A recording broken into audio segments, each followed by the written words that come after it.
1. Brenna. My date is late. Now, I'm not a total bitch. Usually I'll give guys a 5-minute window. I can forgive 5 minutes of tardiness. At 7 minutes, I might still be somewhat receptive, especially if the lateness is accompanied by a heads-up call or text informing me he's going to be late. Traffic is an evil mistress. Sometimes she screws you. At 10 minutes, my patience would be running thin, and if the inconsiderate ass is both 10 minutes late and didn't call, thank you next. I'm walking right out the door. At 15 minutes, shame on me.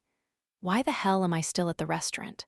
Or, in this particular case, the diner, I'm sitting in a booth at Della's, the 50s-themed diner in Hastings. Hastings is the small town I'm calling home for the next couple of years, but luckily, I don't need to call my father's house home. Dad and I might live in the same town, but before I transferred to Briar University, I made it clear I wouldn't be moving in with him. I already left that nest. No way am I flying back to it and subjecting myself to his overprotectiveness and terrible cooking again. "Can I get you another coffee, hun?" The waitress, a curly-haired woman in a white-and-blue polyester uniform, eyes me sympathetically. She looks to be in her late 20s. Her name tag reads Stacy, and I'm pretty sure she knows I've been ditched. "No, thanks. Just the bill, please." As she walks off, I pick up my phone and shoot a quick text to my friend Summer. This is all her fault, therefore she must face my wrath. Emmy, he stood me up. Summer answers instantly as if she's been sitting by her phone waiting for a report. Actually, forget as if. She totally has. My new friend is unapologetically nosy. Summer, OMG, no. Emmy, yes. Summer, what a dick. I am so sorry, B. Emmy, meh. Part of me's not surprised. He's a football player. They're notorious douchicanos. Summer, I thought Jules was different. Emmy, you thought wrong. 3 dots appear, indicating she's typing a response, but I already know what it will be. Another long-winded apology, which I'm not in the mood to read at the moment. I'm not in the mood for anything but paying for my coffee, walking back to my tiny apartment, and taking off my bra. Stupid football player. I actually put makeup on for this jerk. Yes, it was just supposed to be an evening coffee date, but I still made an effort. I bend my head as I rummage around in my wallet for small bills. When a shadow falls over the tabletop, I assume it's Stacy returning with my check. I assume wrong. "Jensen," drawls an insolent male voice. Got stood up, eh?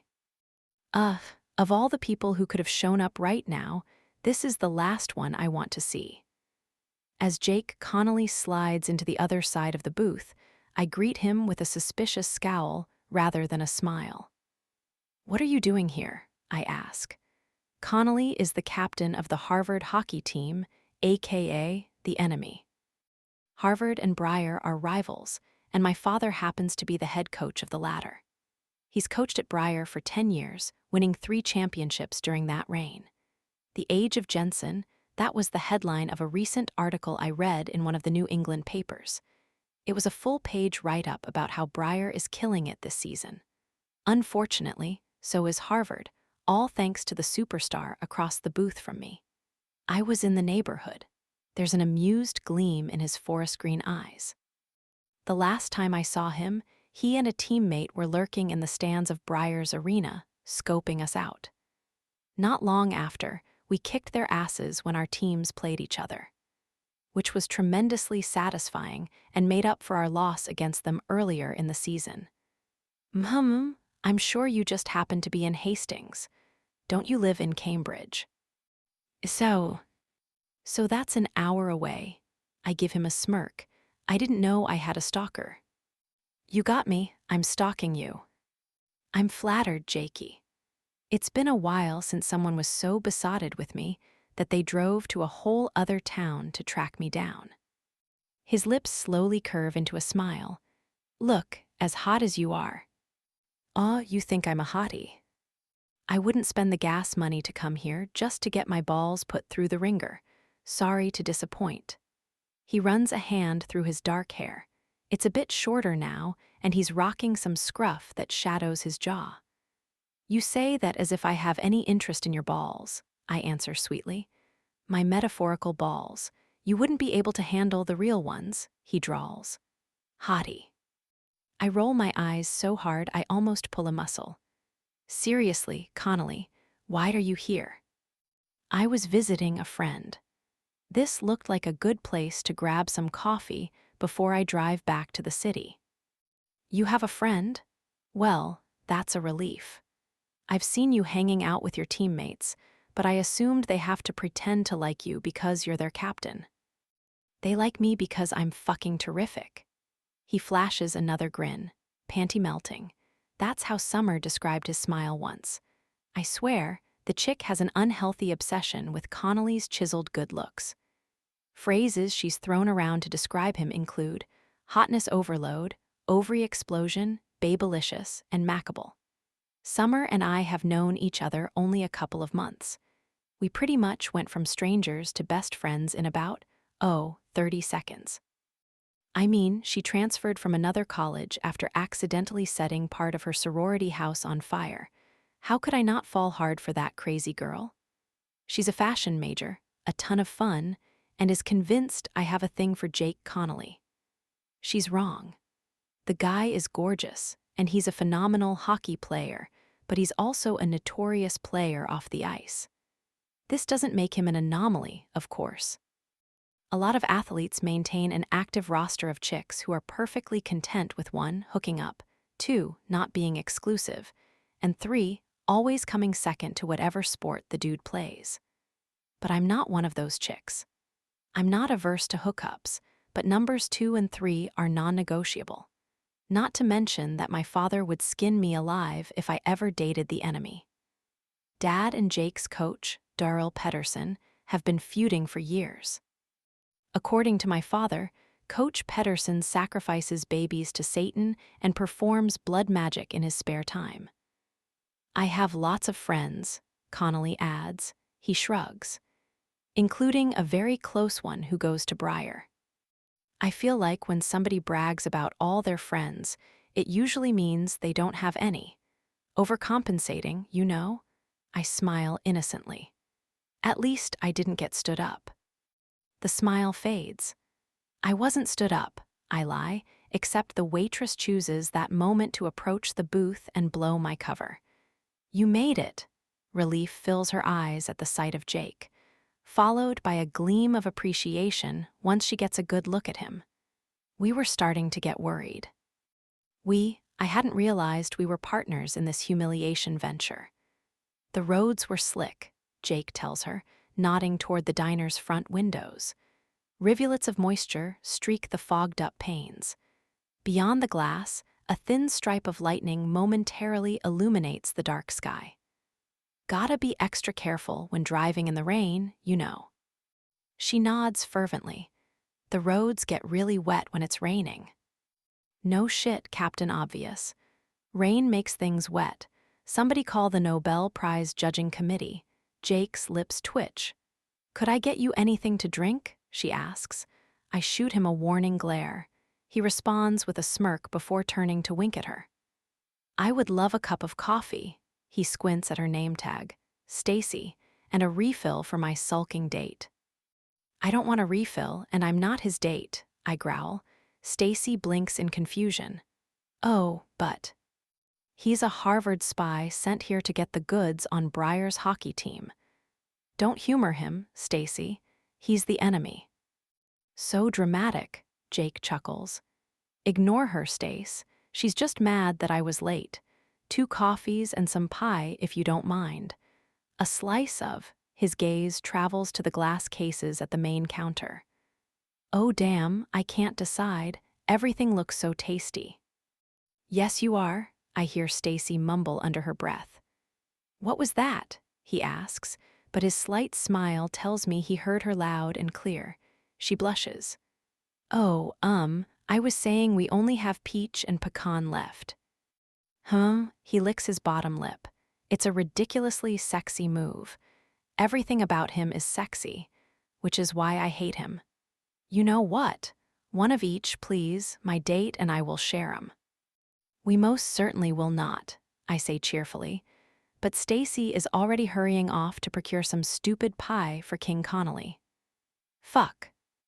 Listen, as much as I enjoy discussing how your team is trash, I'm too tired to insult you tonight.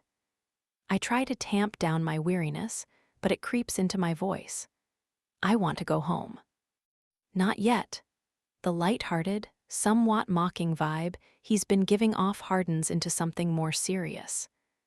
I didn't come to Hastings for you, but now that we're having coffee together. Against my will, I cut in.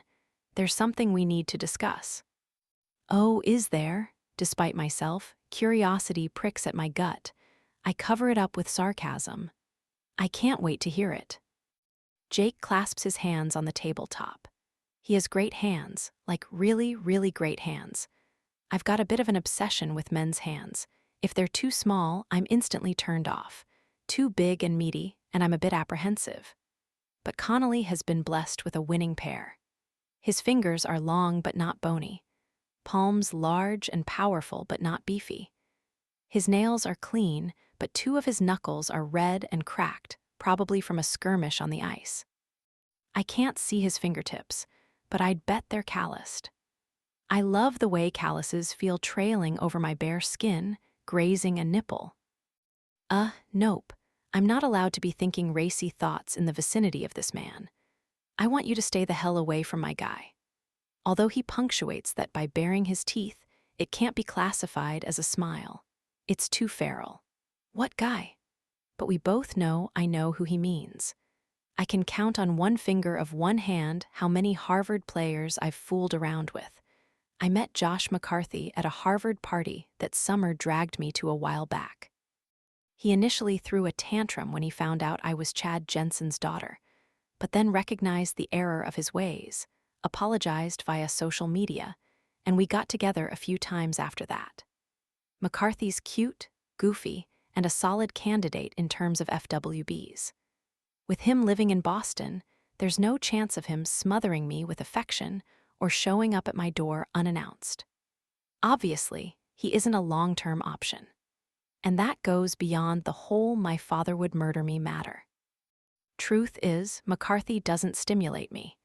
His sarcasm skills are severely lacking, and he's a bit boring when his tongue isn't in my mouth. I mean it, Jensen. I don't want you messing with McCarthy. Geez, Mama Bear, retract those claws. It's just a casual thing. Casual, he echoes. It's not a question, but a mocking I don't believe you. Yes, casual. Would you like me to ask Siri to define the word for you?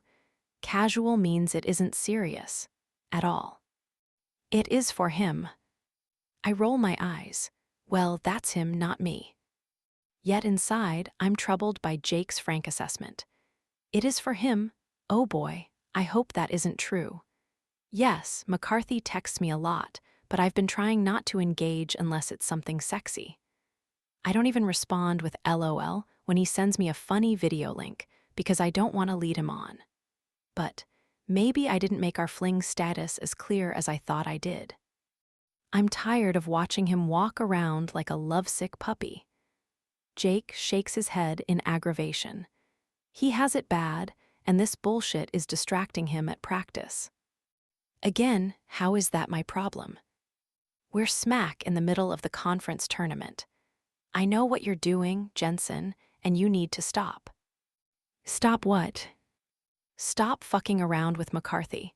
Tell him you're not interested and don't see him again. The end. I mock pout. Oh, Daddy, you're so strict. I'm not your daddy. His lips curve again, though I could be if you want.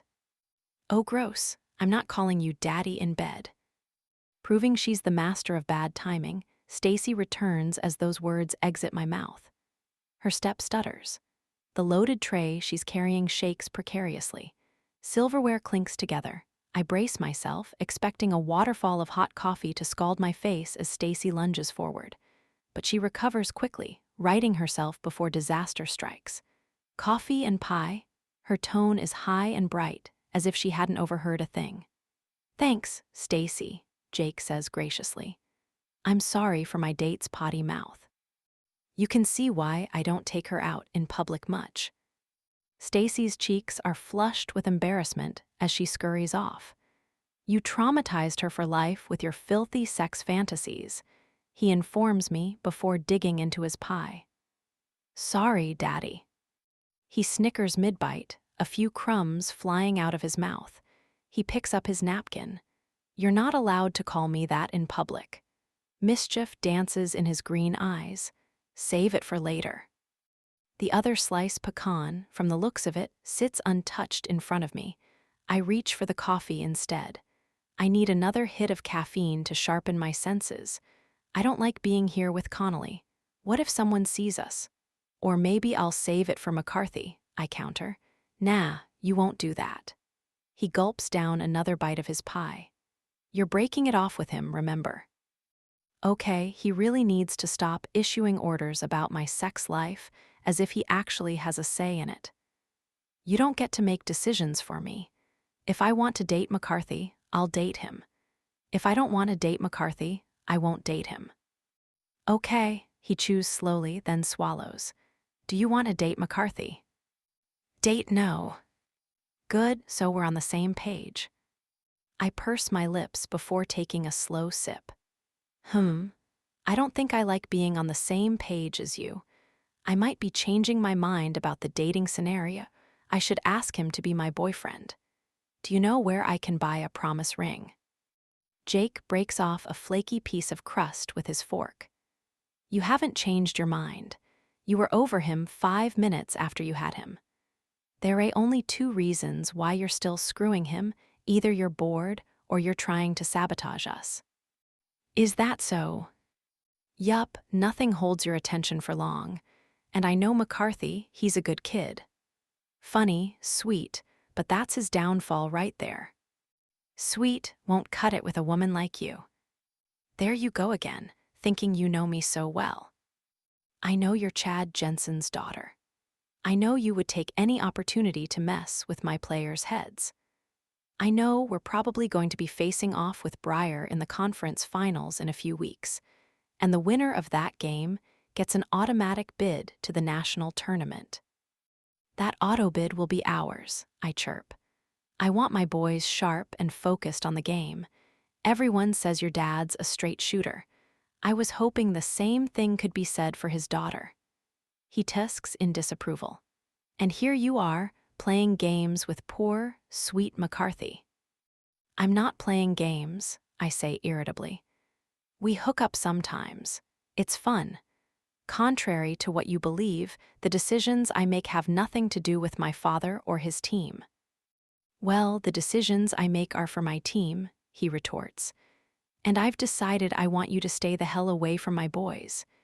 He swallows another mouthful of pie. Fuck, this is excellent. You want some? He holds his fork out. I'd rather die than put my lips on that fork.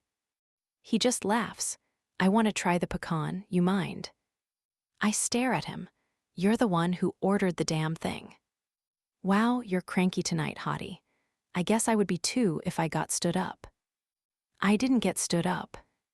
What's his name and address? Want me to go rough him up a bit? I grit my teeth. He takes a bite of the untouched dessert in front of me. Ah, fuck, this one is even better. Oh, that's good. And suddenly, the captain of the Harvard hockey team is groaning and grunting in pleasure, as if he's acting out a scene from American Pie. I try to remain unaffected, but that traitorous spot between my legs has other ideas, tingling wildly at Jake Connolly's sex noises. May I go now? I growl. Except, wait a sec. Why am I asking for permission? Nobody is holding me hostage here. I can't deny I'm mildly entertained, but this guy also just accused me of sleeping with his guys to ruin Harvard's chances of beating Breyer. I love my team, but not that much. Sure, go if you want, but first text McCarthy to tell him it's over. Sorry, Jakey, I don't take orders from you. You do now. I need McCarthy's head in the game. End it. I jut my chin in a stubborn pose.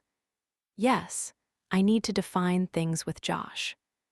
I thought I de-stressed the casual nature of our involvement, but evidently he's reading a lot more into it if his team captain is referring to him as lovesick. However, I also don't want to give Connolly the satisfaction of siding with him. I'm petty like that. I don't take orders from you, I repeat, tucking a $5 bill under my half-empty cup. That should cover my coffee, Stacy's tip, and any emotional distress she may have suffered tonight. I'll do whatever I want with McCarthy. Maybe I'll give him a call right now. Jake narrows his eyes. Are you always this difficult? Yes, smiling, I slide out of the booth and slip into my leather jacket. Safe drive back to Boston, Connolly. I've been told that the roads get really wet when it's raining. He chuckles softly. I zip up my jacket, then lean forward and bring my mouth inches from his ear. Oh, and Jakey? I swear I hear his breath hitch. I'll be sure to save you a seat behind the briar bench at the Frozen Four. 2. Jake. It's 9:30-ish when I get home. The 2-bedroom condo I share with my teammate Brooks Weston is nothing I could ever afford on my own, even with the sweet rookie contract I signed with the Oilers. We're on the top floor of the 4-story building, and our place is ridiculous. I'm talking chef's kitchen, bay windows, skylights, a massive rear deck, even a private 1-car garage for Brooks's Mercedes. Oh, and it's rent-free. Brooks and I met a couple of weeks before the start of freshman year. It was at a team event, a get-to-know-your teammates before the semester starts dinner.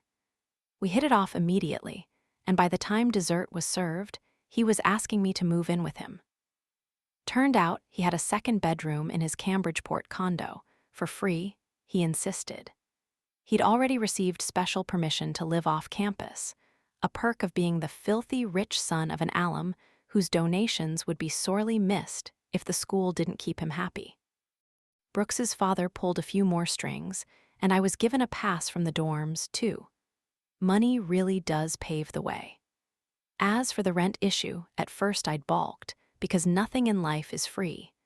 But the more I got to know Brooks Weston, the more apparent it became that for him, everything comes free. The guy hasn't worked a day in his life. His trust fund is huge, and he gets whatever he wants handed to him on a silver platter. His parents or one of their minions secured this condo for him, and they insist on paying the rent. So for the past 3.5 years, I've been given a glimpse into what it's like to be a rich boy from Connecticut. Don't get me wrong, I'm no mooch. I tried to give him money. Brooks won't have it, and neither will his parents. Mrs. Weston was aghast when I raised the subject during one of their visits. You boys need to focus on school, she'd clucked, not worry about how to pay the bills. I choked back laughter, because I've been paying bills for as long as I can remember. I was 15 when I got my first job, and the moment I held that first paycheck in my hand, I was expected to contribute to our household. I was buying groceries, paying for my cell phone, gas, our cable bill. My family isn't poor. Dad builds bridges and Mom's a hairdresser, and I'd say we are solidly between lower and middle class. We were never rolling in the dough, so experiencing Brooks's lifestyle firsthand is jarring. I've already secretly vowed that once I'm settled in Edmonton and hitting all the incentives in my NHL contract, the first thing I'm going to do is write a check to the Weston family for the 3 years and counting of unpaid rent. My phone buzzes as I kick off my Timberlands. I fish it out of my pocket and find a text from my friend Hazel, who I had dinner with earlier in one of Briar's fancy dining halls. Hazel, you make it back okay? It's raining like crazy out there. Me, just walked through the door. Thanks again for the grub. Hazel, anytime. See you Saturday at the game. Me, sounds good. Hazel sends a couple of kissy face emojis. Other guys might read more into that, but not me. Hazel and I are completely platonic. We've known each other since grade school. Yo, Weston shouts from the living room. We're all in here waiting for your ass. I shrug out of my wet jacket. Brooks's mother sent a decorator over when we first moved in and made sure to purchase everything that guys don't think about, like coat racks and shoe racks and dish racks. Apparently men don't give much consideration to racks, outside the tit variety. I hang up my gear in our separate entryway and then duck through the doorway that leads to the main room. The condo has an open concept layout, so my teammates are scattered in both the living room and dining area, and a few have taken up residence on the stools at our kitchen counters. I glance around. Not every guy on the roster has shown up. I'll let it slide, considering I called this meeting last minute. On the drive home from Hastings, I was stewing over Brenna's taunt about the Frozen Four and worrying about how she's distracting McCarthy, which led to a mental investigation of all the other distractions that might be hindering the team. Since I'm all about action, I sent a mass text. Team meeting, my place, now. The majority of our starters, nearly 20 of us, fill up the space, which means my nostrils are greeted with the combined scent of various body washes, colognes, and the BO of the assholes who decided not to shower before they came. Hey, I greet the guys. Thanks for coming. That gets some nods, several no probs, and general grunts of acknowledgement. One person who doesn't acknowledge me is Josh McCarthy. He's leaning against the wall near the brown leather sectional, his gaze glued to his phone. His body language conveys a hint of frustration, shoulders stiffening ever so slightly. Brenna Jensen's probably still tugging him around by the cock. I battle my own sense of frustration at the notion. This kid shouldn't even be wasting his time. McCarthy is a sophomore and he's decent looking, but no way does he belong in Brenna's league. The girl is a smoke show. Hands down, she's one of the hottest women I've ever laid eyes on, and she's got a mouth on her. The kind that needs to be silenced every now and then, maybe with another mouth pressed up to it, or a dick sliding between her red lips. Oh fuck. I push the thought aside. Yes, Brenna is gorgeous, but she's also a distraction. Case in point, McCarthy hasn't even lifted his head since I entered the room. I clear my throat. Loudly. He and the other handful that were still on their phones swivel their heads toward me. I'm gonna make this fast, I tell the room. You better, Brooks drawls from the couch. He's wearing black sweatpants and nothing else. I left a chick in my bed for this. I roll my eyes. Of course Brooks was banging somebody. He's always banging somebody, not that I'm one to talk. I've had my share of girls over at our place. I feel sorry for our downstairs neighbors having to deal with the parade of footsteps marching up and down the stairs. Luckily for them, we don't throw many parties. Hosting a party sucks balls. Who wants their house to get trashed? That's what the frat houses are for. Aren't you special, Dimitri, our best defenseman, cracks to Weston. I left my bed too for this meeting. Bed, period, because I'm goddamn exhausted. We all are, a junior left-winger named Heath pipes up. Yeah, D, welcome to the Tired Club, mocks Kobe, one of our seniors. I cross the room toward the kitchen, where I grab a bottle of water. Yeah, I hear them. This last month has been intense. Every Division I conference is balls deep in their tournaments, which means a solid month of the most competitive hockey you'll ever see. We're all vying for auto bids into the national tournament, and if that fails, hoping for a good enough record to be selected to the finals. Entire seasons are on the line here. Yes, I agree, uncapping my bottle. We're tired. I can barely keep my eyes open in class. My entire body is one big bruise. I live and breathe these playoffs. I obsess over strategy every night before bed. I take a slow sip. But this is what we signed up for, and we're so close to reaping the reward. This matchup against Princeton will be the toughest one we've faced all season. I'm not worried about Princeton, Kobe says, smirking arrogantly. We already beat them once this year. Very early in the season, I point out. They've picked up steam since then. They swept the quarterfinals against Union. So, Kobe shrugs, we swept our series too. He's right. Last weekend we played some of the best hockey we've ever played. But we're in the semifinals now. Shit just got real. This isn't best 2 out of 3 anymore, I remind the guys. This is single elimination. If we lose, we're out. After our season, Dimitri says, we'll get selected to the national tourney even if we don't make it to the conference finals. You'd bet our entire season on that, I challenge. Wouldn't you rather have that guaranteed bid? Well, yeah, but nothing, I cut in. I'm not gonna hang our hopes on the possibility that our season might be deemed good enough to move forward. I'm gonna bet on us kicking Princeton's ass this weekend. Got it. Yes, sir, Dimitri mumbles. Yes, sir, some of the younger guys echo. I told you, you don't have to call me sir. Jesus. You want us to call you Jesus? Brooks blinks innocently. Not that either. I just want you to win. I want us to win. And we're so damn close, I can practically taste the victory. It's been I don't even know how many years it's been since Harvard won the NCAA championship. Not during my reign, anyway. When was the last time the Crimson won the Frozen Four? I ask Aldrich, our resident statistics guy. His brain is like an encyclopedia. He knows every piece of trivia there is to know about hockey, however minuscule. 1989, he supplies. 89, I repeat. That's almost 3 decades since we called ourselves national champions. Beanpot games don't count. Conference finals don't count. We keep our eye on the ultimate prize. I conduct another sweep of the room. To my irritation, McCarthy is checking his phone again, and not at all discreetly. Seriously, do you even know what was being done to my dick when you texted about this meeting? Brooks gripes. Chocolate syrup was involved. A few of the guys hoot. And all you wanted was to give us the speech from Miracle. Because, yeah, we get it, Brooks says. We need to win. Yes, we do, and what we don't need are any distractions.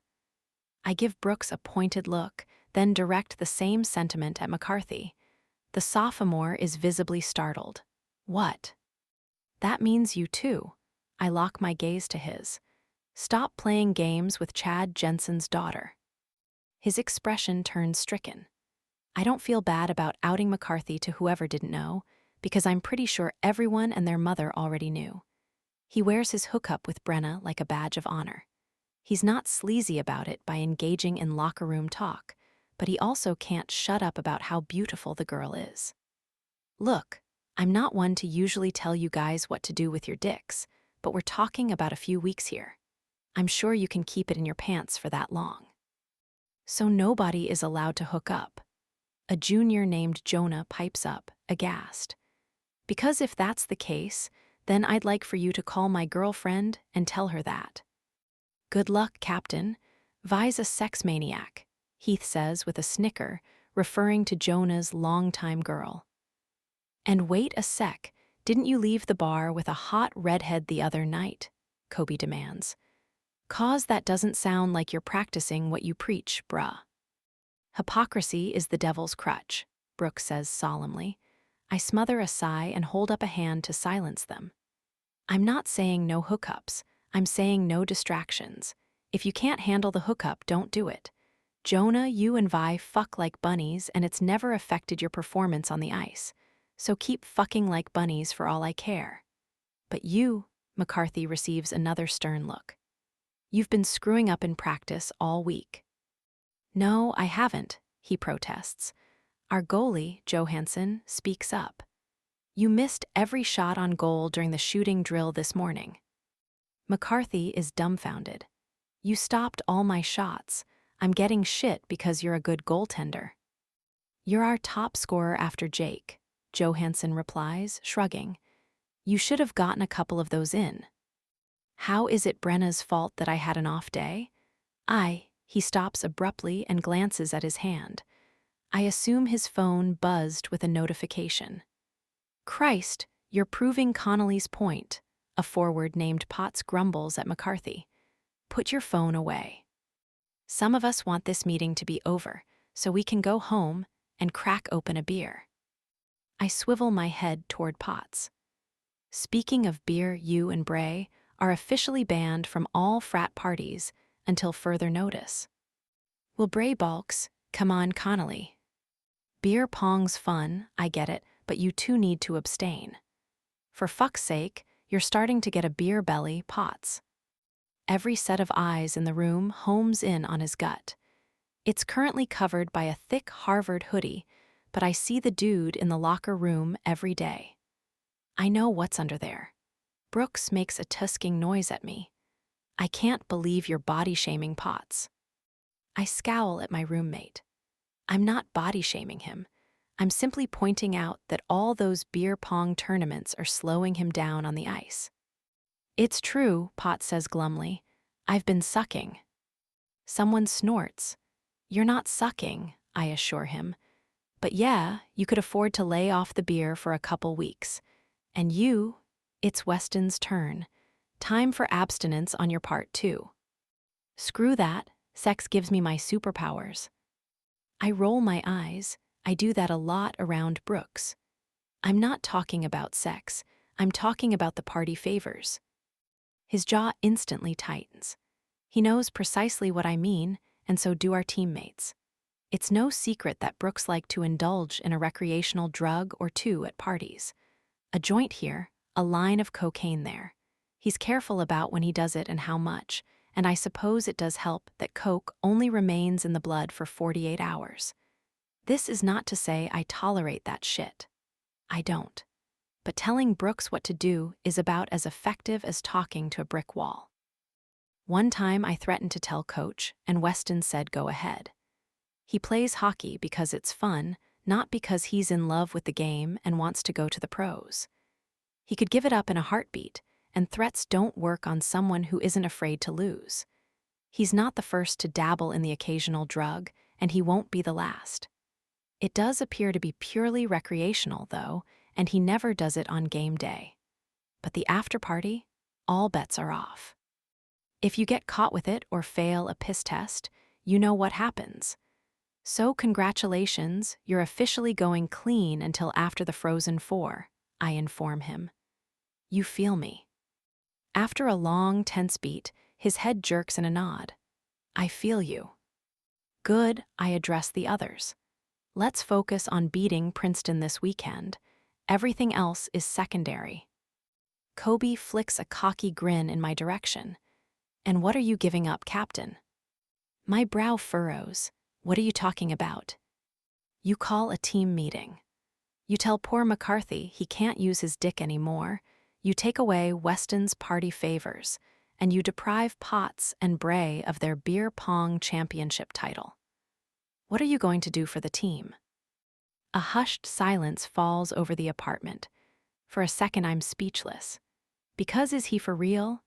I score at least one goal a game. If someone else scores, it's usually with my assist. I'm the fastest skater on the eastern seaboard, and I'm a damn good captain. I open my mouth to retort when Kobe starts to laugh. Bruh, you should have seen your face. He grins at me. Relax, you do plenty. You're the best captain we've ever had. Aye, several of the guys call out. I relax, but Kobe does have a point.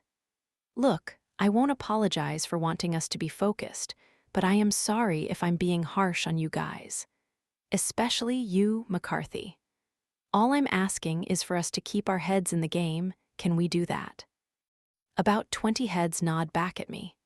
Good. I clap my hands. You can all take off now. Get some sleep and bring your A-game to morning skate tomorrow. The meeting adjourns, the group dispersing. Once again, our neighbors are forced to suffer through the footsteps, this time the heavy stomps of 24 hockey players thudding down the stairs. Dad, may I please go back to my room now? Brooks asks sarcastically. I grin at him. Yes, son, you may. I'll lock up. He flips up his middle finger as he dashes toward the bedrooms. Meanwhile, McCarthy lingers by the front door, waiting for me. What am I supposed to say to Brenna? He asks. I can't tell if he's angry, because his expression reveals nothing. Just tell her you need to concentrate on the tournament. Tell her you guys will get together after the season. They'll never get together again. I don't voice the thought, but I know it's true. Brenna Jensen would never condone being put on hold by anyone, let alone a Harvard player. If McCarthy ends it, even temporarily, she'll make it a permanent split. Breyer has won 3 national championships in the last decade, I say flatly. Meanwhile, we're over here winless. That's unacceptable, kid. So tell me, what's more important to you, getting mindfucked by Brenna Jensen or beating her team? Beating her team, he says immediately. No hesitation, I like that. Then let's beat them, do what needs to be done. With a nod, McCarthy walks out the door. I lock up after him. Do I feel bad? Maybe a little. But anyone can see that he and Brenna aren't destined to be together. She said as much herself. I'm simply speeding up the inevitable. 3. Brenna. Where have you been? I called you 3 times, Brenna. My dad's brusque tone never fails to raise my hackles. He speaks to me the way he speaks to his players, curt, impatient, and unforgiving. I'd like to say that it's always been this way, that he's been barking and growling at me for my entire life. But that would be a lie. Dad didn't always snap at me.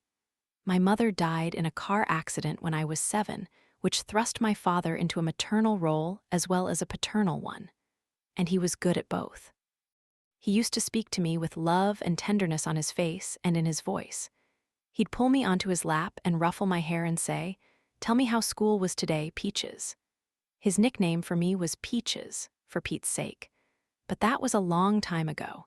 Nowadays, I'm just Brenna, and I can't remember the last time I associated the words love or tenderness with my father. I was walking home in a downpour, I reply. I couldn't pick up the phone. Walking home from where? I unzip my boots in the cramped corridor of my basement apartment. I rent it from a nice couple named Mark and Wendy, who both travel quite a lot for work. Add to that my separate entrance, and I can go weeks without having any interaction with them. From Della's diner, I was having coffee with a friend, I say. This late. Late, I crane my neck toward the kitchen that's even tinier than the hallway and glance at the clock on the microwave. It's barely 10 o'clock. Don't you have your interview tomorrow? Yes, so? Do you think me getting home at 9:30 means I'm going to sleep through my alarm? I can't keep the sarcasm out of my tone. Sometimes it's difficult not to snap at him the way he snaps at me. He ignores the taunt. I spoke to someone at the network today, he says. Stan Samuels. He runs the master control booth, solid fellow. Dad's voice becomes gruff. I told him you were coming in tomorrow and put in a good word for you. I soften a little. Oh, that was nice of you. I appreciate that. Some people might feel awkward about calling in favors to get ahead, but I have no problem using my father's connections if it helps me secure this internship. It's hyper-competitive, and although I'm more than qualified, I've worked my ass off to be, I'm at a disadvantage because I'm female. Unfortunately, this is a male-dominated field. The broadcasting program at Breyer offers official work placements for students in their senior year, but I'm hoping to beat everyone to the punch. If I can land a summer internship at HockeyNet, there's a fair chance I'll be able to continue working there for my senior placement. That means an advantage over my peers and a potential job when I graduate. My end game has always been to become a sports journalist.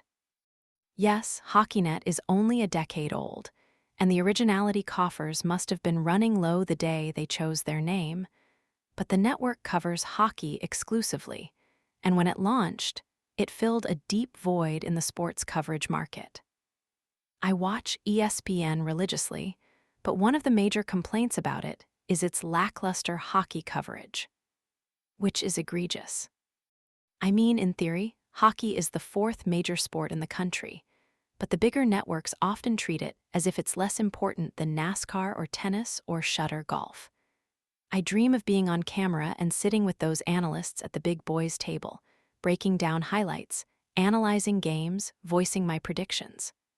Sports journalism is a tough route for a woman, but I know my hockey, and I'm confident I'll slay my interview tomorrow. Let me know how it goes, Dad orders. I will. As I cross the living room, my left sock connects with something wet, and I yelp. Dad is instantly concerned. You all right? Sorry, I'm fine. The carpet's wet. I must have spilled something. I stop when I notice a small puddle in front of the sliding door that opens onto the backyard. It's still raining outside, a steady pounding against the stone patio. Crap! There's water pooling at the back door. That's not good. What are we dealing with? Runoff directing water into the house. How would I know? Do you think I studied the runoff situation before I moved in? He can't see me rolling my eyes, but I hope he can hear it in my voice. Tell me where the moisture is coming from. I told you it's mostly around the sliding door. I walk the perimeter of the living room, which takes about, 3 seconds. The only wet spot is near the door. All right. Well, that's a good sign. Means it's probably not the pipes. But if it's stormwater runoff, there could be several culprits for that. Is the driveway paved? Yeah. Your landlords might need to consider drainage options. Give them a call tomorrow and tell them to investigate. I will. I mean it. I said I will. I know he's trying to be helpful, but why does he have to use that tone with me? Everything with Chad Jensen is a command, not a suggestion. He's not a bad man, I know that. He's simply overprotective, and once upon a time he might have had reason to be. But I've been living on my own for 3 years. I can take care of myself. And you'll be at the semifinals on Saturday night? Dad asks briskly. I can't, I say, and I'm genuinely regretful about missing such a vital game. But I made these plans ages ago. I'm visiting Tansy, remember? Tansy is my favorite cousin, the daughter of my dad's older sister, Cheryl. That's this weekend. Yup. All right then. Say hello for me. Tell her I look forward to seeing her and Noah for Easter. Will do. Are you spending the night? There's an edge to the question. 2 nights, actually. I'm going up to Boston tomorrow and heading back Sunday. He halts. Don't do what?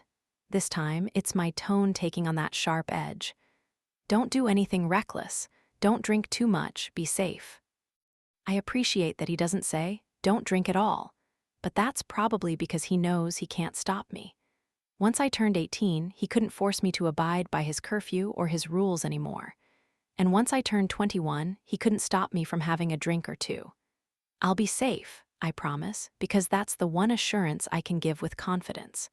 Bren, he says, then stops again. I feel like most conversations with my father go like this. Start and stop. Words we want to say and words we don't say. It's so hard to connect with him. Dad, can we hang up now? I want to take a hot shower and get ready for bed. I have to wake up early tomorrow. All right, let me know how the interview goes. He pauses. When he speaks again, it's to offer some rare encouragement. You got this. Thank you, Night Dad. Night Brenna. I hang up and do exactly what I told him, take a scalding hot shower, because the 20-minute walk in the rain chilled me down to the bone. I'm redder than a lobster when I emerge from the cramped shower stall. My little bathroom doesn't have a bathtub, which is a shame. Hot baths are the absolute best. I don't like sleeping with wet hair, so I do a quick blow dry and then rummage around in my dresser in search of my warmest PJs. I settle on plaid pants and a thin long-sleeve tee with the Breyer University logo on it. Basements tend to be cold as a rule, and my apartment is no exception. I'm surprised I haven't come down with pneumonia in the 7 or so months I've lived here. As I get under the covers, I pop my phone out of its charger and find a missed call from Summer. I have a feeling she'll call again if I don't respond, probably 5 seconds after I fall asleep, so I preemptively ring her back before she can ruin my good night's sleep. Are you mad at me? Is how she greets me. No. I curl up on my side, the phone balanced on my shoulder. Even though I set you up with Jules and vouched for him? Her voice ripples with guilt. I'm an adult, Summer. You didn't force me to say yes. I know, but I feel terrible.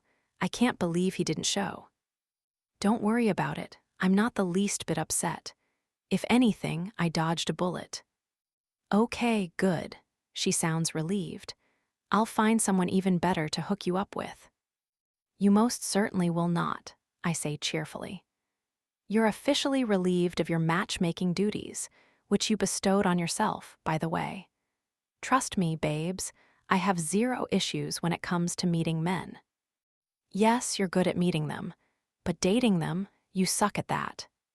I'm quick to protest, because I'm not looking to date anybody. Why not? Having a boyfriend is awesome. Sure, maybe when your boyfriend is Colin Fitzgerald. Summer is dating one of the most decent guys I've ever met. Intelligent, kind, astute, not to mention hot as fuck. Are you and Fitzai still obsessed with each other? So obsessed.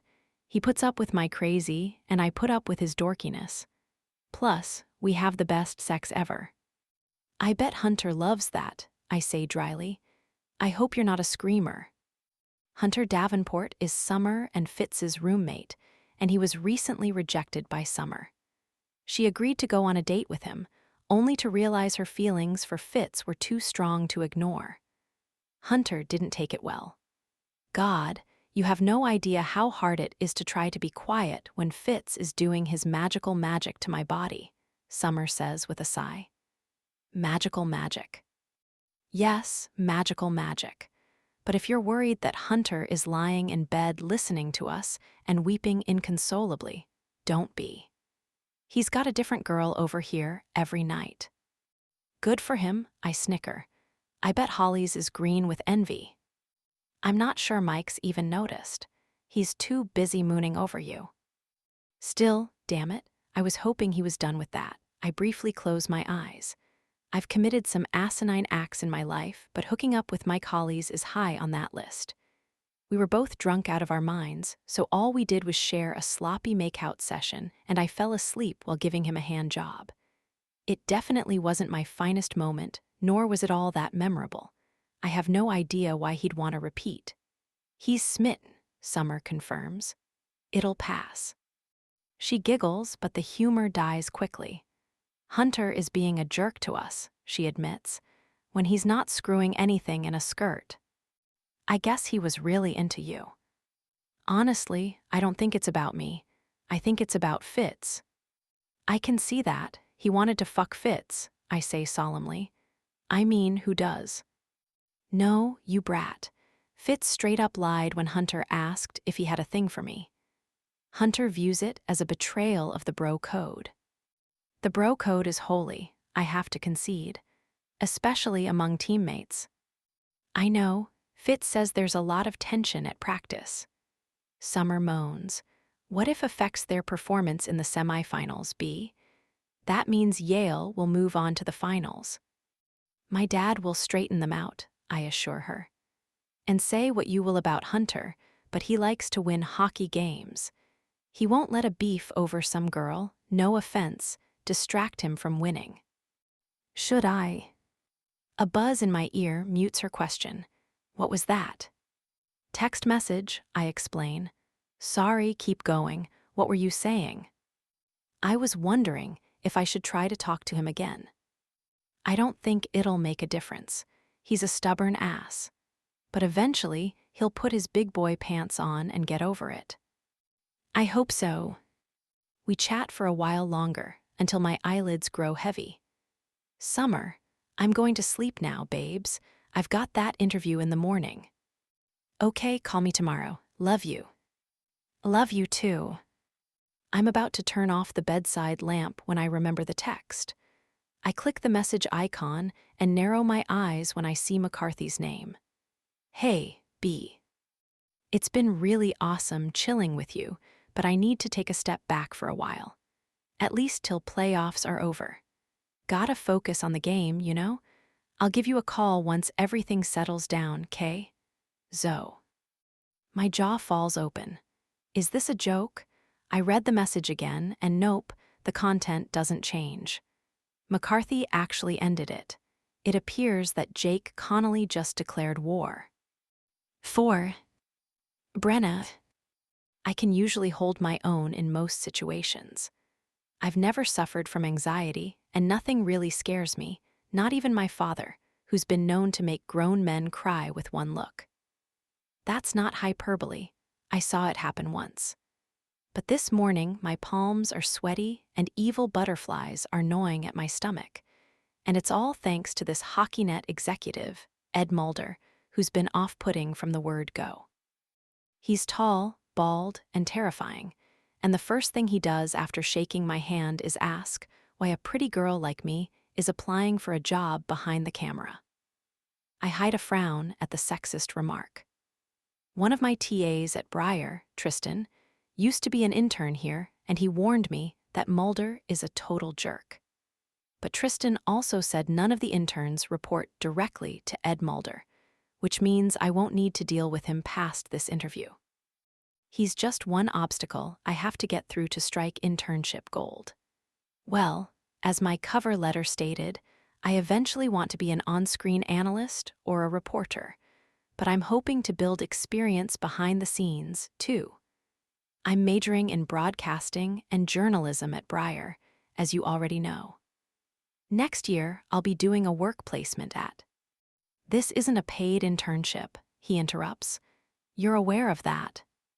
I'm caught off guard. My palms feel slippery when I wring them together, so I place them on my knees. Oh, yes, I'm aware. Good. I find that while male applicants come in knowing the details, the female ones often expect to get paid. He's gone from vaguely sexist to obscenely so, and the comment doesn't make much sense either. The job posting on the HockeyNet site clearly specified this was an unpaid internship. Why would men expect one thing and women expect another? Is he suggesting that the women didn't read the posting correctly, or that we can't read at all? Beads of sweat break out at the nape of my neck. I'm so off my game here. So, Brenda, tell me about yourself. I gulp. He called me Brenda. Should I correct him? Of course you should correct him. Screw this guy. You own him. Confident Brenna, rears her spectacular head. Actually, it's Brenna, I say smoothly, and I think I'd be a good fit here. First and foremost, I love hockey. Your father is Chad Jensen. His jaw moves up and down, and I realize he's chewing gum. Classy, I answer in a careful tone. Yes, he is. A championship-winning coach. Multiple Frozen 4 wins, right? I nod. He's a great coach. Mulder nods back. You must be proud of him. What would you say is your biggest strength, aside from having a semi-famous dad? I force myself to ignore the snide note in his inquiry and say, I'm smart. I think on my feet. I thrive under pressure. And most of all, I genuinely love this sport. Hockey is. And he's not listening to me anymore. His gaze has shifted to the computer screen, and he's still chewing his gum like a horse chomping on some oats. The window behind his desk provides a fuzzy glimpse of the reflection from his monitor is that a fantasy hockey lineup. I think it's the ESPN fantasy page. He suddenly glances at me. Who's your team? I wrinkle my forehead. My college team or NHL, he interrupts impatiently. Who do you root for, Brenda? Brenna, I say through gritted teeth. And I root for the Bruins, of course. What about you? Mulder snorts loudly. Oilers. I'm a Canadian boy through and through. I feign interest. Oh, that's interesting. Are you from Edmonton then? I am. His eyes flick back to his screen. In an absent-minded tone, he says, What would you say is your biggest weakness, aside from having a semi-famous dad? I swallow an angry retort. I can be impatient at times, I confess, because there's no way I'm doing that cheesy bit about how my biggest weakness is that I care too much or work too hard. Gag. Mulder's attention is once again diverted to his fantasy hockey team. Silence falls over the spacious office. I shift irritably in my chair and examine the glass case against the wall.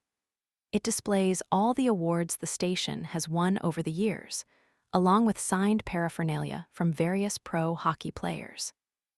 There's a lot of Oilers merch in there, I note.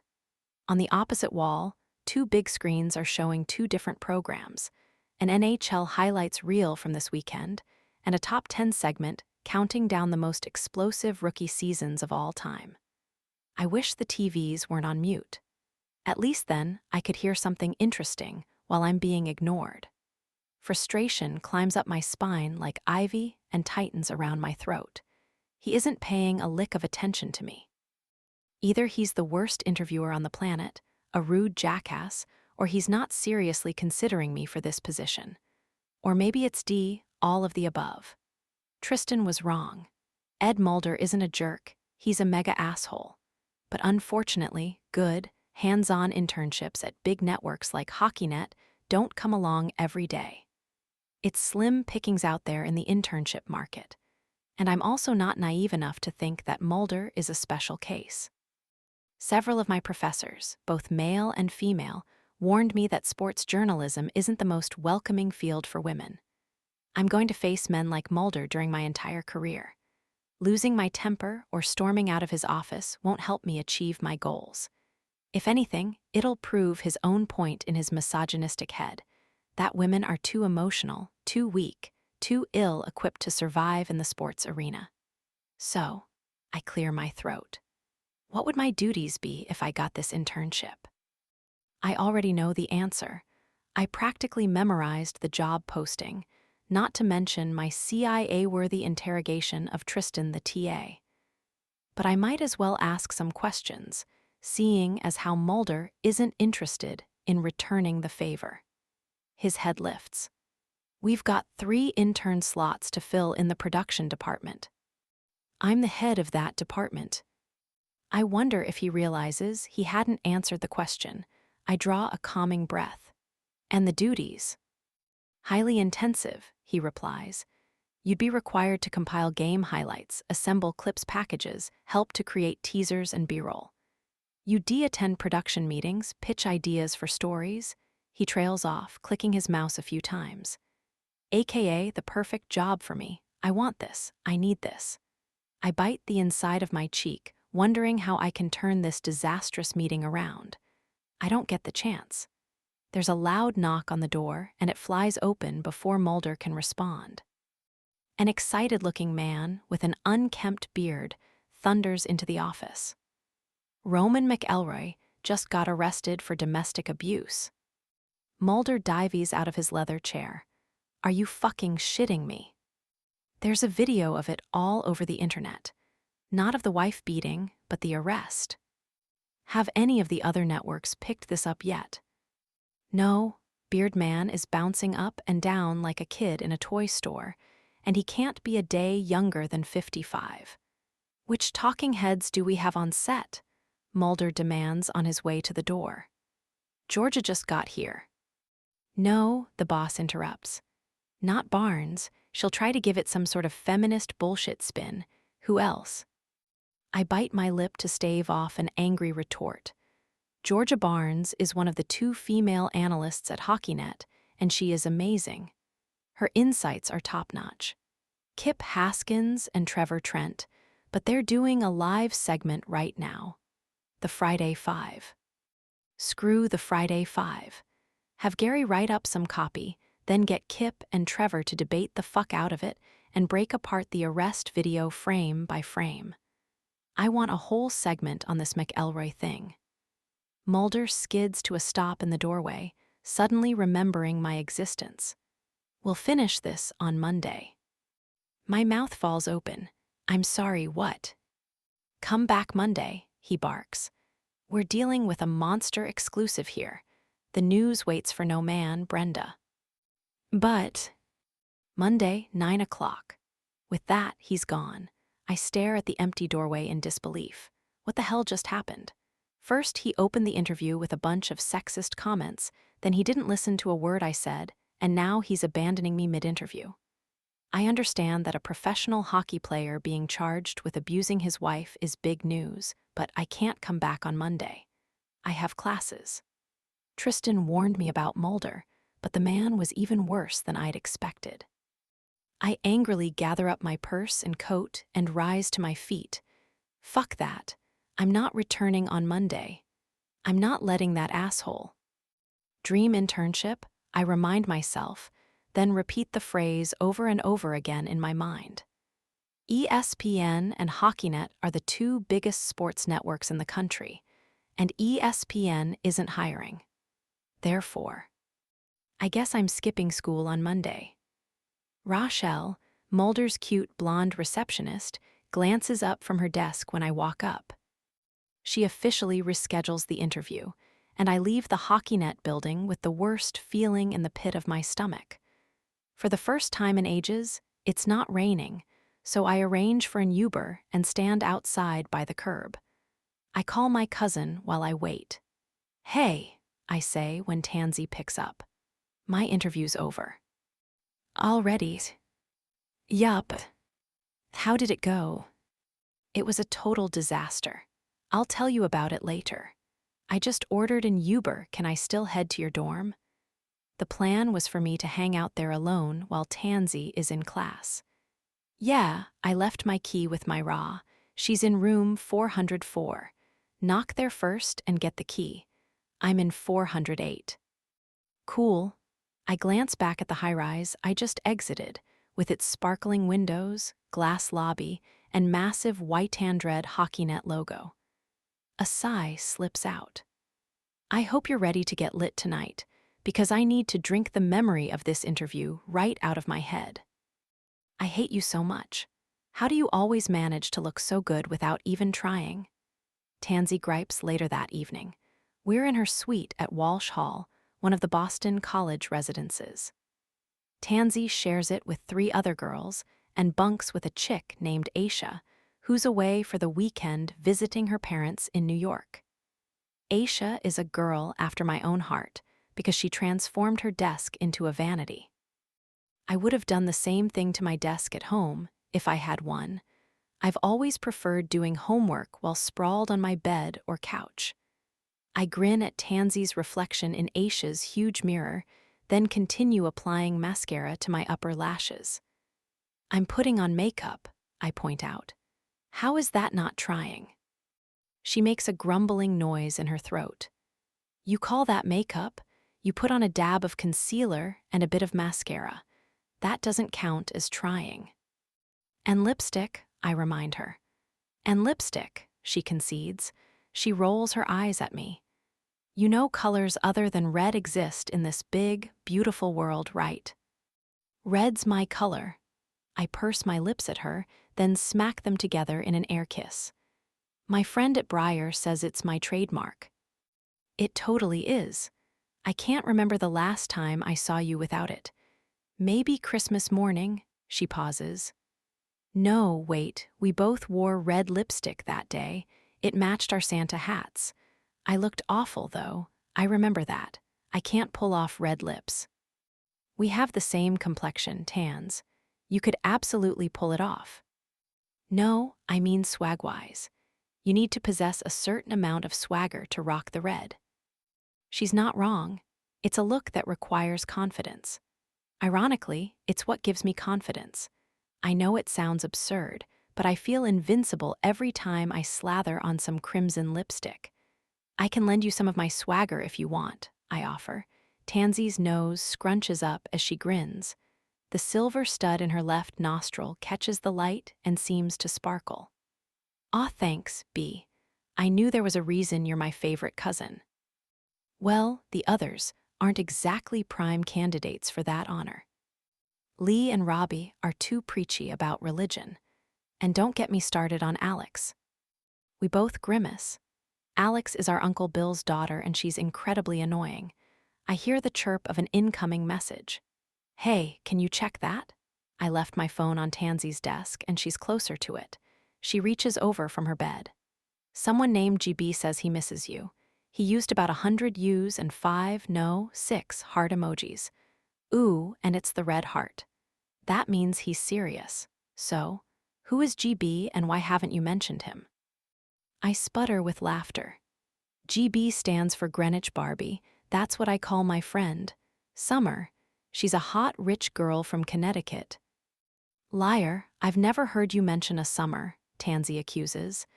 She transferred to Briar at the beginning of January. I stick the mascara wand back in the tube and twist it closed. This chick is insane, like in a good way. She's hilarious, always up for a party. I can't wait for you to meet her. Are we seeing her this weekend? No, unfortunately. She's performing her girl-friendly duty and supporting Briar at the semifinals against Yale tomorrow night. Her boyfriend is on the team. Why does she miss you? We haven't hung out since last weekend. And yes, I know a week is not a long time at all, but in summer years, that's a decade. She's melodramatic. My phone chirps again. See what I mean? I chuckle, tucking my mascara and lipstick into the small makeup case I brought with me. Pass me my phone, will ya? If I don't text her back, she's liable to have a panic attack. Tansy checks the screen, her shoulders stiffen slightly. It's not Summer, she informs me. I knit my brows. Okay, who is it? There's a long pause. Something shifts in the air, and suddenly a cloud of tension settles between us. Tansy studies me, wary. Why didn't you tell me you were still in touch with Eric? 5. Brenna. The tension seeps into my body, turning my shoulders to stone and my spine to iron. And yet my fingers feel like jelly, and I begin to tremble. Luckily, I'm finished putting on mascara. Otherwise, I would have poked an eyeball out. Eric messaged? I'm bothered by how weak my voice sounds. What does it say? Tansy tosses me the phone. My gaze instantly lowers to the message. It's brief. ERIC, call me, need to talk to you. Uneasiness trickles down my spine like drops from a leaky faucet. Shit, what does he want now? What does he want? Tansy speaks my thoughts, only she sounds far more distrustful than I am. I don't know, and to answer your question, we're not in touch. That's not entirely true. I hear from Eric 2 or 3 times a year, usually when he's high as a kite or drunk off his face. If I don't pick up, he keeps calling over and over and over until I do. I don't have the heart to block his number, but the heart I do possess splinters each time I answer his calls and hear how far he's fallen. Did you know my mom ran into him like 6 or 7 months ago? It was around Halloween. Really? Why didn't she say anything about it over the holidays? She didn't want to worry you, Tansy confesses. A heavy breath gets stuck in my throat. The fact that Aunt Cheryl thought I would be worried tells me the state Eric was in when she saw him. Was he high? Mom thinks so. I exhale slowly. I feel so bad for him. You shouldn't, Tansy says frankly. He's the one who chooses to keep indulging in that lifestyle. His mom got him a spot in that super expensive rehab in Vermont, and he refused to go, remember? Yeah, I remember. I feel bad for Eric's mother, too. It's so frustrating trying to help someone who refuses to admit they have a problem. Nobody is forcibly pouring booze down his throat or making him do drugs. Nobody is holding him hostage in Westland. He can leave town anytime. We did. She's right. Nothing is keeping Eric in Westland, New Hampshire, except for his own demons. I, on the other hand, fled to Boston right after high school graduation. There's nothing wrong with my hometown. It's a perfectly nice place, meeting the small-town requirements of tranquil and quaint. My dad and his siblings were born and raised in Westland, and Aunt Cheryl and Uncle Bill still reside there with their spouses. Dad waited until I moved out before he relocated to Hastings, Massachusetts. Before that, he made the hour-long commute to Briar so that I could continue to attend school with my cousins and friends. I think he's happier in Hastings, though. The town is 5 minutes from campus, and his house is a roomy old Victorian with a ton of charm. My ex-boyfriend chose to stay in our hometown. He spiraled after graduation, falling in with all the wrong people and doing all the wrong things. Westland isn't overrun with drug dealers, but that's not to say you can't find drugs there. You can find drugs anywhere, sadly. Eric is stuck. Everyone else has moved on, and he's still in the same place. No, he's in an even worse place these days. Maybe I shouldn't feel sorry for him, but I do, and our history makes it hard to write him off entirely. I don't think you should call him. My cousin's stern words jolt me back to the present. I probably won't. Probably will.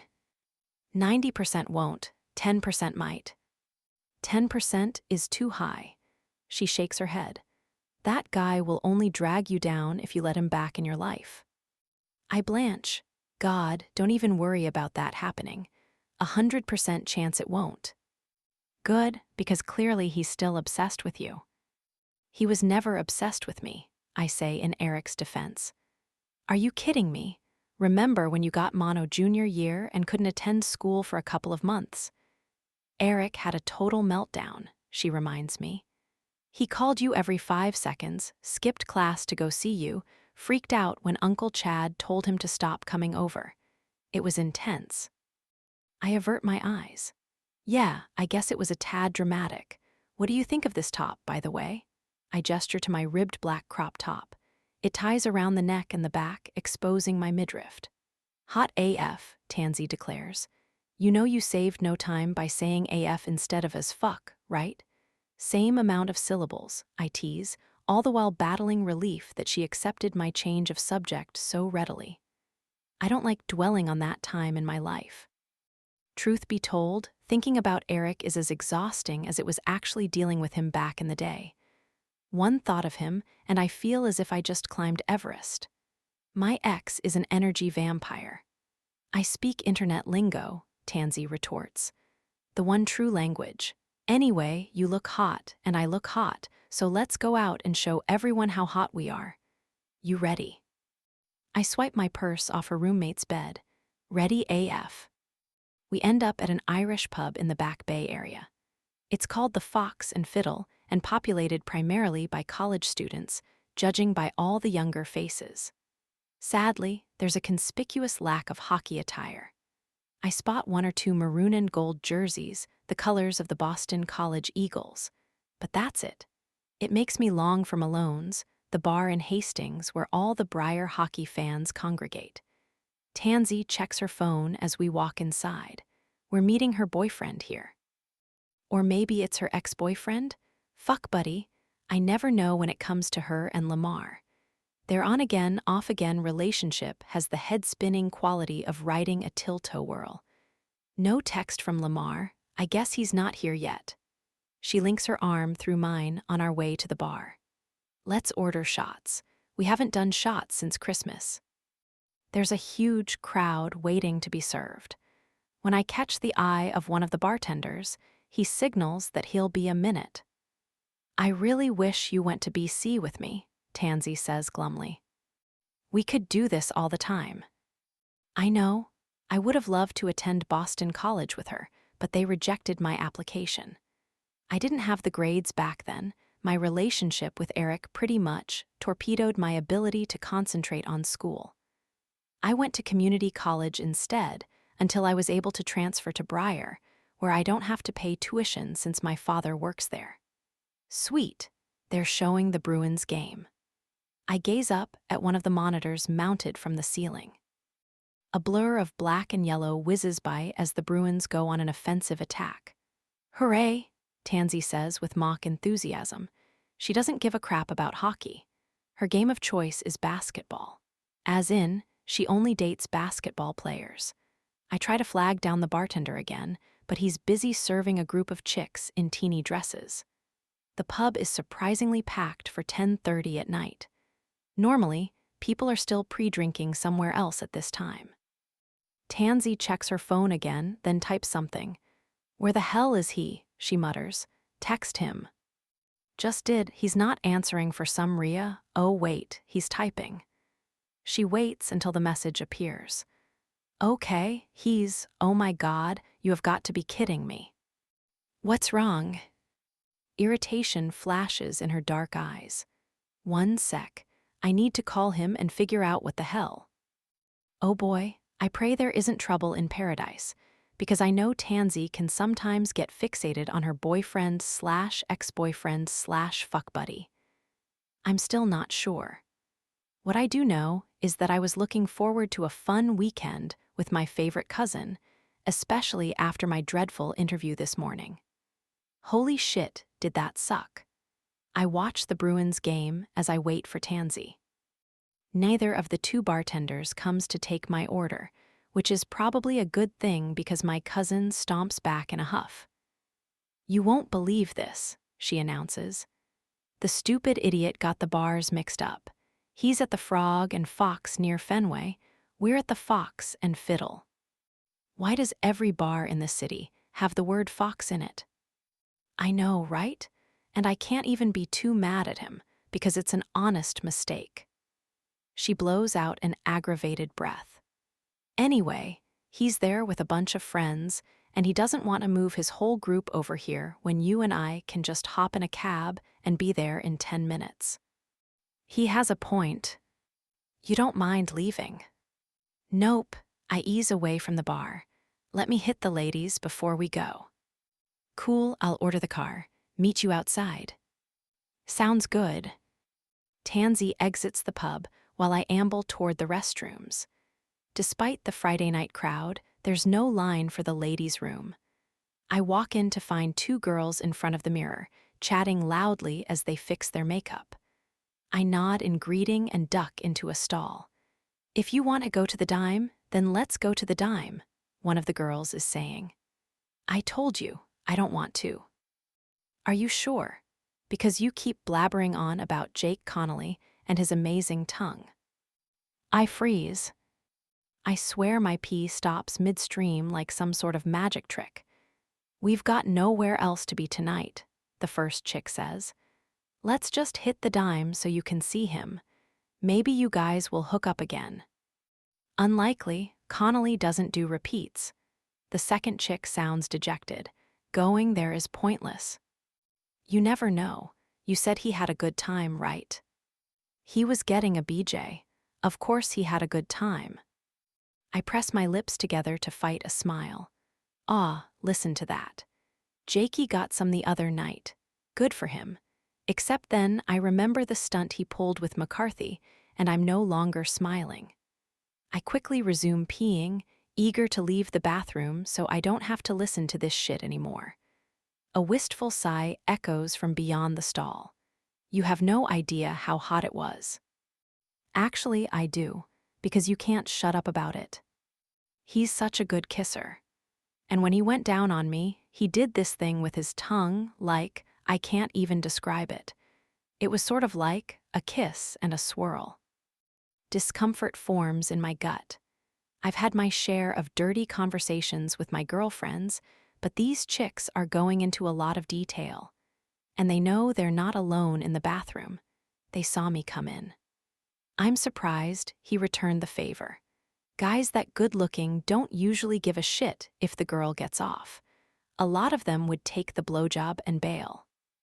I flush the toilet and noisily exit the stall. "'Scuse me, need to get in here," I say airily, gesturing to the sinks. They step aside but keep talking. "Well, he wasn't like that at all," Jake's chick assures her friend. "He wanted to get me off." This time I pay closer attention to their appearance. The friend is a tall brunette. The one Jake hooked up with is short, with auburn curls, huge boobs, and enormous brown eyes, resembling a very sexy deer. Is that Connolly's type? Hot Bambi? Then let's go to the dime, the brunette insists. Hot Bambi bites her lower lip. I don't know. I'd feel weird showing up at his favorite bar.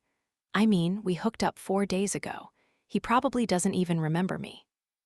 I run my soapy hands under the hot water. 4 days and she's concerned he's already forgotten about her. Is that how little she thinks of herself? Maybe I ought to chime in and advise her not to bother tracking him down. Jake would eat someone like her alive. Fine, I guess we're staying here, the friend says on their way out. We should find a. Their voices trail off as the door swings shut. I dry my hands with a paper towel and ponder what I just heard. So, 4 days ago, Jake and his amazing tongue got some hot Bambi action. Talk about hypocrisy. Where does he get the nerve, telling me who I can hook up with and ordering McCarthy to dump me? Here he is, oral sexing hot dear women and spending his Friday night at some bar, likely trying to pick up. Meanwhile, poor McCarthy is sitting at home, unable to jerk his own dick without asking Connolly's permission. Screw that. Fortitude straightens my shoulders as I go outside to find my cousin. She's by a parking meter on the sidewalk, standing at the back door of a sporty black sedan. "Ready?" she calls when she spots me. I join her at the car. "Yes, but change of plans. We're making a quick stop first." "Six. Jake." The Dime is my favorite place in the city. It's the epitome of a dive bar. Cramped. Dark. The pool table's missing 3 balls, including the 8-ball. The dartboard is cracked in half. The beer tastes watered down half the time, and the food is covered with a layer of grease that congeals like a rock in the pit of your stomach. But despite its failings, I love it. The place is small, which means larger groups usually venture elsewhere. And the clientele is mostly male, so it's the perfect spot to visit when you're not looking to hook up. That doesn't stop Brooks, of course. My roommate can find a chick anywhere. Take him to a convent and he'd seduce a nun. Take him to a funeral and he'd be banging the grieving widow in the bathroom, or hell, on the casket. Dude's a slut. Right now, he's at a corner table making out with our waitress. Only 2 servers are working tonight, and Brooks has his tongue in one of their mouths. The other one, an older dude with a beard and glasses, keeps clearing his throat pointedly. She keeps ignoring him.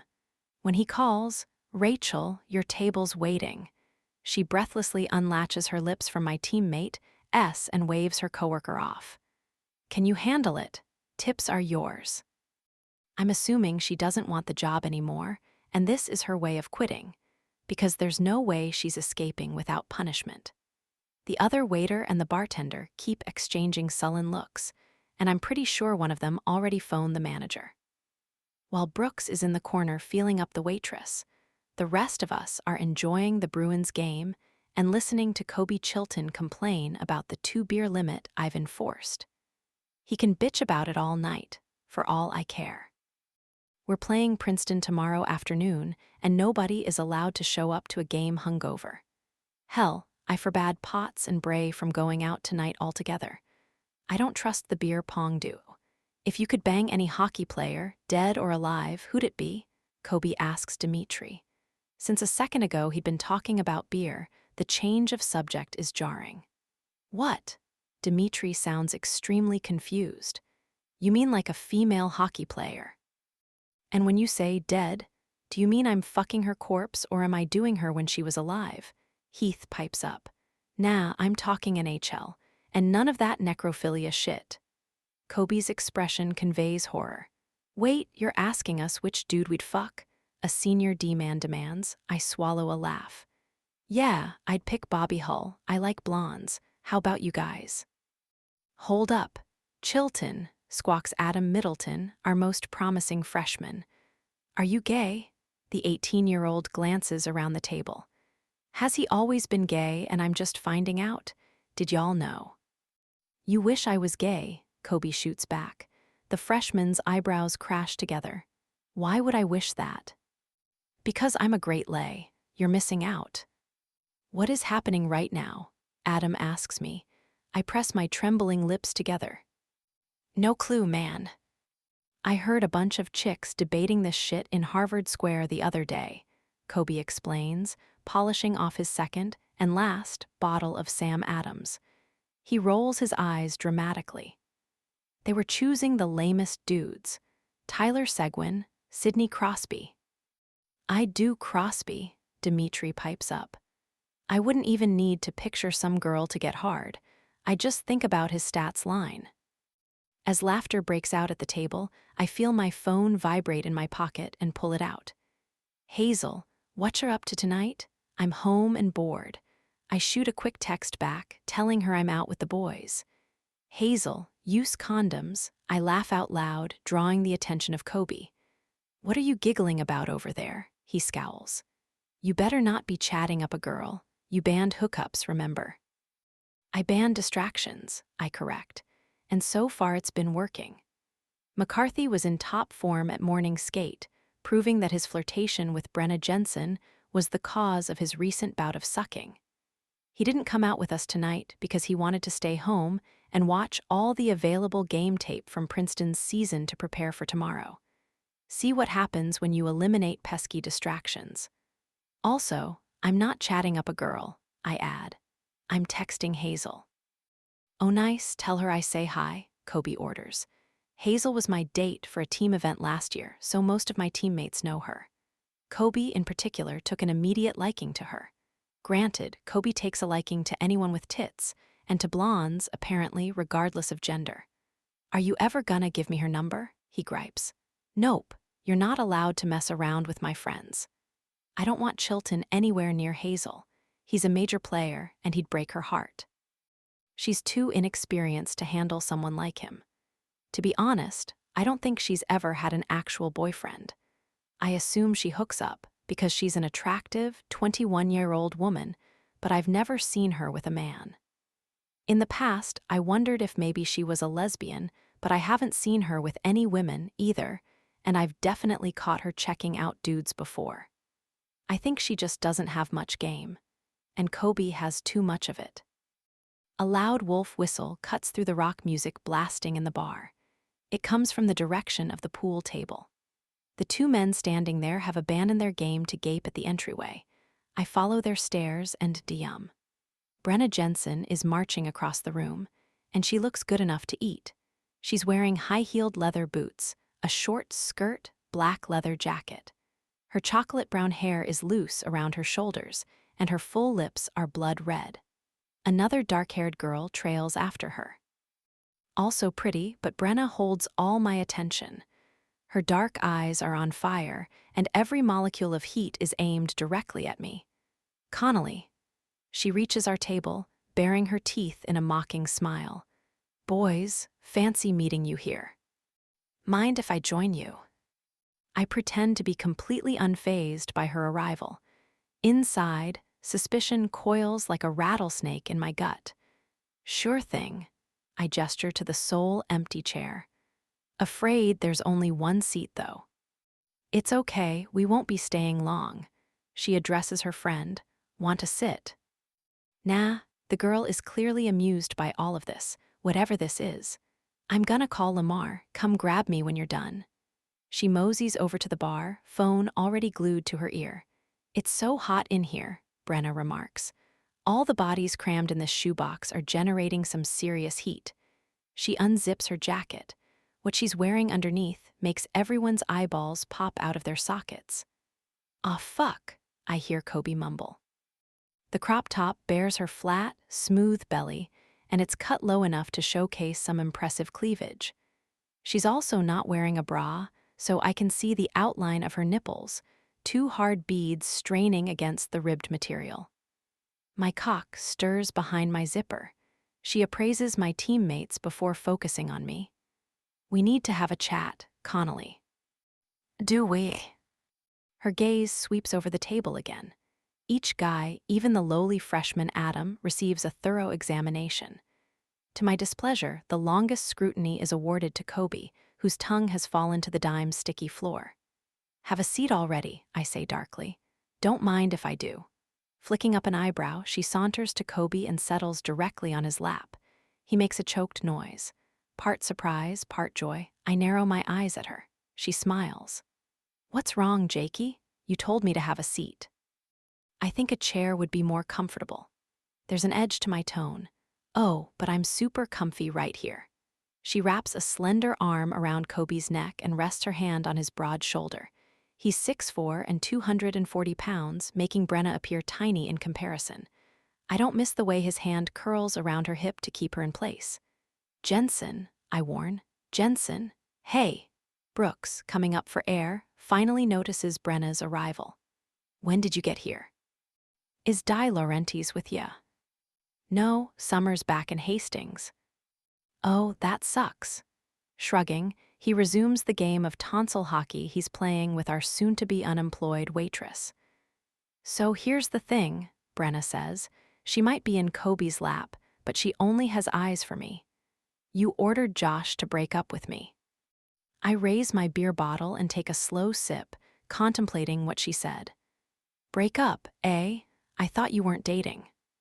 We weren't, but we had a good arrangement going. I liked him.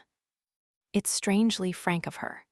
Most women probably wouldn't enjoy admitting how much they liked the person who just dumped them. I experience a weird tug in my stomach at the notion that she might have actually been into McCarthy. I liked the way his hands felt on me, she continues in a throaty voice, and suddenly every man at the table is eating up her every word. I liked his lips, his fingers. A strangled cough comes from Adam the freshman. I silence him with a deadly glare. He gulps down some beer. I guess you'll have to find other hands and lips and fingers to keep you occupied, I tell her. When Kobe opens his mouth, I glare at him before he can volunteer his body parts. His mouth promptly slams. I told you, you don't get to make decisions for me, Brenna says coolly. I didn't make any decisions for you. McCarthy made up his own mind. I don't believe that, and I don't appreciate you interfering in my life. I don't appreciate you interfering with my players, I retort. My teammates' heads swing back and forth from me to Brenna. Are we really going to have this argument again? She asks in a bored tone.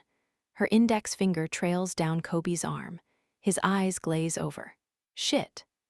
Brenna is not only smoking hot, she's also magnetic as hell. And her perfect ass is currently pressed up against the crotch of a hockey player who's full of pent-up aggression and anticipation for tomorrow's semifinals. Did you come here to yell at me, hottie? Because that's not going to bring poor, sweet McCarthy back. I'm goading her, mostly because it's fun to see her dark eyes smolder with anger, like two hot coals burning in a fire pit. You're right, I'm not going to get McCarthy back, so I guess it's time to find a replacement. Her fingertips reach the hand that Kobe placed on her hip. She laces their fingers together, and I frown when I glimpse her thumb rubbing the inside of his palm. I think he might actually groan. The music muffles the sound, but his tortured expression tells me he's not unaffected. I glower at him. Focus, man, she's just playing a game. It's not a game. I think your boy here is hot. She tosses her silky hair over one shoulder and slants her head to meet Kobe's appreciative gaze. What's your name? Kobe, Gravel thickens his voice. Oh fuck, we're in trouble. He's looking at her as if she's already naked. Hell, I think everyone in the bar is. I'm Brenna, she coos. It's so nice to meet you. So nice, he echoes, visibly gulping.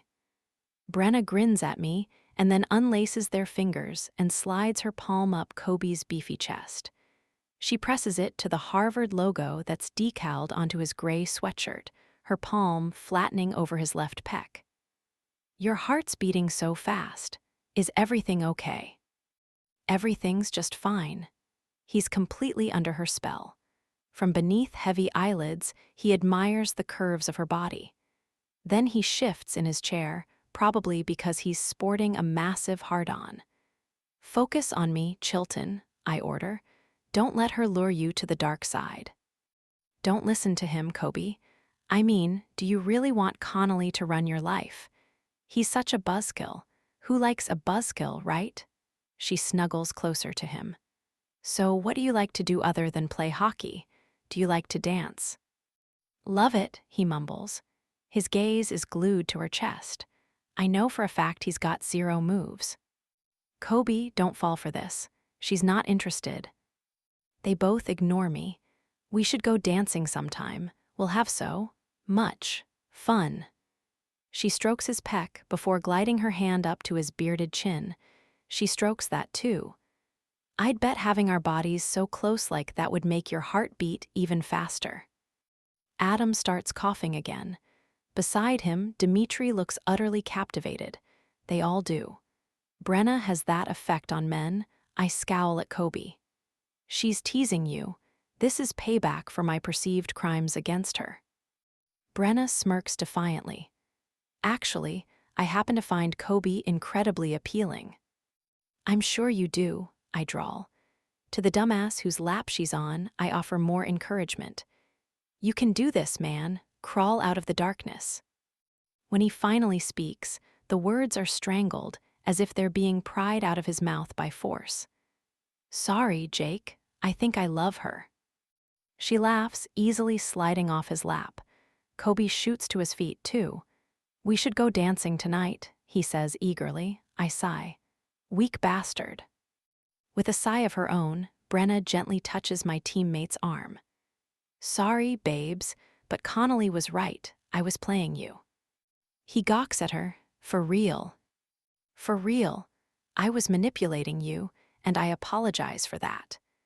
You were an unwitting pawn in this little chess game between me and your captain.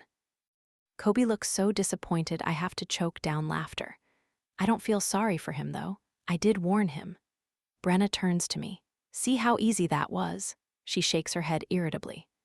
The only reason I'm not crying over this McCarthy thing is because it was a temporary arrangement. But let this serve as a warning to you, Connolly. Stay out of my life.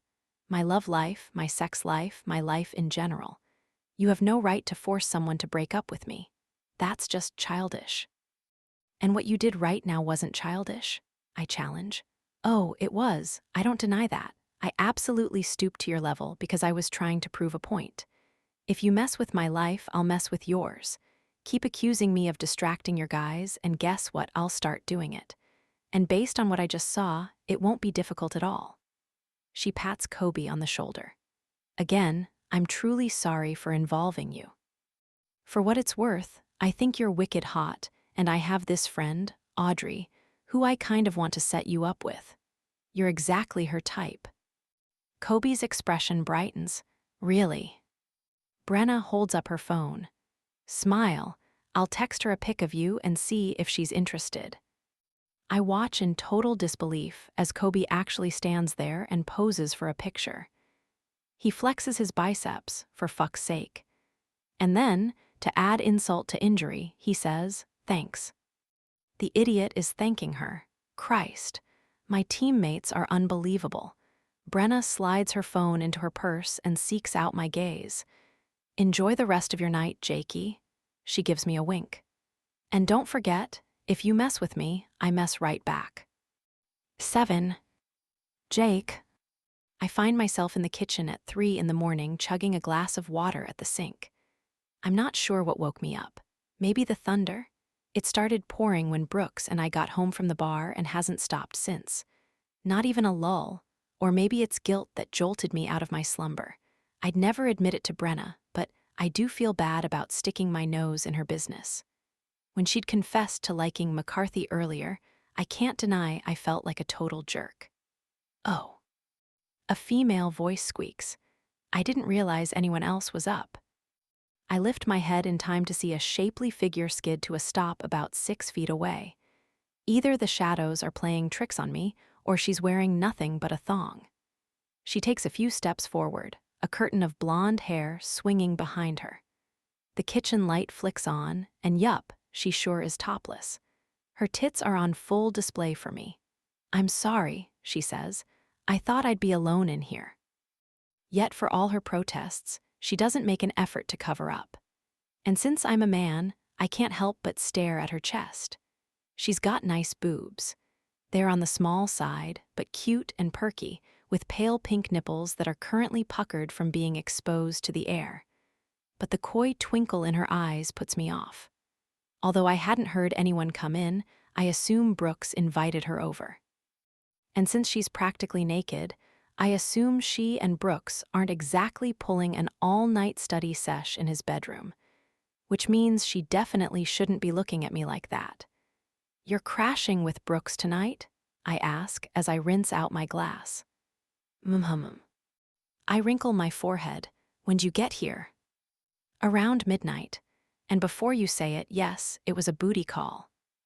I resist the urge to shake my head.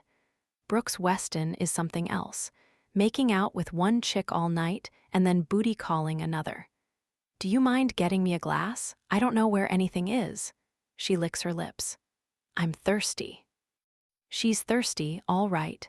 I open the cupboard, grab a drinking glass, and hold it out. Her fingertips brush my knuckles suggestively as she accepts it. Thank you. No prob, I withdraw my hand. You look cold, I say with a pointed glance to her nipples. Actually, I'm feeling really hot right now, she giggles, and you're looking it. Looking what? Hot. I try not to raise my eyebrows. This chick is bold. Too bold, considering whom she came to see tonight. Weren't you just with my roommate? I nod toward the corridor. Yeah, so. So you probably shouldn't be telling some other guy he's hot. Brooks already knows what I think about you. Does he? An itchy feeling crawls up my spine. I don't like the idea of people discussing me. And I seriously hope I'm not part of whatever kinky games the two of them play behind closed doors. She pours herself a glass of water from the filtered dispenser in the fridge. Then she stands there and drinks, topless, no care in the world. She's got a gorgeous body, but something about her rubs me the wrong way. It's not the brazen attitude. I like outspoken girls, girls who bust my balls. Like Brenna Jensen, she's the very definition of bold, and she doesn't make me want to sprint out of the room. This girl, on the other hand. What's your name? I ask warily. I don't know where the distrust in my gut is coming from, but her presence is unnerving me. Kayla. She takes another long sip, propping one hip against the granite counter. She's completely unfazed by the fact that she's wearing teeny panties and nothing else. We met before, she tells me. Did we? Visible displeasure darkens her eyes.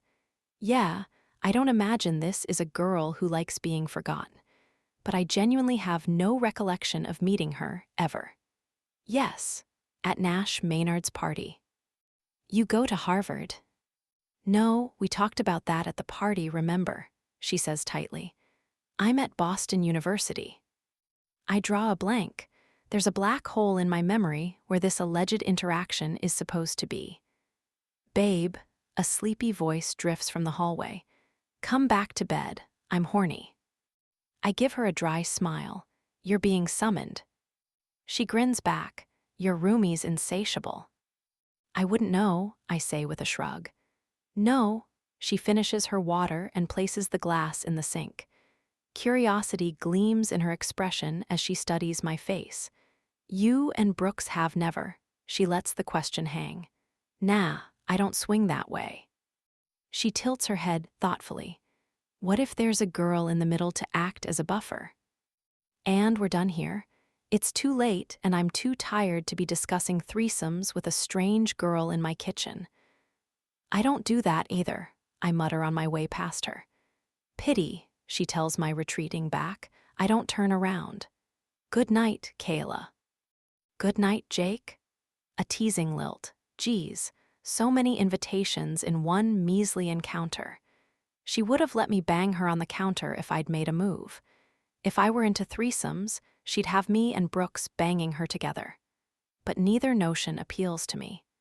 I go back to bed and make sure to lock my door, just in case. Early the next morning, I make the trek to see my folks. This requires a quick ride on the Red Line, followed by a not-so-quick one on the Newburyport/Rockport line, which takes me all the way to Gloucester. It'd be faster to borrow Weston's car and drive up the coast, but I don't mind taking the train. It's cheaper than gassing up the Merceds, and it provides me with quiet time to reflect and mentally prepare for today's game. Our entire season rides on this game. If we lose. You won't lose. I heed the self-assured voice in my head, tapping into the confidence I've been cultivating since I was a kid playing pee-wee hockey.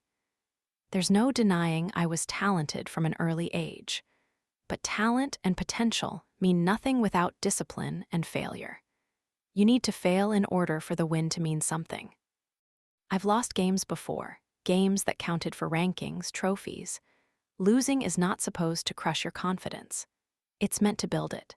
But we won't lose today. We're the best team in our conference, maybe even the best in the entire country.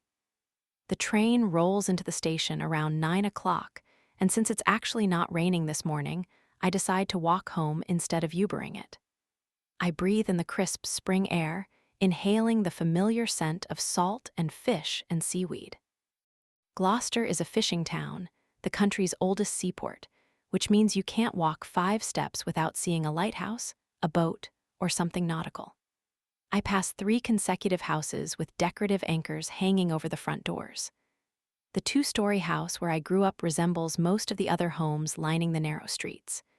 It has white siding, a sloped roof, and a pretty front garden that Mom tends to religiously. The garden in the backyard is even more impressive, a testament to her green thumb. The house is small, but it's just the 3 of us, so we've always had more than enough room. My phone rings as I'm approaching the porch. It's Hazel. I stop to answer the call because she's supposed to show up this afternoon for the game. "Hey," I greet her. "You still coming to Cambridge later?" "Never. I'd die before betraying my school." "Oh, shut up. You don't even like hockey. You're coming as a friend, not a fan." "Sorry, yes, of course I'm coming. It's just fun to pretend we have a massive rivalry. You know, a forbidden relationship." "Well, friendship," she amends. "There's nothing forbidden about our friendship. Everybody knows you're my best friend and nobody cares." There's a slight pause. "True, so what are you up to right now? If you want, I can drive up early and chill with you until the game." I'm about to walk into my folks' house. Mom's cooking up a special game day breakfast. I wish you told me. I would have joined you." "Yeah, right. That would have required you waking up before 8 o'clock on a Saturday." "I totally would have done that," she protests. "The world doesn't exist before 9 a.m. That's a direct quote from you, Hazel." I chuckle. "What are we doing to celebrate after you win today? Ooh, how about a fancy dinner?" "Maybe. I'm sure the boys will want to go out partying, though." "Oh, and I've got somewhere to be around 10. You can come with if you want." "Depends what it is." "Remember Danny Novick? His band's playing in the city tonight. It's their first gig, so I promised I'd be there." Danny was a teammate of mine in high school, one of the best stick handlers I've ever seen, and that dexterity with his hands serves him well as a guitarist, too. He never could choose what he loved more, hockey or music. "What kind of music do they play?" "Metal." Kill me now," Hazel sighs. "I'll let you know later, but right now it's a tentative no from me, dog." I snicker. "I'll see you later, okay?" "Yup." "Tell your parents I said hi." "Will do." I hang up and walk through the unlocked front door. In the small entryway, I toss my hockey jacket on one of the iron coat hooks, which are shaped like what else anchors. "Mom," I call as I unlace my boots. "Hi, baby, I'm in here." Her greeting wafts out from the kitchen, along with the most enticing aroma. My stomach growls like a grumpy bear. I've been looking forward to this breakfast all week. Some guys don't like to pig out on game days, but I'm the opposite. If I don't eat a huge breakfast, I feel sluggish and off. In the kitchen, I find Mom at the stove, a plastic red spatula in hand. The hunger pangs intensify. Fuck yeah, she's making French toast and bacon. And is that sausage? Hey, that smells fantastic. I saunter over and plant a kiss on her cheek, then I raise my eyebrows. Nice earrings. Are those new? With her free hand, she rolls the shiny pearl on her right earlobe between her thumb and index finger. "Aren't they pretty? Your father surprised me with them the other day. I've never owned pearls this big before." Dad did good. Rory Connolly knows the secret to a healthy marriage. Happy wife equals happy life, and nothing makes my mother happier than shiny baubles. She turns to face me. With her dark hair pulled back in a sleek ponytail and her cheeks flushed from the stove, she appears way younger than 56. My folks had me when they were in their mid-30s, so she's constantly referring to herself as an old mom. She definitely doesn't look it, though. Hazel says hi, by the way.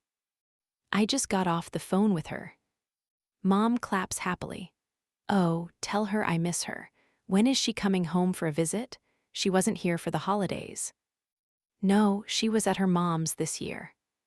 Hazel's parents got divorced a few years ago.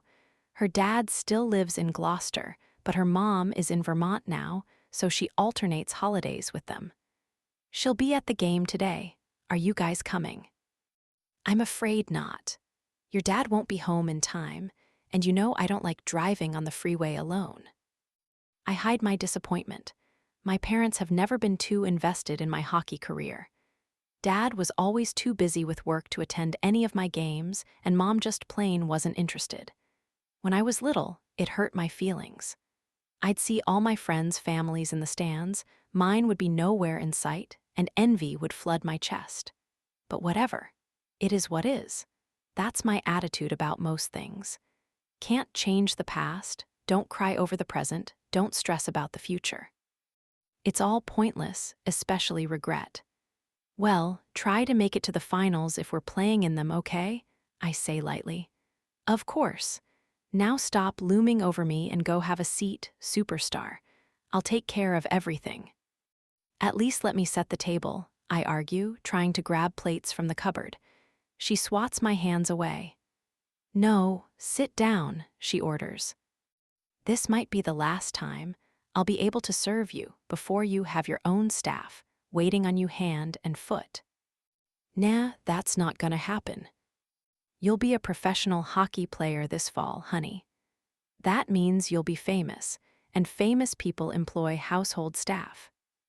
I made the mistake of showing my folks the paperwork for my NHL contract, and when they saw how much money I'll be earning soon, not to mention all the performance incentives my agent persuaded the club to include, their eyes nearly bugged out of their heads. I can't predict the actual amount I'll end up bringing in, but the value of my contract is around $2 million, which is definitely on the high end for a rookie. According to my agent, that's what they give the projected superstars. Damned if my ego didn't inflate hearing that. My mother liked it too, because that's all she calls me now, superstar. I don't want household staff. But I chuckle and sit down anyway, because if she wants to spoil me today, why not? She's partly right. Next year I'll be in Edmonton, freezing my balls off in the Canadian winters. I'm going to miss Saturdays in Gloucester with my folks. Where is Dad, anyway? He's at the job site, Mom answers as she turns off the burner. On Saturday? And yet I'm not surprised. My dad is a superintendent for a construction company that specializes in bridges and tunnels, usually handling city contracts.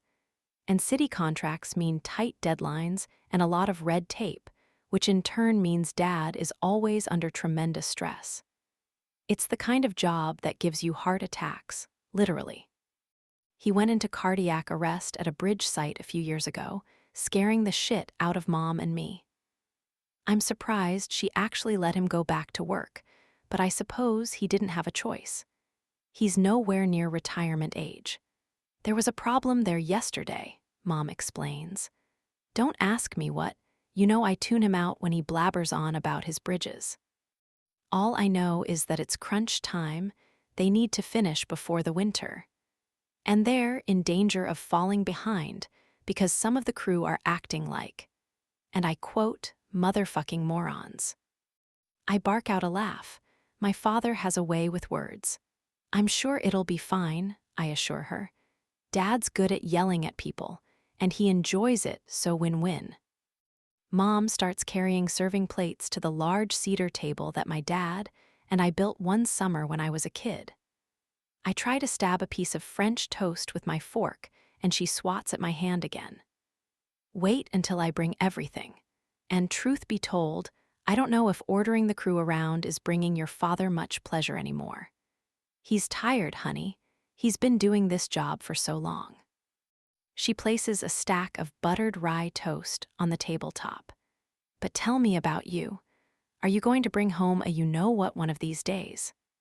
I play dumb. A you-know-what, like a puppy, a car. A girlfriend, Jake. You need a girlfriend, she huffs. Oh, I do I? I can't help but tease. My parents have been on my case for a while now about my bachelor status. Yes, she says firmly. You do. You need a nice, supportive girlfriend. Like Hazel, I still don't understand why you won't date Hazel. She's perfect for you. Hazel is always the first candidate whose hat Mom throws into the ring. I'm not going to date Hazel, I say, as I've said about a dozen times prior. I'm not interested in her that way. Fine, then go out with someone. That's always Mom's second option. Someone. She's dying for me to settle down already. But that's not in the cards at the moment. I don't want to, I answer with a shrug. Hockey's my main priority right now. Hockey has been your main priority since you were 5 years old. Don't you think it's time for some new priorities? Nope. She shakes her head in disapproval. You're in college, Jake. You're young and handsome, and I just don't want you to one day reflect on this time in your life and regret not having someone special to share it with. I don't have regrets, Mom. Never have. Although, if I'm being totally honest, I am feeling regretful about something. I can't seem to shake off the guilt over my interference with Brenna and McCarthy. Sure, it's not as if they were engaged to be married, but she's right. I did ask him to dump her. That was a dick move. I wouldn't want someone dictating my sex life, either. I'd hoped the guilt would simply fade away, but it hasn't. It was gnawing on my insides last night, and it's still chewing at me this morning. Game day, a stern voice reminds me. Right. Today's game against Princeton is all that matters right now. We need to win. We will win. The alternative is not an option. 8. Brenna, I can't believe you're abandoning me.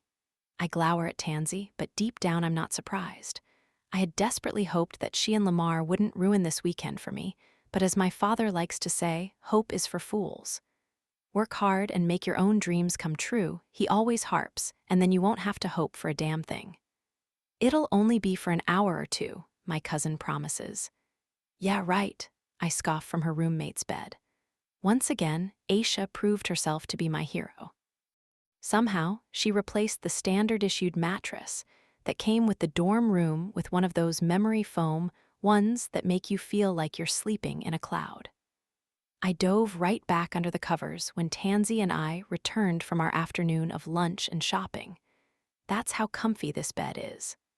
I'm serious, Tansy insists. I'm just going over there so we can talk about what happened last night. Oh, you mean how the two of you screamed at each other like maniacs in front of the entire bar? Yeah, that was fun. Tansy and Lamar started arguing almost the instant we arrived at the Frog and Fox. It was one of the most impressive snowball progressions I've witnessed in a while. They kissed hello, she teased him about getting the location wrong. He grumbled that she gave him the wrong bar name. She denied it. He insisted. She said it wasn't her fault his dumb ass couldn't read a text message. He said, "Why are you acting like such a bitch?" And there you have it, the apocalypse. Oh, Lamar.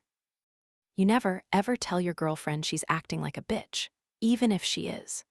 Lamar's friends and I decided to do a couple of tequila shots. We figured that Tansy and Lamar would eventually tire themselves and rejoin the group, except they never did, and Tansy dragged me out of the bar in tears and we went home before midnight. I woke up this morning and didn't even have a hangover. As far as I'm concerned, that constitutes a crappy night. Come on, Tans, tell him you'll see him tomorrow. You already ruined Newberry Street by texting him the entire time.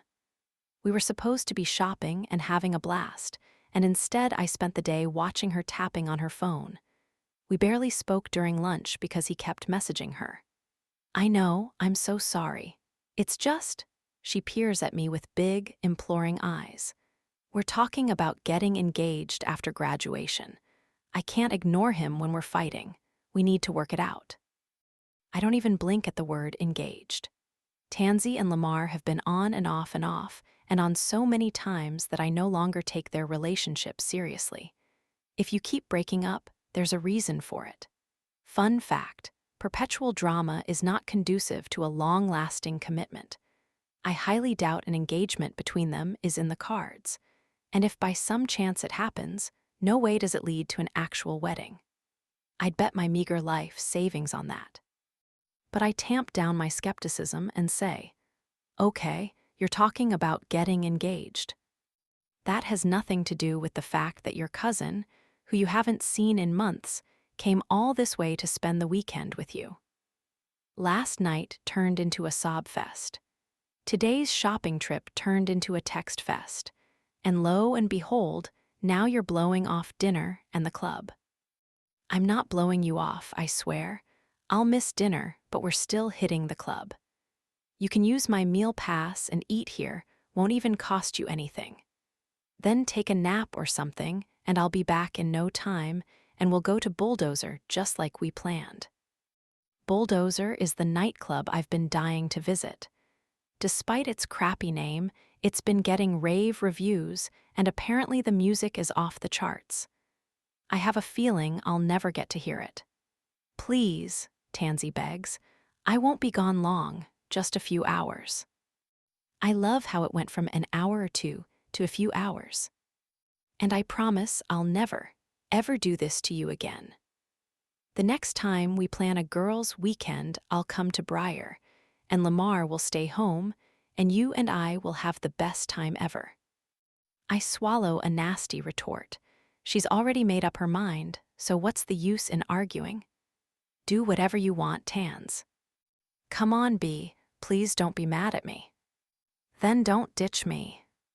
Brenna. My phone goes off.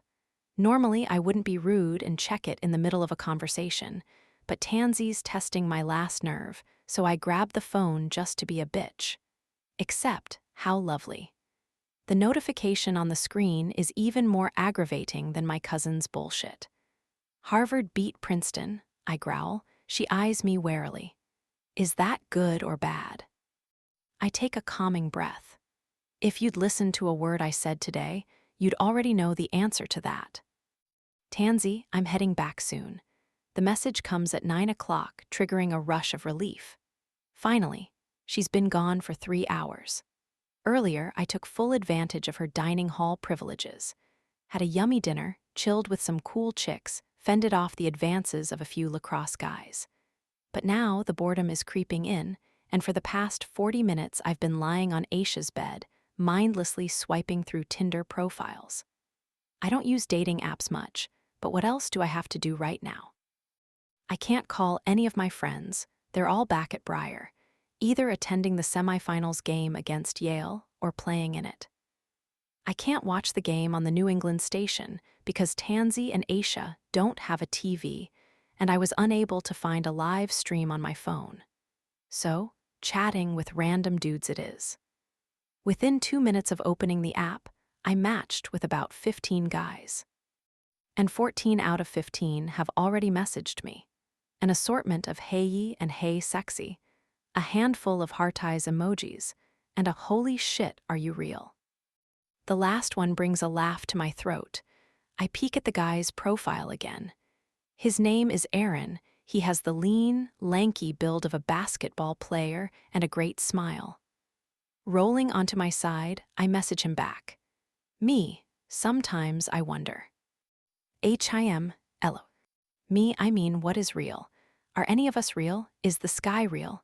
HIM, the sky's not real. Sorry to break it to you. ME, OMG. What is it then? HIM, we're in a dome. It's like a Truman Show scenario. ME, spoiler alert, dude, I've never seen that movie. HIM, you should. It's so good. You'd be really into it. I'm a film major, so we watch a lot of really cool shit in class. ME, sounds awesome. So what's your specialty? Screenwriting? Directing? HIM, directing. I'm gonna win an Oscar one day. Actually, I already make my own movies. At first, I'm intrigued. Until he follows it up with a winky face. Uh-oh. I decide to keep my response vague because I sense where this is heading. ME, that's cool. HIM, you're not going to ask what kind of movies I make. Me, I have a fairly good idea. 2 more winky faces appear. You're so gorgeous. I love your body. I'd love to feature you in one of my movies. Although he hasn't officially gone full douche yet, it's only a matter of time, so I kibosh the conversation by typing, sorry, I'm not interested in being an actress. I bet your tits are so sexy. And your nipples. I'd love to suck on them and film myself doing it. Why? Why? I unmatch him without delay and stare up at the ceiling. I am honestly starting to question evolution. We went from cavemen to Homo sapiens to this incredible society of great minds. Alexander Graham Bell inventing telephones, Steve Jobs inventing everything. And now we're devolving. We've traveled back to cavemen, only nowadays we call them fuckboys. Evolution has come full circle, and that's a real bummer. I groan out loud, willing my cousin to get home already. I can't believe I'm missing the semifinals for this. At the reminder, I check my phone for an update on how Briar's doing. According to Twitter, the second period ended with Briar leading 2-1. That's still too close for comfort. Harvard beat Princeton by 3 goals. I bet Connolly is mighty pleased with himself. Maybe he's out with hot Bambi right now, celebrating the win with a follow-up BJ and some kiss, swirl, oral action. Goody for him. I'm pulling up Tinder again when another text from my cousin pops up. Tansy, change of plans. Lamar's coming to the club with us. My fingers clench around my phone. Seriously, this is our girl's weekend. Her boyfriend already ruined every single thing we've done so far, and now she's letting him ruin Bulldozer? I was excited for Bulldozer, damn it. I call her rather than text, resentment slithering up my throat. Are you serious? I demand when she picks up. I'm so sorry, Tansy moans. It's just we made up and he asked if he could come, and what was I supposed to say? No. Yes, you're supposed to say no. Tell him it's not personal. We need girl time. Come on, Bren, it'll be fun, I swear. Right, the way last night was fun? I grit my teeth so hard they begin to throb. I try to relax my jaw with a slow exhalation. I'm tired of arguing with her. Fine. Are you picking me up, or should I meet you there? We'll pick you up. Lamar's driving because he doesn't plan on drinking tonight. I'm going to get ready here, so we'll be about an hour. Whatever, text me when you're on the way. I'll start getting ready. I push aside my annoyance and take a quick shower, then dry my hair and style it in loose waves using Tansy's flat iron. I brought a sexy clubbing dress with me, a shimmery black bodycon number that reveals a lot of cleavage and a lot of leg. I slip it on and then settle at Aisha's awesome vanity to do my makeup. I put on more than usual tonight. Along with my trademark red lips, I create a smoky eyes look, with winged liner and thick mascara. After I'm done, I examine my reflection in the mirror, happy with the results. Last night sucked. Today, too, but I have a good feeling about tonight. So what if Harvard is moving on to the finals? Briar will too, and we'll kick their asses. And in an hour or so, I'll be dancing the night away at Bulldozer. My phone chirps. Good. Here we go. Tansy's on her way to pick me up and... Tansy, please don't kill me. Lamar and I are bailing on the club. The dream is dead. Bulldozer officially slips through my fingers. As anger quickens my pulse, I sink onto the edge of Tansy's bed at a complete loss for words. Cousin Tansy has officially usurped Cousin Alex. She is, hands down, the worst. Nothing tops this. Nothing. My hands tremble as I respond. Emmy, are you kidding me? Tansy, I'm so sorry. It's been such a stressful 2 days for us, and he thinks it would be better for our relationship if tonight was only about me and him. We're going to stay in and watch a movie and reconnect. Reconnect? They see each other every day. Outrage coats my throat, and my jaw is harder than stone. Emmy, congratulations. You win the Worst Cousin of the Year award, and it's only April. Tansy, I'm sorry, I feel awful. Me, no you don't. Otherwise you wouldn't be ditching me. Tansy, are you pissed? Me, of course I'm pissed. WTF is wrong with you, T? I'm not afraid of confrontation, and I'm certainly not going to pretend everything is fine and dandy when it is. My harsh words clearly have an effect on her, because after several tense moments, she backpedals like crazy. Tansy, you're right, I'm sorry. I'm being ridiculous. Let me talk to Lamar again and we'll meet you at the club, okay? My jaw falls open. Is she nuts? Why would that be okay? Teeth clenched, I quickly compose an essay. Thesis statement. Fuck you. M.E. No, not okay. And don't bother with the club, just stay at Lamar's. That's clearly what you want to do tonight anyway, and I don't want to spend time with someone who doesn't want to spend time with me. I'm making other plans. I've got other friends in the city, so enjoy your evening and maybe I'll see you tomorrow morning. 5 seconds later, the phone starts to ring. I ignore it. My sparkly dress, and I end up at a small music venue near Fenway Park. Initially, I try hitting a couple of different bars. I usually have no problem going out alone and talking to strangers, but I'm in such a sour mood tonight that I find myself scowling at anyone who tries to approach me, male or female. I don't want a hookup or a conversation. I want to be left alone. I decide I need a place where the music is so loud it'll deter any and all overtures. Bulldozer fits that bill, but I don't feel like dancing anymore either. I want to order a drink and sulk in silence. Or rather, sulk to deafening heavy metal music, because the venue I wander into is featuring a metal band tonight. Perfect. The club consists of one main room just big enough to house a narrow stage and a tiny mosh pit. A few standing tables are tucked against a brick wall that's painted black and spray-painted with graffiti. There's a bar on the other wall, but no counter space, so I saunter toward the tables. They're all empty. Everyone is staring at me as I cross the dark room, probably because I'm dressed for a night out on the town, whereas most of them look like they crawled out from under a boardwalk. Rumpled clothing, greasy hair, and more Pantera and Slayer shirts than I can count. Luckily, the lighting is practically non-existent, so it's nearly impossible to make out people's actual faces in the shadows. While I feel their stares, luckily I don't have to see them. What can I do you for? A waiter with black hair that hangs down to his waist comes over to serve me. Band S about to go on, so you'd better order quick. A vodka cranberry, please. He nods and walks off without asking me for ID. I have it with me, so I wasn't worried anyway. I angle my body toward the stage and watch as the long-haired lead singer bounces up to the microphone stand. Hello, Boston. We're Stick Patrol, and we're about to fuck you up.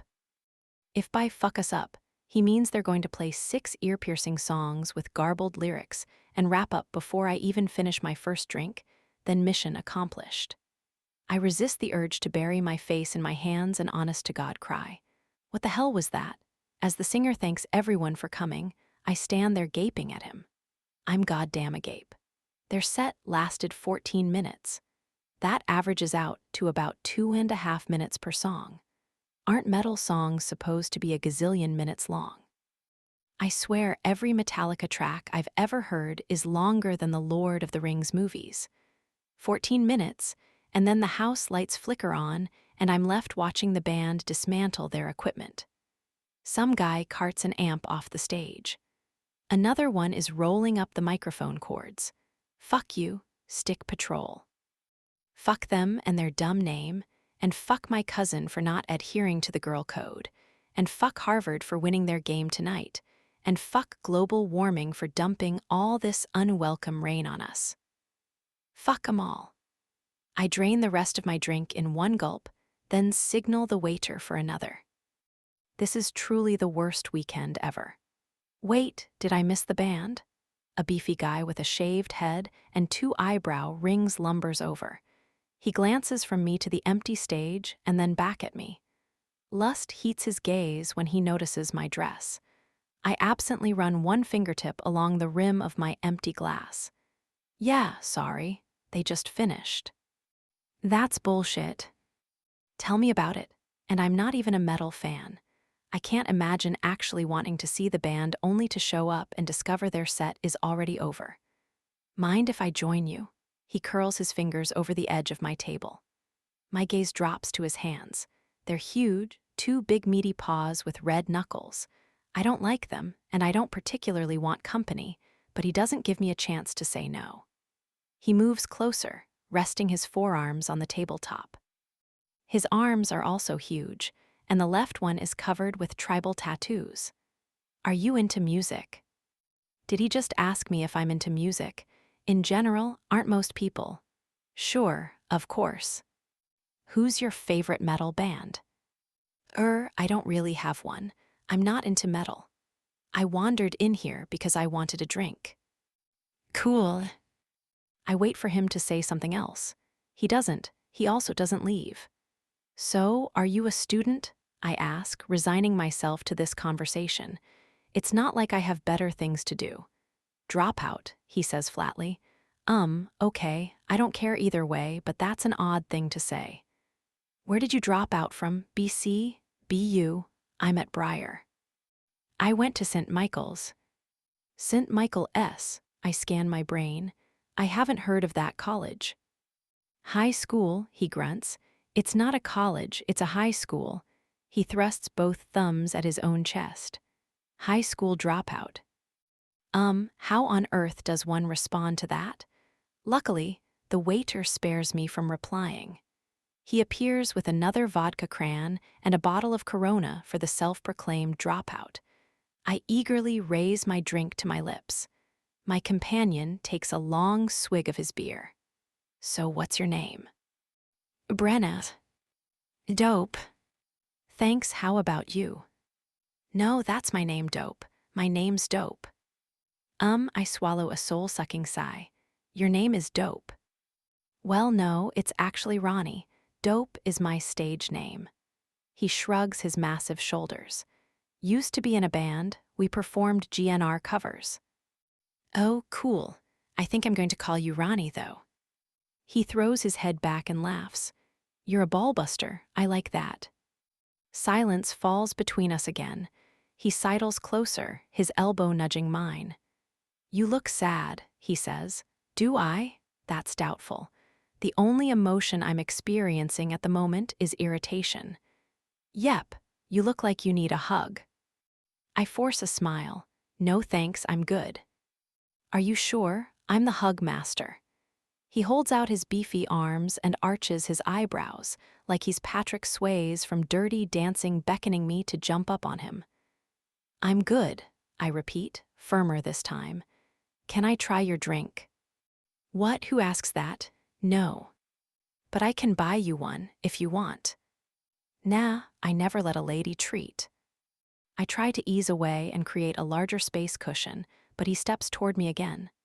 I don't feel threatened by him, however. He's a big guy, but not menacing. He isn't trying to bully me with his physicality. I think he's just completely oblivious to the I'm not interested vibes I'm transmitting. Yeah, so I know my life story it's complicated, Ronnie confesses, as if I asked for his life story, which I didn't. I grew up on the North Shore. Father's a deep-sea fisherman. Whore mother took off with some asshole. I can't, oh God, I just can't. Ronnie's not a horrible creep or anything. An oversharer, indisputably, but he seems nice enough and he's simply trying to make conversation. But I can't. I want this night, this whole damn weekend, to be over already. It's been absolutely horrible. Dismal. I honestly can't see how it could get any worse. No sooner do I think those words than the universe decides to bitch slap me by bringing Jake Connolly into my field of vision. Jake fucking Connolly. My neck muscles snap to attention, going taut with suspicion. What is he doing here? It sucks, you know. You move to Boston, thinking you'll land a sick job, but it's hard 'cause you don't have that diploma. I'm only half listening to Dope. I mean, Ronnie, Jake holds the majority of my attention. With his faded blue jeans, dark green Under Armour shirt, and Bruins cap, he's the only male in the venue who isn't wearing black or a band shirt. He's also about a foot taller than everyone else. I grit my teeth. Why do athletes have to be so big and masculine? Jake's body is incredibly appealing. Long legs, muscular arms, sculpted chest. I've never seen him without a shirt, and I find myself wondering what his chest looks like when it's bare. Ripped, I assume. But is it hairy? Smooth like a baby's bottom? My traitorous fingertips tingle with the urge to find out. He hasn't spotted me yet. He's standing at the edge of the stage, chatting with one of the band members. The guitarist, I think. I wonder if I could sneak out the door without him noticing.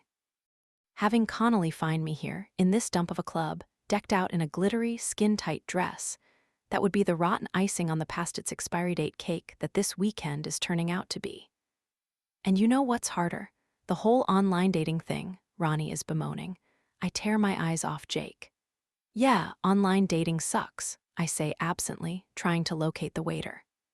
I get all these matches and girls being like, "Hey, handsome, you're so great and sexy," and then the conversations just die. I don't get it. Really, he doesn't get it. Because I have a sneaking suspicion why those conversations are dying. Elements of his game are desperately lacking. For example, the casual mentions of his whore mother and constantly referring to himself as a dropout. Sadly, Dope might not be putting his best foot forward, but I refrain from offering constructive criticism. I'm too busy trying to execute an escape plan. My gaze darts toward the stage. Jake's still engaged in deep conversation with the guitarist. Crap, where is that waiter? I need to pay for my drinks and get the hell out of here. You're a cool chick, Brenna, Ronnie says awkwardly. Easy to talk to. I cast another look around at the room. It's time to go. If Jake notices me, he'd never let me live this down. The dress, the location, the company, yes. I spot the waiter emerging from the swinging door next to the bar. I frantically wave my arm. Sorry, just trying to get the bill, I tell Ronnie. I stop talking, because Jake isn't across the room anymore. Where on earth did he go? You're leaving? Ronnie is crestfallen. Yeah, I'm getting tired and There you are, babe, drawls a familiar voice. I'm sorry I'm late. The next thing I know, Jake strolls up, cups the back of my neck, and lowers his mouth to mine. 9. Jake. I didn't plan on kissing her. I was merely going over there to save her from the dude she was clearly trying to escape. But her lips are right there. Pouty and red and so damn tempting I can't resist. My mouth brushes over hers in a scant tease of a kiss. I think it teases me more than it teases her, though, and I regret it almost instantly because foo-wuck, I want more. I want tongue. I want it all. But I can't have it. I came to rescue her, not to make out with her.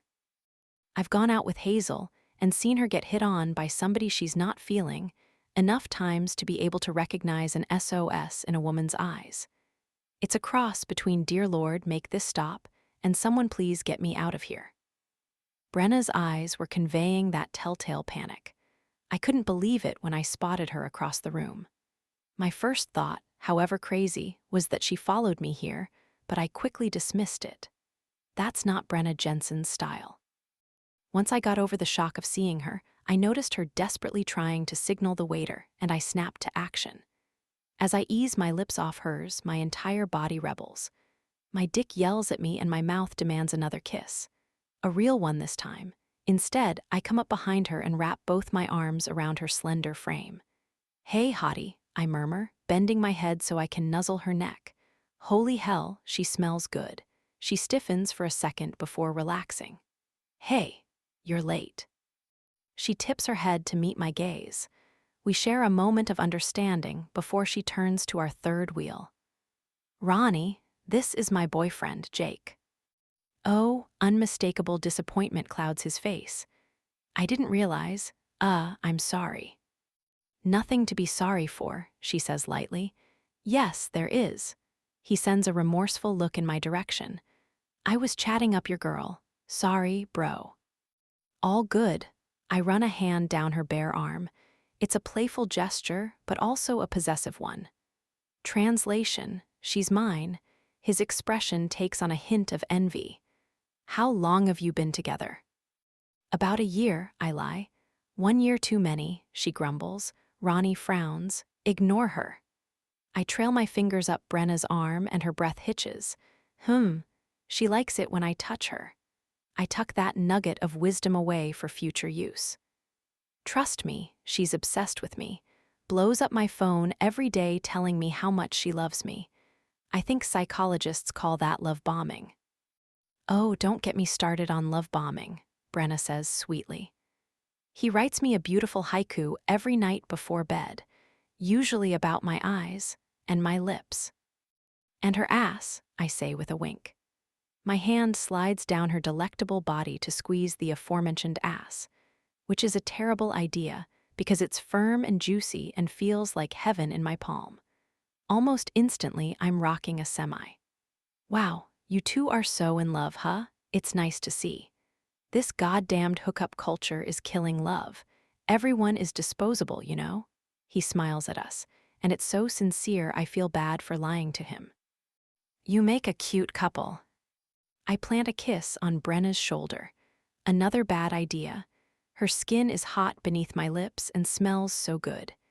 Yeah, we're in it for the long haul. Forever and ever, she chirps, beaming up at me. Ronnie polishes off his Corona and sets it on the table. Well, I won't bother you anymore, but thanks for the chat. Have a good night, you guys.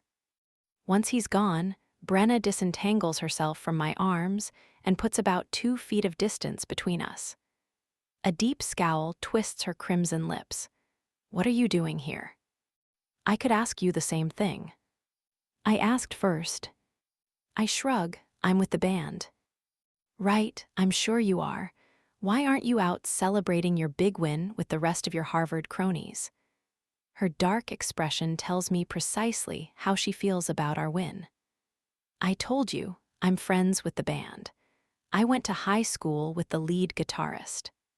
Speaking of Danny, I turn to make sure he's not glaring at me for abandoning him, but he's involved in an animated discussion with a dude in a Metallica hoodie. When I catch his eye and signal I'll be a few minutes, Danny nods and continues talking. Well, you should tell your friend that his set needs to be longer than 14 minutes, Brenna says. I blinked, and it was over. I chuckle, I know, but this was their first gig, so you can't fault 'em. I signal the passing waiter who stops at our table. Could I get a Sam Adams, please, and another of these for my girl? I gesture to her empty glass. I don't, her protest dies, because the man is already bounding off. I didn't want another one, Connolly, she mutters. It's on me. The least you could do is have a drink with me. I just saved your ass, after all. She gives me a dry grin. Is that what you think happened? It is what happened. Your expression was broadcasting, get me the hell out of here. Brenna gives a throaty laugh before running a hand through her thick, glossy hair. I did want to get out of here, she confirms, because I saw you. I narrow my eyes. It's true. I mean, come on, do I look like the damsel in distress type? You really believe I couldn't have gotten away from that guy all by my lonesome? She has a point. A helpless damsel she is not. My stomach twists at the notion that she was trying to escape me and not Ronnie. The hit to my ego is unwelcome. So, what, I don't get a thank you for trying to be nice. Is that how you view yourself? As nice? Brenna winks. Haven't you heard, nice guys finish last? You still haven't told me why you're here, wearing that. I direct a pointed nod at her dress and hope my expression doesn't reveal my thoughts on it, because fuck that dress. It's indecently short and cut so low my mouth runs dry.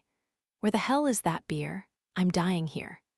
The shimmery material clings to every tantalizing curve of her body, hugging a pair of high, round breasts that a man would give up his firstborn to get his hands on. And her legs, Jesus. She's not too tall. I'd put her at average height, maybe 5'5". But the length of the dress combined with her high-heeled boots make her legs appear endless. I was supposed to go clubbing tonight, she answers tightly. But my cousin bailated on me at the last minute. Isaksi. Yup. Our drinks arrive, and I slug back a huge mouthful to bring much-needed moisture to my throat. Brenna Jensen is way too hot, and I definitely shouldn't be in her presence tonight. I'm still riding the high from this afternoon's victory, adrenaline still coursing through my veins. We destroyed Princeton, crushed them. And now the universe has placed Brenna in my path, and it's messing with my head, not to mention my intentions. When I saw her with Ronnie, I thought rescuing her from him could be my way of apologizing for the McCarthy thing. But now that she's standing in front of me in that dress, I'm not thinking about apologies. I'm thinking about kissing her and touching her, squeezing that tight ass again. Nah, more than squeezing it. A slew of dirty images swamps my mind. I want to bend her over this table and fuck her doggy style. Run my hands down her smooth ass cheeks. Slide my cock inside in one slow stroke. I bet her back would arch and she'd moan when I did it. I have to bite my lip to stop a groan. Thankfully, she doesn't notice. She's too busy stirring her drink with a thin plastic straw. She takes a sip, grimaces, and sets the glass down. Sorry, Connolly, I can't drink this. I've already had 2 in less than an hour, and I'm feeling the buzz. Where are you staying? I ask gruffly. You're not driving back to Hastings tonight, are you? No, but I'll be Ubering there. That's one expensive ride. $80, she says glumly. But it's better than going back to my cousin's dorm. I whistle. The invitation to crash with me and Brooks tickles the tip of my tongue, but I manage to refrain. That's one of the most boneheaded ideas I've ever had. Besides, she'd never say yes. I curl my fingers around the bottle and force myself to accept the truth. I'm horny. I'm still pumped up from the game. My blood's hot and my dick's hard, and Brenna is sex on heels. Her presence is shorting out my common sense like a tripped circuit. When warm fingertips suddenly touch my wrist, I jolt as if I've been electrocuted. I glance down to find Brenna toying with the beaded bracelet I'm wearing. She fingers one of the pink beads, her lips twitching as if she's trying not to laugh. Nice bling, she remarks. Did you ransack an 8-year-old girl's bedroom? Funny, I roll my eyes. It's my good luck charm. I always wear it on game day. Athletes and their superstitions. She purses her lips. Guess number 2, you held up a Girl Scout troop and robbed them blind. Wrong again. Guess number 3, you're a time traveler from the 1960s and... Sorry to disappoint you, I interrupt with a grin, but this bracelet doesn't have an exciting origin story. I lost a bet to a teammate freshman year of high school, and my punishment was to wear this for a month straight. Her tone is dry. It was supposed to be a threat to your masculinity. I know, right? I wink. Clearly, he didn't know me at all. My masculinity is rock solid. And so is my erection, but I'm trying not to focus on it in hopes it'll go away. I twist the pink-can purple bracelet around my wrist. I think he did steal this from his little sister, though. I hope she wasn't attached to it, because she sure as shit ain't getting it back. Does it have magical powers? Damn right it does. We didn't lose a single game during the month I wore this thing. We swept every series we played. I'm talking 4 consecutive weekends. And then, when I took it off, a cold shiver races up my spine. Brenna looks fascinated. When you took it off, what? I can't even discuss it. It'll trigger my PTSD. Melodic laughter spills out of her throat. I can't deny I like hearing it. No, I like knowing that I'm the one who made her laugh. This beautiful, bitchy girl with the prickliest attitude I've ever encountered, who doesn't miss an opportunity to neg me. The first game we played after bracelet, I clarify. That's how I measure time now. Amusement dances on her face. Of course. Well, we lost. No, we lost hard. It was unfathomable how badly we played. The memory still brings the heat of humiliation to my cheeks. We might as well have bent over and let the other teams spank us with their sticks. It was the ass-kicking of the century. I pause for effect. We got shut out. 8-0. Brenna's mouth falls open. 8-0? I don't think I've ever seen a hockey game where a team scored 8 goals. Wow, don't ever take that bracelet off, otherwise you'll. She stops. Actually, she smiles sweetly. Can I borrow it? I smirk. You wish. It's gonna be on my wrist when we're winning the finals. Speaking of which, I pull out my phone. I've been monitoring the Briar game all night, but I haven't checked the score in nearly 30 minutes. Well, look at that, hottie. Guess who's in overtime? Her good humor fades. What's the score? She demands. 2-2. I blink innocently. If I recall correctly, Briar was up a goal until the last 2 minutes in the third. Looks like your boys choked under pressure and let Yale tie it up. I'm not worried. Briar's got this. She shrugs carelessly. With that said, I'm heading home now. Have a good night, Connolly. A peculiar pang of disappointment tugs at my gut. I want her to stay. That's so fucked up. I shift my gaze to the stage, where Danny's still engaged in conversation. I'll walk you out, I offer. Completely unnecessary. I don't need an escort. She pats my arm. Good night, Jakey. Despite her dismissal, I follow her. I told you I don't need an escort. Yeah, you did tell me that. She stops at the bar and hands the waiter a $20 bill. That should cover his beer, too. She glances over her shoulder. Say thank you to your sugar mama, Jakey. Thank you, I flash an overly lascivious grin. Daddy loves it when you take care of him. Brenna sighs, I hate you. I trail after her toward the narrow stairwell. Nah, you don't hate me, I argue. The club is on the lower level of the building, so we have to climb 1 flight to get upstairs. Brenna goes ahead of me, which places her ass about 2 inches from my face. I nearly choke on my own tongue. Christ, I can practically see up her dress. When we reach the landing, I stop her by resting my hand on her shoulder. You like me, I inform her. She slowly appraises me. On the contrary, I think you like me. I shrug, you're all right. A smile lifts the corners of her mouth. Nuh, you think I'm more than all right. You've got a case of the Jensens. Come on now, that's just crazy talk. So you're saying if I asked you to go home with me right now, you'd say no? She licks her lips, those sexy red lips, and moves closer. I lick my lips, too. I'd say no. Still smiling, she comes even closer, backing me to the wall inch by inch until her warm, slender body is pressed up against mine and the top of her head is tickling my chin. I think you'd say yes, she whispers. She glides her hands up my chest and plants them over my collarbone. I quirk an eyebrow. Do you really believe I'm going to fall for this trick? I saw you pull this on Chilton last night, remember? And I'm not as dumb as he is. You're a man, all men are dumb. Brenna peers up at me, and damned if she isn't the most beautiful woman I've ever seen. She's bold and fierce, and those qualities combined with her beauty make her a force to be reckoned with. And yet, I don't miss the way her pulse throbs in the center of her throat, or how she's breathing a bit faster. She's not unshakable, this girl. I have the power to shake her up. You talk a big game, babe, but if I called your bluff, I think you'd be running out the door. Who's bluffing? You are. I think all you do is bluff. I rest my hand on her hip. My grip is loose, careless almost, but it's a very deliberate touch and it gets the desired response. Heat flares in her eyes. If I take my hand and slide it under your dress, what would I find? I rasp. The question is meant to shake her, but it fucks me right up too. I'm rock hard now.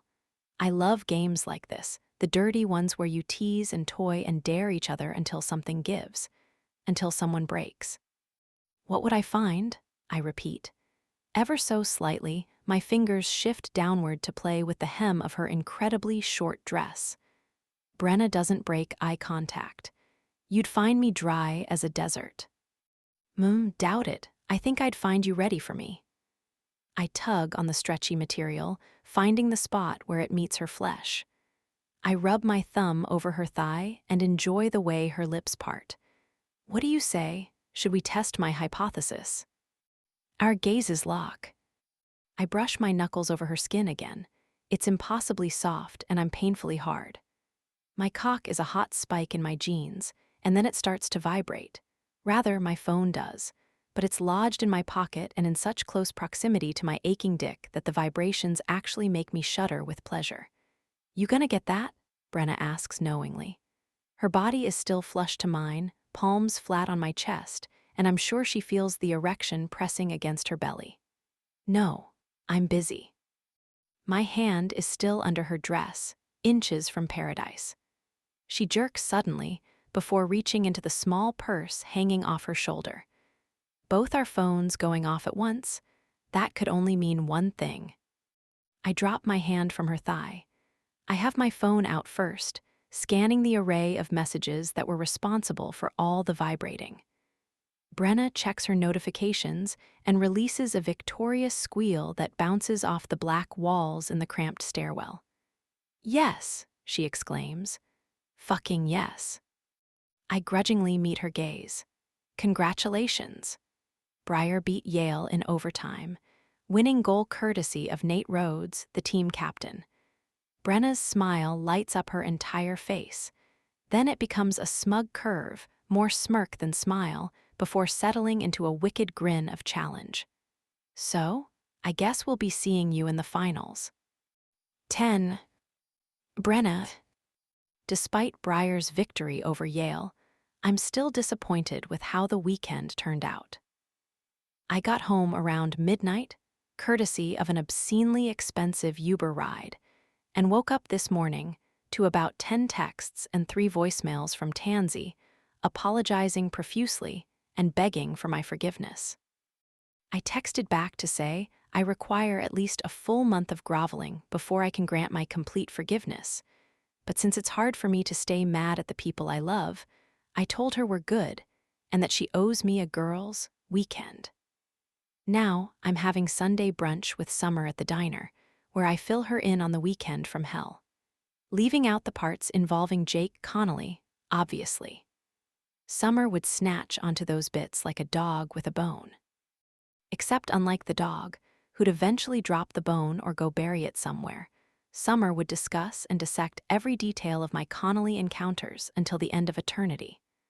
I'm sorry, but your cousin sounds like a total bitch, Summer says as she munches on a strip of bacon. Her golden hair is arranged in a messy braid, hanging over the shoulder of her white cashmere sweater. She isn't wearing a stitch of makeup and doesn't need it. Summer Hayward Di Laurentiis is disgustingly stunning. Ditto for her older brother, Dean. The two of them resemble Ken and Barbie, although Summer hates being called the latter. So of course, I do it just to piss her off. She's really not, I answer, referring to my cousin. But she sure acted like one this weekend. She ditched you both nights. That's savage. Well, we were together the first night. Kind of. She and her boyfriend got into an epic fight, so I spent most of the time hanging out with his friends. I skip what came before that, my ambush of Connolly and his teammates at the dive bar. And I don't even dare bring up the concert. I easily could, without mentioning Jake's role in it, but I'm afraid I might slip and reveal something I shouldn't. Like how warm his lips felt when they touched mine.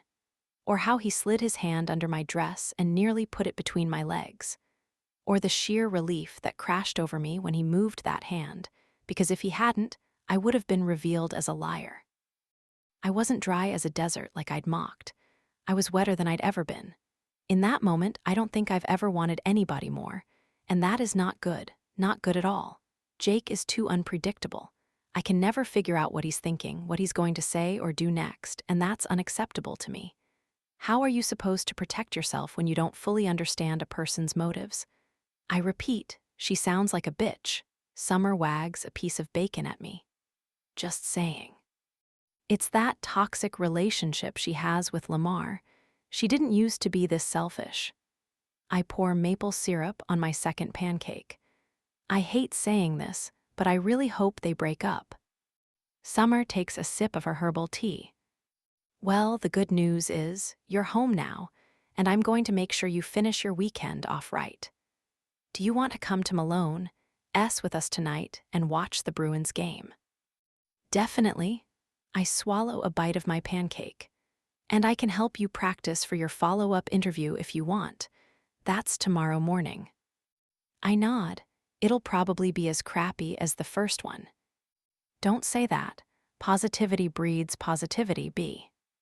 Did you just make up that saying? Yes, and you know what else? Negativity breeds negativity, I supply. That, too. But what I was going to say is, I've decided I'm lending you my Prada boots to wear tomorrow. The black suede ones my grandmother sent me. They'll bring you good luck. Uh-huh, you have scientific proof of that. You want proof? It's called Prada. Fucking Prada, B. Nobody can wear Prada and not feel invincible. I still can't grasp how I became best friends with this girl. Summer is the complete opposite of me. Bubbly, girly, obsessed with designer clothes. Her family is filthy rich, so she can afford those designer clothes. But me, I've never cared about labels. Give me my lipstick, my favorite leather jacket and boots, some skinny jeans and a tight dress or two, and I'm good to go. And yet, despite our differences, Summer and I just fit. Oh, and I confirmed with Fitz before I got here. He can drive me to campus in the morning, so you're good to borrow my car. Summer drives a flashy Audi, and she offered to let me drive it to Boston tomorrow, sparing me from taking 1,000,000 trains and buses. At noon, I've got a communication theory lecture that I can't miss, so I need to return to Hastings as fast as possible. Are you sure you don't mind? Not at all. She picks up her teacup. Thanks. You have no idea how much time you'll be saving me by. Hi, a happy voice interrupts. Before I can blink, a whirlwind of brown hair and luminous skin and big, big eyes streaks across my field of vision. A girl I've never met in my life slides into our booth next to Summer and plops her butt down as if we've all been friends for years. Summer's jaw drops.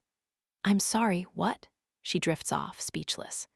A rare state for Summer De Laurentiis. I sweep my gaze over the newcomer. She's wearing a white, collared shirt with red buttons. Waves of chin-length hair hover over the lacy collar. Hello, I say politely. I'm not sure if you're familiar with the word etiquette, but typically it means you can't crash someone's brunch, particularly when they don't know who you are. It's okay, you're about to know me.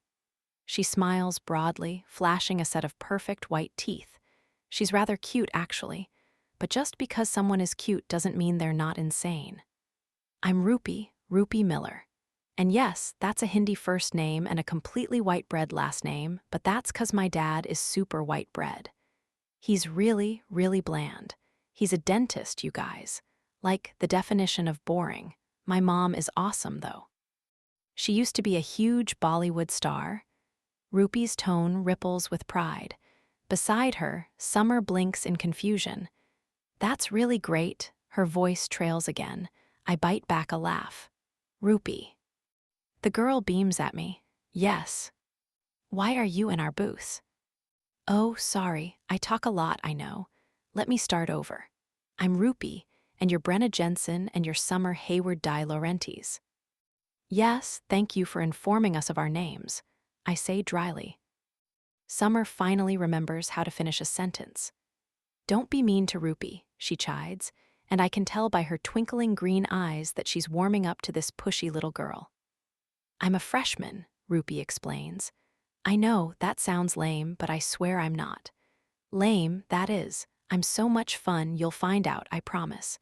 But the thing is, I don't really have a lot of connections with the upperclassmen. Don't worry, I'm not stalking you or anything.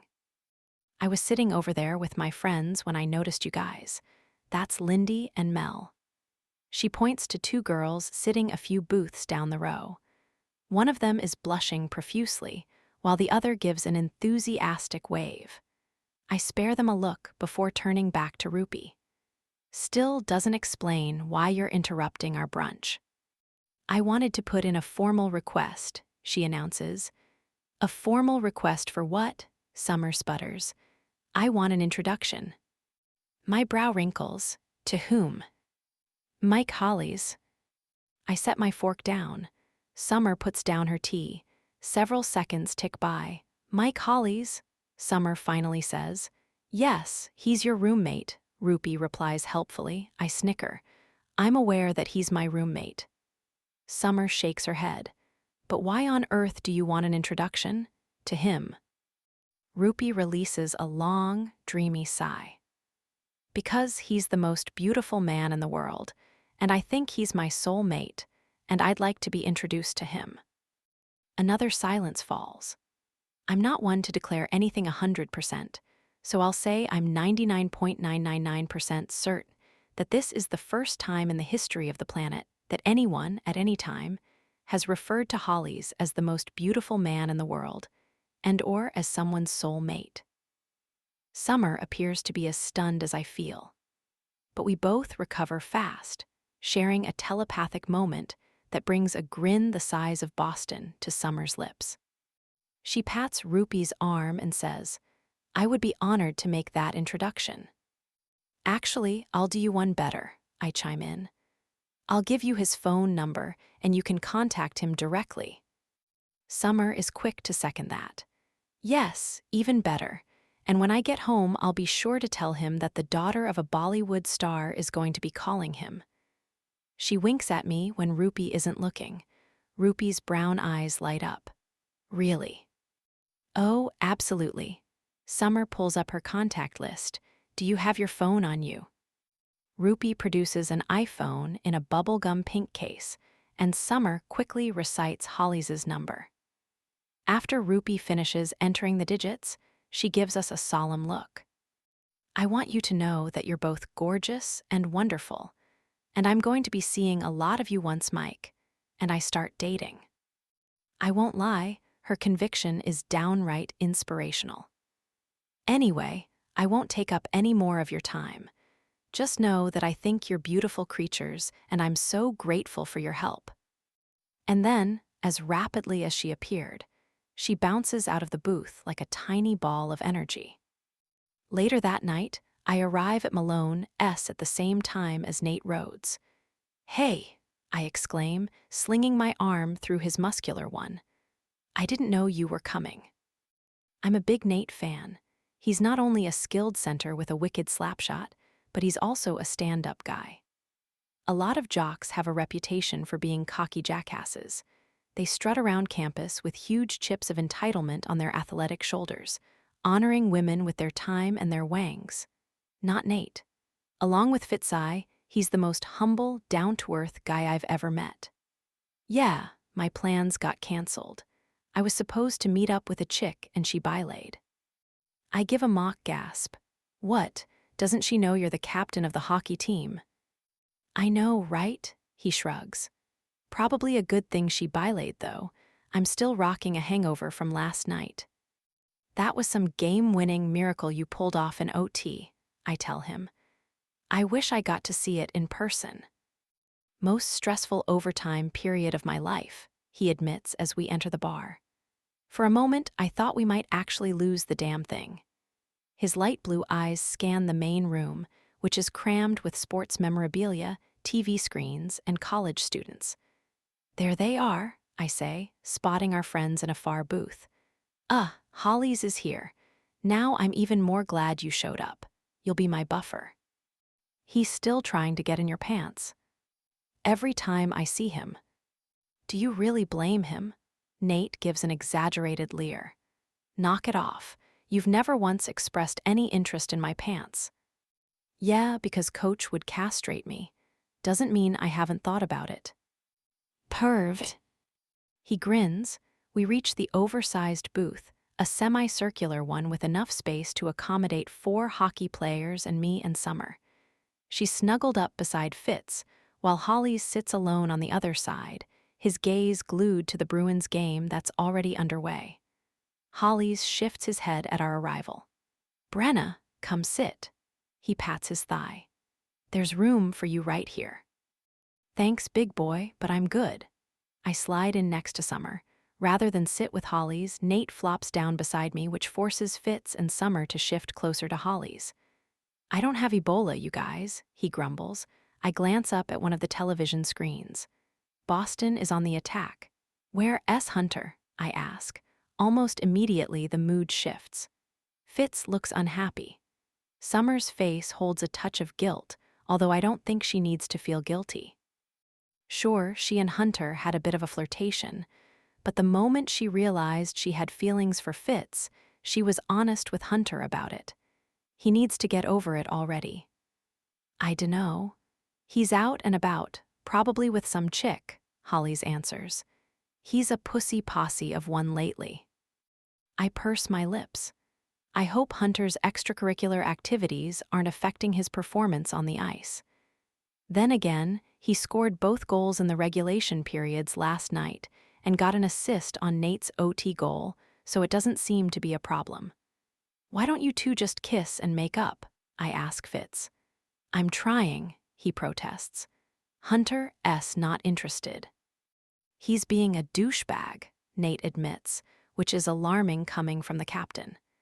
It tells me that Hunter's behavior is affecting the team. Short of an intervention, there's not much we can do. He's playing well, and all the partying and hookups aren't slowing him down during games. Yes, but two teammates having beef is not good for morale, Fitz counters. So squash the beef, Nate says, rolling his eyes. It's your beef. I'm trying, Fitz repeats. Summer squeezes his arm. It's okay. He'll calm down eventually. I still think maybe I should move out. No, Fitz and Holly say immediately, and that's that. She doesn't bring it up again. We watch the game for a while. I drink a beer, joke around with Nate, and ignore Holly's advances. During the first intermission, we discuss the semifinals results. Corson and I watched a live stream of the Harvard-Princeton game, Nate says darkly. It was such fucking bullshit. I frown. How so? Goddamn Brooks Weston. He dished out two of the dirtiest hits I've ever seen. First one was leaping into a Princeton defender from the blind side, drove him headfirst into the boards. It completely flew off the ref's radar, which is unfathomable.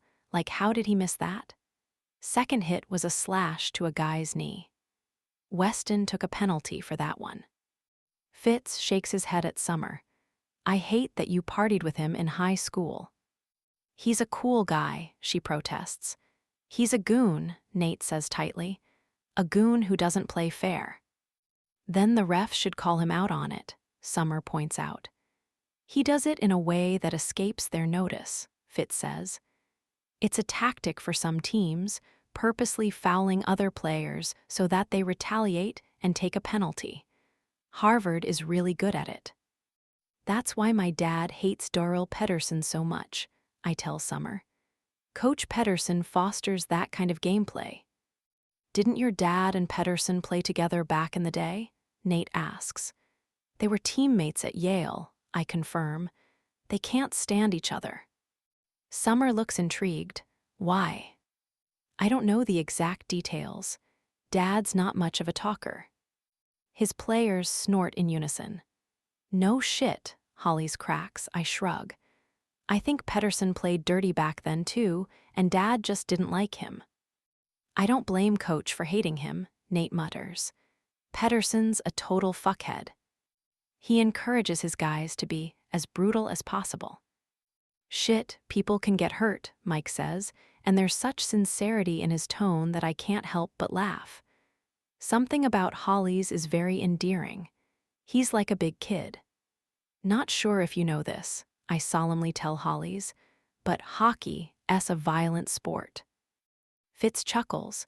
Before Holly's can issue a comeback, noise blasts out of his phone. He's got the most annoying ringtone, a hip-hop track with a bunch of guys shouting nonsense. Suits him to a T, though.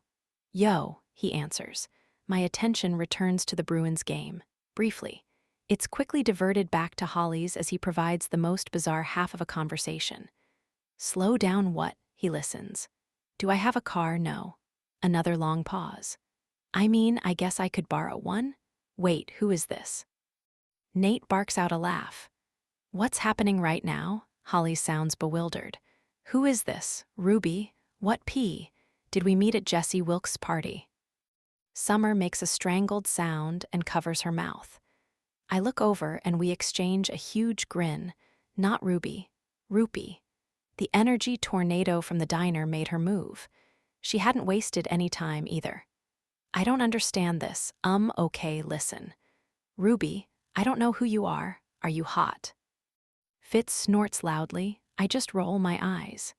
Yeah, okay, I don't think so. Holly's is still wholly baffled. Later, he says, and then hangs up. Summer's lips are trembling like crazy as she asks, who was that? I dunno. He picks up his beer and chugs nearly half of it. Some crazy chick just called and said to pick her up for dinner on Thursday night. Summer buries her face against Fitz's shoulder, giggling uncontrollably. I don't have a boyfriend to shield my laughter, so I bite my lip and hope Holly's doesn't notice. This is weird, right? He says in confusion. Strange chicks don't call you out of the blue and ask you on dates, right? I must have met her before. He glances at Nate. Do you know a Ruby? Nope. Fitz. Also nope.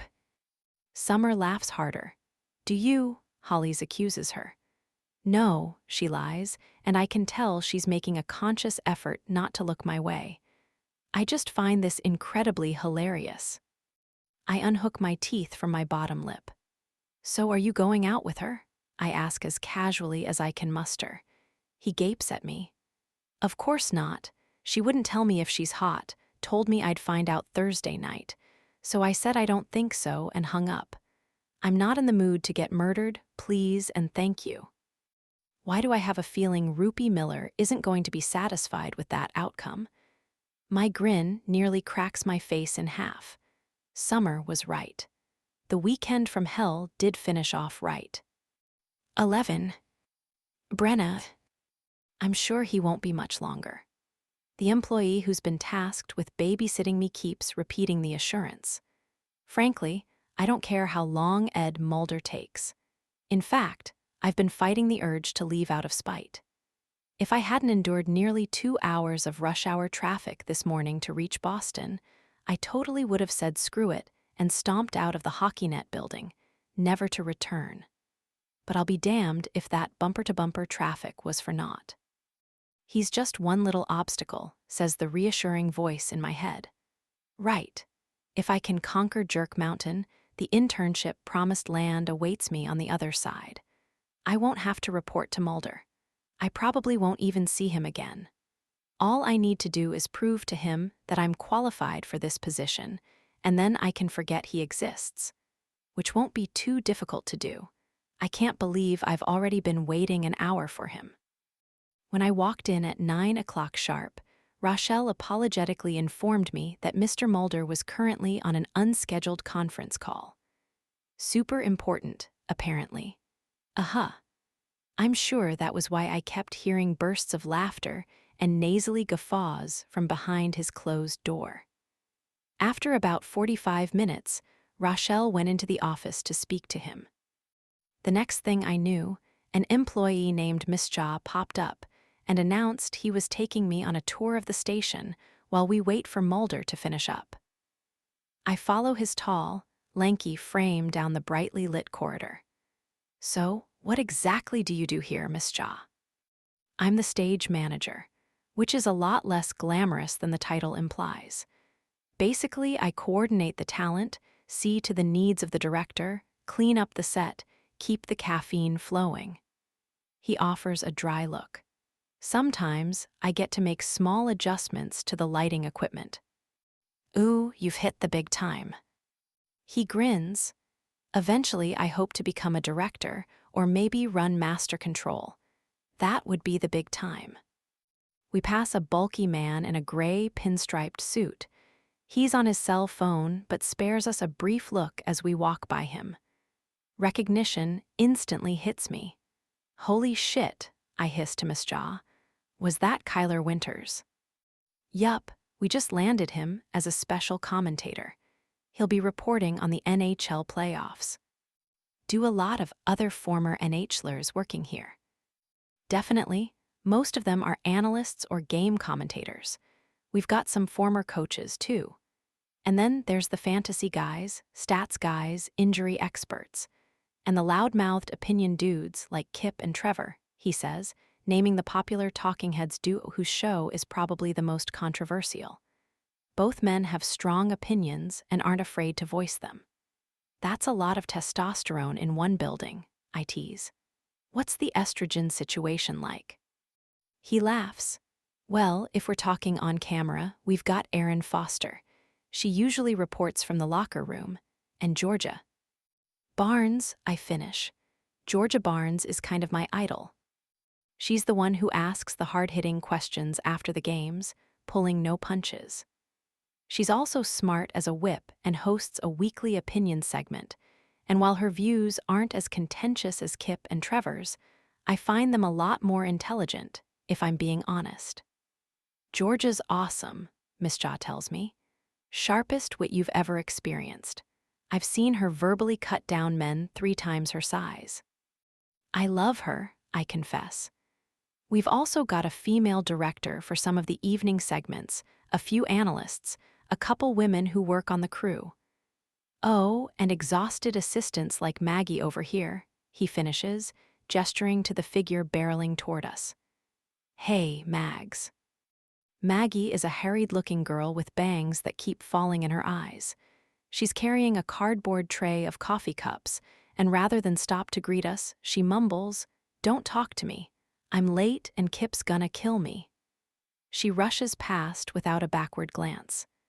Still want to work here, Miss Jaw teases me. I'm a pro at getting coffee, I say confidently. And I'm never late. That's good to hear, because some of the dudes who work here have hair-trigger tempers. One producer, Pete, fires his assistants every other month. He's already been through 3 of them this year. We continue the tour, winding up in the main studio, which is so cool to see. I gaze longingly at the news desk where the analysts sit, but even cooler is the set of Kip and Trevor's show, Hockey Corner. The familiar brown leather couch and backdrop, covered with pennants and trophies, trigger a wave of excitement. How amazing would it be to have my own show one day, my own set? I force away the grandiose delusions. It's a nice fantasy, but I imagine it'd take years, decades even, before somebody gave me my own show. The radio clipped to Miss Jaw's belt crackles with static. "Mr. Mulder is ready for her," comes Rochelle's voice. "See, that wasn't too long of a wait," Miss Jaw tells me. "Right." Right. Mulder was an hour and 15 minutes late to an interview that wasn't even supposed to be today. Consummate professional. Miss Jaw walks me back to the production offices, where Rochelle hurriedly ushers me to her boss. "Mr. Mulder," I say, "it's good to see you again." As always, his attention is elsewhere. There are several overhead screens mounted on the wall, and one is showing a newscast from a rival network. It's on mute, but the coverage is on Saturday night's Oilers game. He tears his gaze away from the screen. "Thanks for coming back. Friday was a total shit show." Yeah, it seemed crazy. He doesn't ask me to sit, but I do it anyway and wait for him to continue the interview. "So, your school will be facing Harvard in the conference finals," he says. "What are your thoughts on that?" "I'm excited to kick their butts." Mulder's smile is mocking. "With Connolly at the helm, I'm afraid you're destined to lose. You've heard of Jake Connolly, right?" "Unfortunately." "Of course." Mulder leans back in his chair. "All right, then here's a nice test for you. Our interns are expected to be statistics savvy. Tell me, what are Connolly's stats for the season?" I hide a frown. That's the most generalized question I've ever heard. "His stats? What stats?" "You'll have to be a bit more specific," I reply. "What statistics are you looking for? Goals, assists, power play goals, shots on goal?" Mulder seems annoyed by my questioning. Rather than answer, he shuffles through some papers. "Lovely. This is shitty interview too. I hate this man. He doesn't care that I'm here, and he has no intention of hiring me. But I patiently sit there even though I can tell he's totally checked out. His intercom buzzes, blessedly breaking the uncomfortable silence. "Mr. Mulder, your wife's on the line. She says it's important." He rolls his eyes. "It's never important," he informs me. He jams a button with his finger. "I'm in the middle of an interview. Ask her to be more specific." Oh, really? He's allowed to ask people to be more specific, but when I do it, it's inexcusable. After a short delay, Rochelle returns. She needs to confirm the amount of people to expect for dinner on Friday. "Important, my ass. Tell her I'll call her after the interview." He hits the button again. "Women," he mutters. I refrain from commenting because, hello, I'm a woman. "We have a dinner party this weekend," Mulder explains, shaking his head irritably. As if I give a shit about any of the details. What do I care what the napkins look like, or if it's 4 courses or 20? I swear that woman obsesses over the most trivial nonsense. I'm surprised he doesn't follow that up with some progressive commentary about how women are trivial creatures who have teeny pea brains and could never, ever work in a sports environment. The sports treehouse is for men. No girls allowed. On the big screen, ESPN is showing a clip of the Oilers. Connor McDavid scoring one of the most beautiful goals I've ever seen. Sadly, it's not enough to win them the game. Mulder whistles loudly, his mood brightening. "That kid is a legend," he crows. "He's a generational talent," I agree. "Best thing that's happened to the franchise in decades. And next season we have Connolly too. Yeehaw, will be unstoppable." I nod. Connolly will bring some much-needed speed to the team. He's one of the best skaters there is. Lightning on skates. Lord Brenna, I've never looked forward to a season more. He rubs his hands together with unabashed glee. My body language relaxes. This is the first time Mulder has actually warmed up to me.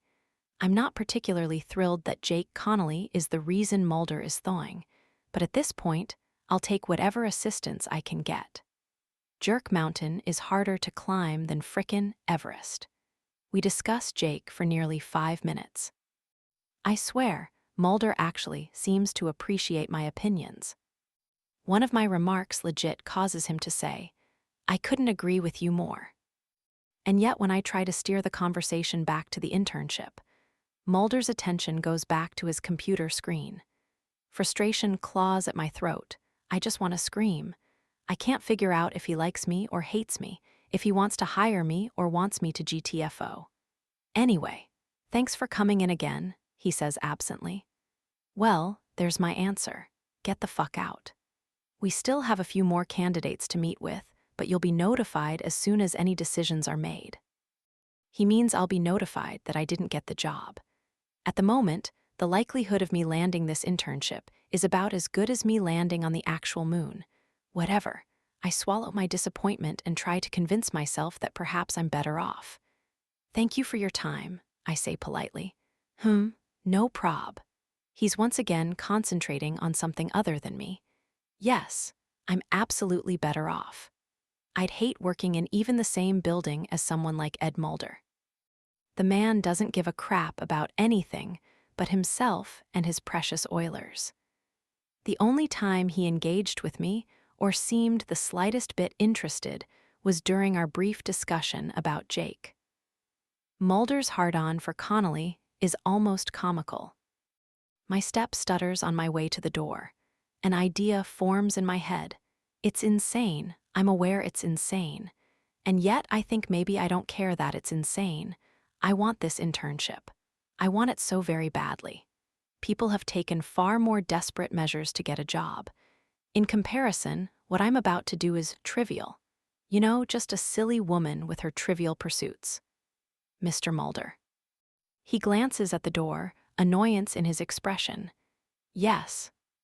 I didn't want to mention this before because I thought it might be a bit inappropriate, but Jake Connolly?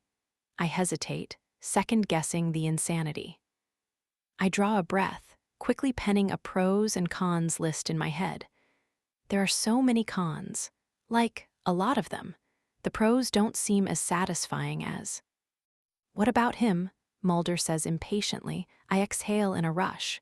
"He's my boyfriend." 12. Jake, morning practice is grueling, but I don't expect anything less from Coach. He was already riding our jocks before we made it into the finals. Now all bets are off. We're expected to skate faster, hit harder, take more shots. It's an intense workout, and some of the skating drills we run leave even me breathless, and I'm the best skater on the ice. Not that I'm complaining. Some guys like to grumble about having to haul themselves out of bed so early. They bitch about the nutrition guides or Coach's hard-ass nature. I can't deny that Pedersen's got a more physical style of play than I do. Me, I rely on my speed and accuracy rather than brute strength. But in Coach's playing days, he was a goon, and he promotes the same aggression in his players. Brooks is our main enforcer, but lately Pedersen's been pushing the other guys to throw more elbows. He doesn't expect it of me, though. He knows what I can do. Coach is waiting for me in the hall when I leave the locker room, my hair wet from the shower. He slaps me on the shoulder. Good hustle out there, Connolly. Thanks, Coach. You gonna bring that same hustle to the finals? Yes, sir. He slants his head. Briar'll be tough to beat. I shrug, not worried. We got this. Damn right we do. His expression turns grim. But we also can't fall into the overconfidence trap. Jensen had a shit season last year, and he'll be clamoring to make his comeback. I wouldn't be surprised if they're doing two-a-days. Me neither. Briar is looking much sharper this year. I'm not sure what happened last season, except that ever since Garrett Graham graduated, they've had a tough time finding that offensive breakout. Nate Rhodes is good, but he's not exceptional. Hunter Davenport is almost as fast as I am, but he's still young. He's only a sophomore, with a lot of rough edges that require sharpening. I think next season Briar will be unstoppable with Davenport at the helm. But that's next season. This season is ours. I need you to come in earlier tomorrow morning, Coach Pedersen says. 6:30, okay? I want you to work with Heath one-on-one. I nod. I noticed Heath dropping some key passes today. I'm cool with that. Knew you would be. He claps me on the shoulder again before stalking off. I walk toward the lobby of the arena where Brooks is waiting for me. The moment I reach him, my phone buzzes with an Instagram notification. I rarely use that app, so I'm about to ignore it when I notice the username. Brenjen, as in Brenna Jensen, curiosity grabs hold of me. Hey, go on ahead, I tell Brooks. We're grabbing lunch at the campus cafe with a few teammates. I'll meet you guys there. Gotta make a call first. Okay. He gives me a weird look and lumbers off. I load Instagram and open my DMs. The profile picture for Brenjen shows a curtain of dark hair and the hint of a profile. But the red lips are a dead giveaway. It's definitely Brenna, and the green dot beside her pic tells me she's online right now. Connolly, it's Brenna. Can we meet up? My eyebrows shoot up to my hairline. I instantly start typing with total disregard to the long lecture Brooks gave me one night about response etiquette. He has a strict rule about waiting minimum an hour before replying to a chick, so that she doesn't feel like she's the one with all the power. But I'm way too curious to abide by that. Emmy, did you seriously just slide into my DMs? BRNNA, unfortunately. Do you want to meet up? Me. Are you asking me out? BRNNA, in your dreams, Jakey. I smile at the screen just as Brenna follows up with another message. BRNNA, I'm in the city and have about an hour before I need to go back to Briar. I was hoping we could meet up. Emmy, gonna need a lot more than an hour for our first time, babe. I mean, foreplay alone will eat up most of that time. BRNNA, an hour of foreplay. Aren't you ambitious? Emmy, not ambitious, realistic. And maybe I shouldn't be trying to lure her into a sexting conversation right now because the idea of foreplay with her is very enticing. Emmy, why do you want to meet? BRNNA, need to talk to you about something. And I'm not doing it on a stupid app, so yes or no, I'm too intrigued to turn her down. I mean, the daughter of Briar's head coach is trying to arrange a clandestine meeting with the captain of the Harvard hockey team. Who wouldn't be intrigued? So I type, where and when. We meet up at a coffee shop in Central Square. Once again, it's pouring outside, and I'm cold and wet when I join Brenna at a small table in the back. She's holding a coffee cup, wisps of steam rising up from the lip to redden her nose. She gestures to the cup in front of the empty chair. I ordered you a coffee. Black. Thanks, I say gratefully, wrapping my wet hands around the hot mug. My fingers are fucking freezing. As I take a long sip, Brenna sits there watching me. I set the cup down. So, I drawl. So, she drawls back. Damn, she looks cute today. Her long hair is pulled back in a neat braid, and her complexion is devoid of makeup. Or if she's wearing any, she's opted for a totally natural look. There's a fresh-faced, rosy glow to her cheeks, and holy shit, she's not wearing red lipstick. Her lips are pink and glossy. I almost blurt out, "What's wrong with your face?" but corral the question before it's too late. That is never something you want to ask a chick. Are you finally going to enlighten me about why I'm here? I ask instead. Yes, but first you have to promise me a few things. Nah, I make no promises, ever. Fine, then I'm out. And at least I get to leave with the satisfaction of knowing I made you come all the way here for nothing. She starts to rise. Later, Jakey. Sit that pretty ass back down, I order, rolling my eyes. Fine, what am I promising? 1, that you'll hear me out until I'm done. And 2, that you won't gloat. The mystery deepens. I lean back in my chair and say, all right. Cross my heart and hope to die. Okay, she blows out a breath. So I applied for an internship at HockeyNet. Nice. Sure, it would be, if my interviewer wasn't an enormous dickwad. Brenna's fingers tighten around her mug. I've had 2 interviews with him, and he didn't take me seriously either time. She scowls at me. And before you make some snarky comment about how maybe I'm not qualified for the job. I wasn't going to, I cut in. Good, because I am qualified. I don't think he takes any women seriously, or at least women trying to break into sports. You should have heard the derisive way he spoke about Georgia Barnes. He acted like she didn't belong at the network. He acted like I didn't belong there. Brenna's tone is thick with frustration, but her eyes convey pure defeat. He's such a dick. I'm sorry, I say, and I mean it. I don't think I've ever seen Brenna lose her confidence. I'm surprised she's even letting this jackass get to her. Want me to go beat him up? If it were that easy, I would beat him up on my own. A good kick in the balls would do him a world of good. I snicker. Why am I here then? So he's from Edmonton, she starts. A frown touches my lips. I'm not quite sure where this is going. I assume this guy is an Oilers fan, but I won't be playing there until next year. I still don't see where I fit into this. The only time during the interview today that he actually seemed interested in me was when we were discussing Edmonton. And you, she adds grudgingly. He thinks you're exactly what they need to win the cup. I think I agree with him. The team's record is decent, but I plan on making it even better. I'm a damn good hockey player, not only due to talent, but because I work my ass off. I've worked for this my entire life. Anyway, Brenna trails off. She takes a hasty sip of her coffee. Why'd you bring me here, Jensen? I've got class soon, too. Because, like I said, the first time he paid any positive attention to me was when I told him I knew you. I grin in delight, dropped my name A. Shut up, it made me sick doing it. Laughter spills out. This chick is really something. I'm so used to girls throwing themselves at me that it's almost refreshing when one does the opposite. I did more than drop a name, she confesses. My forehead wrinkles. Okay, what do you tell him? She mumbles something under her breath.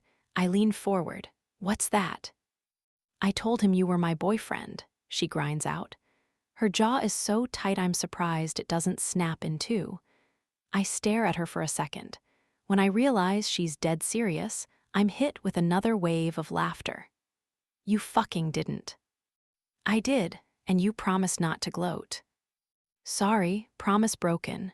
I can't stop chuckling. This is too fucking good. That was so much more than a name drop. It was like human centipede level of kiss-ass. I wipe tears from the corner of my eye. Brenna glares daggers at me. First of all, gross. And second, I'm sorry, but unlike you, I actually need to get a job when I graduate. I don't have the luxury of a multi-million-dollar contract with a professional hockey franchise. Journalism is my dream, so if kissing that jerk's ass is what I need to do to get this internship, then I will. I force myself to stop laughing. It's difficult. Okay, so you told him I'm your boyfriend. Oh man, I love this. I love it hard. I can practically picture the expression on her face when she told him, the agony. That doesn't explain why we're sitting here right now. Needless to say, he came in his pants at the idea of having easy access to you. She sighs. He's hosting a dinner party on Friday, and he wants us to go. Us, I'm grinning so hard. We're in us now. Trust me, that's the last thing I want, but I told him we'd be there. And now, as humiliating as it is, I'm asking you to do me a solid and go with me. She looks and sounds like she'd rather roll around in a dark pit full of razor blades. I grin even harder. I think my face might break. Don't do this to me, she says miserably. I'm aware of how ridiculous this is, but I need your help. You already pretended to be my boyfriend once, remember? You had no problem putting your hands all over me at the concert. But I guess that was okay, because it was your idea to put on the charade. She has a point. Well, I need you to do it again, okay? There's a splash of bitterness in her tone. It's one night, I'll even pay you if you want. Hey, I'm no gigolo. Fine, then do it for free. Be a good Samaritan. I ponder for a moment. Nah. Come on, Connolly. I don't think I've ever seen Brenna so flustered. Don't make me beg. A bolt of lust streaks straight to my groin. That sounds so fucking appealing. Her mouth tightens. It's not happening. You on your knees begging. My cock twitches. It's official. I'm hot for this girl. I've slept with my share of women, but I can't remember the last time I lusted this hard over someone. I can feel my eyes glazing over as I envision the scene I just described. Brenna on her knees, unzipping my pants, gripping my cock, peering up at me with big eyes, pleading for it. I'm not begging, she says firmly. I'm asking. If you're saying no, then fine, I'll get up and leave. I snap myself out of my lust trance. I'm not saying no. Great, then come with me on Friday. I chuckle. Oh, I'm not saying yes either. If looks could kill, I'd be on the floor surrounded by a chalk outline right about now. Then, what are you saying? She demands. I'm saying quid pro quo. I don't know if you learned this in school, but nothing comes for free. I wink. I scratch your back, you scratch mine. I am not scratching any part of your body. All I mean is, if I help you out, I want something in return. Like what? She starts fidgeting with the end of her braid, clearly unhappy. I'd kind of like for her to undo the braid altogether. I want to see her dark hair loose around her shoulders. Actually, nah. I want to see it fanning over my bare chest as she crawls her way down my body and... Like what? She repeats when I take too long to reply. Once again, I force myself to concentrate. So, you want a date on Friday night. A fake date. A fake date, I amend. Well, in return, I want a real one. A real what? A real date. You get a fake date, I get a real one. Are you joking? Her mouth falls open. You want to go out with me. I examine her incredulous expression. I know, right? It caught me by surprise, too. I offer a shrug. But it happened, and now here we are. I think you're hot, and I know you think I'm hot. I think you think you're hot, she interjects with a snort. I don't think that, I know that. And I've seen the way you check me out, so... I hold up my hands in a careless motion before gesturing from me to her. I think there's something here. There is nothing here, nothing. Okay, cool, I'll just be on my way. I lift my ass off the chair. Connolly, Brenna growls, sit back down. She briefly closes her eyes. You're saying you'll come to the dinner party with me, and all I have to do is go out with you for real. Yeah, but don't make it out like you're meeting up with a serial killer. At least pretend to sound excited about going out with me. Okay, she claps her hands. I get to go on a date with you, hooray. Much better, I tell her, and I don't think I've stopped smiling since I learned the reason she'd summoned me. So, is that a yes? She sighs, loudly. 13. Brenna. Tuesday brings another storm. Even the meteorologist at the local cable station seems fed up with the weather. When I watched the morning news earlier, he was glaring at the camera the entire time he read the forecast, as if he holds his viewers accountable for the buckets upon buckets of rain that have been dumped over New England this past month. Luckily, I'm spared the walk home from campus because Summer and I have class around the same time. Mine lets out an hour before hers, so I work on an assignment in the lobby of the Art and Design Building. Comfy couches litter the big space, which is surprisingly empty. It's just a girl with a laptop on a couch near the windows, and me with my laptop on another couch across the room, giving me some semblance of privacy while I wait for Summer. My assignment is for my least favorite course, broadcast news writing. Since I can't major in all things sports, my classes involve all areas of journalism. This particular class requires writing copy for television news as opposed to print news, and my prof decided it would be fun to assign me a political topic, which means coming up with copy about our president's latest shenanigans, while worrying whether my professor supports this current administration or condemns it. He's never revealed his political leanings, and I'm sure, if questioned, he'd give some spiel about how journalists always remain objective. But come on, let's be real. At the end of the day, we all have our biases. Period. I write about 500 words before taking a break. I scroll through my phone, checking my messages, but there's nothing new. Jake's name taunts me from the list, because we exchanged numbers at the coffee shop yesterday so we wouldn't have to communicate via Insta.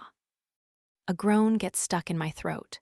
What compelled me to tell Ed Mulder that Jake was my boyfriend? Why did I do that? I regretted the lie about a nanosecond after it slipped out, but it was too late to take it back. Mulder was so overjoyed, you'd think I'd offered to blow him. Though really, he'd probably be more excited to receive a BJ from Jake. God knows he has a massive heart-on for the guy. And speaking of Jake, what compelled him to ask me out? I'm still baffled, not to mention leery of his intentions. The night of the concert proved that the two of us have some chemistry, but that doesn't mean we have to act on it. He plays for Harvard, for Pete's sake. That's inexcusable. A message pops up as I'm scrolling, eliciting a rush of unhappiness. It's from Eric. Again. ERIC. Please, B, I don't know why you're ignoring me. Technically, I'm not ignoring him. I responded to his previous message on Sunday night when I got home from Malone's. I told him the next few weeks will be super busy thanks to final exams and life in general, and that I won't be around at all. Clearly, he didn't like my answer. Another text comes in, call me. Crap, I know Eric. If I don't call, he won't stop texting. And when I don't text, he'll start calling. And calling, and calling. Fighting a burst of aggravation, I dial his number. B, hey, his relief is palpable even over the line. I'm glad you called. He's on something. I can tell from the way he speaks, the breathy tone he uses when there's toxic shit coursing through his blood. I'm glad I can't see his eyes right now.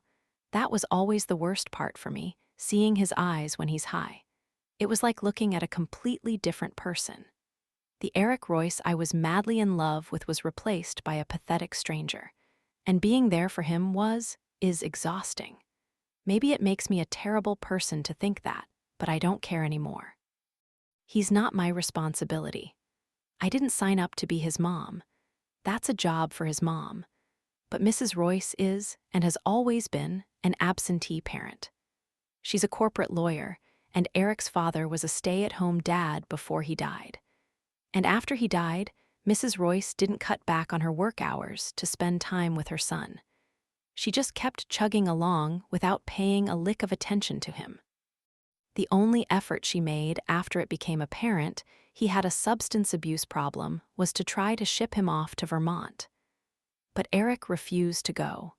According to him, he's not an addict. He simply likes to party here and there. "You don't sound good," I tell him. "You're wheezing." I have a bit of a cold." "Is that what we're calling it these days? You should try to get some rest then." I hear what sounds like a gust of wind. "Are you outside right now?" "I'm leaving a Dunkin' Donuts. This rain, it's crazy, right?" I stifle a curse. "You didn't ask me to call you to talk about the rain.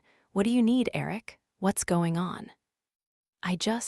An agonized note enters his voice.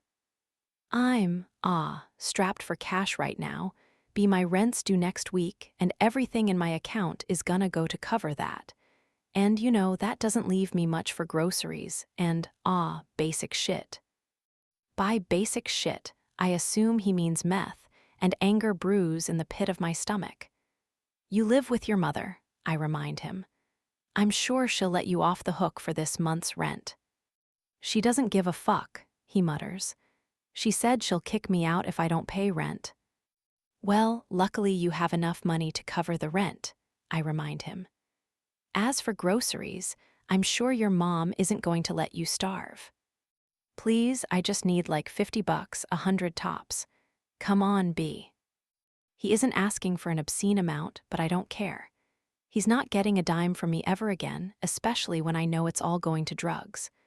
Besides, it's not like I'm rolling in money. I don't pay tuition, but I still have expenses. Rent, food, basic shit that isn't crystal meth. I have some saved up from waitressing jobs, but I'm not using it to fund Eric's self-destruction. "I'm sorry, I'd help if I could, but I'm broke," I lie. "No, you're not," he argues. "I know you have some cash lying around, please. After everything we've been through, you can't just forget about me. We're in this together, remember?" "No, we're not," I say sharply. "We broke up years ago, Eric. We're not together anymore." Voices echo from a nearby corridor, floating into the lobby. I pray that summer's class has finished. "I'm sorry." I soften my tone. "I can't help you. You need to talk to your mom." "Fuck my mom," he snaps. I bite the inside of my cheek. "I have to go now. I'm about to walk into class," I lie. "But we'll talk soon, okay? I'll call you once things settle down on my end." I disconnect before he can argue. When Summer appears, I paste on a smile and hope she doesn't notice I'm quieter than usual on the ride home. She doesn't. Summer can carry a conversation all by herself, and today I'm grateful for that. I think I need to cut Eric out of my life for good. It's not the first time I've thought that, but I'm hoping this time it'll be the last. I can't keep doing this anymore. The rain has eased up by the time Summer drops me off at home.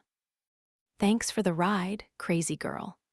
I smack a grateful kiss on her cheek. "I love you," she calls as I dart out of the car. Friends who say, "I love you," every time you part ways are important. Those are the ones you need in your life. Summer peels out of the driveway, and I round the side of the house toward my private entrance. A short flight of stairs takes me down to my little entryway, and plop, my boots sink into an ocean. Okay, not an ocean, but there's at least 1.5 feet of water lapping at the base of the steps. Sickness swirls in my stomach. Holy shit. The basement flooded. My fucking apartment flooded. A surge of panic spurs me forward. I slosh through the ocean in my leather boots and assess the damage, horrified by what I find. The basement has wall-to-wall carpeting, ruined. The legs of the coffee table are underwater, ruined. The bottom half of the couch I bought at a second-hand store is soaked, ruined. My futon ruined. I bite my lip in dismay. Luckily, my laptop was with me today, and the majority of my clothes are untouched. Most of them are hanging in the closet, well above the ocean, and my shoe rack is one of those tall ones, so only the soles of the shoes on the last shelf are wet. My bottom dresser drawer is full of water, but I only keep PJs and loungewear down there, so it's not the end of the world. All the important stuff is in the top drawers, but the carpets, the furniture. This is not good. I wade back to the entry where I hung my purse. I find my phone and call my landlord, Wendy, who I'm praying is at home. Neither her nor Mark's cars were in the driveway, but Wendy usually parks in the garage, so there's a chance she's upstairs. Brenna, hey, I just heard you come in. It's really raining out there, huh? She's home, thank God. It's really raining in here too, I answer bleakly. I don't know how to break it to you, but there's been a flood. What? She exclaims.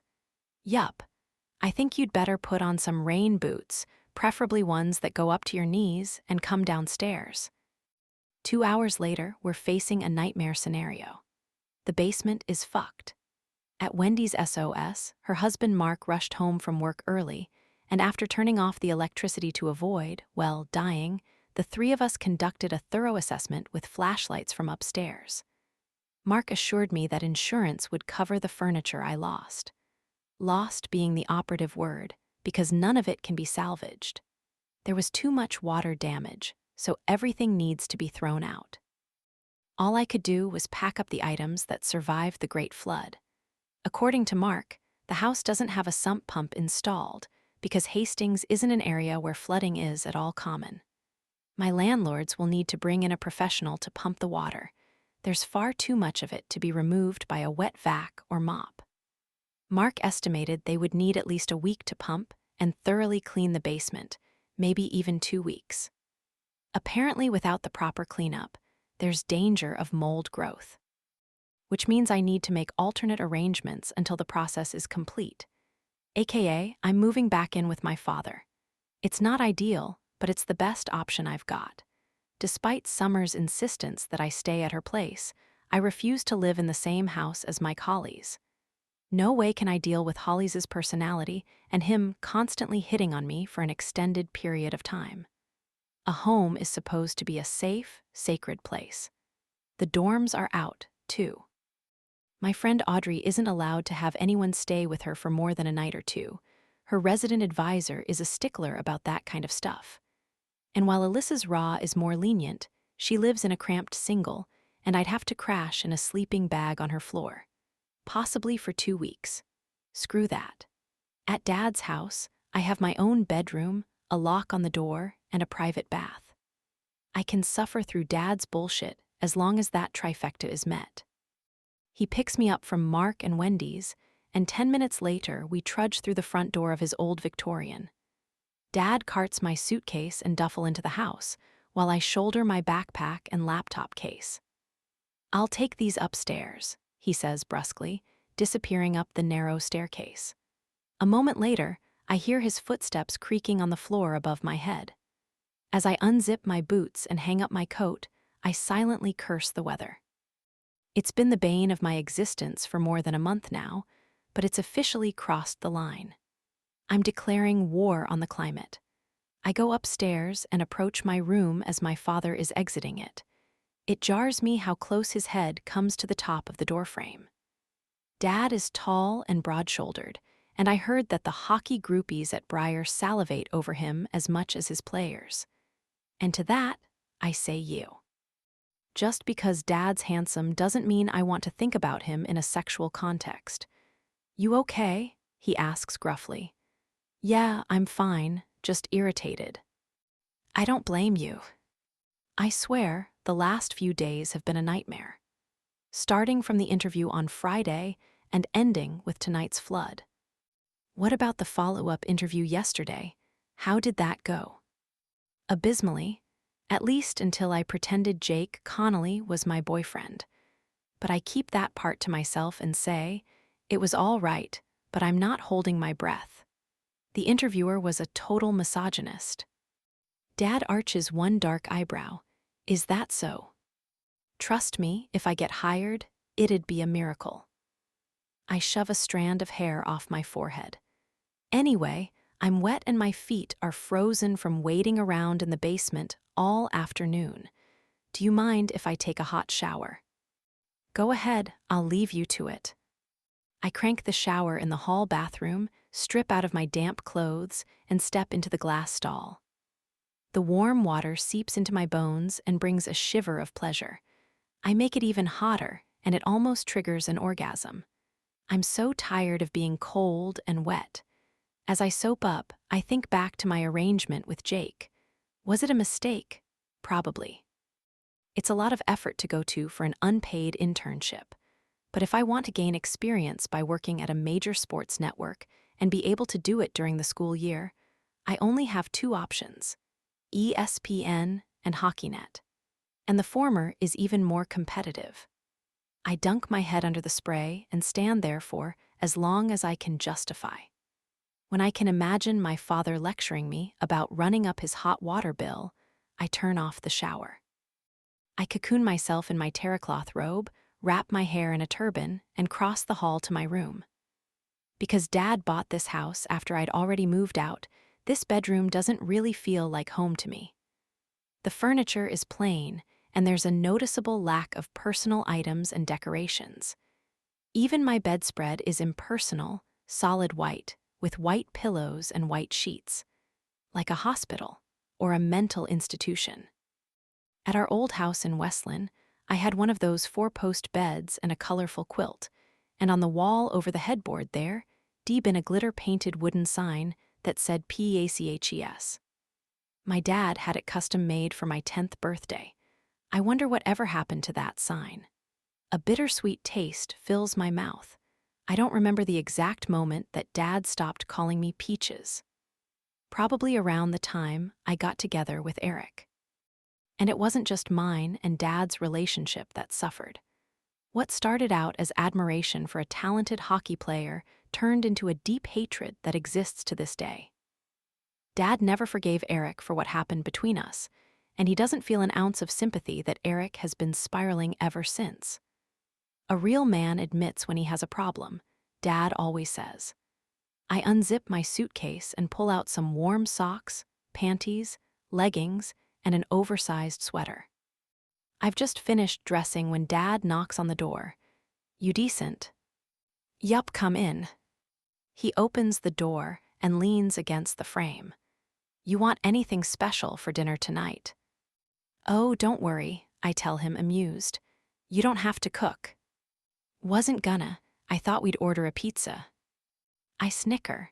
You know, I've seen those meal plans you force the boys to follow, right? And meanwhile you're over here ordering pizzas. You're home, he says with a shrug. It's cause for celebration. Is it? Our interactions are so strained and awkward that it feels like two strangers talking to each other. There's no warmth between us anymore. No hostility either, but he's definitely not the same man who used to call me Peaches. Okay then. Pizza sounds great, I say. A short silence falls. He seems to be examining me, searching my gaze for something. For some reason, I feel it's imperative to say, I'm an adult now. Except saying I'm an adult now, pretty much, ensures that the person claiming adulthood is viewed as the complete opposite. Dad's mouth quirks wryly. Well aware of that. I mean, just because I'm staying here for a week or so doesn't mean you can give me that you live under my roof. You follow my rules shtick. I won't follow a curfew. And I won't have you lumbering in here, drunk at 4 a.m. I roll my eyes. That's not really a habit of mine, but I might come home a little tipsy around midnight after hanging out with my friends, and I don't need you to lecture me about it.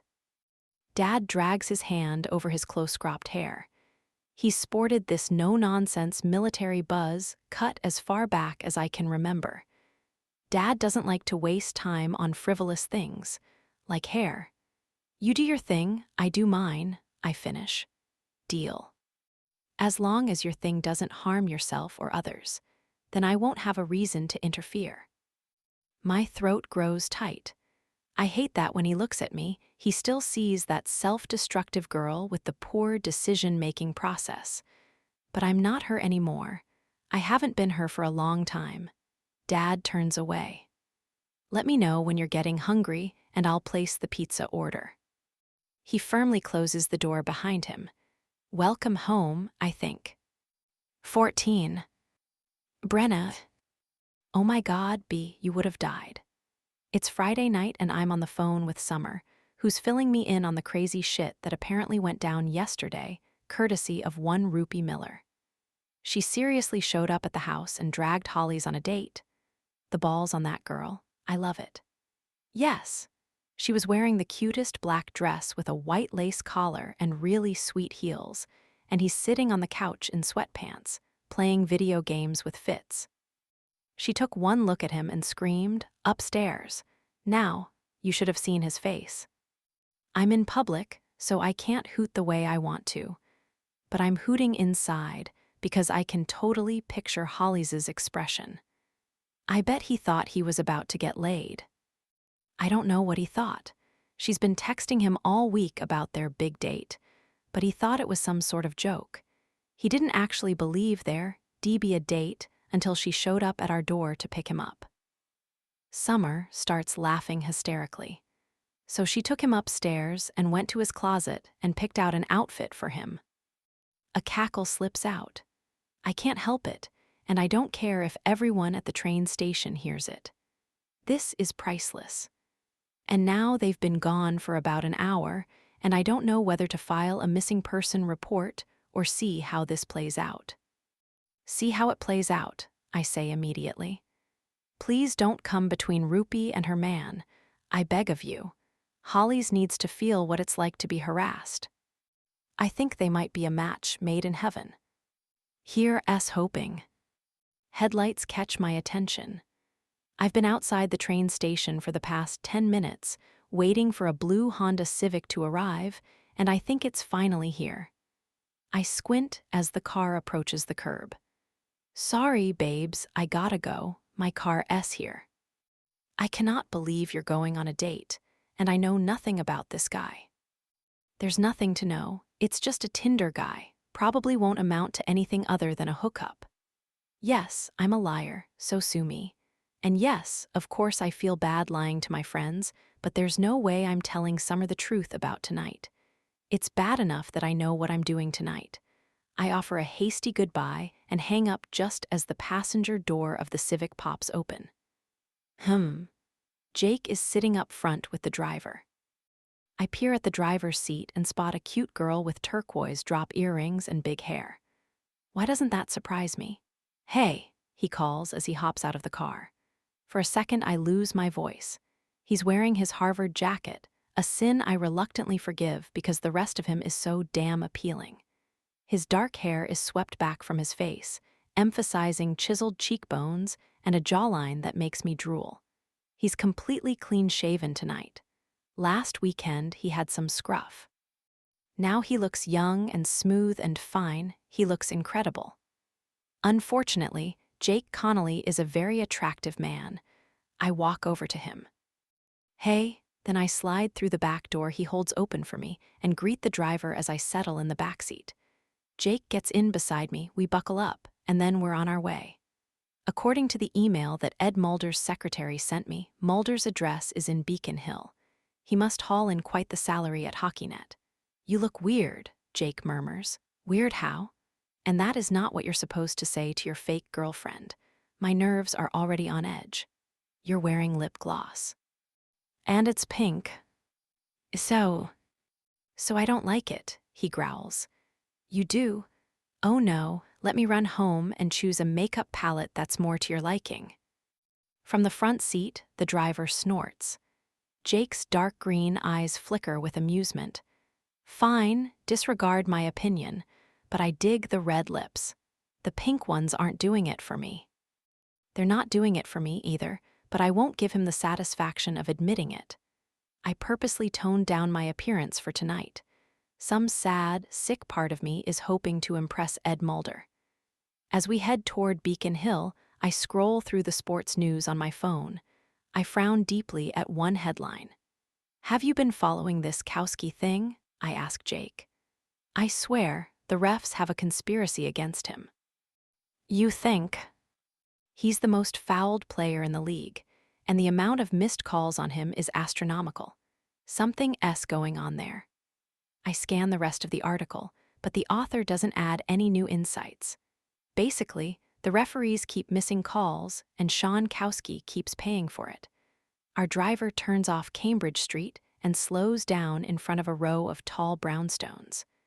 Man, what I wouldn't give to live in one of those townhouses. They're old and oozing with charm, most of them still retaining their original historical features. With its mature trees and gas streetlights, Beacon Hill is one of the most scenic neighborhoods in the city. And it's impossibly quiet considering it's splat in the middle of Boston. Coming here is like stepping back in time, and I love it. "Here we are," the driver says. Jake leans forward and touches her shoulder.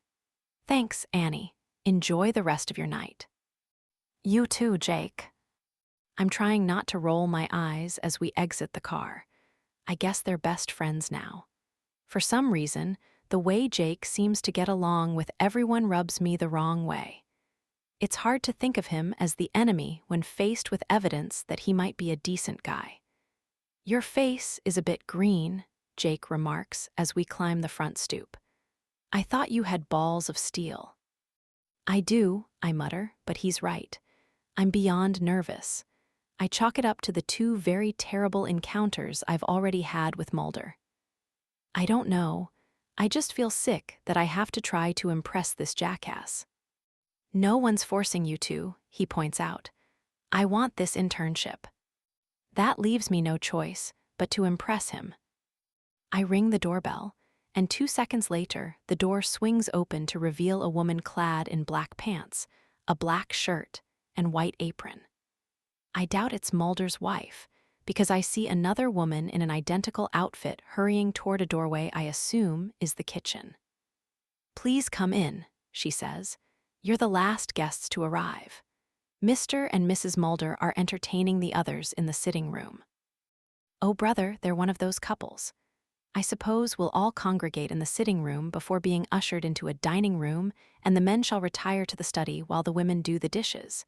Seems like a Mulder move for sure. "May I take your coat?" the woman prompts. Jake slips out of his and hands it over. "Thank you," he tells her. I unbutton my pea coat and slide it off my shoulders. I hear a sharp intake of breath and glance over to find Jake's admiring gaze on me. "You clean up nice, Jensen," he murmurs. "Thanks."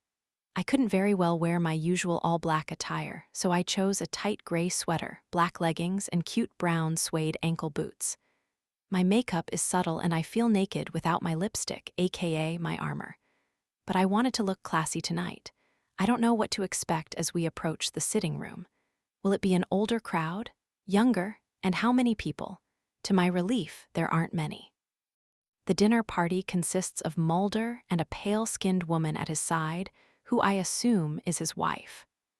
Then there's an older couple in their 40s and a younger couple in their 20s. The younger guy seems familiar, but it isn't until Jake whispers in my ear that I realize who it is. Holy shit, that's Theo Nilsson.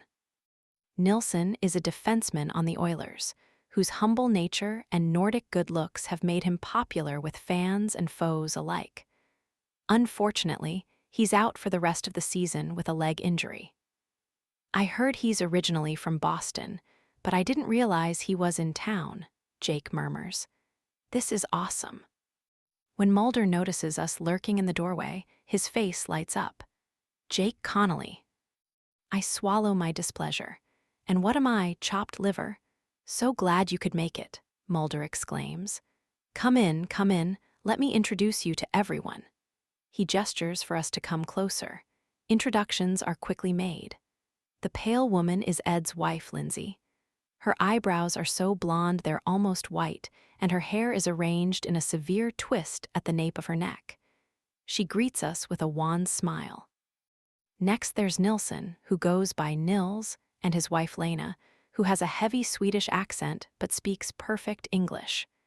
The older couple rounding out the group is Mulder's brother David and sister-in-law Karen.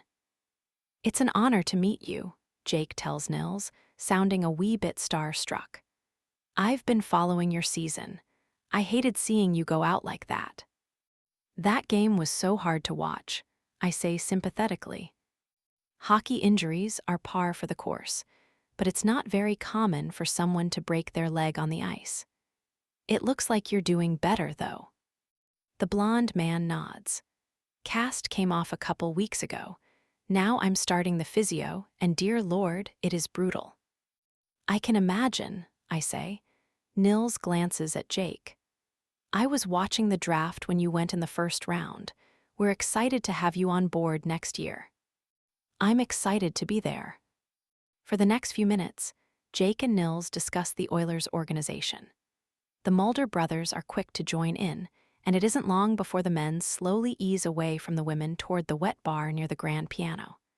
Seriously, the women are relegated to 2 love seats near the stately fireplace. Frustration burns my throat as I watch the men talk hockey, while half-heartedly listening to Karen chat about the new yoga studio she recently discovered in Back Bay. "Oh, the Lotus," Lena Nilsson gushes. "That's where I've been going now that we're back in the city. The instructors are wonderful." "How long are you in town for?" I ask Lena. "Until Theo has to report for training camp. I wish we could stay forever. I'm never excited about going back to Edmonton."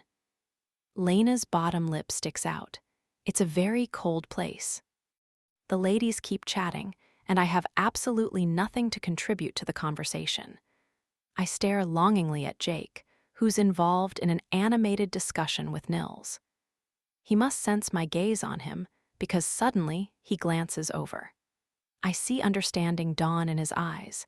Then he says something to Nils before waving to me.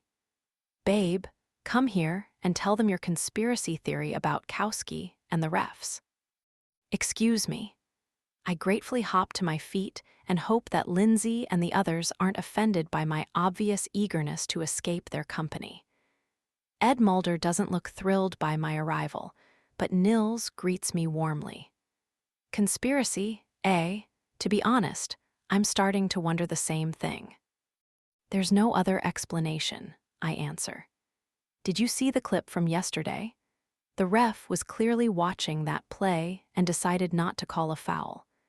And honestly, every time they discount an infraction, it's such a disservice to Kowski.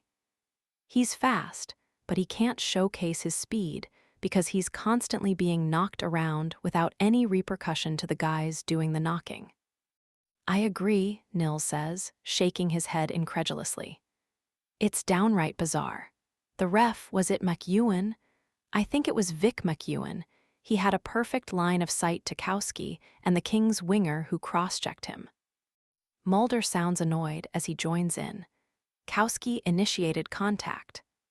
"It was typical puck protection on his end," I counter. Meanwhile, the resulting check could have resulted in a serious head injury. "But it didn't," Mulder says, rolling his eyes at me. "Besides, injuries come with the job, right, Nils?" I stifle my annoyance. Nils responds with a shrug.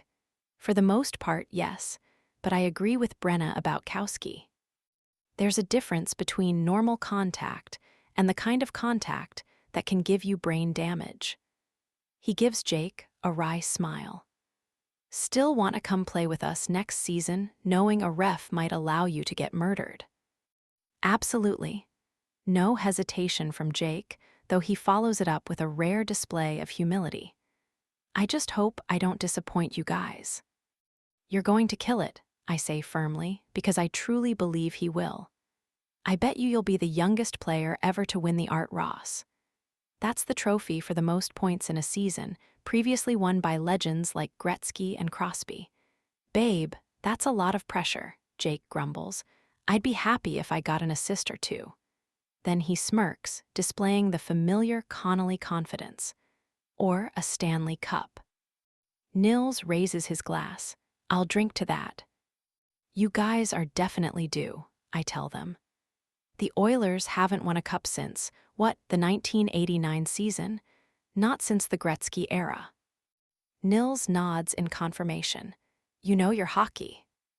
We went to the finals in '06, Jake points out. He pauses. Lost, though. And what followed was an 11-year playoffs drought, which is embarrassing when you consider that more than half the teams in the league make it to the playoffs.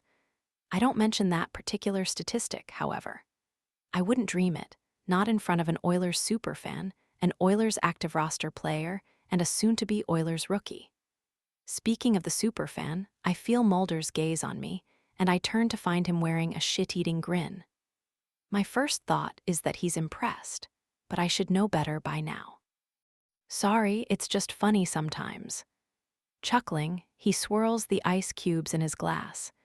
You know, hearing's hockey stats and breakdowns coming from a woman. It's cute. It's cute. A red mist washes over my vision. Attitudes like that are the reason why women still face massive roadblocks when trying to break into sports journalism. It's a historically sexist profession, and even now there really aren't that many established female sports journalists. It's not for lack of talent, it's because of men like this, who think vaginas don't belong in sports. Stats knowledge is one of the many talents Brenna brings to the table, Jake says roughly. Ed Mulder completely misconstrues that. I know Jake wasn't trying to be sleazy, considering he went out of his way to include me in the hockey talk. But Mulder's brain operates on a different level. I bet she does, he drawls. He leers at my chest for several fist-inducing seconds before winking and clapping Jake on the shoulder. Jake stiffens. I grit my teeth, pressing my balled fists to my sides. This man is such a pig. I want nothing more than to smack him across the face and tell him to shove his internship up his ass. Jake sees my face and gives a slight shake of the head. I force myself to relax. He's right. I wouldn't be doing myself any favors by causing a scene. From the doorway, Mulder's wife consults with the caterer before turning to address the group. Dinner is served. 15. Jake. Last summer, I tagged along with Brooks and his parents to Italy for a couple weeks. The Weston family owns a villa in Positano, one of the wealthier regions on the Amalfi Coast. The coast was stunning, but Brooks and I explored other areas as well, including Naples and Pompeii and the infamous Mount Vesuvius. I imagine living anywhere near a volcano would be insanely stressful. I'd constantly be shooting wary glances at it, wondering when it was going to erupt, and knowing it can erupt. Knowing it has the power to wipe away an entire civilization because it happened to Pompeii. Tonight Brenna is that volcano. The amount of times that steam has practically rolled out of her ears is almost comical. I'd laugh at her barely checked rage if it didn't match my own. Theo Nilsson is a cool dude, but the Mulder brothers, not so much. Ed, in particular, is the supreme jackass that Brenna claimed he was. He cuts his wife down at every chance. He's rude to the catering staff. And worst of all, he's dismissive of Brenna and every word she says. On the bright side, dinner is fantastic. I love to eat, so I'm all about this menu. Fried scallops, stuffed cod cakes, roasted cauliflower. Jesus. And the pan-roasted white fish that serves as our entree is to die for. Though if it were up to Brenna, Ed Mulder would be choking on his fish and dropping dead at the table. How long have you and Jake been together? Lena Nilsson asks Brenna. My fake girlfriend manages to find a smile for Nils's wife. Not long at all, just a few months. We started dating at the start of winter semester, I supply. And how does her father feel about that? Mulder says with a chuckle, her father. Rather than pose the question to Brenna herself, he asks me, and I notice Brenna's fingers tighten around her fork. She looks like she wants to take that fork and stab Mulder in the eye with it. Instead, she answers for me. My father doesn't know. His eyebrows sweep upward. Why that? We're keeping the relationship under wraps for now. Our hockey teams have been competing against each other all year, and now we'll be facing off in the conference championship. Brenna reaches for her crystal water glass. We decided it was best not to make waves at the moment. I look around the table with a grin. So I'm sure it goes without saying, but on the off chance you run into Coach Chad Jensen, don't mention you saw me with his daughter. Lena smiles broadly. That's so romantic, forbidden love. Brenna tenses at the L word. I wink at my soon-to-be teammate's wife and say, the best kind. Lindsay, these centerpieces are gorgeous, Karen Mulder remarks, changing the subject. Did you make them yourself? Mulder's silent, elegant wife nods demurely. I get the feeling she doesn't talk much. I also get the feeling that's the way Mulder prefers it. They're beautiful, Brenna agrees, eyeing the 3 stained glass bowls that contain an array of fresh flowers and sprigs of baby's breath. It's flowers, Mulder cracks, hardly deserving of this fanfare. His brother Dave guffaws.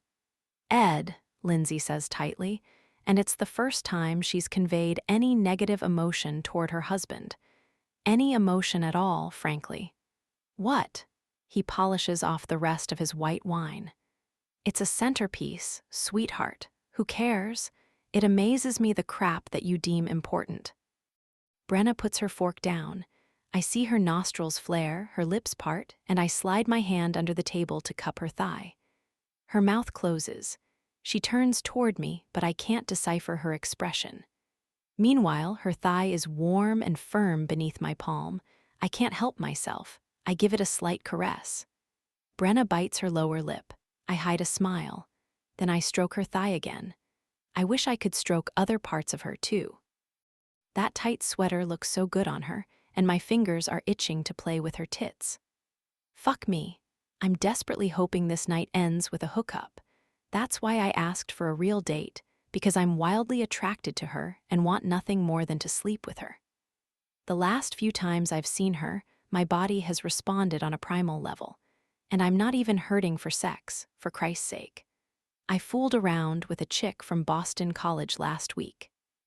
We met at a party, hit it off, and she offered me a ride home and proceeded to suck me off in her car.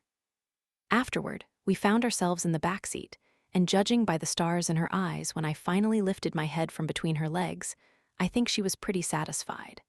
I thought I was satisfied, too. But I've been horny as hell ever since Brenna showed up at the dime in her sexy halter top and grinded all over my teammate.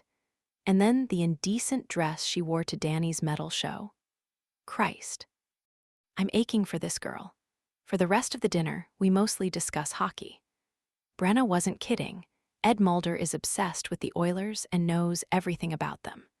Over dessert, he goes on and on about the most recent draft, grilling Nils about the latest picks and what Nils thinks of all the new talent. Although I feel bad about it, I start paying more attention to Mulder than Brenna. Her accusatory gaze bores into my cheek as Mulder Nils, and I dissect the incoming rookie class. But I pretend not to notice her displeasure, because, hell, this is my career, too. I'm literally having dinner with my future teammate. Of course I'm going to give him priority. Brenna's volcanic anger is beginning to feel almost stifling, while the Oilers' details that Nils is spilling are energizing and interesting as hell. Maybe it makes me an ass, but my attention is becoming increasingly focused on the good stuff about my future, rather than the bad shit about Brenna and Mulder. The girls I dated in high school constantly accused me of being selfish and obsessed with hockey, but what's wrong with that? I've worked my entire life to become a professional hockey player. I haven't led women on or made them any promises. I'm always clear from the get-go that hockey is my main focus. So when Mulder suggests we retire to his den for after-dinner drinks, I'm faced with a decision. I can tell that Brenna doesn't like the segregation of the sexes, and I don't blame her. This isn't the olden days, but Theo Nilsson is gesturing for me to come along, and this is a man I'll be skating with in the fall, and at the end of the day, I'm a selfish prick. So I follow him. You're pissed, I say.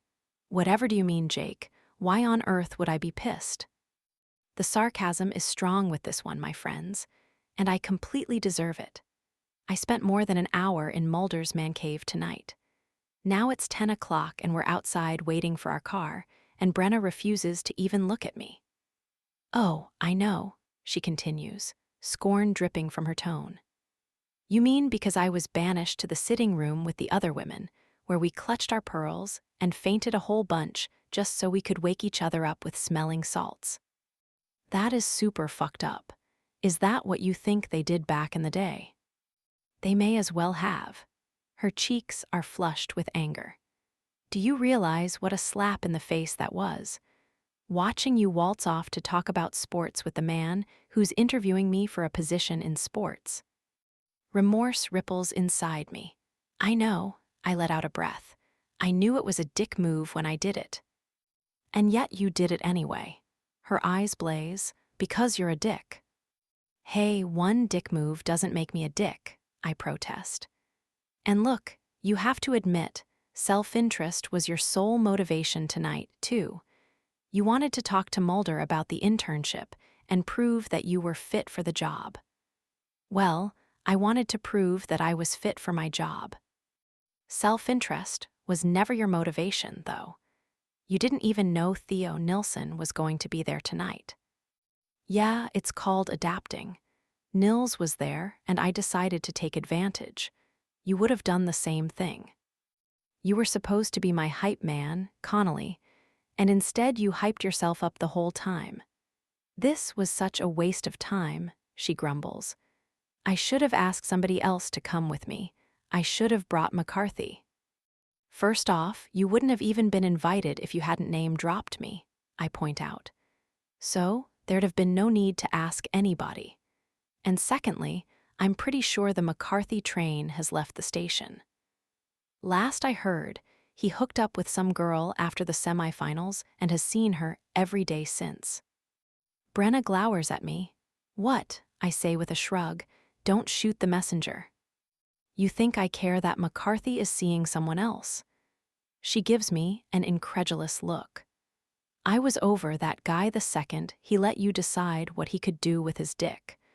What I care about is the fact that you didn't have my back in there. Only at the end, I argue. The rest of the time I was totally hyping you up. You know I was. She doesn't answer.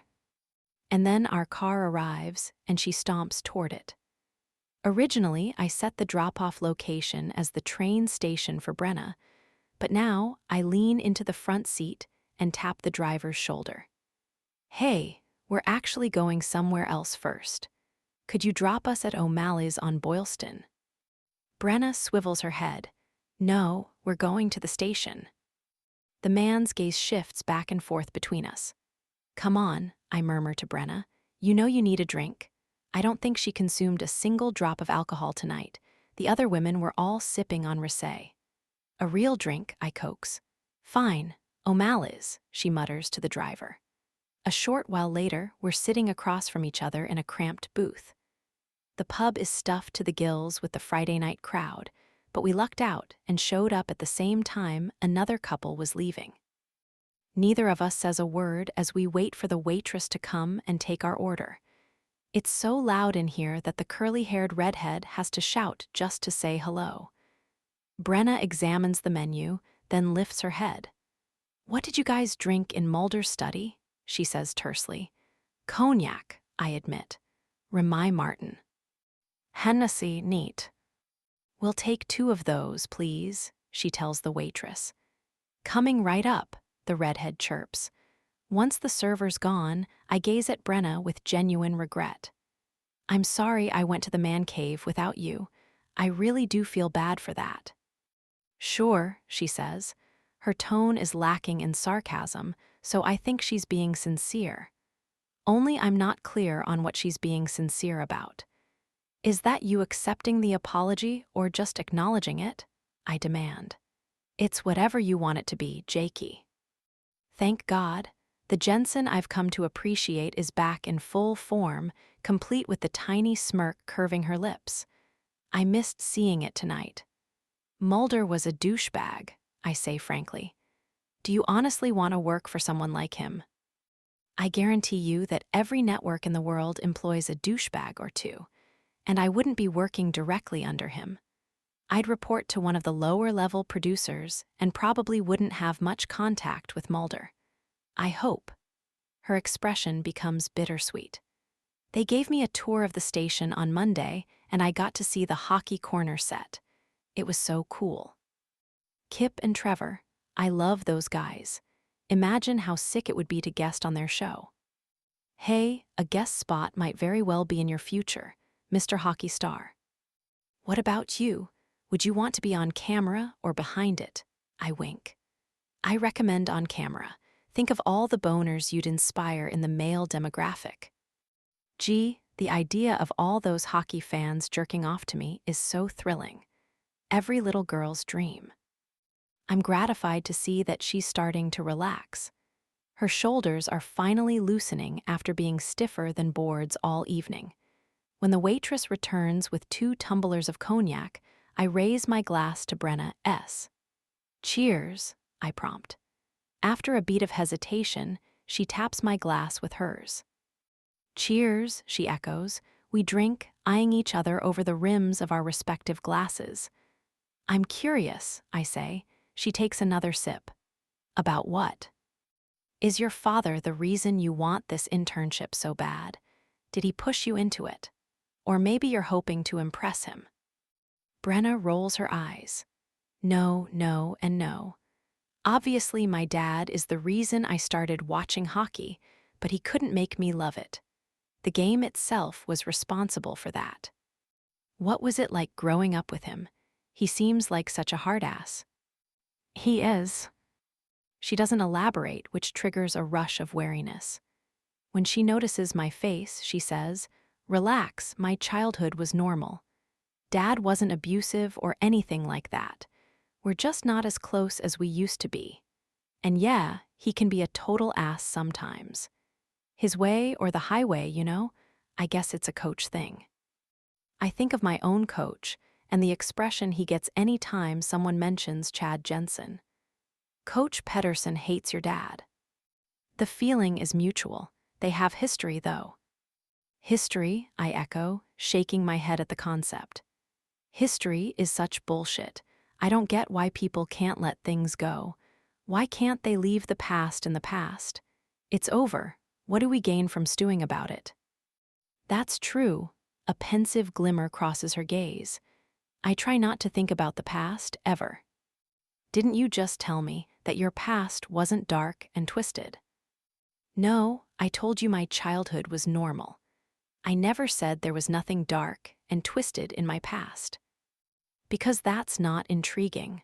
Let me guess, you're not going to tell me about it. Good guess. We sip our cognac. I watch her lips, the way the bottom one clings to the rim of her glass before she sets it down. Her tongue peeks out to lick at the drop of moisture left on that lip. I'm obsessed with her lips. What are you thinking about right now? Brenna asks. You don't want to know. Try me. I'm thinking about your lips. The lips in question curve slowly. What about them? I'm wondering what they taste like. Probably like cognac. I put down my glass and slide out of the booth. Where are you? She halts when I squeeze my big frame in beside her. I'm not in the mood, Connolly. Not in the mood for what? We're sitting so close that our thighs are touching. I stretch one arm along the top of the booth, rest my other forearm on the table, and angle my body towards hers. Come on, don't you want to find out? Find out what? If there's sparks. Sparks are overrated. I disagree. I lick my bottom lip, and her gaze tracks the movement of my tongue. Brenna sighs, "You're very sexy." I grin, "I know." "You're very cocky." "I know that too." She sweeps her hair over one shoulder. I don't know if she's intentionally trying to draw my attention to her neck, but that's where it goes. I want to bury my face against that long, sleek column and breathe her in. "You're very sexy." I echo her previous remark, my voice coming out hoarse. She smirks. I know. And cocky. That too. Guess that makes us two peas in a pod. Maybe, and that's probably why we'd never work. I tip my head. Work, what do you mean work? As a couple. My answering laugh is low, seductive. Who says I want us to be a couple? Right now I want to see if there's chemistry. Brenna leans in closer, her warm breath tickling my jaw. She places one hand on my knee and strokes me with her thumb before gliding her hand very slowly toward my crotch.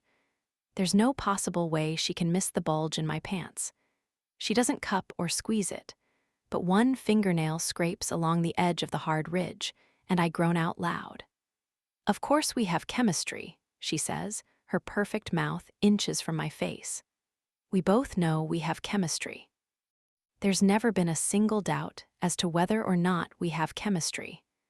She flicks up an eyebrow. So why don't you cut this bullshit about needing to find out and just tell me what you really want? Fine, I answer, because I'm not one to back down from a challenge. I want to kiss you. 16. Brenna. Nothing good can come from kissing Jake, but my defenses are weak at the moment. Ed Mulder chipped away at my armor all night, once again proving that every interaction with that man is a complete waste of time. Thanks to him, my nerves are raw and my stomach is full of cognac, and Jake is seriously attractive. His chiseled face could stop traffic. His broad, athletic body could cause a 10-car pileup. Basically, if you're in a car and spot Jake Connolly, you're in grave danger. I eye his lips. They're not pouty, but the bottom one is a tad fuller than the top. I can't deny that when those lips brushed mine at the concert last weekend, I wanted more. I wanted a real kiss, and I still want it now. I want to taste him, to hear the sound he makes when my tongue slips into his mouth. Anticipation quickens my pulse. One kiss, I concede. You won't be satisfied with just one. The arrogant gleam in his eyes is such a turn-on for me. I like guys like this. Direct, assertive, and self-assured. Alpha, but not the kind of alpha that orders you around and gets too overbearing. Jake possesses an easy confidence, a surety about who he is and what he wants. I guess that's why I was so quick to forgive him for his behavior at the dinner party. Not only do I have a slight, okay, fine, more than slight fondness for cocky asses, but I appreciate a man who goes after what he wants. That's the difference between Jake and someone like Mike Hollies. Hollies is confident, but at the end of the day, he's not the guy who'd slide into my side of the booth and tell me he's going to kiss me. Hollies would wait for me to kiss him. And why am I thinking about Hollies right now? I trail my fingers up Jake's thigh and inch them toward his chest. His muscles are so defined, I can feel the tantalizing ridges even with him wearing a shirt. I stroke him over his dark blue button-down, a quick tease that brings heat to his eyes. When my fingers reach his collarbone, his Adam's apple twitches as he gulps. I smile faintly. Everything all right. Good, I'm good. He clears his throat. My hand reaches its destination, his insanely beautiful face. I rub his bottom lip with the pad of my thumb. His gaze grows impossibly hotter. Before I can blink, long fingers tangle in my hair, and there's a big hand cupping the back of my neck. Jake brings my head forward and slants his lips over mine, and it's the kind of kiss that's been missing from my life for so long. One that starts off as a slow burn, a soft meeting of lips and the feather-light flick of the tongue. It's like he's laying the groundwork for something fierce.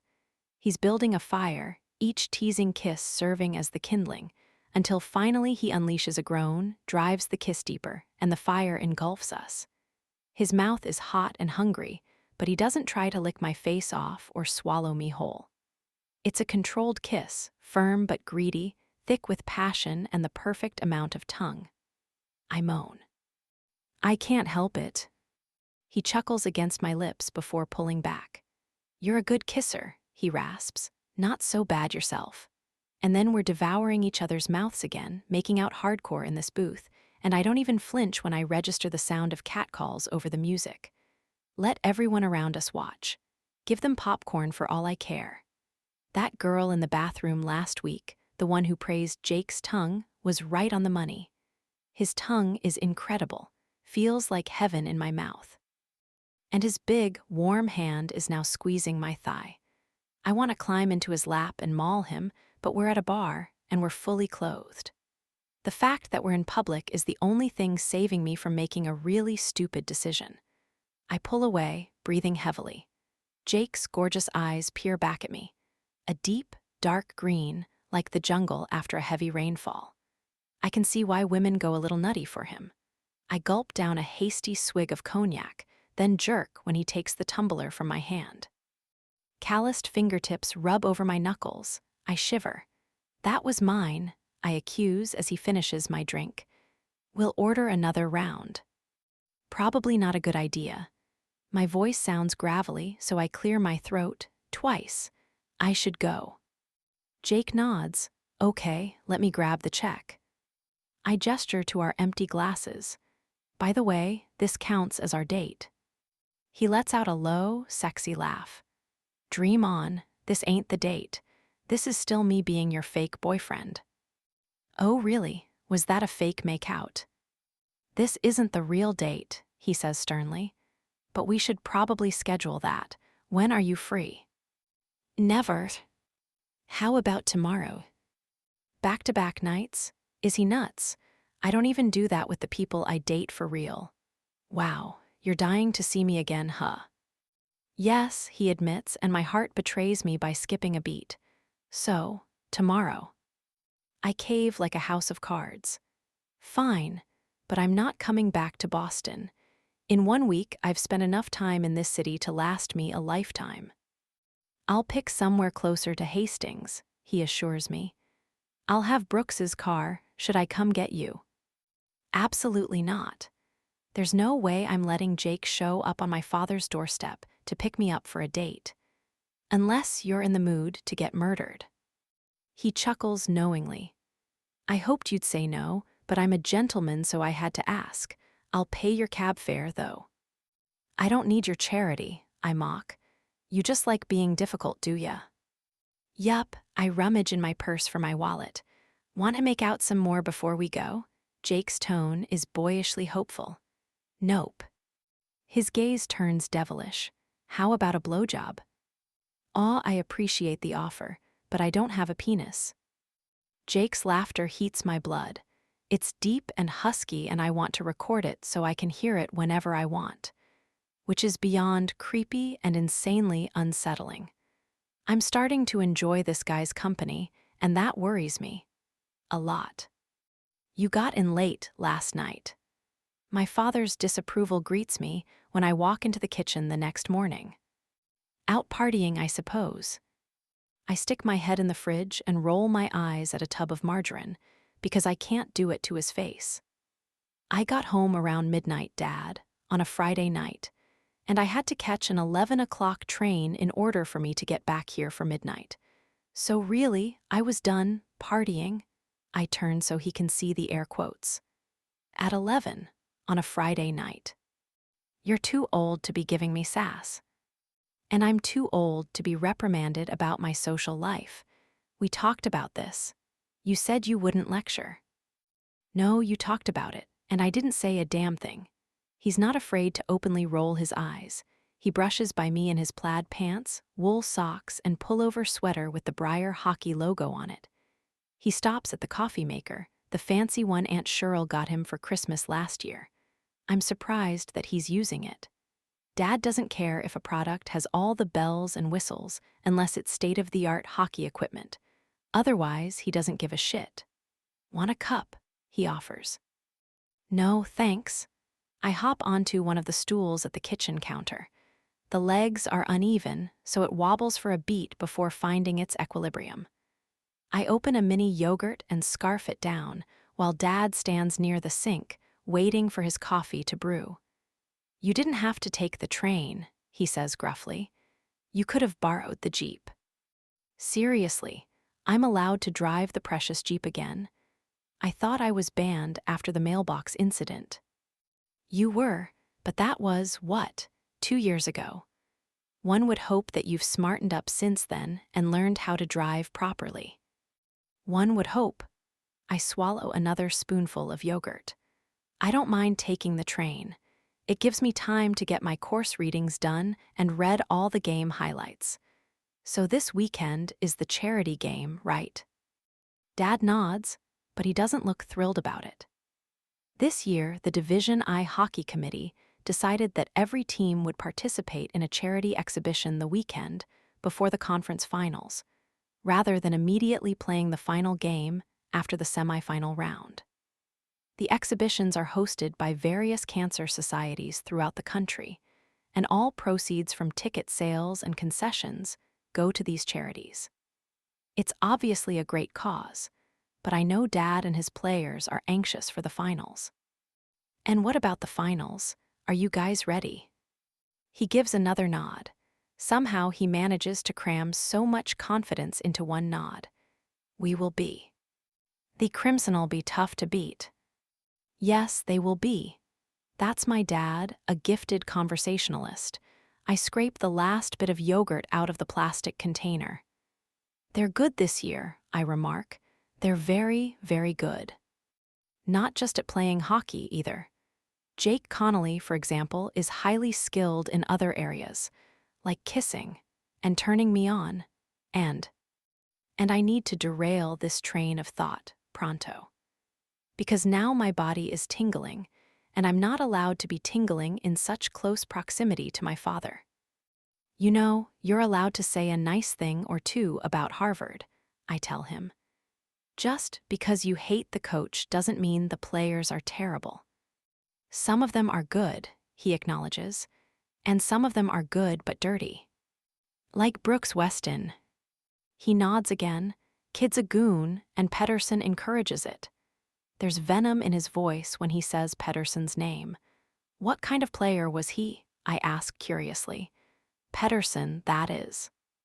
Dad's features grow taut, tension rippling from his broad frame. What do you mean? I mean, you played with him at Yale.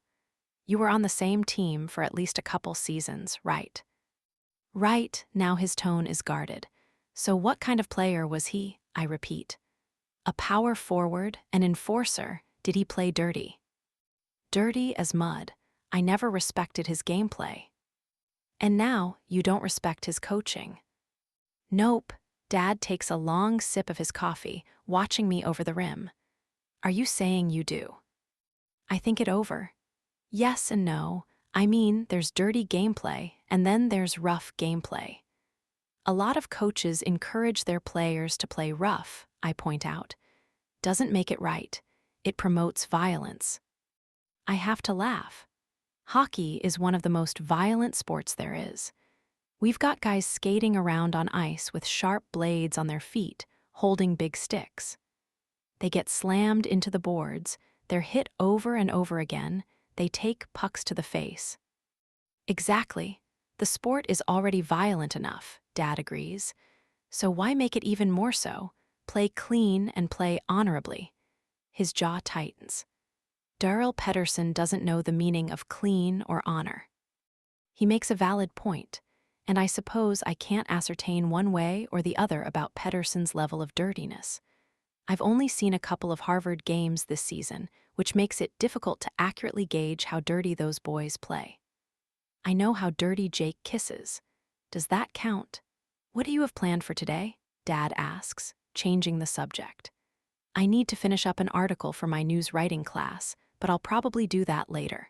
I'm heading over to Summer's house now. On Saturday morning. Yeah, she wants me to help her clean out her closet. I don't understand women, Dad says. We are pretty fucking weird, I'll give you that. I've heard things about that girl Summer, he adds, his trademark frown marring his face. I frown back. She's a good friend of mine. Her brother said she was crazy. Well, yeah, I can't deny that. She's strange and melodramatic and hilarious. But you shouldn't believe everything Dean says anyway. He said she burned down her school. I grin at him. Considering Brown University is still standing, I think we can assume Dean exaggerated. I slide off the stool. I need to get dressed. I'll see you later. An hour later, I'm lying on Summer's bed scrolling through my phone. Needless to say, watching her try on every outfit in her closet and then model it for me got real old, real fast. B, she complains. Pay attention. I put the phone down and move into a sitting position. No, I announce, because this is insanity. You just tried on 4 different cashmere sweaters in the same shade of white. They were identical, and they all looked brand new. She starts to give me a whole speech about Prada versus Gucci versus Chanel until I hold up my hand to stop her, because I swear to God if she goes on about Chanel, I'm going to lose it. She's obsessed with that fashion house and unchecked, could talk about it for hours. I get it, they're designer sweaters. But the whole point of spring cleaning is to get rid of stuff, and you haven't thrown out a single thing. I jab my finger at the meager pile of clothing at the foot of the bed. It's the donation pile, and it consists of 2 t-shirts, a pair of jeans, and 1 cardigan. I have a hard time letting go of things, she huffs, whipping her blonde hair over her shoulder. Don't you have a walk-in closet at your place in Greenwich, and another one in Manhattan? Yes, so nobody needs that many closets, Summer. I get by with a handful of outfits that I rotate. You only wear black, she retorts. Of course it's easy to throw an outfit together when all you wear is black. You don't give a shit about fashion. You put on a black shirt and black pants and black boots and red lipstick and you're done. Well, black isn't my color. It makes me look too BDSM. I need color, Brenna. My life is colorful. I'm a colorful person. You're a crazy person, I counter. I am not crazy. Yes, you are, her boyfriend confirms as he waltzes into the room. Fitz's full-sleeve tattoos ripple as he wraps his arms around Summer from behind, bending his head to plant a sweet kiss on her cheek. I hate you too, I grumble. You're so disgustingly happy. Go be happy somewhere else. Sorry, B, but we're not going to hide our love from the world, Summer says, and begins peppering kisses all over Fitz's cheek, making loud smooch noises that make me want to vomit. Well, not quite, but I pretend to gag because she is being ridiculous. What are you guys up to? Fitz glances at me. I didn't even realize you were here. You were sleeping when B got here, Summer says. We're cleaning out my closet. I'm donating a bunch of stuff. He looks at the full closet and then the tiny pile on the bed. Cool. Did you just get started? I snort. We've been at it for more than an hour. In 1 hour, she's decided to give away a t-shirt. It's more than a t-shirt, Summer protests. Our voices lure Hollies in from the hall. He wanders into Summer's room and flops down near the foot of her bed. He's in sweatpants, a wife beater, and when his bare feet knock over the meager donation pile, he doesn't even notice. Sweet. Are you trying on clothes for us? When do we get to lingerie? Fitz, tell your girlfriend I require a lingerie fashion show as a reward for the emotional distress she's caused me. What are you babbling about now? I ask him. I'm at the head of the bed, so he has to crane his neck to meet my eyes. Summer told me what you assholes did to me. I give him a blank look. My stalker, he prompts. I know you encouraged it. She's not stalking you, Summer argues. Are you serious? Hollies gapes at her. She's called me every single day since we went out for dinner. You went out on Thursday, Summer reminds him. That was literally 2 days ago, which means she's called you twice. Chill the F out. Twice, I fucking wish. She calls at least 3 times a day. Yeah, and you pick up every time, Summer shoots back, and talk to her for an hour, sometimes more. I talk, he rakes both hands through his hair. She talks, that chick doesn't shut up. I assume we're talking about Rupi. I hedge, fighting laughter. Of course we're talking about Rupi, he roars. She's an insane person, you realize that, right? Are you sure she didn't escape from a mental institution in Bali? Bali, I echo. She said that's where her mom is from. She's some movie star in Bali. A Bollywood star. Summer giggles. That means India, not Bali. Oh, he thinks it over, then shakes his head. Nope, that doesn't make it better. She's still nuts. How did the dinner go? I ask him. He twists around to glare at me. I blink politely. Not well. His face is cloudy. She talked the entire time, and she wouldn't even let me kiss her goodnight. Wait, you're saying you wanted to kiss her goodnight? Fitz speaks up. He's leaning on the edge of Summer's desk. His girlfriend, meanwhile, is back inside her closet, flipping through hangers. That's exactly what I'm saying, Colin, Holly says haughtily. Just because she's crazy doesn't mean I don't want to make out with her. Classy, I tell him. You're a real romantic at heart. He waggles his eyebrows. Hey, the Holly store is still open. Pop in whenever you want, Jensen. Pass, anyway, so no kiss, huh? Nope, he looks outraged. She doesn't kiss on the first date. She's making me wait until date 3. Fitz doubles over in laughter. Hold on a sec, he wheezes. You're going out with her again. I snicker 2 more times.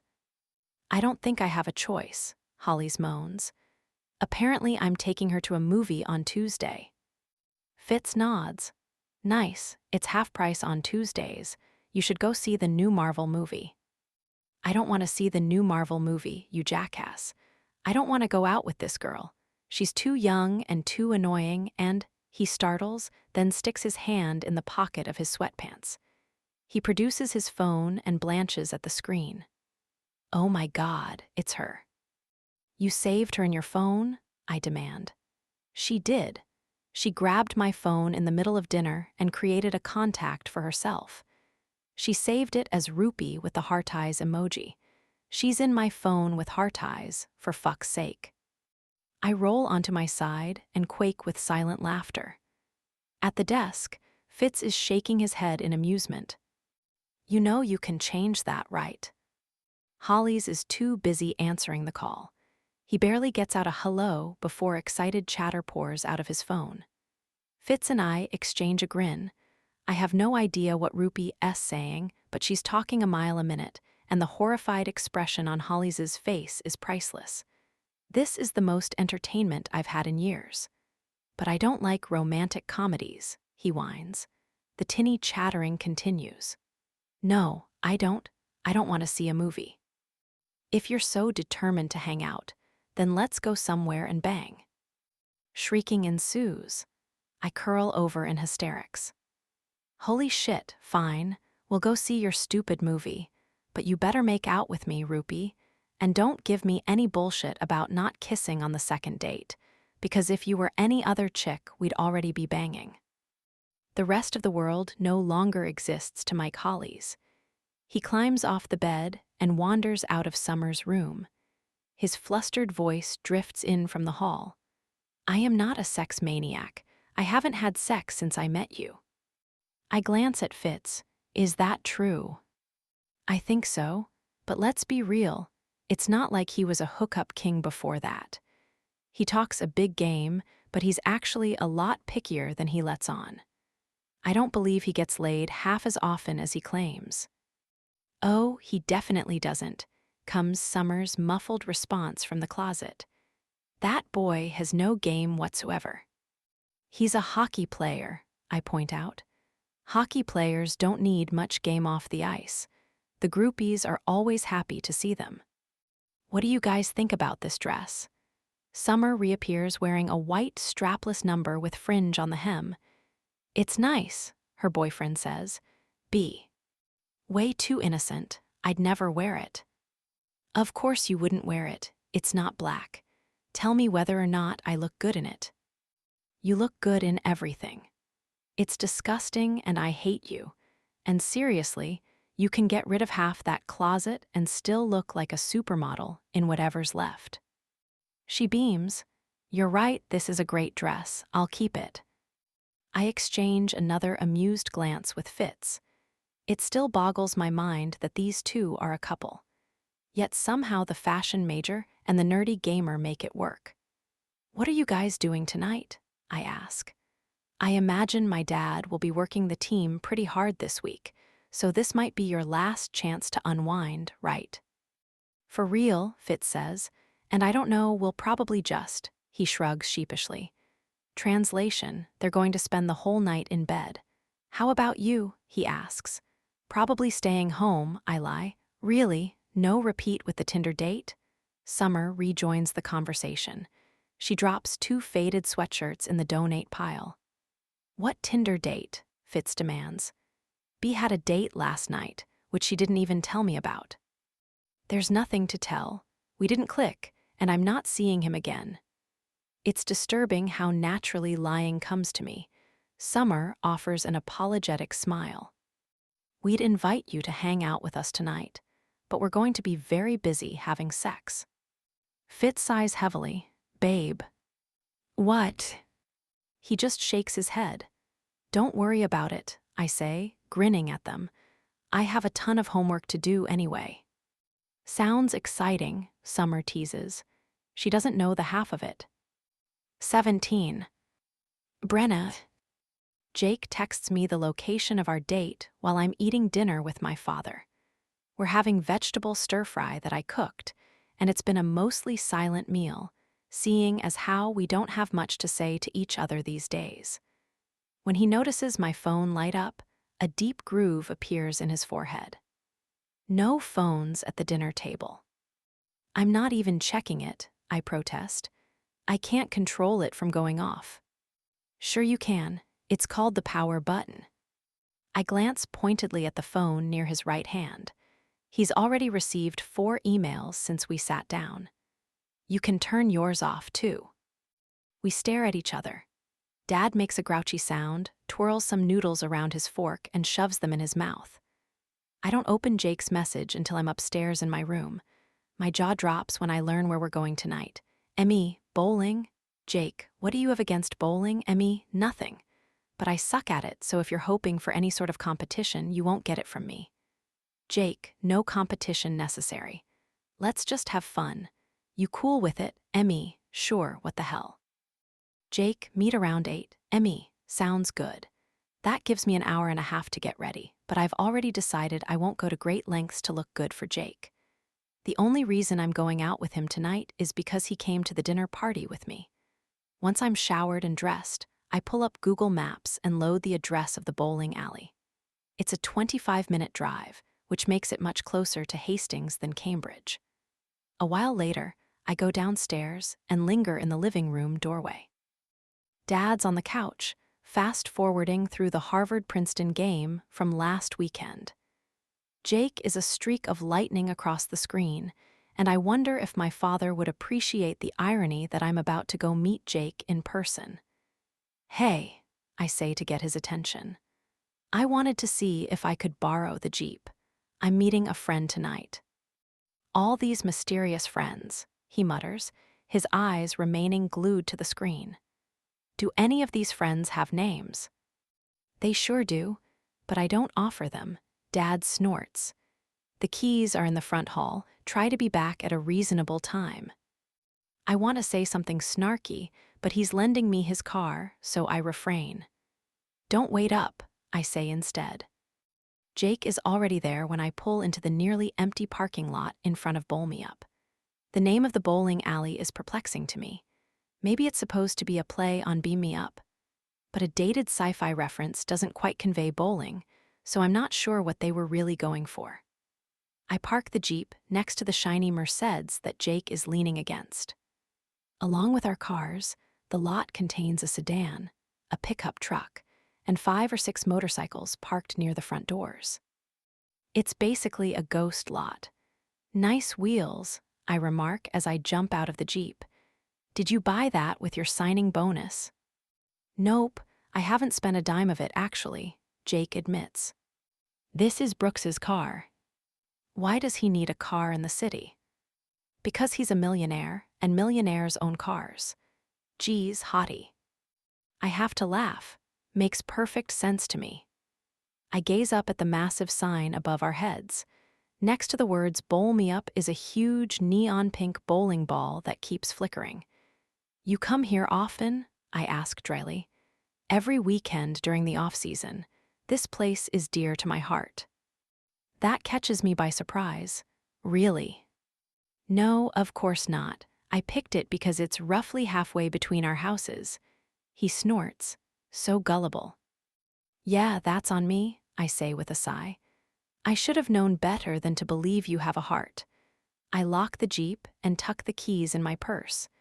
As we walk toward the entrance, I notice Jake slowing his long gait to match my much shorter one. "I totally have a heart," he argues. "Here, feel." Next thing I know, he's grabbing my hand and placing it inside his unzipped coat. Man, oh man, his pecs are delicious, and I can feel his pulse fluttering beneath my fingers. "Your heart's beating fast, Connolly. You worried I'm going to kick your butt in there?" "Not in the slightest. You already told me you sucked." Damn, he's right.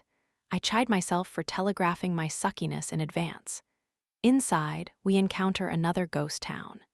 The bowling alley consists of 10 lanes, and only 2 of them are in use. At the main counter stands a gray-haired gentleman with leathery skin that hints at too many years in the sun. He greets us with a smile that crinkles the corners of his mouth. "Evening, folks. How 'bout some shoes?" His voice is so raspy, it sounds like he smokes 2 packs of cigarettes a day. We get our bowling shoes, and the old man with the gray ponytail tells us we can take any available lane. We choose the one that's farthest away from the other patrons, an older couple, and a group of scary-looking bikers who have been taunting and catcalling each other since Jake and I walked in. One of them, an overweight guy with a bushy beard, just bowled a strike, and he thrusts his arms up in a victory pose. "That's what I'm talkin' about, motherfucker," he shouts. The man behind the counter winces. "Don't mind those fellas. They're harmless, but someone needs to wash their mouths out with soap." "It's all right," I tell him. "My dad coaches hockey players. I've heard worse." We head over to our lane and sit down in the seating area to switch shoes. My boots take longer to remove because of all the zippers, so Jake is done before I am. "I'll grab some drinks," he offers. "Any preference? Beer? Soda?" "Beer's good, thanks." I'm okay to have a beer or 2. I'll nurse them throughout the night. "Cool," he says before sauntering off. I stare at his retreating back and admire his tight backside. God, I can't believe I'm on a date with Jake Connolly. What is life? Sighing, I slip into the really dorky bowling shoes and then walk up to the screen that instructs me to enter our names. On the player 1 line, I type Brenna. For player 2, I type little Jakey. I lock it in, and I'm still grinning to myself when Jake comes back carrying 2 bottles of Bud Light. I grimace. Bud Light. "All they had," he says ruefully. "This ain't exactly a classy joint." "We'll make do," I assure him. "Thank you." I accept the bottle he hands me and take a quick sip. Ick, this is my least favorite beer brand. Let me enter our names in the Jake stops, noticing the overhead screen. He sighs. "Really? What are you, a 5-year-old?" "No, but it sounds like you are, little Jakey." "I'll show you who's little," he growls. "What are you gonna do? Whip your dick out right here in front of the Sons of Anarchy and that nice old man?" Jake pretends to think it over. "You're right, I'll save that move for later."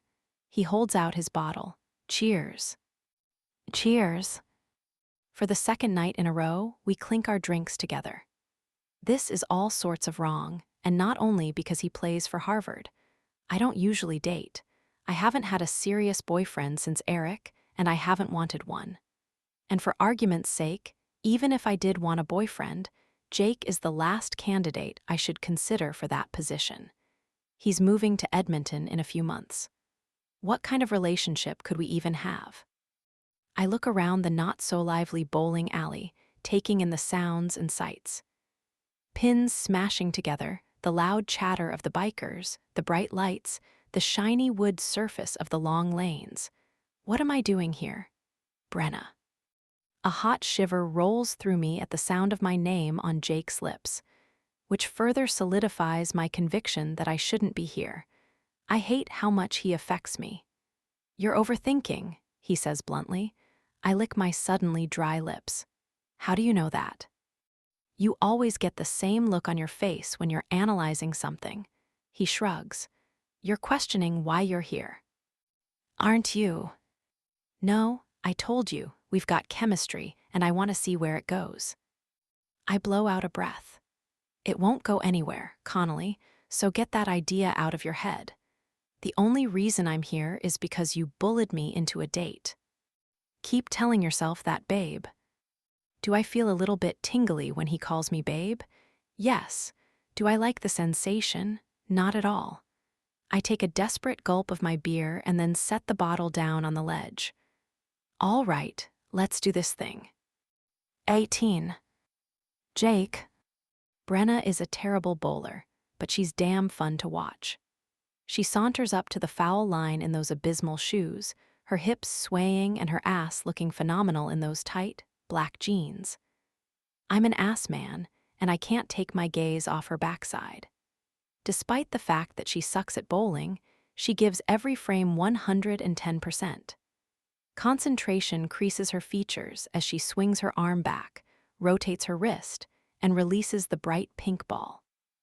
Her timing is off and her follow-through is non-existent, but for the first time in 6 frames, the ball moves in a straight line. Brenna cheers happily as her ball careens toward the jackpot. At the last second it veers, knocking over 4 pins instead of giving her the strike. So close, she wails. Then she turns around and she's never looked more beautiful to me. Her cheeks are like 2 red apples, her eyes are sparkling, and she performs a cute little dance as she shimmies off the shiny floor. I'm getting better, she exclaims. Nowhere to go but up, I agree, and then I get up and bowl a strike. I hate you, she announces when my score appears on the screen. I'm beating her in the ass-kicking of the century, but I don't think she truly cares. To be honest, I'm not paying much attention to the score. Usually I'm competitive as fuck, but tonight I'm just happy to hang out with Brenna. It's been ages since I've been on a real date. Last night's dinner party doesn't count, because neither of us had much fun. And the cognac at the bar afterward doesn't count either, because we did more kissing than talking. Tonight allows me to see Brenna in a way I haven't seen before. Bowling isn't the most romantic of activities, but it can give you insight into a person's nature. Are they competitive, petty? Are they a sore loser, or, worse, a sore winner? And with girls specifically, a bowling date can reveal whether a chick is high maintenance. I know women who would turn their noses up at the alley's sticky floors or crappy beer, but not Brenna. After I win the first game, it's Brenna who suggests another one. Ha, I gloat. You like bowling. I do, she heaves an overdramatic sigh. I'm really into this. I study her to see if she's fucking with me, but there isn't an ounce of fuckery on her face. I'm serious. This is awesome. She shakes her head in amazement. I think I actually like bowling. Her visible shock makes me double over in laughter. Once I've recovered, I move closer, my tone going serious. I guess we'll have to do this again sometime, and then I wait. She doesn't answer. Instead, she approaches the touchscreen and says, "All right, I'll let little Jakey go first this time." But when my name flashes on the screen, it simply reads, Jake. I swallow my satisfaction. I think I'm growing on her. She's definitely growing on me. So are we allowed to talk hockey? I ask as I walk over to the ball return. I've fallen in love with a neon green ball I've been calling the strike maker. What about it? She asks suspiciously. Well, we're playing each other soon. It's a big game. It's a big game, she agrees. Which raises the question, who will you be rooting for when you're sitting in those stands? Your school or your new boyfriend? I flash a cheeky smile over my shoulder. It's her turn to double over in laughter. You're not my boyfriend. That's not what you told Mulder. Mulder is a prick, and I don't feel bad lying to him. Now turn around and bowl, Jakey. I want to check out your ass. My grin nearly breaks my face in half, and I'm grateful she can't see it. For her benefit, I make a big production out of my turn, flexing my arms, stretching forward in a way that makes my ass stick out. I hear a choked noise from behind me. When I turn my head, there's heat sizzling in Brenna's dark eyes. "You're such a tease," she accuses. "I'm just bowling," I say innocently. "Uh-huh, sure you are." She slides off the chair. "Man, is it hot in here." The next thing I know, she's pulling her black long-sleeve shirt over her head, leaving her in a thin black camisole that clings to her perfect tits. I glimpse the lacy cups of her bra peeking out from the neckline, and my mouth goes completely dry. I return to the seating area and grab my beer. We're both on our second beer, but there won't be a third. I told the concessions kid to cut us off after 2. I gulp down the cold liquid as Brenna saunters to get a ball, her gait more seductive than ever. She tosses her long, glossy hair over one shoulder, spins around, and actually licks her lips. Lord help me. Her first throw knocks over 7 pins. That's your best yet. Standing at the edge of the lane, I offer words of encouragement. "Go for the spare, hottie. You've got this." "Really?" she says dubiously. "I haven't bowled a single spare yet." "So, doesn't mean it won't happen." It doesn't happen. Her second ball rolls into the gutter. "You jinxed me," she complains, trying to brush past me. I hook an arm around her slender waist before she can escape. I want to tug her body against mine and kiss the hell out of her, but I settle for a chaste peck on the cheek. "Did you just kiss my cheek?" she asks in amusement. "Yeah, got a problem with that?" I rest my hands above her ass, fighting the urge to move them lower. "Your ass looks amazing in these jeans, by the way." "I know, that's why I wore them." I chuckle. My palms dip half an inch lower, but then I think, screw it. My back is to the other patrons, and nobody can see what my hands are doing anyway. So I give her a nice, firm squeeze. She makes a husky sound. "Damn it, Connolly, we're in public." So you can't go around squeezing my butt." "Why not?" Brenna pauses. Several seconds tick by before she shrugs. "You know, I can't think of a good enough reason." "Exactly." Grinning, I squeeze those juicy ass cheeks again, then give them a light smack before going to take my next turn. I don't throw a strike this time. One stubborn pin insists on staying upright, but I knock it over on the second throw. Once again, I'm crushing Brenna, and once again, she doesn't care. She makes definite progress, though, her second score nearly doubling her score from the first game. After the final numbers flicker on the screen, we sit on the bench and unwind for a bit. I rest my hand on her thigh, absently stroking. She doesn't push me away, but she does give me a contemplative look. "You're a very handsy guy." "Is that a problem?" "No, it's just unexpected. I didn't think you'd be this affectionate." "Well, I am," I shrug, "with chicks I like." "And how often do those come along? I thought we established you don't do girlfriends, only hookups." "That doesn't mean I don't like the girls I hook up with." I trace teasing circles on her knee. "Seems to me you don't do boyfriends either. Or if you do, it's not public knowledge." "You've been asking around about me, Jakey." "Yes," I say bluntly. "And from what I hear, you haven't dated anyone since you transferred to Briar." "I haven't," she confirms. "Where did you go before Briar?" "Community college in New Hampshire." "Did you date anyone there?" "Not really. My college track record is mostly a string of meaningless hookups, at least until McCarthy." Jealousy pricks my chest. I don't like that she doesn't view McCarthy as meaningless. "So McCarthy wasn't a hookup?" I ask carefully. "A hookup is usually a one-time deal. Josh was more of a," she mulls it over. "Fuck buddy," I fill in, minus the fucking. "Wait, what?" I set my beer on the table. Brenna officially has my undivided attention. "You didn't have sex?" Surprise wrinkles my forehead. I just assumed they'd slept together. Nope. But you fooled around. Yup. But no sex. She looks amused. What part of this don't you understand? I don't know, I guess it's kind of weird to me. I pause. No, not kind of, it's very weird to me. Why is that weird?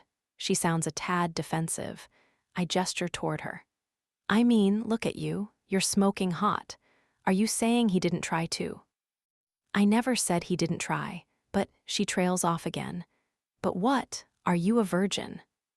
No, I'm just picky about who I let inside me. Damned if that doesn't make my dick hard. She's not allowed to say things like inside me, because now I'm picturing being inside her and I'm horny as hell. We did other stuff, she says. There's always other stuff. Is there? My throat is full of gravel. What? No one ever told you that you can come without having sex. Nah, I didn't know that. I blink with the utmost innocence. Can you show me? Brenna punches my shoulder, light and teasing. You wish. I do wish. I don't want to alarm you, but please direct your attention to my crotch. Despite her amusement, she does what I ask. Instantly, her gaze sizzles. Oh my, thinking about McCarthy gets you hard. Like stone, I pull her onto my lap, eliciting a squeak of surprise. But she recovers quickly, and soon she's rubbing that sweet ass all over me as she tries to get comfortable. Tell your boner to stop stabbing my butt, she grumbles. Hey, you're the reason I even have a boner. I tug her head down so I can whisper in her ear. You're evil, talking about all the ways you can make a guy come without putting him inside you. Damn, she smells so good. I breathe in the scent of her shampoo, sweet with a mere trace of spice. Which is funny, because Brenna is the exact opposite, spicy, with a hint of sweetness. I like the spice, though. I like it a lot. What about you? I ask her. What about me? What did you get out of the McCarthy arrangement? She arches a brow. You really want to know what your teammate did to me? No, yes, I don't know. Maybe in the broad sense, I finally decide. Nah, I'll leave it up to your imagination. And my imagination is running wild, except I'm not picturing Josh McCarthy in bed with her. I'm picturing myself. That thing is going to poke right through your pants, she teases, and I feel a distinct sense of loss when she slides off my lap. Anyway, what now? Want to play one more game before we take off? She checks her phone. It's 10. How long is this place open until? I think 11. Should we close it down? Might as well. Bowling with a stiffy isn't the easiest task, but I manage. I beat her for a third time, and we return our shoes and pay for our lane. Outside, Brenna bypasses her Jeep and walks to the Mercedes instead. Unlock it, she orders. My pulse quickens. I unlock the car. Rather than open either of the front doors, she settles in the backseat. Get in here, she says impishly. I'm not one to keep a lady waiting. I dive into the car, and my mouth is on hers before she can say another word. She tastes like beer and mint, and her body is soft and warm against mine. She crawls into my lap, her tongue hungrily exploring my mouth. I run my hands down the bumps of her spine before digging my fingers into her waist. I want to be in her, desperately, but apparently that isn't something she allows so readily. You're not gonna let me fuck you tonight, are you? No, it's a playful whisper. You have to earn that. I groan against her lips. How do I earn it? She merely smiles and kisses me again, sliding her hands underneath my shirt to stroke my bare chest. Christ, I love having her hands on me, and I need my hands on her. I pull her long-sleeve shirt off and tug her camisole up to her collarbone. The bra beneath it is paper-thin. She doesn't need the padding, though. Her breasts are full, perky, fucking perfect. I tweak her nipples through the lacy material and enjoy the sweet moan I'm rewarded with. I've been dying to do this, I growl, yanking the bra down to expose her tits. Goddamn gorgeous. I pull one beaded nipple into my mouth, suck hard, and almost get a contact high. Her skin tastes so good, and her nipple feels like heaven beneath my tongue. I'm painfully aroused as I lick the distended bud. She moans again. At first, I think it's from pleasure, until I register the note of misery. "What's wrong?" I say immediately. I can't believe I'm letting a Harvard player touch my boobs. I relax. Laughing softly, I flick my tongue against her other nipple. "Hey, it's not like this is your first time with a Harvard player." "You're the captain of the team," she says gloomily. "This is such a bad idea. We're playing you next week, damn it. My friends would be furious if they saw me right now." "Let's not talk about hockey. And who gives a shit what your friends think?" I suck her nipple between my lips. "I do. I care what my friends think." "Then you should stop." My mouth conquers hers in a blistering kiss that robs me of sanity. I flip her over, and now I'm on top of her, grinding my lower body against her. The backseat doesn't offer room to maneuver, but I don't need much. With my lips pressed tight to hers, I undo the button of her jeans and pull them down along with her panties, low enough that I can access the warm paradise between her legs. She whimpers when I drag the pad of my thumb over her swollen clit. "That feels good." "Yeah," I say thickly. "Oh yeah." I keep rubbing, teasing, exploring. I skim my fingertips down to her opening and find her impossibly wet. Jesus, I want to be inside her more than I want my next breath. I practically weep at the knowledge that I can't be in there tonight. I dip my fingers in all that sweet moisture and then use it to rub slow circles over her clit. Her hips start rocking. I prop up on one elbow, watching her expression go hazier and hazier as I play with her pussy. "I like having you like this," I whisper. "On your back, legs spread." I kiss her again, and she sucks hard on my tongue, summoning a low groan from me. "This is such a bad idea," she whispers back. "Then tell me to stop." "No." "No what?" Brenna pushes her pussy into my hand. "Don't stop." I chuckle against her shoulder before dipping my head so I can suck and lick her nipples again. She lets out a breathy moan. "Don't ever stop." I smile. I distinctly remember her telling me not so long ago that she would never, ever hook up with me. And now here we are, fooling around in the backseat of a car, her pussy mine to discover. My finger slides inside her and, "Oh my fucking God," I choke out. My head pops up from her tits. "You're so tight." I wonder if it's because she hardly ever fucks, or maybe I'm making assumptions about that.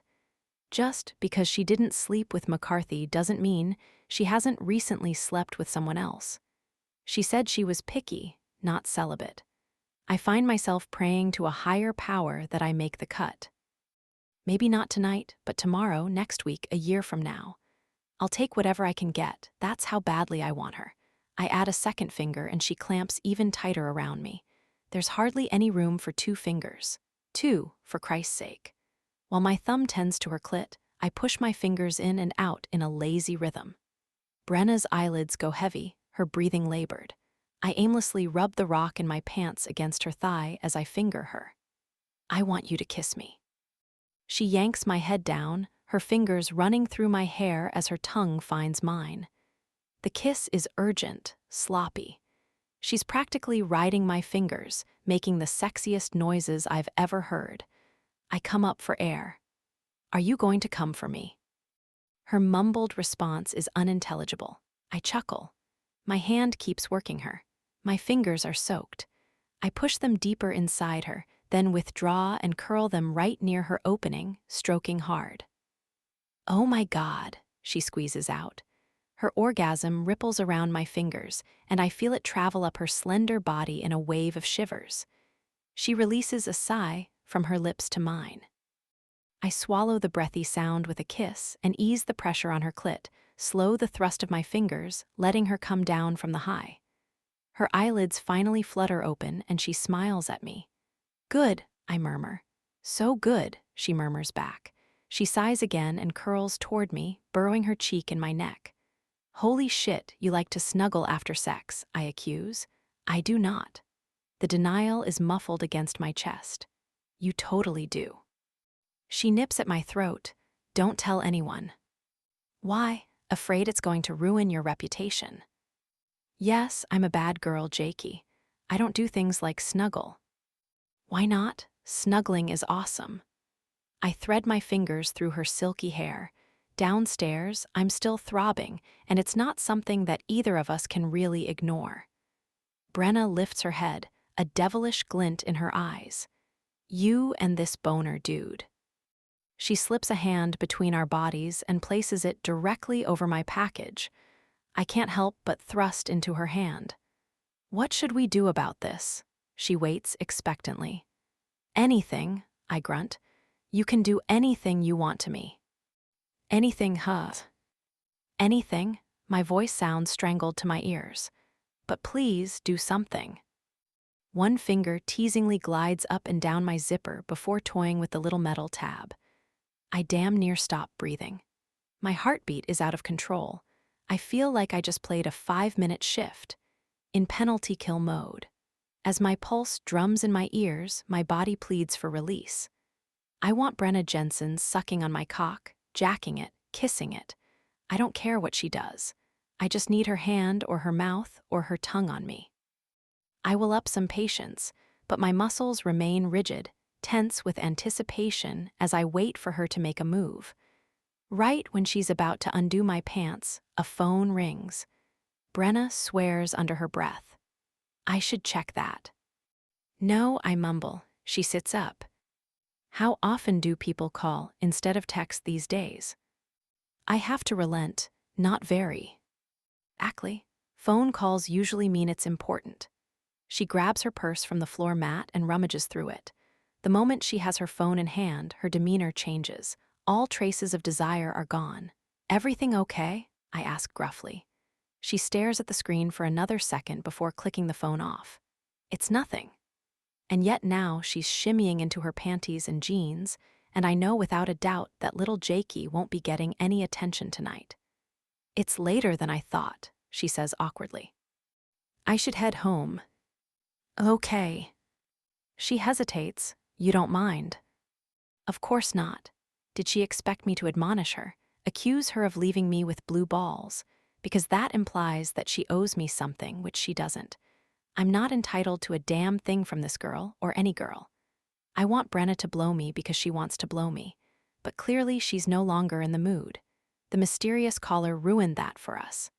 I really did have a good time, she confesses as I walk her to the driver's side of the Jeep. So did I meet her eyes. Should we do it again? I don't know. Yes, you do. I grasp her chin, keeping our gazes locked. I repeat the question. Should we do it again? After a long beat, Brenna nods. 19. Brenna. By Wednesday, I haven't heard so much as a peep from anyone at HockeyNet. Granted, Ed Mulder didn't say when the internship slots would be filled. I suppose it could take weeks, but I'm impatient for news. Even though I know I didn't impress him, a part of me is still clinging to hope that I have a shot. And fine, maybe hope is for fools, but I guess that makes me a fool. Dad's still at the arena when I get home after a long day on campus. The Briar boys had weight training this morning and ice time this afternoon, so I don't expect my father until 6 or 7. I make dinner. Nothing fancy, just spaghetti and a Caesar salad. I eat my share in front of the TV, watching highlights on HockeyNet, which is super irritating because whoever put this clips package together didn't include some of the best parts of last night's Bruins game. I could do a way better job compiling a good reel. I hope I get the chance. There I go, being foolish again. My phone buzzes on the coffee table, revealing a text. Jake, can I call you? Oh boy, the little spark of excitement that tickles my belly is alarming. We spoke on the phone last night, too, mostly about said Bruins game, since we were watching it at the same time. I won't deny that our bowling date was a lot more fun than I expected. The orgasm was equally unexpected. I didn't plan on fooling around with Jake. I thought I had more willpower than that, but the guy is irresistible. Even now, days later, I'm still thinking about it. his fingers inside me, his hot mouth glued to mine. Connolly is very good at what he does. I'd wanted nothing more than to make him feel good, too, until that phone call from Eric. Each time I think I've made myself clear that I've set firm boundaries with him, Eric reveals another level of persistence. And I don't feel right being a bitch to him, ordering him to leave me alone because our history holds me hostage. History is bullshit. Jake's words, the thoughts he'd expressed at O'Malley's, float through my head. History is bullshit. And trust me, I would love to put the past behind me. Unfortunately, that's easier said than done. At least this time, Eric wasn't making demands of me. He followed the call up with a text, apologizing for asking for money. But that doesn't matter. It killed the mood as effectively as rain snuffing out a candle. On the other hand, I'd been seconds away from having Jake's dick in my mouth, so maybe Eric did me a favor. Saved me from blowing the enemy. But if I'm being honest, it's been a while since I thought of Jake in that context. Once I finish my dinner, I reach for my phone. "Your crush on me is getting out of control, Jakey," I say after he picks up. His deep laughter tickles my ear. "Don't flatter yourself, hottie." "You just called me hottie. That is literally you flattering me." "True," another chuckle. "What are you doing right now?" "Had an early dinner, and now I'm watching HockeyNet highlights." "Still no word from Mulder?" "Nope." "What about Agent Scully?" I snicker. "You're hilarious. Did you have class today?" I'm still amazed by the knowledge that he's majoring in psychology. I found that out last night during our very long phone call. Before that, I'd assumed he was a communications or broadcasting major, like most other athletes. No, Wednesday is my day off. I usually use it to catch up on reading, clean the house, that kind of stuff. Any big plans tonight? Not sure. I might grab a drink with Summer, do a girls' night. You? Grabbing some drinks, too. The boys and I are hitting the dime tonight. He pauses. I'd invite you to join us, but you'd say no, right? Duh, I can't be spotted out in public with Harvard players. It's bad enough that one gave me an orgasm last weekend. I think you might be exaggerating this rivalry, Jake says, humor in his voice. Do your Briar boys hate us that much? Oh, they absolutely hate you. Brooks, in particular. They don't like his style of play. They do like it because it works. Really? So you're telling me you're perfectly cool with all his trash talking, with all the penalties he draws and provokes, with how rough he is? It's part of the game, Jake replies. Even I do that shit. To a lesser extent than Brooks, sure, but I trash talk and provoke with the best of them. And don't kid yourself, babe, your boys do it too. I've heard the filth that comes out of their mouths on the ice. That Holly's guy says shit about my mother all the time. Is he any good at talking shit? Because he's terrible with pickup lines. How would you know that? I can almost hear Jake scowl. That boy's been hitting on me since the day we met.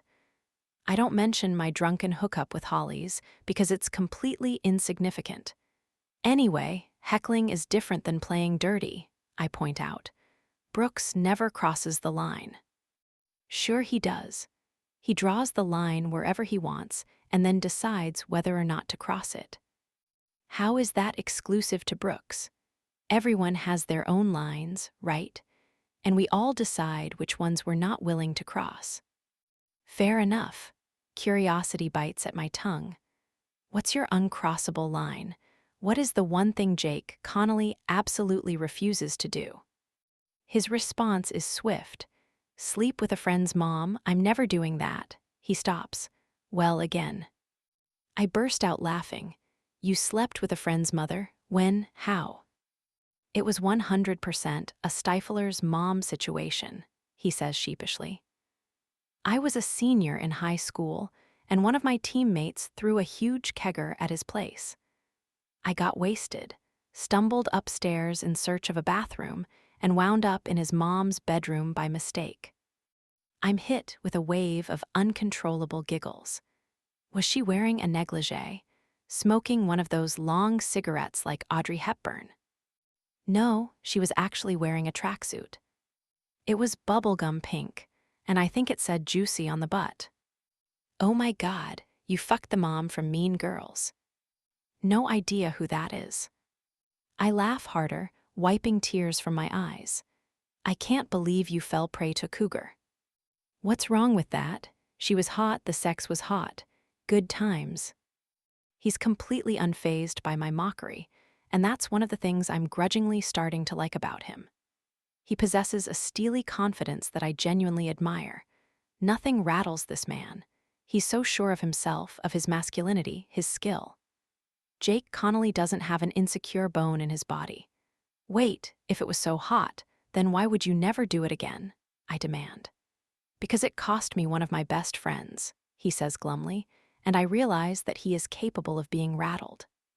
What about you? What's your most embarrassing hookup story? I don't know. I think it over, but even if my brain had conjured up a crazy Stifler's mom-esque scenario, I wouldn't be able to reveal it because a car door slams from outside. Ugh, my dad's home, I tell Jake. I still can't believe you're living at home again. Has there been any news about your apartment? My landlords pumped all the water out, and now they're bringing in a cleaning crew. Hopefully, it won't be much longer. I hear the key turn in the lock. I gotta go now. We'll talk later. Later, a little voice taunts. Oh boy, this is bad. Getting to know Jake shouldn't be an item on my agenda. Wait, he says roughly. When's our next fake date? I have to smile. Fake date. Yeah, when do we need to pull the wool over Mulder's eyes again? Most likely never. It's not like we've been invited to do anything else. I wrinkle my nose. Why do you even want to? Because isn't that the arrangement? A real date for a fake one, and I want a real one. My heart skips a beat. You just want to have sex with me. Yes, badly. At least he's honest. Well, I think the fake date ship has sailed, I'm afraid. His voice thickens, husky and endearing. What about the real date ship? My teeth dig into my bottom lip, then I take a breath. I think that one might still be in the harbor. Good, let's try to do something this weekend. Maybe after the charity games. Dad's footsteps near the living room. We'll figure it out. I have to go now. I hang up as my father enters the room. Hi, he greets me. His absent-minded gaze flicks to the television. Hey, there's dinner in the microwave. You just need to nuke it. Perfect, thanks, I'm starving. He turns on his heel and marches into the kitchen. How was practice? I call out. Davenport was throwing an attitude, he answers from the other room, and there's no mistaking his displeasure. I don't know what's going on with that kid. Maybe it's girl trouble. I heard he's going through the puck bunnies like hotcakes. Dad appears in the doorway, running a hand over his buzz cut. Women, he mutters. Always the root of this shit. Actually, I meant that Hunter was being the obnoxious one and using the bunnies to deal with his own issues. But cool, blame everything on us, the evil demon women. I roll my eyes. I hope you didn't say this kind of stuff to Mom. No, he says gruffly. Your mother wasn't a demon. She had her issues, but we all do. He gives me a pointed look, but then the microwave beeps and he turns to get his dinner. I'm glad that he leaves the room. I'm so tired of seeing his harsh judgment. He's never going to let me forget my mistakes. I wonder how other people cope with the knowledge that their parents are ashamed of them. The weight of my father's shame has been pressing down on my shoulders for years, and I've yet to find a way to deal with it. The girls' night that summer and I anticipated doesn't pan out. We walk into Malone's to find Holly's, Nate, and Hunter at the bar. When they spot us, Nate suggests grabbing a booth, and it's impossible to say no in the face of Nate's dimples. So we pile into a booth near the pool tables, where Holly's announces we're doing shots. After today's practice, we all need it, he says darkly. I give a wave to Jesse Wilkes and his girlfriend, Katie, who are shooting pool at one of the far tables. Katie waves back enthusiastically. That was brutal, Nate agrees. I shift my gaze back. Yeah, my dad said there was some tension today. I fix a knowing look at Hunter. Aw, is Coach trashing me behind my back? He mocks. I'm pretty sure whatever he said to me, he also said right to your face. I know my father, and he doesn't mince words. Oh, Coach reamed him out good today, Nate confirms, his eyes twinkling. What do you do to deserve it? I ask Hunter. He shrugs. I was 10 minutes late. I think he was more pissed that you had a chick in the locker room, Hollis argues. My jaw drops. You brought a girl into the locker room. Don't tell me he caught you two hooking up. Hunter shakes his head irritably. Dude, it was so harmless. I crashed at her place last night and she dropped me off at the arena, wanted a quick tour of the facility. Which is what made me late for practice. What chick is this? Hollis asks. The one from Jesse's party, or Pierre's cousin who's visiting from Montreal? Wow, look at you, hot stuff, I crack. It's a veritable girl parade in the life of Hunter. He grins at me. Who doesn't love a good parade? I love parades, Hollis agrees. When I was a kid, we lived in San Francisco, and the Pride Parade there was so. He stops when his phone lights up. He whips it to his ear. You can't call me every 5 minutes, Rupee. That's not how life works. When her high-pitched voice ripples out of the phone, I bury my face against my forearm and start to laugh. Beside me, Summer is giggling. What do you want to do? Put a GPS in my phone? I'm with the guys, okay? He pauses. Brenna and Summer are here too. He pauses again. If you're so fucking concerned, come and hang out with us.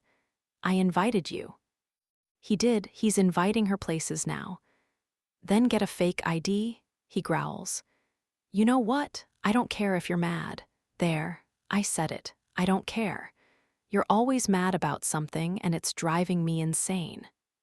And yet, oddly enough, I don't hear a trace of genuine hostility in his tone. It almost seems like he's into this toxic tornado we inadvertently, deliberately placed in his path.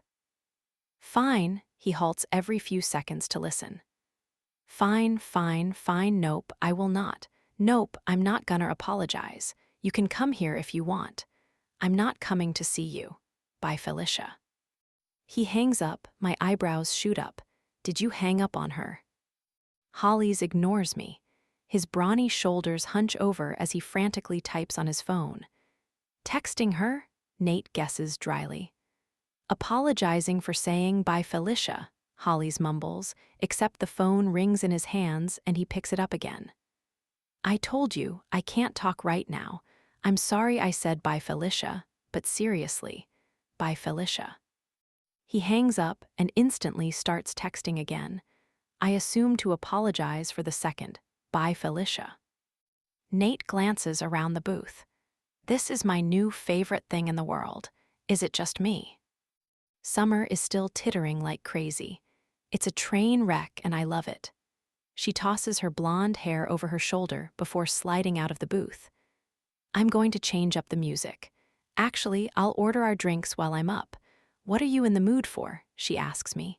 Tequila, fireball, vodka, I decide. Nate makes a gagging noise. Girls and their vodka. Oh, I'm sorry, do you require something yummy and fruity for your delicate palate? I ask in a polite tone. Hunter snickers. Vodka shots for the booth, I tell Summer. As she bounces off, I don't miss the way Hunter's eyes linger on her ass. Summer can rock a pair of skinny jeans like nobody's business.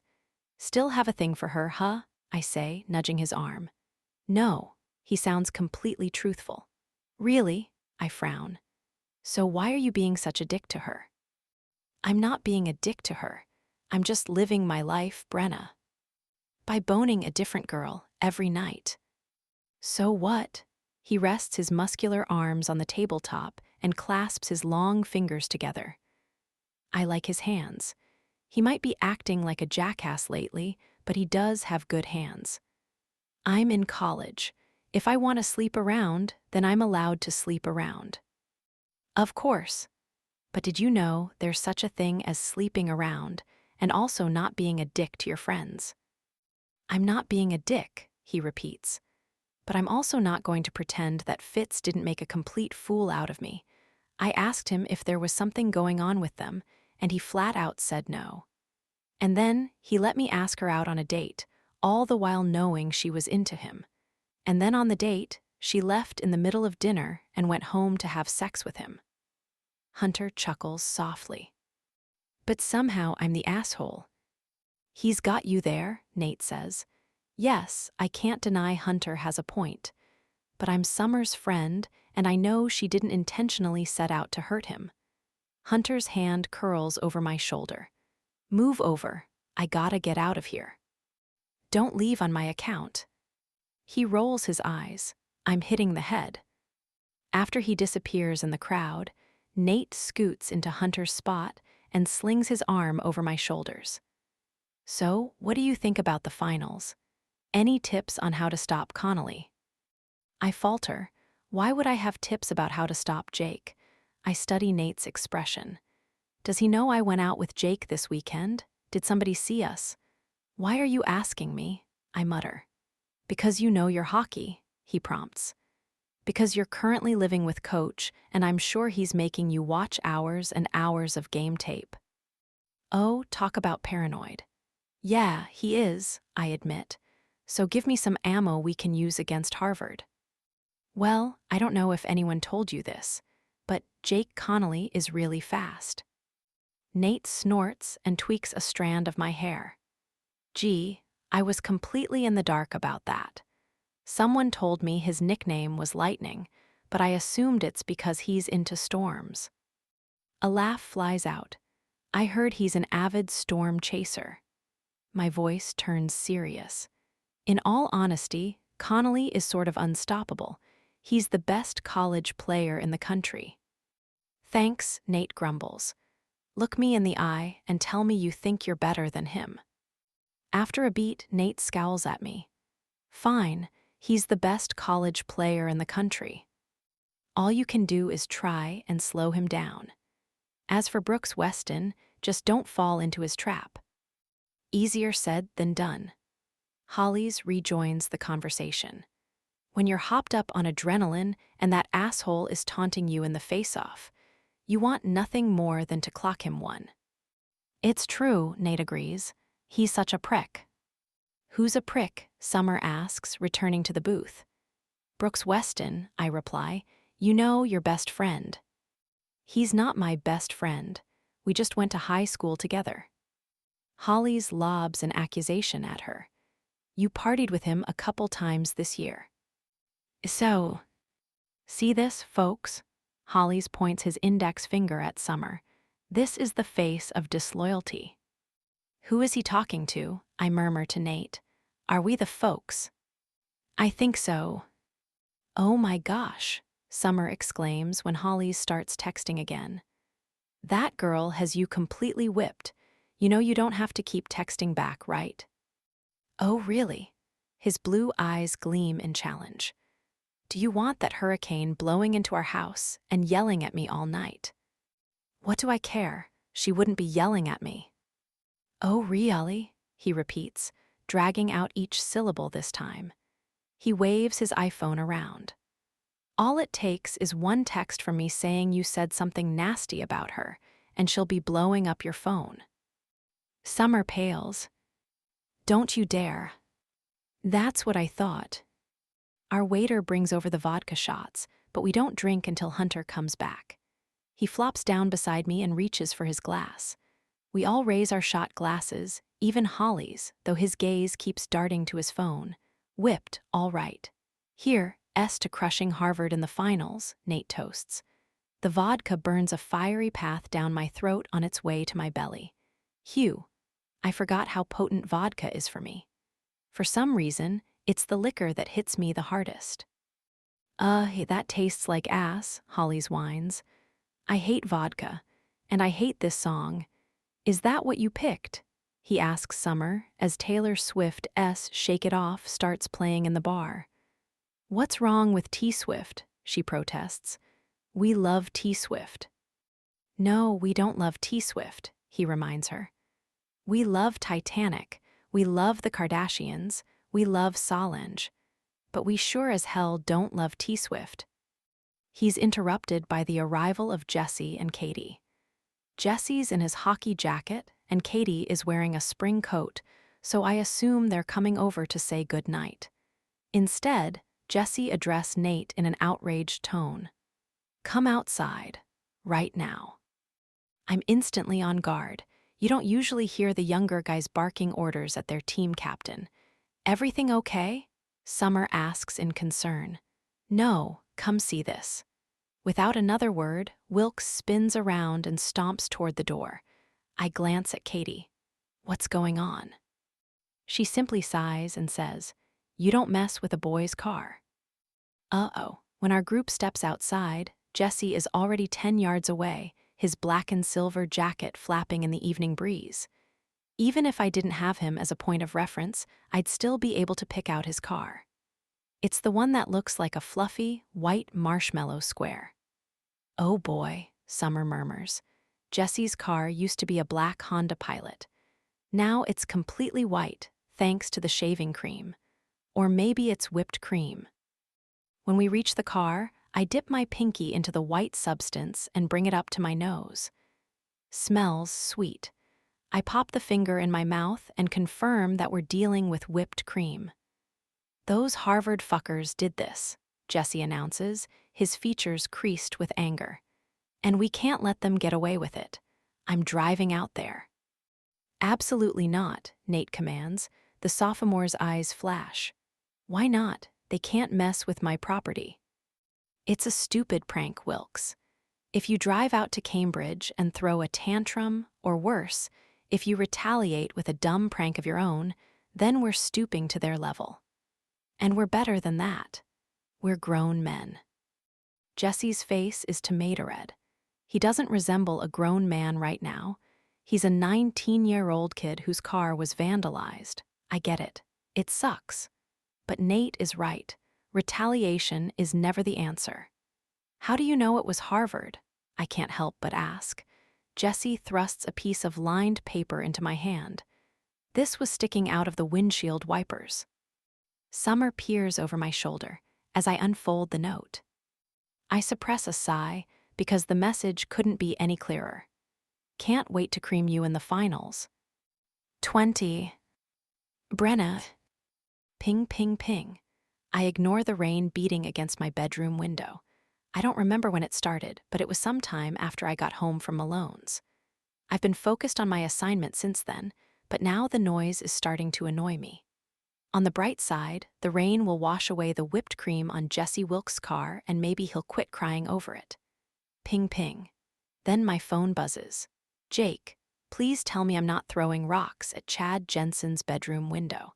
I fly up into a sitting position. What the hell is he talking about? I immediately call him. Are you standing outside my window? I demand. Okay, so you can hear me, he grumbles. And you're just ignoring me. No, I kept hearing pinging noises on the window, but I thought it was the rain. Why would the rain ping? Rain makes more of a pitter-patter sound. Take your pitter-patter and shove it up your butt, Jake. His husky laughter tickles my ear. Are you going to let me in or what? You couldn't ring the doorbell like a normal person. Cool, you want me to ring the doorbell, he says mockingly. Sure, I'll go do that. Oh, shut up. My dad is in the living room watching TV. Well aware of that, I saw him through the window, hence the rocks. I scan my brain, wondering how I can let him in. You can't access the stairs without passing the living room. And even if he did manage, this Victorian is old and squeaky, and the fourth and fifth stair treads creak like a haunted house. It's our alarm system. Yeah, I think the only way you're getting in is if you climb the drain pipe up to my window. Are you serious? You're really making me Romeo and Juliet this. Can't I come in the back door? He chortles. That's what she said. Your maturity levels astound me. And no, you can't. The living room looks onto the back door. Dad'll see you. Here's a great idea, Jake says cheerfully. You could come outside. Then he'll ask where I'm going. Besides, it's raining. I don't want to go out there. It's raining. I don't want to be out here. A loud, aggravated sigh reverberates through the line. You are so fucking difficult. 1 second. He hangs up. For a moment, I wonder if he's calling it and going home. I hope not, because I don't want to be with a man who gives up so easily. A grin touches my lips when I hear the creak of metal. It's followed by a rustling noise that grows louder and louder until finally a sharp knock shakes the window pane and a blurry fist appears in the rain-streaked glass. As I approach the window, a finger pops out of the fist like a jack-in-the-box. Jake is giving me the finger. Fighting laughter, I quickly open the window.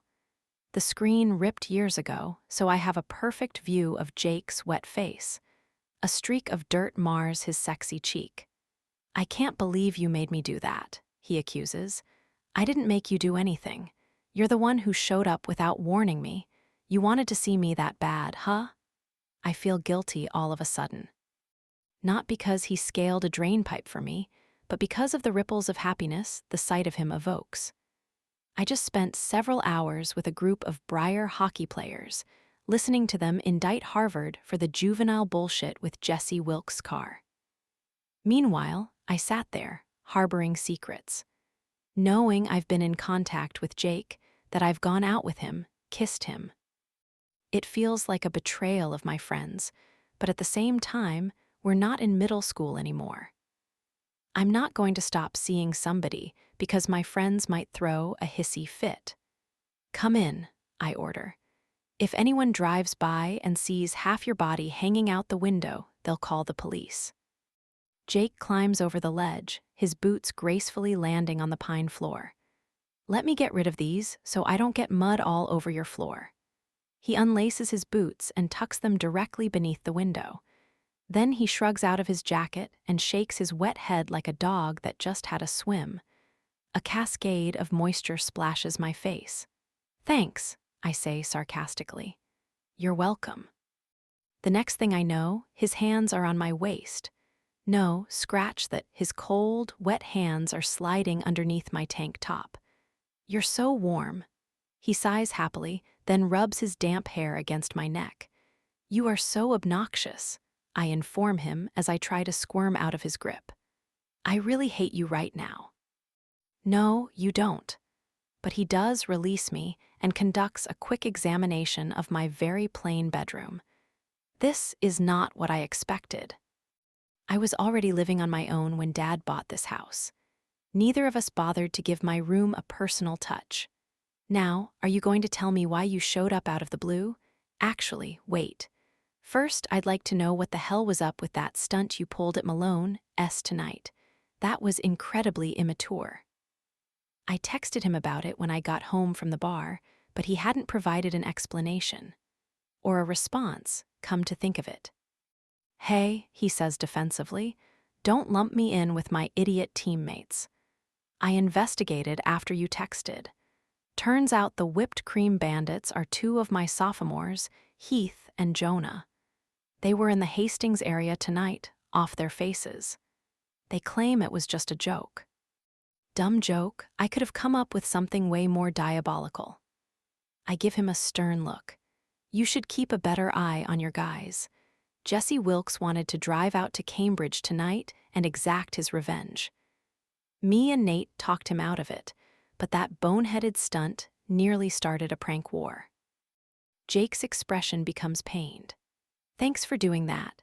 Last thing I needed was a brigade of angry Briar boys storming the dime. Don't worry, I'll have a talk with them tomorrow. He walks toward the bed and falls onto it, making himself comfortable. I admire the long, lean body stretched out on my mattress. He's wearing cargo pants and a black sweatshirt. The latter doesn't stay on for long. He peels the shirt off and tosses it on the floor, then settles back down. The t-shirt he's left with is so thin it looks like it's been washed 1,000 times. There's a hole near the hem, and the logo is almost completely faded away. I can barely make out the words Gloucester Lions. Is that your high school team? I ask, while trying not to focus on how the thin material clings to the most impressive chest I've ever seen. And I'm constantly surrounded by ripped dudes, so that says a lot. Connolly's body is amazing. Period. The crooked grin he gives me sends a shiver up my spine. Yup, we were the lions. He picks up my closed laptop and puts it on the nightstand, then pats the empty space. Come here. No. Why not? Because if I go there, we're going to fool around and my dad might hear.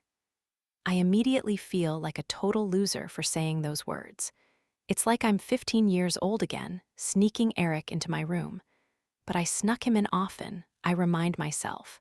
And in all that time, we didn't get caught, not even once. The reminder of my previous stealth is what propels me to join Jake on the bed. I settle beside him in a cross-legged position. He takes my hand, his thumb rubbing the inside of my palm in lazy circles. Why are you here? I find myself blurting. You didn't come all this way to talk about the whipped cream incident, did you? A thought suddenly strikes me. How did you know where I live? I came because I wanted to see you, he says simply. And how did I know where you live? I'm gonna take the fifth on that one. Oh my God. Please don't tell me you hacked into my school records or my phone or something. Nothing that nefarious. Then how? He shrugs sheepishly. Connolly. Fine. Freshman year we played Briar and got our asses kicked. Your dad was an asshole to Pedersen after the game, and well, we loved our coach and wanted to avenge him, so. So what? I demand. So we drove back to Hastings later that night and toilet papered your house, he mumbles. I gasp. That was you, I remember that. Dad was livid. That was us. In my defense, I was 18 and kind of a moron. Not much has changed, I offer sweetly. He laces his fingers through mine and squeezes. Hard. Ouch, I complain. That didn't hurt. Yes, it did. No, it didn't, he pauses. Did it? No, I admit. Brat. Jake brings my hand to his lips and kisses my knuckles. I gaze down at him, trying to make sense of this guy. He constantly shows me new sides of himself. It's unnerving. I can't believe how touchy you are. Touchy as in testy, or touchy as in I like to touch you. The latter, I honestly didn't expect you to be so cuddly. I purse my lips. I don't think I like it. We already talked about this, babe. You love it. Stop telling me what I love. I don't like that. Sure you do. I groan in exasperation, but I can't deny that his silly humor amuses me. I trace the Gloucester Lions logo with the tip of my finger. Did you play any other sports in high school? No, only hockey. What about you? I played volleyball, but I never really took it seriously. And I certainly wasn't good enough to land a scholarship and play on a college team. I didn't even get into college. Jake looks startled. For real. My grades weren't the best. A flush rises in my cheeks. I did 2 years of community college until I was able to transfer to Briar. So you really were a bad girl, he muses. Yes, I admit. I like bad girls. He captures a chunk of my hair and threads it around his finger. Did you grow up around here? I shake my head. I grew up in Westland. It's a small town in New Hampshire, and I went to school there even after Dad got his job at Briar. My friends were there, my cousins. My boyfriend, I leave that part out. Bringing up Eric is never a good idea. I already know for a fact it kills the mood. I didn't have the best judgment in high school, I admit, and Dad never let me forget it. It's one of the reasons I moved out as soon as I could. A million more questions flash in Jake's eyes, so I change the subject before he can ask any of them. Gloucester is a fishing town, isn't it? Yup. Does your family own a boat? My granddad does. Jake carelessly plays with my hair. It seems a part of him always needs to be in motion, whether it's toying with the ends of my hair or stroking my knee with his knuckles. My dad works in construction, but Pops worked on a boat his entire life. I work with him in the summers, actually. Really? Doing what? Clam diving. Come on, Jake, gross. I'm serious, he grins. I dive for clams in the summer. Pops and I are a two-man dive operation. Clamming is a lucrative business, actually. I make enough money in one summer to pay my expenses for the whole year. My lips twitch wildly as I attempt not to laugh. You're a clam diver.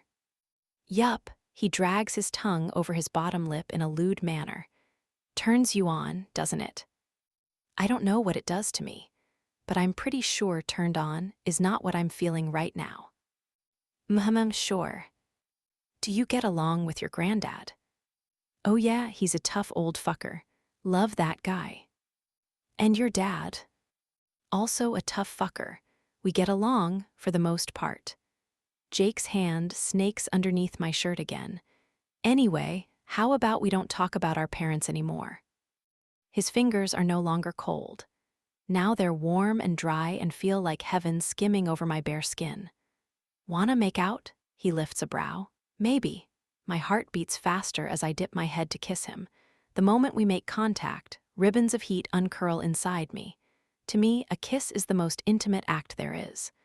More intimate than oral sex and penetration. Sure, it's the simple act of mouths touching, tongues dancing. But a kiss, at its very core, is an emotional experience. Or at least it is for me. Anyone can give me an orgasm, but not everyone can touch my soul. One kiss can make me fall in love with someone. I know it, because it happened once before. And that's why kissing scares me sometimes. I fucking love kissing you, Jake whispers, and I wonder if he somehow read my mind. His lips are hot against mine as he gently nudges me backward. I part my legs and he nestles his powerful body in the cradle of my thighs, kissing me over and over and over again. Arousal builds in my belly, throbs in my clit. I tear my mouth away and meet his lust-glazed eyes. I didn't get to play last time, I tell him. You got to have all the fun. His answering smile is smug. You're the only one who came. I'm pretty sure that means you had all the fun. But I didn't get to torture you.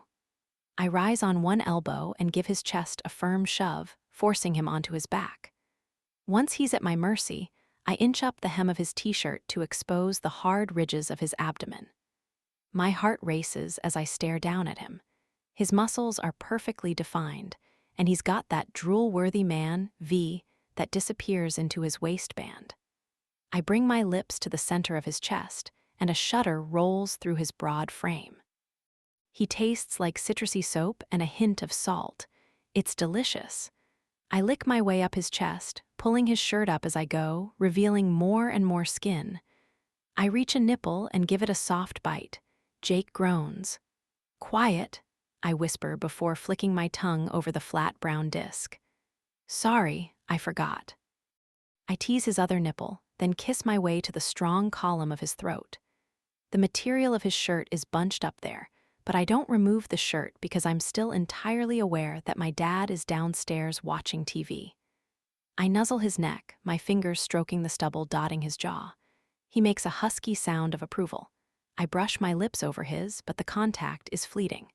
I'm busy admiring his gorgeous face. Jake's eyes flutter open. A dark, bottomless green. You're not kissing me anymore, he mumbles. Why aren't you kissing me anymore? Because I want to do something else, but I need you to remember to be quiet. Are you going to be quiet for me?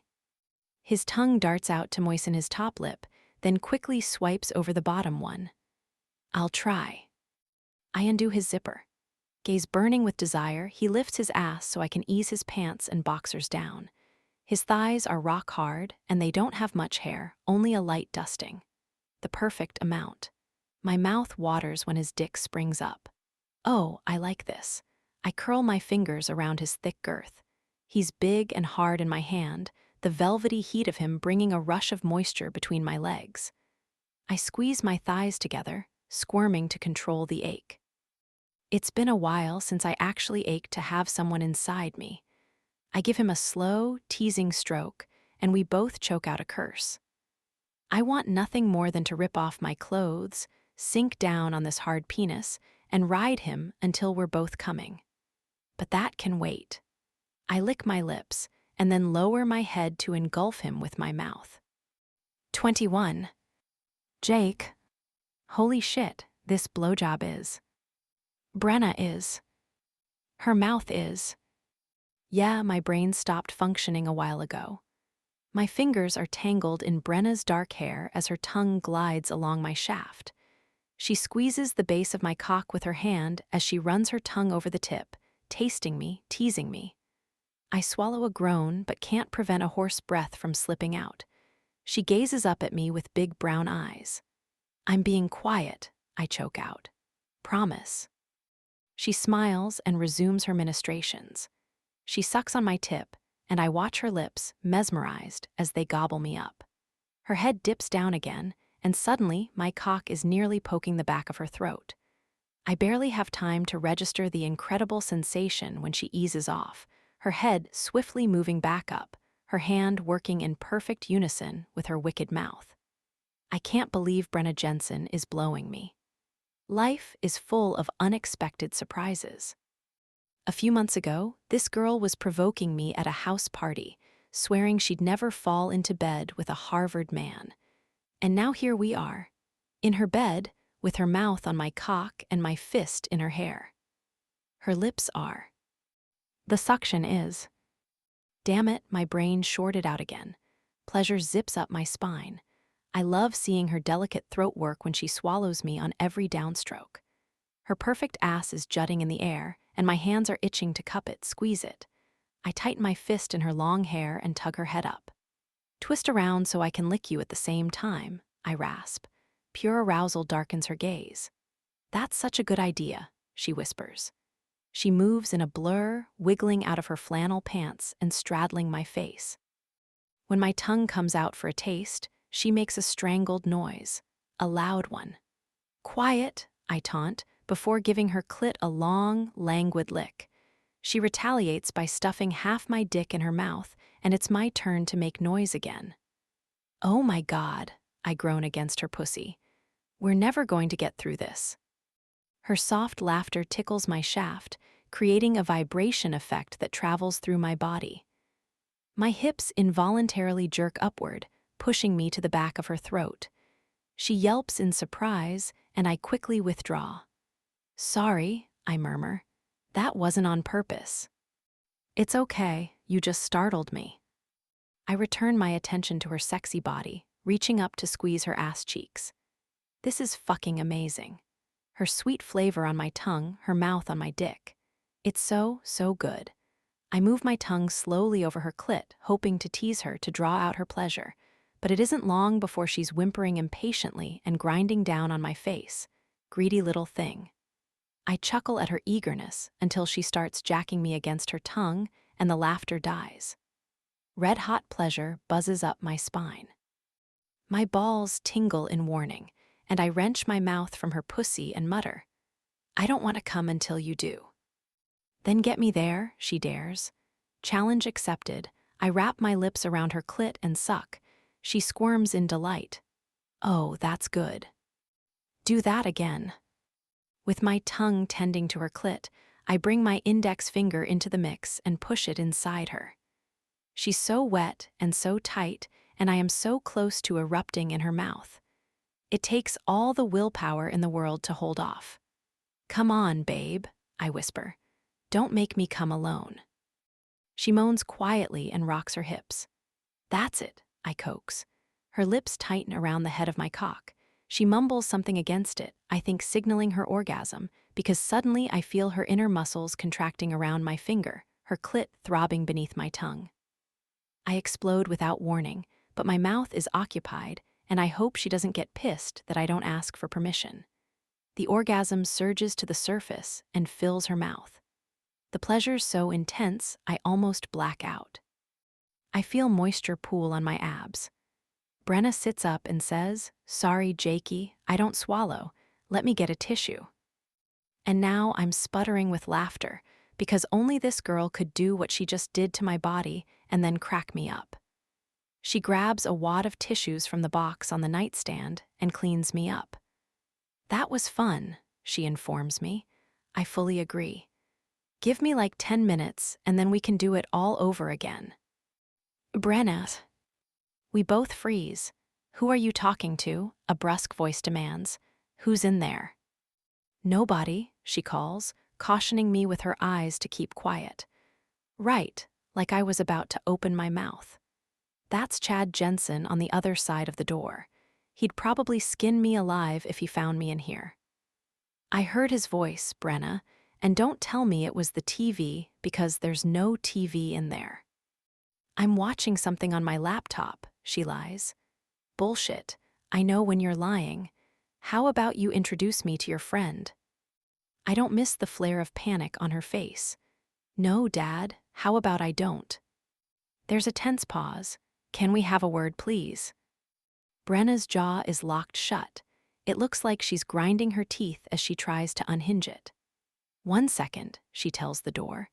Then she's hurriedly putting on her pants while gesturing for me to do the same.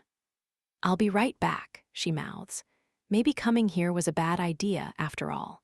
As Brenna steps out into the hall, I pull up my boxers and cargo pants, tug the zipper closed, and say a prayer that I'm not about to get murdered. Brenna's voice is muffled, but her father's is. Coach Jensen is a commanding, terrifying figure, and yet I still find myself creeping toward the door. Talked about this. Brenna sounds annoyed. You can't lock your door with some stranger in there. If you're going to have guests over, then you should be prepared to introduce them to your father. You're being ridiculous. I'm not introducing you to every single person in my life. It's just a friend. Then there's no reason for you to hide him, is there? Dad, please drop it, okay? I'm not going through this with you again. Coach Jensen is clearly starting to get upset. Not angry, but genuinely upset, which triggers my uneasiness. I can't deal with all the secrets and sneaking around again. You know what happened the last time we weren't upfront with each other. There's nothing to be upfront about, she replies in frustration. It's just some guy. I flinch, just some guy? I mean, she's right. It isn't like we've been dating for years. I don't have an engagement ring in my pocket. And I understand why she can't tell her father that she's hooking up with the hockey player who's going to demolish his team next week. But I'm more than just some guy. Aren't I? It's not an easy pill for Coach Jensen to swallow either. So it's some casual Craigslist thing? He roars. Dad, you. First of all, nobody my age uses Craigslist. It's a breeding ground for pedophiles and deviants. I choke down a burst of laughter. And second of all, my personal life is none of your business. When you live in my house, it becomes my business. It's starting to get intense, so I edge away from the door. Please, Dad, just go to sleep, she says wearily.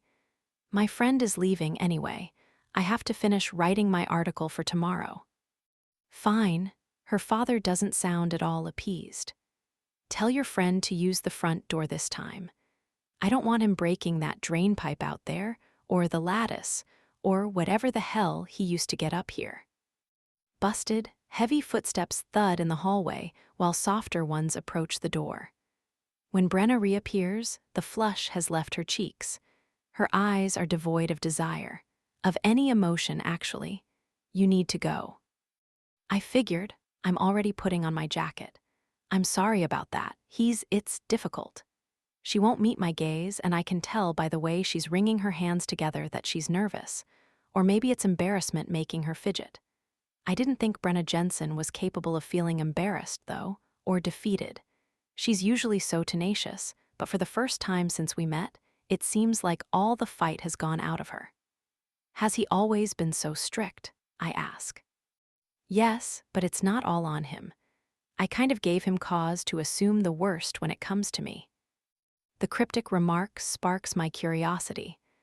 I want to push for details, but her guarded demeanor isn't a promising indication that I'd receive any answers. Jake, she starts, I don't know when or if we'll get to see each other again. I frown. Why is that? Because her gaze finally shifts from her feet to my face. It's too complicated. I don't know when my apartment will be ready, and as long as I'm living here, I can't have you sneaking in and out. And I can guarantee my father won't approve of this. Why? Because I play for Harvard. He'll get over it. It's not even that. He's not going to approve of anyone after. She stops, shakes her head, and starts again. It doesn't even matter anymore. You helped me out with Mulder, and I stuck to my end of the bargain. Bargain? I echo darkly. You wanted a real date. You got one. We hooked up a couple times, gave each other some orgasms. So let's call it a successful fling and move on. What's the point of keeping it up anyway? It won't go anywhere. I want to argue, but at the same time I know she's right. I'm leaving town in the summer. And right now I need to focus on this game against Breyer, and then, if all goes well, the first round of the national tournament. And if that pans out, we're looking at the Frozen Four. Brenna is a distraction, and the irony of that does not escape me. A few weeks ago, I was lecturing McCarthy about this same issue. No, I was lecturing all my guys about their vices, ordering them to shelve everything until the season was over. And yet here I am, getting tangled up with Chad Jensen's daughter. When she texted me earlier about that ridiculous whipped cream bullshit, instead of staying at the dime with my teammates or tracking down Heath and Jonah to reprimand them, all I could think about was how I hadn't kissed Brenna in days. And what did I do? I borrowed Brooks's car and drove all the way to Hastings like a lovesick loser. Maybe she's right. Maybe we do need to cool it. But I don't want to, damn it, so I voiced the sentiment. I want to keep seeing you. That's great, Jake, but I just told you I'm done. Frustration rises in my chest. I don't think you mean it. How about you don't tell me what I mean or don't mean? Sighing, she walks over to the window ledge and picks up my boots. It's time for you to go. Are you sure your father isn't going to pop out of the shadows? I ask warily. He won't. He might be a jerk sometimes, but he won't cause a scene in front of a stranger. A stranger. Once again, I feel a prick of hurt, which is irritating. I'm Jake Connolly, for Christ's sake. My feelings don't get hurt, and I only give a damn about one thing, hockey. I shouldn't care what Brenna thinks of me. We creep out of her bedroom. Light spills out from under a door at the end of the hall. I assume Coach Jensen's room. Luckily, the door remains closed.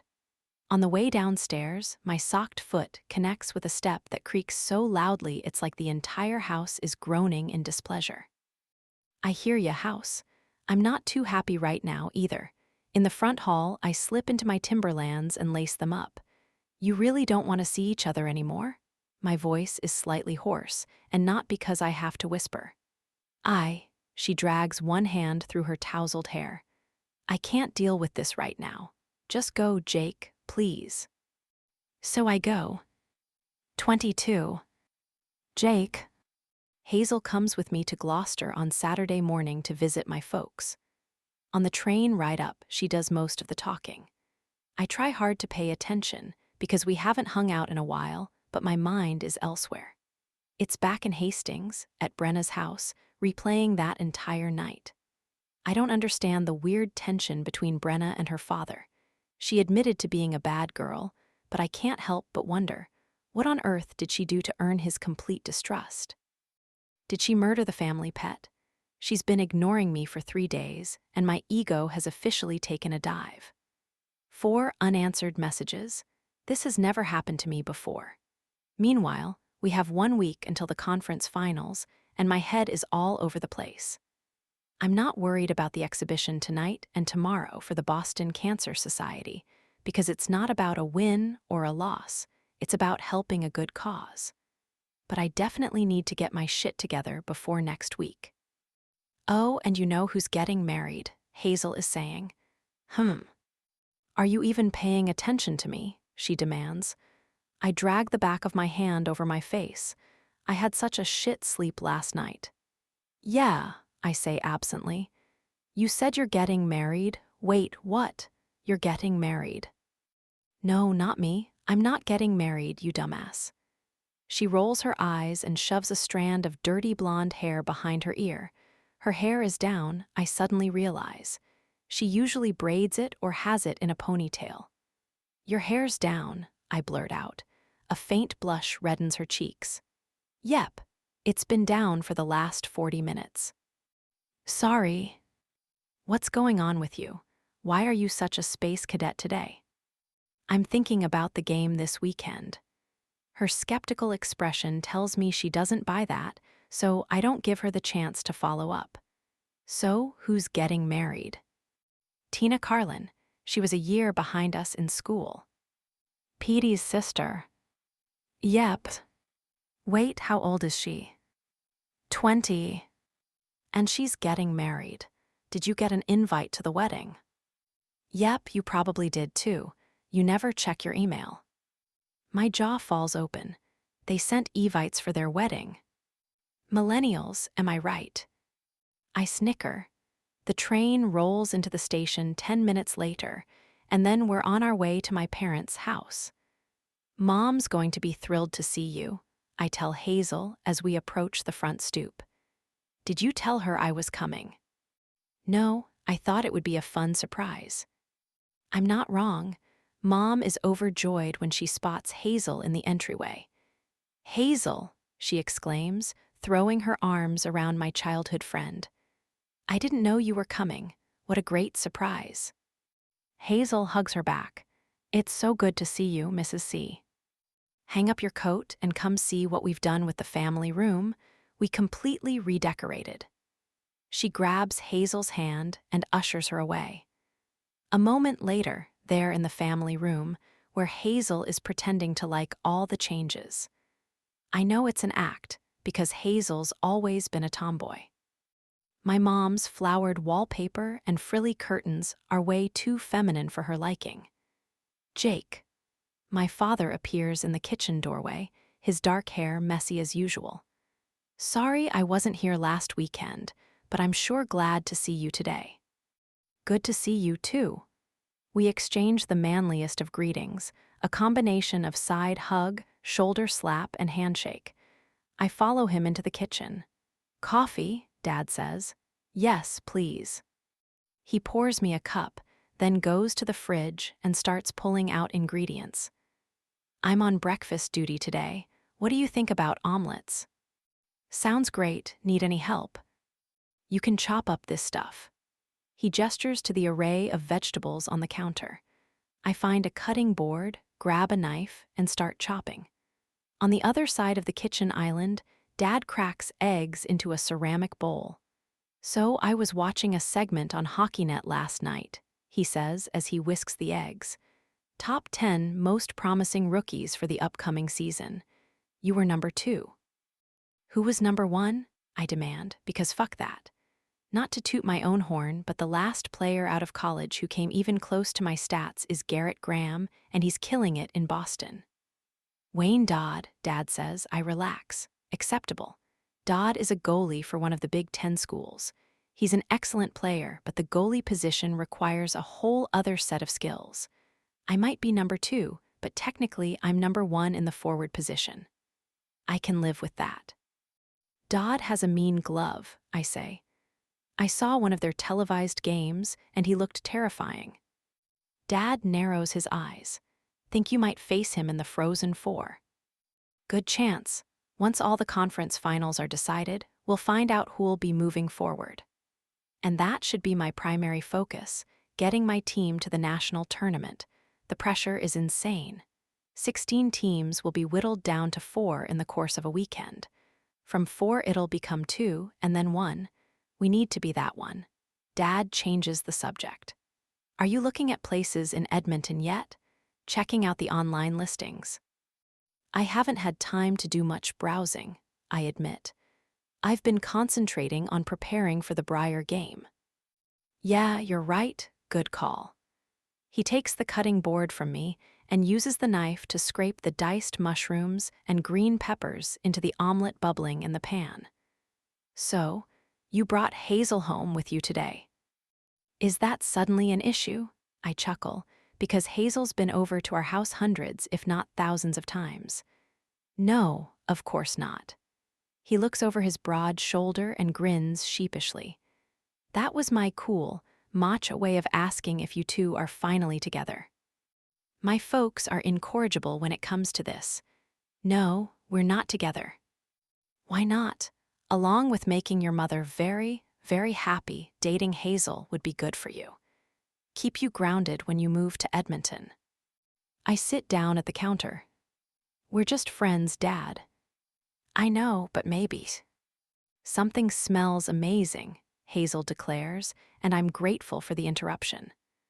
My mother comes up behind me and ruffles my hair, then kisses the top of my head. You didn't hug me hello, she scolds.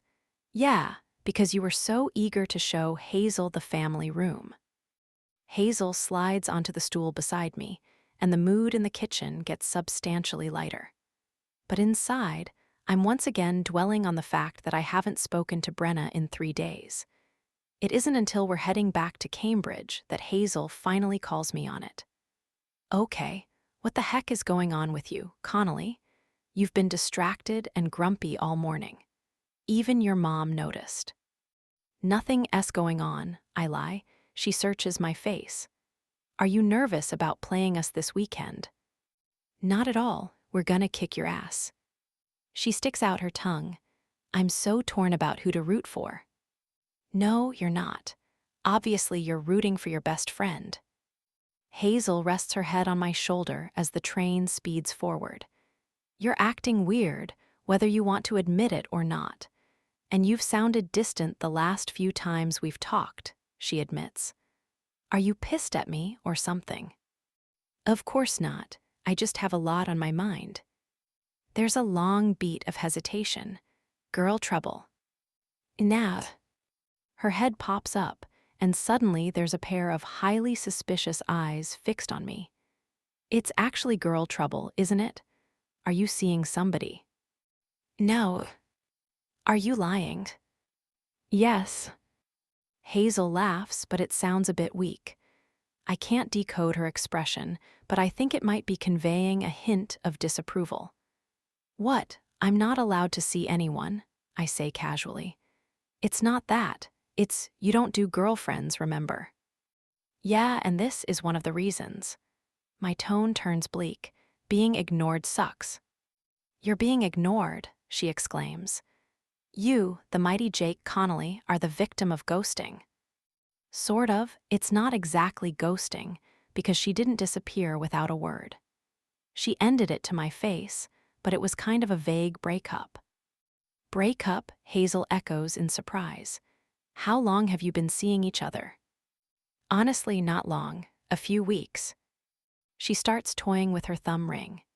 Hazel wears a lot of chunky jewelry, mostly rings and bracelets, and the one she's playing with now was my Christmas present to her. The silver band winks in the overhead light as she spins it around her thumb. And you're this attached after a few weeks, she finally says. Well, she's been on my radar for longer than that, but we only recently started going out. Have you been on a date? Like an actual date? Yes. She spins the ring some more. Was it good? Really good, I confess. I don't know, we were really hitting it off and she just bylayed. Then she's a moron. Nah, she's not. She's cool, actually. I think you would like her. What's her name? Bree, I stop abruptly. Bray, a groove appears in Hazel's forehead. What kind of name is that? I hesitate before deciding to be honest. Hazel's not part of the hockey scene anyway, so I can't see her putting 2 and 2 together about Brenna. Her name is Brenna, I reveal. That's a pretty name. Hazel tips her head. Is she pretty? Gorgeous. I guess she has to be, right? I mean, you can't be a scrub and capture the heart of the elusive Jake Connolly. I shrug. She hasn't captured my heart, and I'm not elusive. Dude, every girl in high school wanted to be with you, and not a single one was able to lock you down. You are unquestionably elusive, like an eel. She starts toying with her thumb ring again. Tell me about this, Brenna. Nah, let's not do this. Why not? We're not allowed to talk about relationships. We never have before. So, fine, you go first, I challenge. No problem, let's talk about my relationship. Hazel smirks at me. I don't have one, your turn. I can't help but laugh. She got me there. I dunno, what do you want me to say? Her name is Brenna. She's amazing. We're broken up. Or maybe on a break. That's really all there is to know. Does she go to Harvard? No. Does she go to college? Yes. Hazel sighs dramatically. Are you going to tell me where she goes? I think it over. Do you promise to keep it between us? Of course. The crease in her forehead deepens. She's at Briar. Something indecipherable flickers in Hazel's eyes. Her jaw tenses briefly before relaxing. She twists her ring again. All right, she's at Briar.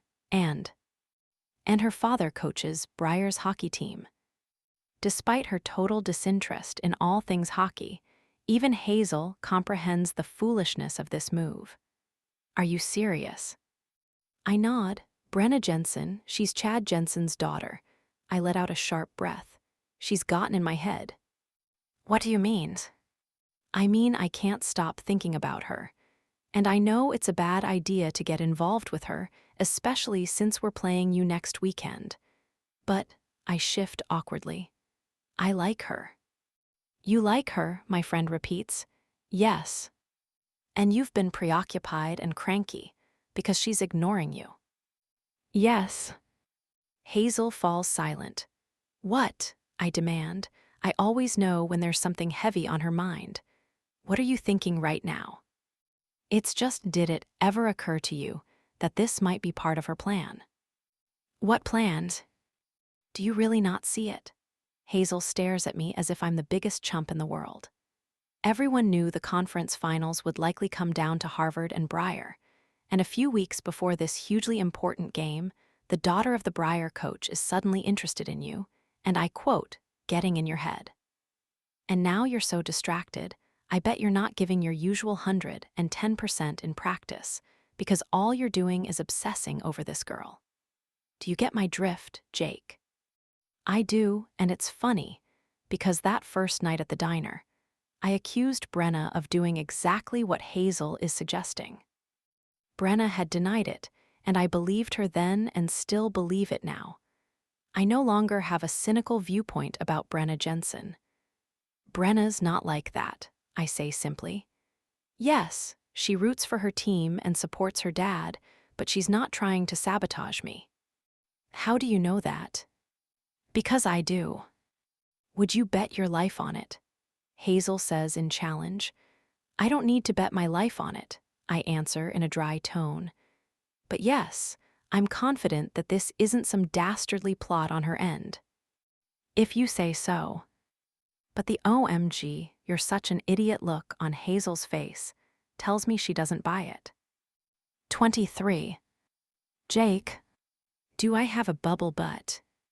I scroll through my messages, but there's nothing from Brenna. It's been 5 days. 5 days of complete radio silence. That is unfucking acceptable. Yo, are you listening to me? I lift my head to glance at Brooks. We're in the media room at the arena, waiting for everyone else to arrive for the team meeting. We're scheduled to watch game tape this morning, which'll be fun. Watching Brenna's friends skate around on a huge screen. Shit. Hazel's right, I am thinking about this nonstop, and that's not good. You're not going to answer the question? Brooks demands. No, because I don't understand what you're asking me. I set my phone down and lean back in my padded chair, crossing my arms behind my head. It's not that hard, Connolly. Do I have a bubble butt or what? I stare at him. What the hell's a bubble butt? Exactly what it sounds like. He rakes a frustrated hand through his blonde hair. Okay, so like a fat ass. No, not a fat ass, for fuck's sake. It's like two perfectly round globes, and they're usually super tight. You know, like two bubbles, but on your butt. A bubble butt. He sounds exasperated. What part of this don't you understand? I'm genuinely bemused. Why are you asking? He flops down in a chair. Because last night I was banging Kayla. Oh, I know, I say dryly. I heard every second of it. And we were up against the wall, you know, with her legs wrapped around me.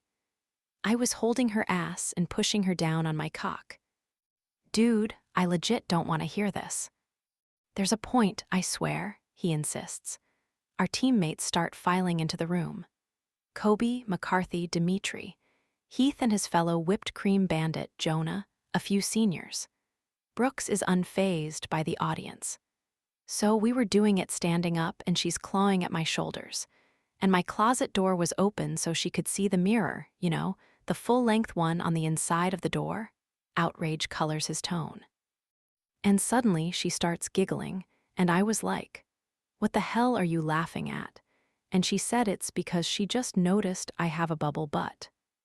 What is happening right now? Adam the freshman says miserably. The poor kid still hasn't adapted to us yet. You'd think after almost an entire season he'd be used to the lunacy.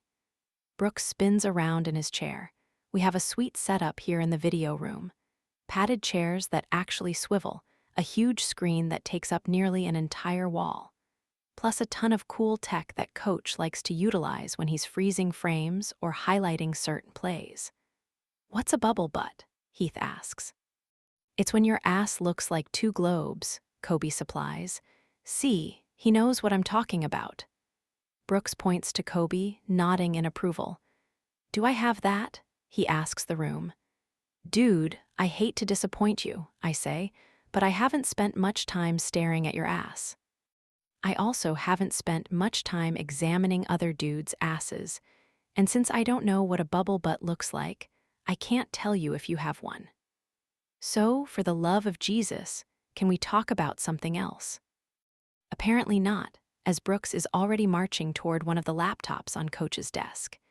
He clicks the trackpad a few times, and a web browser appears on the big screen behind him. Okay, so? He types the words bubble butt in the image search. 2 seconds later, rows and rows of thumbnails appear on the screen, all featuring some very sexy female behinds. Sorry, no, I don't want to look at girls. Brooks alters the search to say man bubble butt. The first image that pops up is one of a fully clothed grown man in an actual bubble. The fuck that dude doing in a bubble? Kobe guffaws.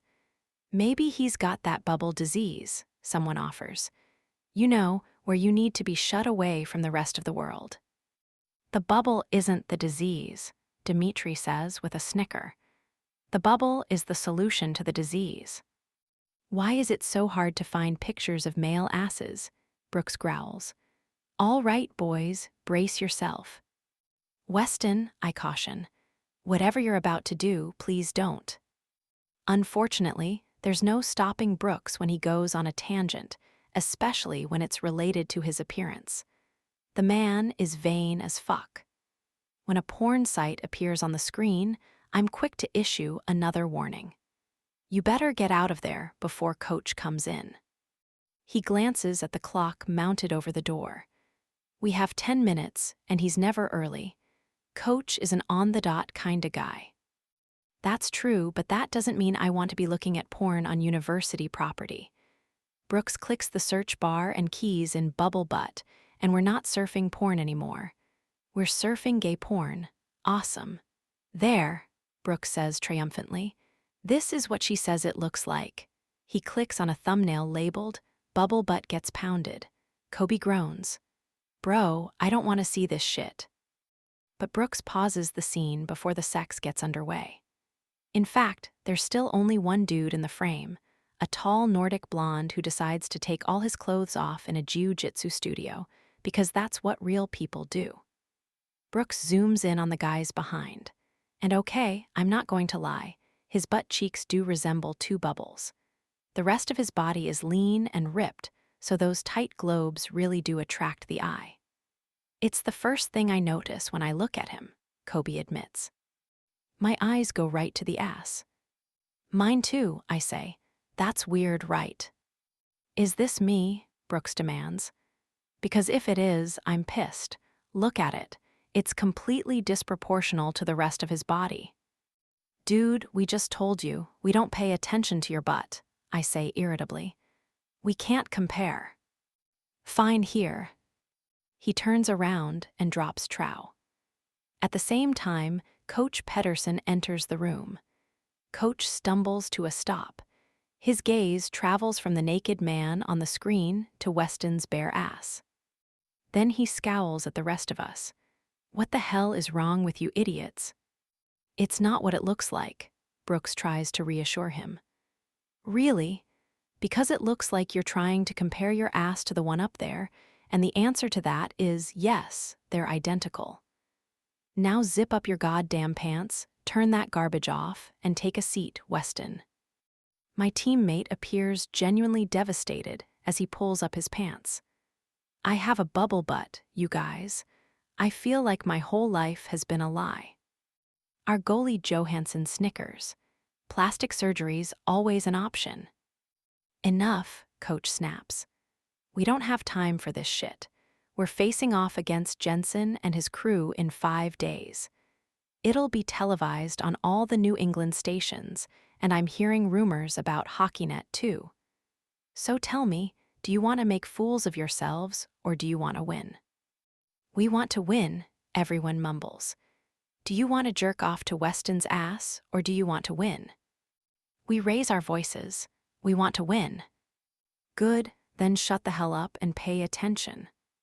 After the meeting, Pedersen stops me before I can follow the rest of my teammates out the door. Connolly, stay behind. I shove my hands in my pockets as I walk over. What's up, coach? Have a seat. Based on his harsh expression, I'm obviously not in store for a pep talk. Once I'm seated, he stands in front of me, arms crossed over his bulky chest. What's going on with you, Jake? What do you mean? I mean, what's going on with you? You were off at morning skate today, 2 seconds slower than usual. Granted, that's still faster than an average player, but it's slow for you. I was distracted, I admit. And this afternoon, normally when you show up early, I walk in and you're already leading the meeting, going over tape.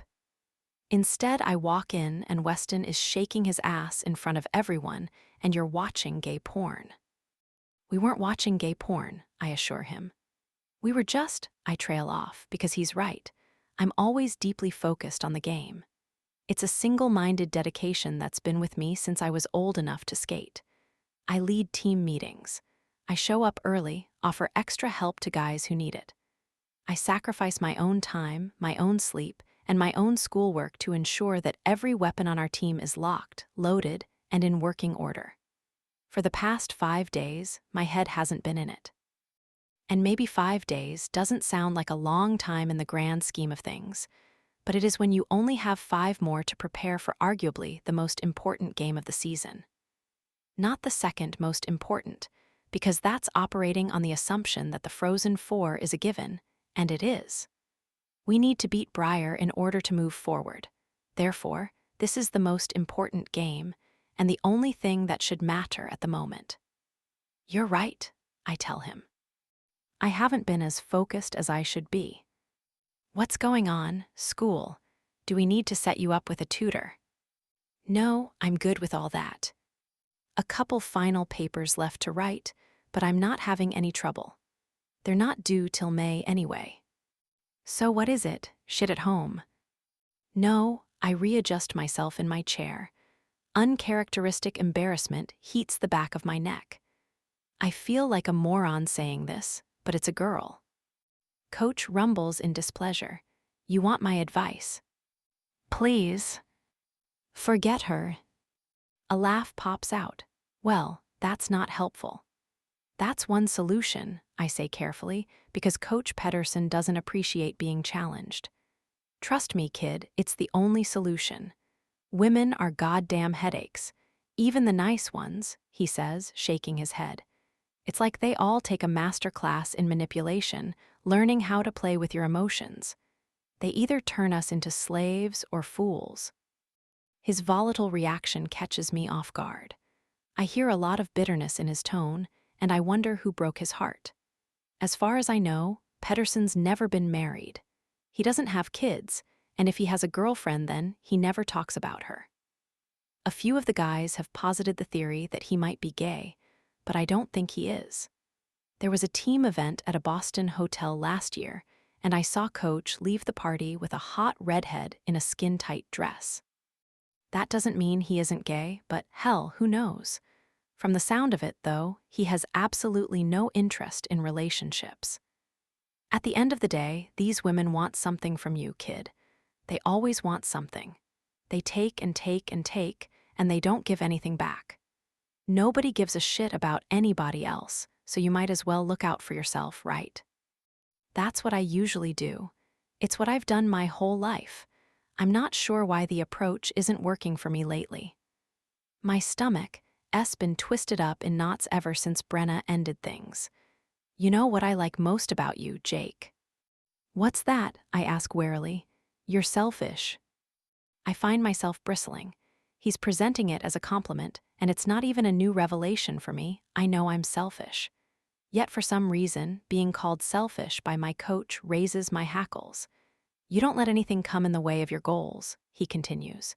Your own needs come first, and that's how it should be. That's the reason you're destined to be a superstar. Coach shakes his head again. This girl that's causing you all this grief? Forget about her. Focus on winning. Focus on this sweet new job you'll have come August. One misstep on the ice can end a career. Loss of focus leads to dangerous outcomes, and not only the risk of injury. A bad game reflects poorly on you, and you'd better believe that your new bosses are watching every single game and studying your film afterward. He's right, so get your head in the game, forget this girl. There'll be others.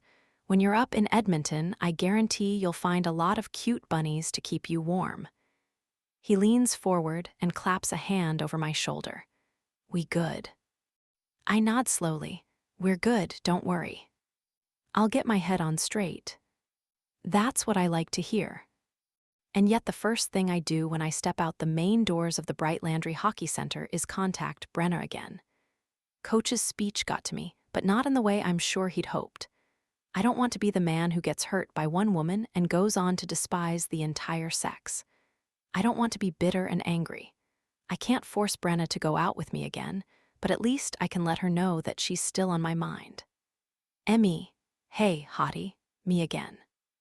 Feel free to keep avoiding me, but just know that I'm here if you change your mind. 24. Brenna. It's Tuesday morning and a skinny blonde is giving me the stink eye. My friend Audrey is supposed to be meeting me at the coffee hut, but she's 5 minutes late. Maybe the skinny blonde at the counter is pissed that I'm taking up a 2-person table for myself. But that's bullshit. She's alone, too. Why should she get the 2-person table? This is America. First come, first served, girlfriend. Still, I send an SOS to Audrey because the coffee shop is packed, and I can't nurse the same cup of coffee for much longer without the barista coming by to tell me they need the table. Emmy, where are you? Peeps are trying to steal our table.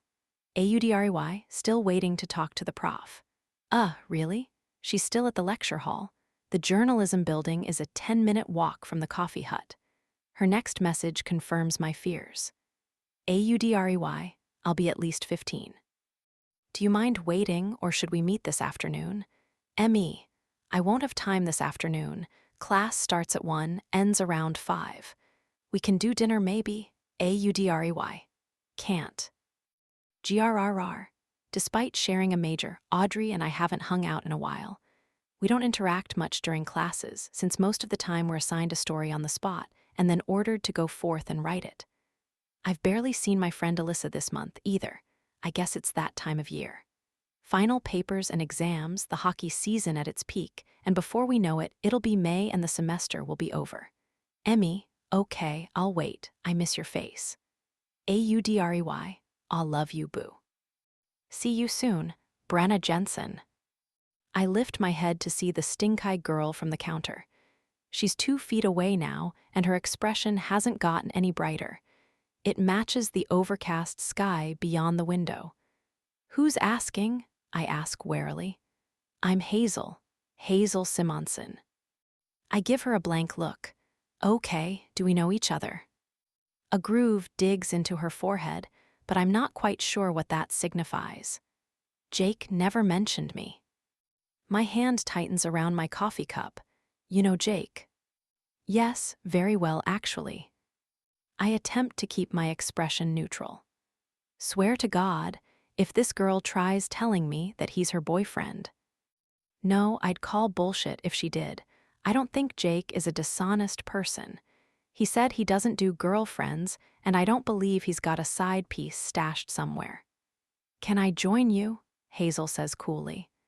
"I'm actually meeting somebody." She sits down anyway. "I'll keep you company until they get here." Hazel clasps her hands on the tabletop. "There's a couple things we need to discuss." I lean back in the chair, keeping my body language relaxed. Hers is confrontational, and I always meet aggression with indifference. It's a tactic that tends to ruffle the aggressor's feathers. "Look, Hazel, no offense, but I don't know you. You're claiming to know Jake, but he hasn't once brought up your name to me."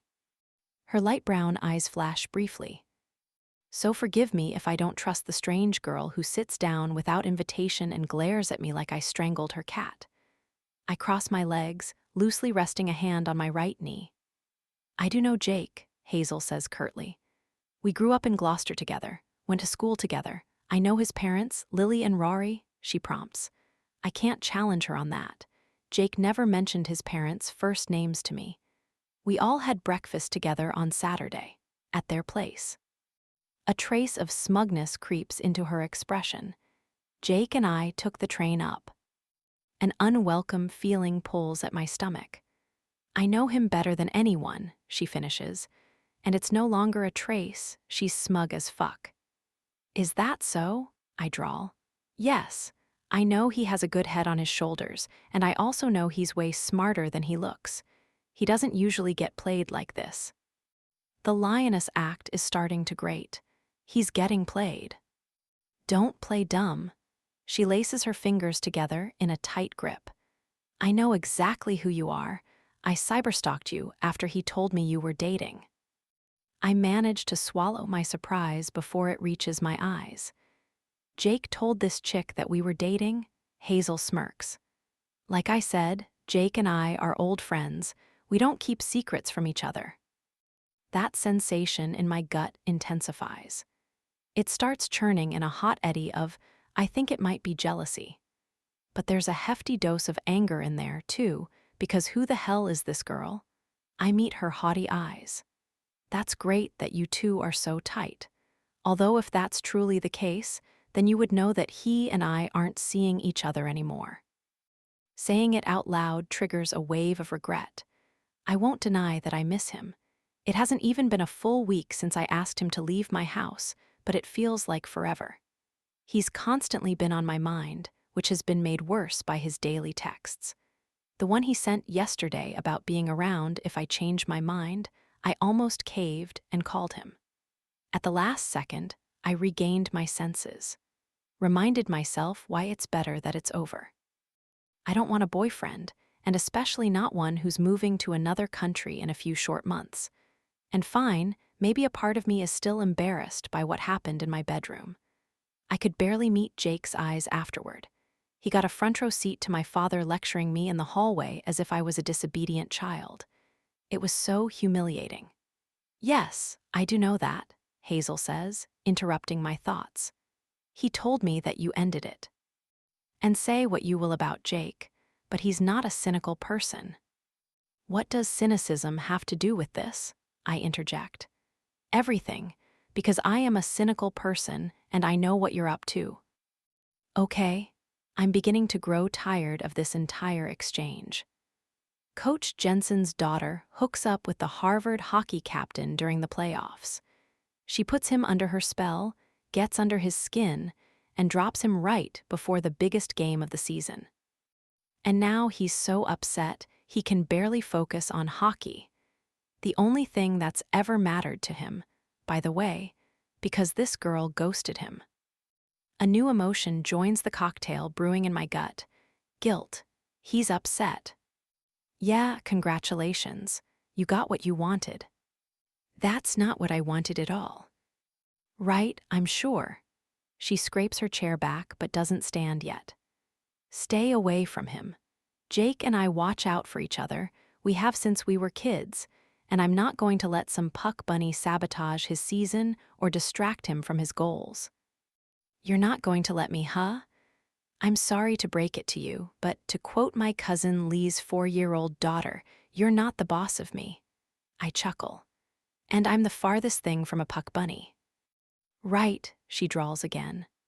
Oh, and FYI, I'm not sabotaging a damn thing, but that's the last thing I'm saying on this subject.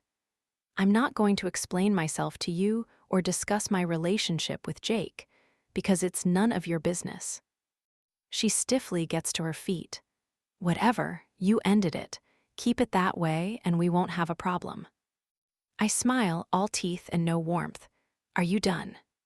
For now, enjoy the rest of your day. She marches to the door, and I watch as Jake's alleged best friend in the whole wide world saunters out of the coffee hut. On one hand, I do appreciate it when claws come out in defense of someone you care about. But I don't appreciate the accusation that I'm sabotaging Jake's season, or that being with him was some nefarious scheme on my part. I didn't intend on hooking up with him.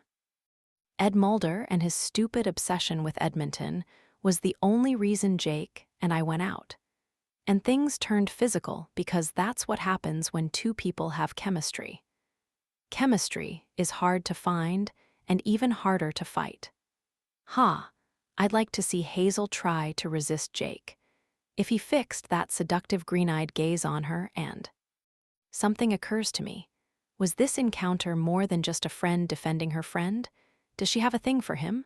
On further thought, I realize that wouldn't surprise me in the least. When my phone rings, I half expect it to be Jake, and my pulse speeds up. When the words hockey net flash on the screen, my heart beats even faster. Finally, I take a breath, trying to steady my nerves.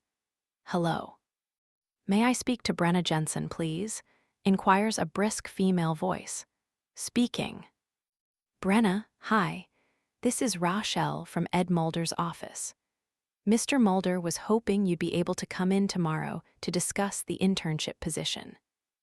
Oh, I quickly run through tomorrow's schedule. My first class isn't until 1 o'clock again. It'll be close, but I could make it. Yes, but only if it's first thing in the morning. I have a seminar at 1. I'm afraid he's all booked up in the morning. I hear typing on the other line. How about later afternoon? Does 5:30 work for you? I can make it work, I say instantly, because I'm not about to be difficult. Perfect. We'll see you tomorrow. She disconnects. Excitement flutters inside me. In the back of my mind, a little voice cautions me not to get ahead of myself. This doesn't mean I got the job, but how am I not supposed to be hopeful? He wouldn't make me drive all the way to Boston just to turn me down. Nobody is that big of an asshole, right? We decided to go with somebody else. Oh, apparently Ed Mulder is that big of an asshole.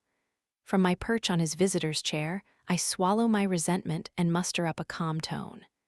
For all 3 slots, there were 3 internships up for grabs. Yes, we've got some good guys coming in.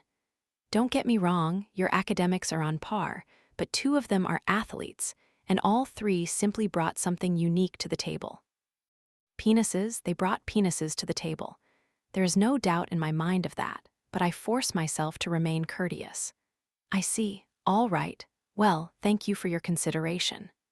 Thank you for making me drive all the fucking way here. He could have easily sent an email like a regular old jackass, but knew he had to prove that he's a supreme jackass. I start to get up, but Mulder chuckles and holds up a hand. Wait, that's not the only reason I asked you to come in. My butt sinks back on the chair. Despite myself, a teeny flicker of hope tickles my throat. Maybe he's offering me a different position. Maybe a paid one, or... I wanted to invite you and Jake to the Bruins game this Sunday. He beams at me, as if expecting me to clap my hands together in glee. The network has a private box at TD Garden. Oh, my brother and sister-in-law will be there, too. Lindsay and Karen really enjoyed meeting you the other night. You ladies can catch up while us boys enjoy the game. Is murder illegal in Massachusetts? It's illegal in all 50 states, I remind myself. Maybe I could get a good lawyer who could spin it as self-defense. Summer's dad is a defense attorney. I'm sure he'd be able to keep me off death row. The fury bubbling inside me is so close to spilling over. This asshole made me drive all the way to Boston so he could reject my internship application and invite me to talk about knitting and interior design with his wife and sister-in-law, while he and my fake boyfriend get to watch my favorite hockey team. It's probably a good thing I don't own a gun. I appreciate the invitation. I'll have to ask Jake, I say tightly, hoping the sheer rage isn't showing on my face. I'll let you know. Perfect. Hope you guys can make it. My wife can't stop gushing about what a great couple you two make. He winks. Don't worry, it's still our little secret. I fake a smile. Thank you. Let me walk you out. No bother. My cheery expression is in grave danger of collapsing. I know the way out. Enjoy the rest of your day, Mr. Mulder. Ed. The fake smile disappears the moment I exit the office. My movements are stiff as I grab my coat from the row of hooks near the door. It was nice meeting you, I tell Rochelle. Yes, best of luck to you, she says sympathetically. I step out into the corridor, but I don't leave the building right away. I want to walk by the studio one last time, give it one last longing look. When I reach the cavernous space, there's a news show in progress. I creep in, keeping a discreet distance, and watch as two analysts recap last night's Ottawa Senators game and the game-winning goal by Brodie Lacroix. One of them says, Jeff spoke to Brodie after the game. Hear what the rookie had to say. From the corner of my eye, I catch a flurry of activity in the control booth. The director signals to someone, and a video of the interview suddenly comes on the screen between the two hosts. Jeff Magnolia's annoying face appears. He's the one who does most of the locker room interviews after games, and players view him as one of the bros. Most of the time, Magnolia is too busy exchanging wisecracks with the players to ask about the actual game. With this Senators game, however, he's attempting to be a real journalist while chatting with star player Brodie Lacroix. They discuss Lacroix's success in the third period, as well as his overall success during the season so far. At 3 different times, Magnolia says that Lacroix's parents must be very proud of their son, and all 3 times, Lacroix gives an uncomfortable half-smile before finally mumbling some lame answer and turning away. I shake my head. Moron, I mutter at the same time that a low female voice growls, idiot. I spin around to find Georgia Barnes, my idol, standing a few feet away. She eyes me, looking intrigued. And it's time for a commercial, one of the hosts tells the audience. After the break, we'll catch up with Herbie Handler down in Nashville and hear his predictions for tonight's Predators matchup against the Flyers. And we're out, a cameraman barks. As if a switch has been flipped, the set comes to life. Bodies rush by, the chatter of voices echoing in the studio. Someone fix that light, one of the hosts complains. It's burning my goddamn retinas. A lowly assistant sprints over to deal with the lights. Georgia Barnes glances at me again, then walks off the set. I hesitate for a beat, then I hurry after her, awkwardly calling out her name. She stops in the brightly lit corridor, turning to face me. She's wearing a black pinstripe skirt, a white silk top, and black flats. Despite the elegant attire, I know that she has a fiery streak in her. I'm sorry to bother you, I tell her, but I wanted to let you know what a huge fan I am. I think you're one of the sharpest, most intelligent journalists in the country. Georgia responds with a warm smile. Thank you, I appreciate that. Her shrewd gaze sweeps over me. Do you work here? I shake my head. In fact, I was just informed that I didn't get the internship I applied for. I see, she nods ruefully. It's a competitive program, from what I hear. A dry note enters her voice. Although you should probably be prepared, this entire industry is competitive, even more so for women. So I hear. She studies my face again. Why did you call Jeff Magnolia a moron? A rush of heat suffuses my cheeks, and I hope to hell I'm not blushing. Right. Yes, I'm sorry I said that. Don't be sorry, but tell me why you did. I offer an awkward shrug. Because of the questions he was asking, someone needs to tell that man to perform at least a modicum of research before his interviews. He asked about Lacroix's parents 3 times. So what? Georgia says. Her tone is light, but I sense she's testing me. So the kid's mom died of cancer less than a month ago, and he looked like he was about to burst into tears. Magnolia should have known about that. Yes, he should have, but as we've established, Jeff Magnolia is a moron. She lowers her voice conspiratorially. I'll tell you a secret. What's your name? Brenna. I'll tell you a secret, Brenna. Magnolia is the rule, not the exception. If you ever find yourself working here someday, be prepared to deal with morons on a daily basis.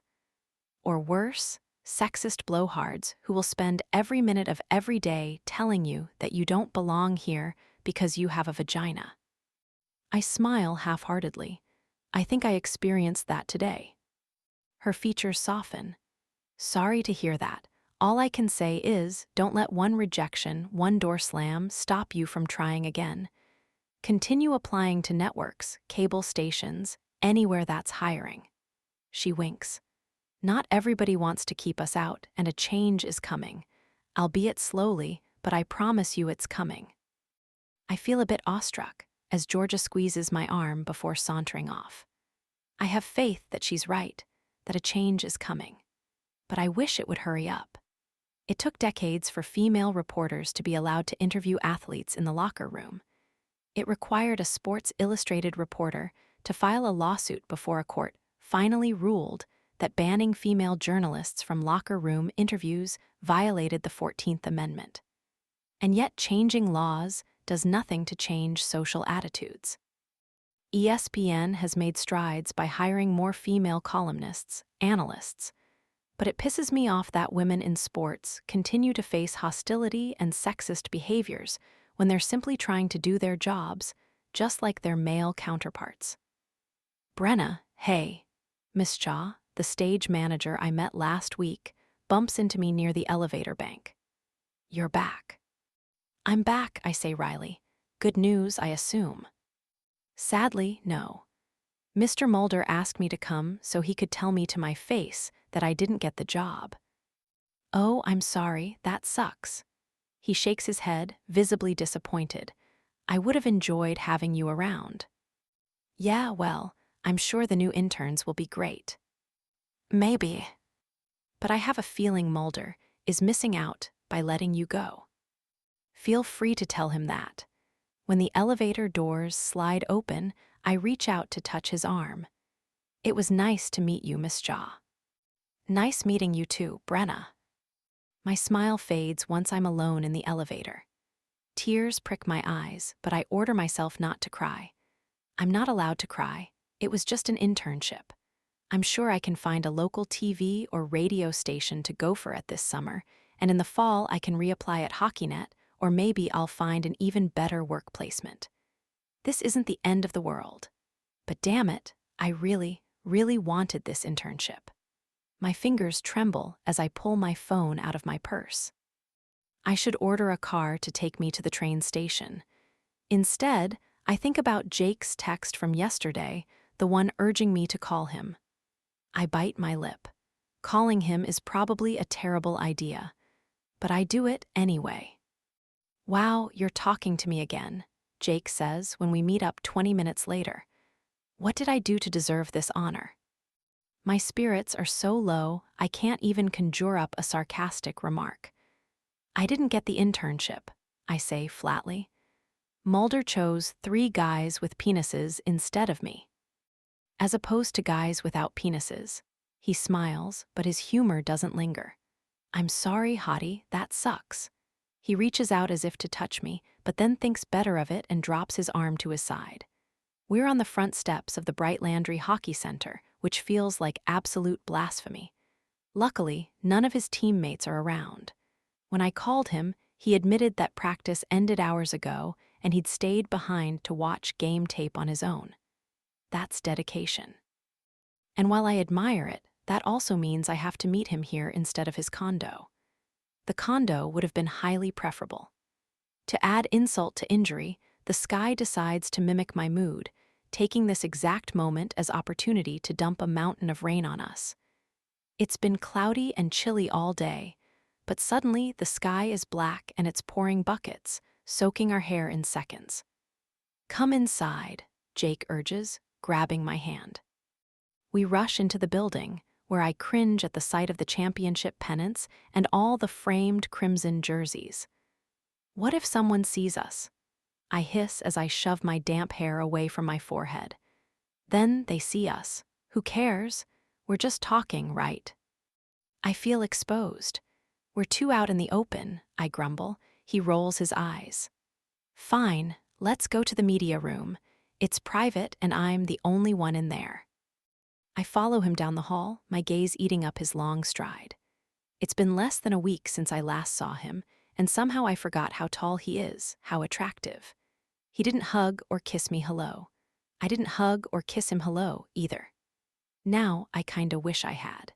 In a state-of-the-art media room that rivals the one we have at Briar, I unzip my leather jacket and drape it over the back of a nearby chair. Then I plop into one of the plush chairs and stick out my chin glumly. "I really wanted that internship." "I know you did." Jake settles in the chair next to mine, stretching those impossibly long legs out in front him. "But maybe it's a blessing in disguise. Even if he hadn't been your direct supervisor, you still would have had to interact with Mulder. And that guy is the worst." True, I suddenly notice the image on the big screen. It's Hunter Davenport's lean body crouching during a face-off. "Spying, are we?" I crack. "It's not spying, it's due diligence. And don't tell me your boys aren't doing the exact same thing right now." "Well, I didn't come here to reveal Briar secrets, so don't ask me anything about my boys." He glances over, his chiseled face serious. "Then why are you here?" "What do you mean?" "I mean, your cousin lives in the city, and I assume you have other friends here, too. So why was I the first person you called after you got the bad news?" I flick my gaze to his. "You don't know that you're the first person I called. Maybe nobody else picked up." "Did you call anybody else?" Jake asks politely. "No," I admit, which forces me to look inward because why did I call him? We went on a couple of dates, talked on the phone a few times, fooled around a time or two. There is no reason why Jake should have been my go-to comfort person today. I have a good support system, Summer, Audrey, Alyssa, to name a few. Why didn't I reach out to any of them? "Why me?" he pushes. I let out a frazzled breath. "I don't know." "Yes, you do," he chuckles softly. "You like me." "I don't like you." "Yes, you do. That's why you kicked me out last week." "No, I kicked you out because my father was standing outside the door while we were 69ing. Jake makes a growly sound. "You just had to bring that up." "What, my father's?" "No, what we were doing." His eyes gleam seductively. "Now I'm hard." "I feel like you're always hard," I grumble back. "Come here and test that theory." He pats his lap while enticingly waggling his eyebrows. I can't stop a laugh. What theory? You already admitted to being hard. He crosses his ankles together, staring down at his Converse sneakers for a few seconds. Okay, so you're saying you threw me out because your father almost caught us? Yup. That's not entirely true. I kicked him out because I refused to show him any more vulnerability. In the span of an hour or two, I allowed him to see how badly I wanted him, how wildly he turned me on. I allowed him to overhear a mortifying exchange with my father, in which I was admonished like a child and accused of being a train wreck. I don't want anybody else, let alone a guy, to ever view me the way my father does. I feel Jake's gaze on me. What? I mutter. I don't believe what you're saying. His tone roughens. What are you so afraid will happen if we keep seeing each other? I'm not afraid. I simply don't see the point when it can't go anywhere. Do you only spend time with guys you think it'll go somewhere with? No. He looks thoughtful, see mirror. Before I can blink, he's tugging me off my chair. I wind up in his lap, and the bulge in his jeans is impossible to miss or ignore. I sigh in resignation, adjusting my position so that I'm straddling him. His quickly growing erection is pressed directly against my core, and it feels so good I can't help but rock against it. Jake makes a husky sound. He slides one big hand to the base of my spine, while the other moves upward to tangle in my hair. Against my better judgment, I lower my head. My tongue prods the seam of his lips, and he parts them to grant me access. I whimper when my tongue touches his. He tastes like mint gum, and his lips are so soft and warm. I lock my hands around his neck, losing myself in the heat of him. Kissing you makes me so hard, he murmurs. You were hard before I kissed you. Yeah, because I was thinking about kissing you. I laugh, and it comes out a bit breathless. A crash of thunder drowns out my voice. The overhead lights flicker for a second. Jake's dark eyebrows fly up. Shit, that was nuts. I stroke the wispy hairs at his nape. Aw, Jakey, are you scared? Terrified, he whispers. Our lips meet at the same time the lights flicker again. This time they go out. Darkness engulfs us. But instead of jumping up in a panic, we kiss harder. Jake's hands travel beneath my black sweater. He pulls the thin material up to reveal my bra, but he doesn't unclasp it, just pushes it down to reveal my boobs. Wet heat surrounds my nipple. He draws it deep in his mouth, and I shiver uncontrollably. He squeezes my breasts while continuing to lave my nipple, licking and suckling until it grows impossibly harder in his mouth. I moan, louder than I should considering our surroundings. Jake responds by capturing my other nipple and teasing it senseless. Then he gives an upward thrust, rubbing our lower bodies together. God, this guy. I'm so hot for him, it's insane. The room is still dark, but just when I'm starting to get used to it, the fluorescent lights flash back on. Jake lifts his head, his gaze burning as he gets a nice eyeful of my chest. So fucking beautiful. Groaning, he cups both my breasts before burying his face between them. And that's when Coach Pedersen walks into the room. 25. Jake. For fuck's sake, Connolly. At the incredulous exclamation, my head flies up and I swiftly shove Brenna's sweater down to cover her bare tits. She dives off my lap and into the neighboring chair. But it's too late. Pedersen's not an idiot. He saw us, and he knows exactly what we were doing. Coach, hey, I clear my throat. We were, I decide against lying. I'm not an idiot either. I'm sorry, I say simply. This isn't the place. No shit, he snaps. I'd expect this kind of behavior from Weston or Chilton, but not you, Connolly. You don't usually screw around on the job. Coach doesn't even acknowledge Brenna. He stalks to the front of the room and grabs one of the laptops. From the corner of my eye, I see Brenna smoothing out the front of her sweater. She wiggles discreetly, and I realize she's trying to put her bra cups back in place. I'm having a meeting with the assistants and forgot this, he says tightly. And here I thought you were being a conscientious player, studying film on your own time. But boys will be boys, won't they? There's a sharp edge to his every word. Brenna warily tracks his movements as he tucks the laptop under his arm and stalks to the door. Get your guest out of here, Connolly. This is no place for girlfriends. I'm not his girlfriend, Brenna blurts out, and I know it was completely involuntarily because she briefly closes her eyes, as if mentally scolding herself for speaking. Pedersen finally spares her a look, a long, intent one.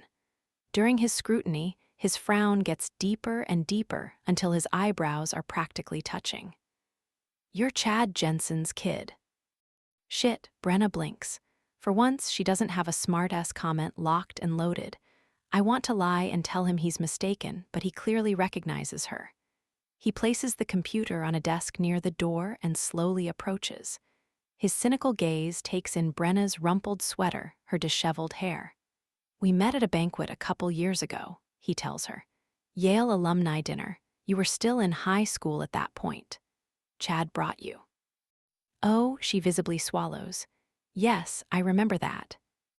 Brianna, is it? Brenna. Right. His beefy shoulders lift in a shrug. Even if we hadn't met, I'd know you from anywhere. You're the spitting image of your mother. Brenna does a terrible job of hiding her shock. Or maybe she's not trying to hide it. She openly gawks at my coach. You knew my mother. We went to college together. His tone is completely wooden, and his expression lacks any and all emotion, which isn't out of the ordinary. Pedersen's emotional repertoire is limited. His go-to ones are anger and disapproval. He continues to stare at her. You really do look like her. Then he shakes his head, turning to address me. You didn't tell me you were seeing Jensen's daughter. Brenna answers for me. He's not. This is just, it was nothing. So please don't say anything to my father, okay? Pedersen arches a brow at me, as if to ask what I think. I shrug. She's right, it was a one-time thing. The only reason I'm here right now is because it's pouring outside and Jake didn't want me waiting in the rain for my Uber. Speaking of which, she says with false brightness. She holds up her phone. My car is here. I just got an alert. The back of her phone case is facing Coach, while the screen faces me, which means I can clearly see that there's no alert. I should get going, she says hastily. Thanks for letting me wait out the storm, Connolly. Nice to see you again, Mr. Pedersen. Nice to see you, too. I'll walk you out, I offer. Pedersen glances at me. You might as well take off, too. There's already been one power outage. I don't want you sitting here in the dark if the storm knocks out the power again. With that, he stalks off. I release the breath I hadn't realized I was holding. Shit, I say. Shit, Brenna echoes. You think he'll tell my dad? Doubtful, they're not best buds. Exactly. What if he snitches out of spite? That's not really Coach's style. He prefers to let out all his aggression on the ice. We reach the lobby to discover that the apocalypse is in full swing beyond the huge front windows. The sky is nearly black. Gusts of wind smash tree branches against each other, and one branch has already crashed onto the hood of someone's car. Thankfully, it's not Weston's Mercedes, which I borrowed again. I might as well start calling it my own, considering how infrequently Brooks drives it. My gaze shifts from the windows to Brenna, who's zipping up her leather jacket. I think you should come back to my place, I suggest seriously. Of course you do. I'm not kidding, hottie. That storm looks deadly, and you know the roads are going to be terrible. Bad weather turns drivers into maniacs. My voice grows firm. Wait it out at my place, please. Brenna finally relents. Okay. By 9 o'clock, the storm hasn't let up. Power at the condo went out around 6, so we lit a bunch of candles and ate cold leftover pizza for dinner. Brooks digs up some board games, and the three of us settle in the living room to play one. Brenna and Brooks have been bickering all evening, ragging on each other as if they've been best friends for years. When I first walked into the apartment with Brenna at my side, Weston's jaw scraped the floor. But the thing about Weston is, he doesn't care what school she attends, who her father is, or what team she roots for. To him, a hot girl is a hot girl, and he's immediately on board. At least until we get a moment alone. When Brenna disappears into the hall bathroom, Brooks unfolds the Scrabble board and asks, "Does McCarthy know about this?" "About what?" "About you and the bombshell in our bathroom." "No," I grudgingly admit. "Think maybe you should tell him." "I probably should, eh?" Brooks snickers. Yeah. You told the poor kid to dump and now you guys are together." "Savage bro." "We're not together, and neither were they," I point out. "He liked her, though." He with that Catherine chick now. McCarthy is still seeing the girl he met after the semifinals, which tells me he probably didn't care about Brenna as much as he cared about hooking up with someone. "It's still bro code," Brooks argues. "I know the team captain card trumps all, but you should do the right thing and let him know." "Do the right thing? Since when do you have a conscience?" I ask in amusement. "I've always had a conscience." He hops off the couch. "I'm grabbing a beer. You want one?" "Nah." "Jensen," he shouts. "Beer." Brenna emerges from the corridor. "Sure, thanks." She joins me on the sectional and reaches for her letter tray. "All right, let's do this thing." A few minutes later, the game gets underway. Brooks gathers a few decorative pillows that his mother purchased for us and sprawls on the floor. He rearranges the wooden squares on his tray. "Yo, let me go first. I have the best word ever." Brenna grins. "Let's see it, wordsmith." He lays down the word bang. "That's the best word ever," she mocks. "Bang." "Yes, because banging is my favorite hobby." Well, in terms of actual points, that word earned you. She checks the letter values. Plus the double word score, 14 points. Brooks is quick to protest. "That's great for the first turn." "If you think 14 points is great, then you've never played Scrabble with my dad." He laughs. "Coach Jensen is a Scrabble Nazi."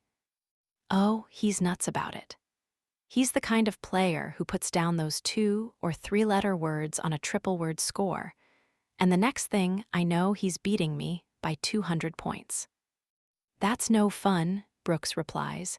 "I play for the words, not the points. Connolly, it's your turn." Extending vertically from his B, I add the word but. "As in, bubble," I explain innocently. My roommate flips me the bird. "Oh, fuck off." Brenna grins at us. "What am I missing?" "He has a bubble butt," I tell her. "I have a bubble butt," he says glumly. "Oh, cool." Brenna's amused gaze lowers to her tiles. She rearranges a few of them as she tries to come up with a word. "Do you want to see it?" Brooks offers. "Not really." "Nah, let me show you. Just be honest and tell me what you think of it." Brenna glances at me. "Is this for real?" "Afraid so." His girlfriend pointed out his bubble butt, and now he has a complex about it. "She's not my girlfriend," Weston objects. I rephrase. "Fuck buddy." "I'll accept it." He hops to his feet. "Okay, Jensen, look at this." My idiot roommate shoves his sweatpants down to his ankles, presenting his bare ass to my girlfriend. Fuck buddy. I honestly can't fill in that blank. I see Brenna's lips quivering in the candlelight, as if she's trying so hard not to laugh. "Well," he demands. "Thoughts?" Her gaze focuses on his backside. "You've got a nice butt, Weston," she concedes. "I wouldn't worry about it." He hauls up his sweats. Seriously, it's a great ass." A grin stretches his face. "Say that again." "No." That grin shifts to me. "Your girl likes my ass. She's into me." "Nope," Brenna says cheerfully. "I don't know where you got I'm into you from that, but I can assure you I am not." She uses one of the T's to put down the word trolley. "Good one," I say. "Thanks, Jakey." Brooks flops back onto his pillow mound. Jakey, is that what we're calling you now? He sounds delighted. I like it. I'm using it all the time. Sure thing, Brooksy. I take it back. I do not like it. That's what I thought. As the game continues, it's more competitive than I expect, especially with Brooks in the mix. Our scores are so close it's impossible to predict the victor. And while I'm having a good time, I'm not giving 100% of my attention to Scrabble. I keep sneaking peeks at Brenna. It's hard not to. The girl is a smoke show, and I love hearing her laugh. Every time she does, the musical tone makes my heart beat faster. When Brooks goes to use the John, I move closer to Brenna and slide my hand beneath her sweater. I'm rewarded with another laugh. We're in the middle of a Scrabble game, and you decide to stick your hand up my shirt. Yup, can I leave it here until he gets back? With a wicked grin, I squeeze her left tit. You're so weird. Nah. She snorts. You can't always say nah to whatever other people say about you. Why not? Because, well, I guess I don't know why not. She pauses suddenly, one ear cocked toward the window. Hey, the thunder stopped. Power's still not back, I point out.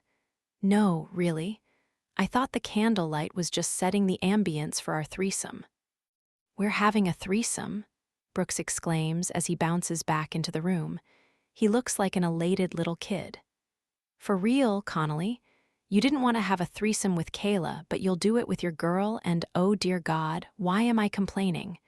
Shut the fuck up, Brooks, he scolds himself. Kayla, Brenna echoes. His girlfriend. Not my girlfriend. You were going to have a threesome with them? Brenna narrows her eyes. Not at all. I glance at my roommate. And make sure Kayla knows that, because I don't need her ambushing me naked in the kitchen anymore. Oh no, a naked girl in the kitchen. We need to install an alarm system. Someone get us a guard dog. He gives an exaggerated eye roll. Anyway, are we doing this? I let him down not so gently. We're not having a threesome, now or ever. This new ass-flashing craze of yours is bad enough. Brenna's gaze strays toward the windows again. I should probably go soon. Wait until the power's back, I say gruffly. I don't like the idea of her being out on the roads. Several traffic lights had been out on our drive home, and I spotted more than one fender bender. What time is it? She asks.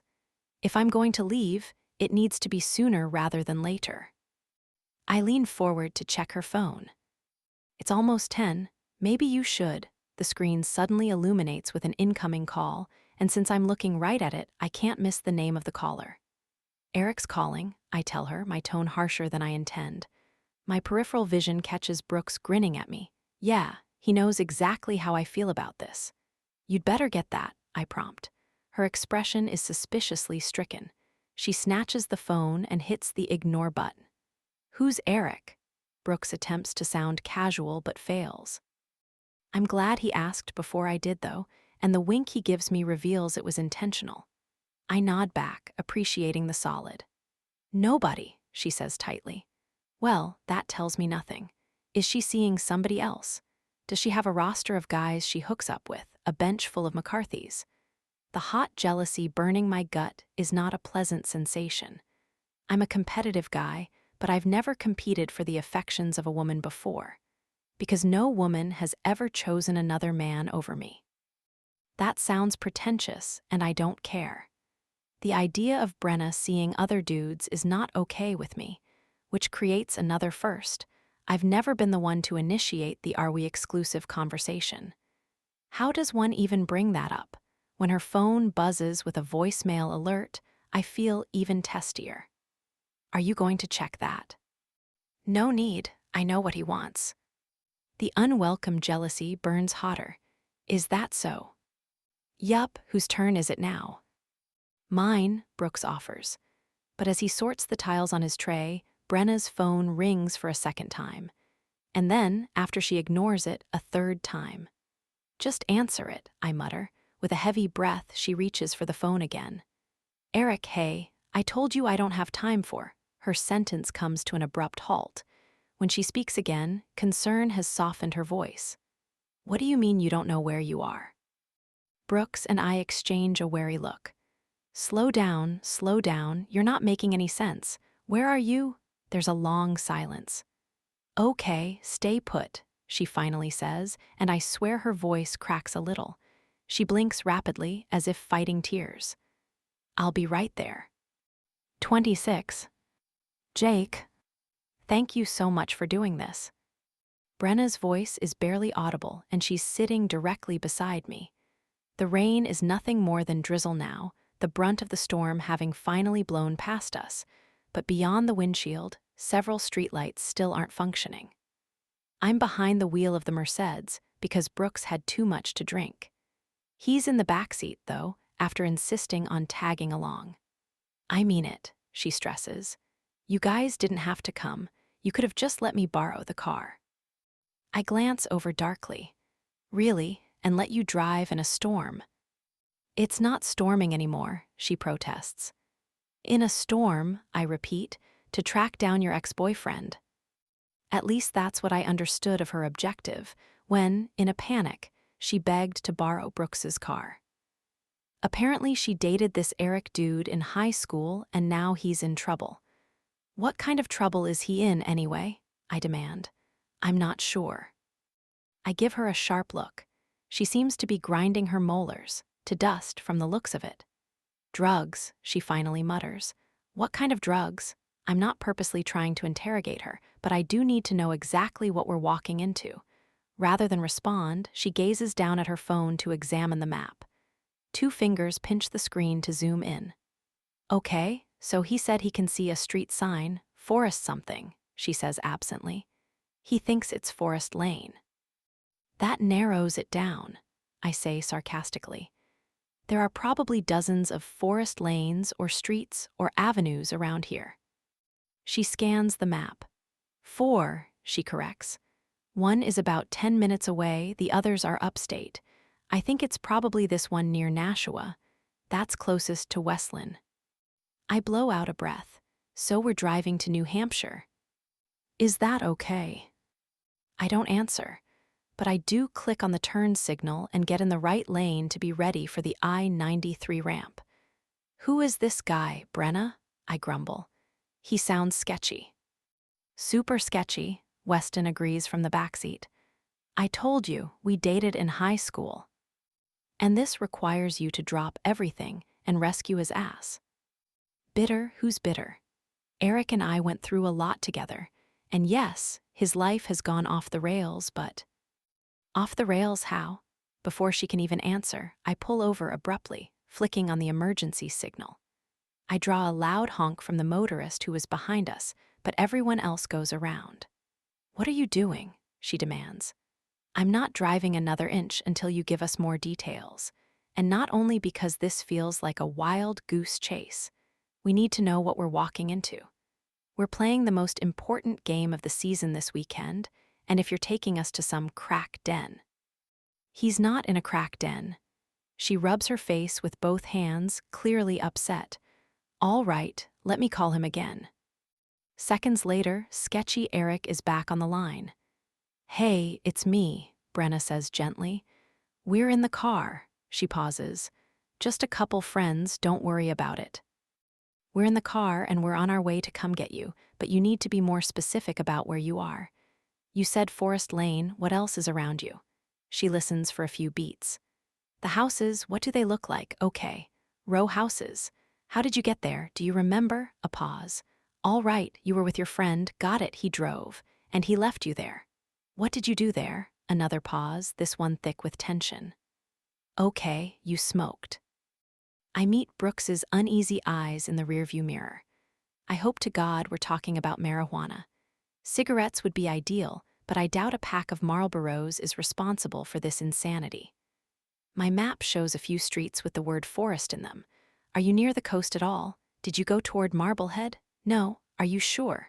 Brenna suddenly brightens. Oh, okay, I know where that is. No, I remember Ricky. I can't recall a Forest Lane, but I definitely remember the neighborhood. Okay. I'll call you when we're getting close. Bye. She hangs up and says, Nashua. He's near our old hood, just like I thought. We're facing a 40-minute drive then, longer if we encounter more pitch-black intersections on the way. I'm gonna crash, Brooks says. Wake me when we get there.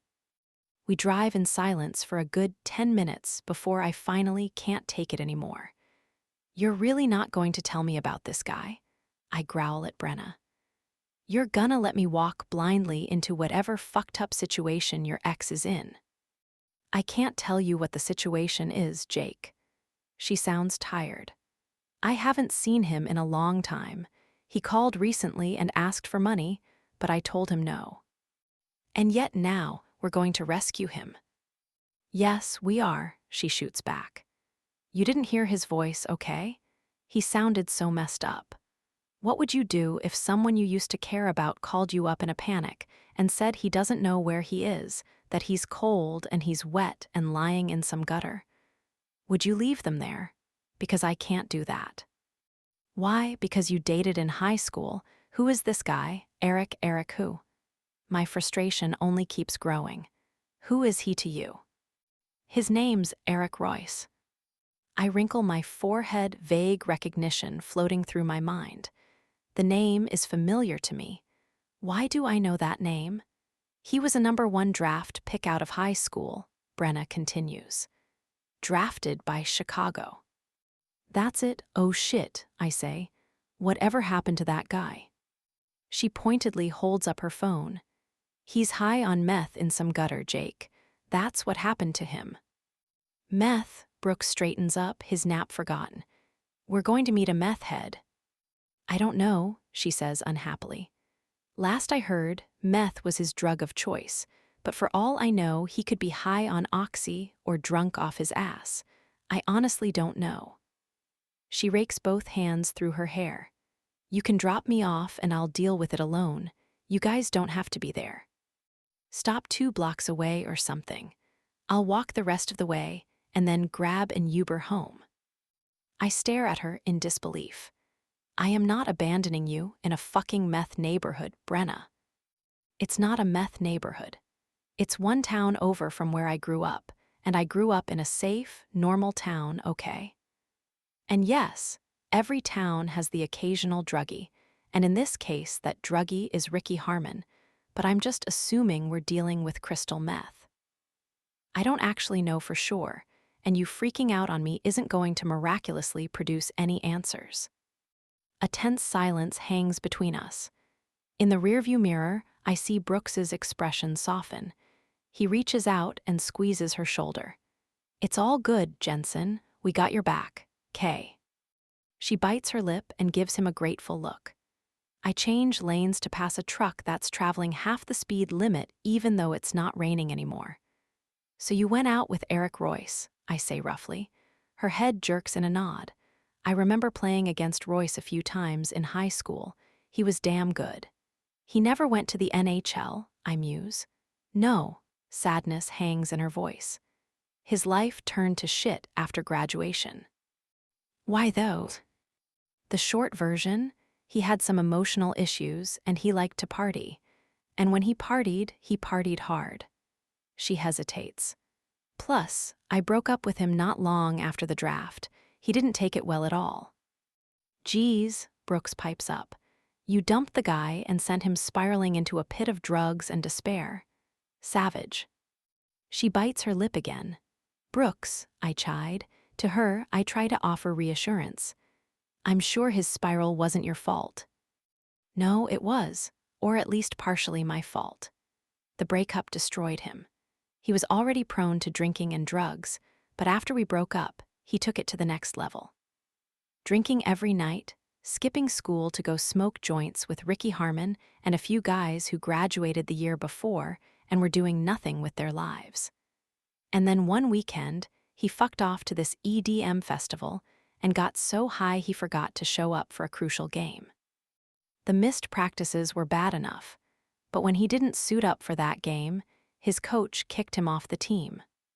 Speaking of coaches, did your dad know you were seeing Eric? Yeah, it was a whole big mess. She drops her head in her hands and lets out a weary groan. Eric and I started dating when I was 15. Dad was okay with it at first, mostly because he had no choice but to be okay with it. He knew he couldn't stop me from seeing Eric. I was too stubborn. I crack. She ignores the jab. Anyway, after he missed that game, it was the beginning of the end for him. Chicago found out he was kicked off the team, and Eric hadn't signed a contract yet. They were still in the negotiation phase. I nod in understanding. A lot of guys don't realize that just because a team drafts you, it doesn't mean you're immediately on that team. It simply means that franchise has exclusive rights to you for a year, during which you're negotiating your contract. They didn't want to sign him anymore, she says sadly. Word got around that he was a party boy, and then nobody else wanted to sign him either. So he started partying even harder and running with a new crowd, and now here we are. Here we are, 10:30 at night, driving to another state, searching for Brenna's ex-boyfriend who may or may not have smoked meth tonight. Awesome. From the corner of my eye, I notice Brenna wringing her hands together. I hate seeing this badass girl so shaken, and although I'm still not comfortable with this situation, I reach across the center console and grip her hand. She glances over gratefully. Thank you for helping me. No problem, I murmur, then pray that I'm telling the truth and there isn't going to be a problem. Thanks to the bad weather and late hour, the roads are blessedly empty, and we make it to the Nashua area faster than anticipated. As I get off the highway, Brenna calls Eric again. Hey, it's me. GPS says we're 2 minutes from Forest Lane. We're going to turn onto it, but you need to give me a landmark or something we can use to find you. This is Forest Lane, I tell her, making the turn. Luckily, the entire area has power, so the street lamps are in working order. I'm seeing row houses, she says into the phone. Are you sitting on a curb, sidewalk? She curses. In the bushes? Jesus Christ, Eric. I suddenly feel incredibly sorry for her. The disgust she's trying to keep out of her tone is twisting her beautiful features, and I can't imagine how shitty that would be, feeling so repelled by someone you were once intimate with. A garden with what? She asks. A huge spinny thing, a metal spinny thing, Eric. I don't know what. There, Weston says, his face glued to the window. On the right. I think he's talking about the mini windmill in that garden over there. I pull up at the curb.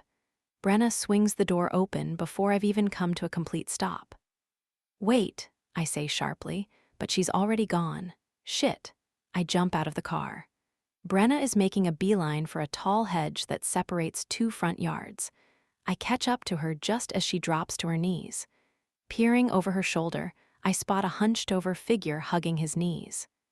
The t-shirt he's wearing is soaked through and plastered to his chest. Chin-length hair, dark strands either wet or greasy, frame a gaunt face. When the guy gazes up at us, his pupils are so dilated it looks like he doesn't have any irises. Just 2 black circles glowing in his eyes. He starts talking the moment he recognizes Brenna. You're here. Oh, thank God you're here, he babbles. I knew you would come. I knew you would, because we were together and you were there for me and I was good to you, right? I was good to you. Yeah, she's utterly emotionless. You were great. Come on, Eric, up you go. She tries to help him to his feet, but he doesn't budge. I step forward. Eric's eyes widen in fear. Who's this? He demands. Did you call the cops on me, Bren? I thought. I didn't call the cops, she assures him. This is my friend, okay? He drove because I don't have a car, and he's agreed to take you home. Now let us help you up. I think he's about to comply, but then his gaze focuses on someone behind me. Brooks's timing couldn't be worse. Who's that? Eric shouts in a panic. His eyes, with those enormous pupils, dart wildly between me and Brooks. They're here to take me away, aren't they? I'm not going to that fucking rehab, Brenna. I don't need it. The only place we're taking you is home, she says calmly. but the sheer frustration clouding her face reveals that calm is the last thing she's feeling. Promise. I promise. She leans in to move a hunk of wet hair off his forehead. Her fingers are shaking as she does it. I no longer feel any jealousy toward this guy. Only pity. We're going to take you home, okay? But you need to let my friends help you up, because I can't do it by myself. Without a word, I extend a hand toward Brenna's ex. After a moment of hesitation, he accepts it. I haul him to his feet. Once he's vertical, I discover he's around my height, 6'2", or maybe a bit taller. I suspect he used to be a lot bulkier. Now he's skinny. Not twig skinny, but certainly not built like the hockey player he once was. Brooks is startled as he examines Eric. He flicks a look in my direction, and I see the same pity I'm feeling reflected back at me. My teammate shrugs out of his windbreaker and steps closer to drape it over Eric's shoulders. "Here, man, you need to warm up," Brooks murmurs, and the three of us guide the shivering guy toward the car. Westlin is a 10-minute drive from here, Brenna tells me when we reach the Merceds. This time Brooks gets in the passenger side, and Brenna sits in the backseat with Eric, who spends the entire car ride incessantly thanking us for coming to pick him up. From what I can glean, he went to visit his friend 3 days ago. 3 days ago. The revelation makes me think of all those shows and documentaries about drug users. Crystal meth, in particular, is a nasty drug to be addicted to because apparently the high doesn't last long at all, which leads users to take more and more, going on binges in order to maintain the high. And that's what Eric Royce had been doing, binging for 72 hours straight. But now he's crashing.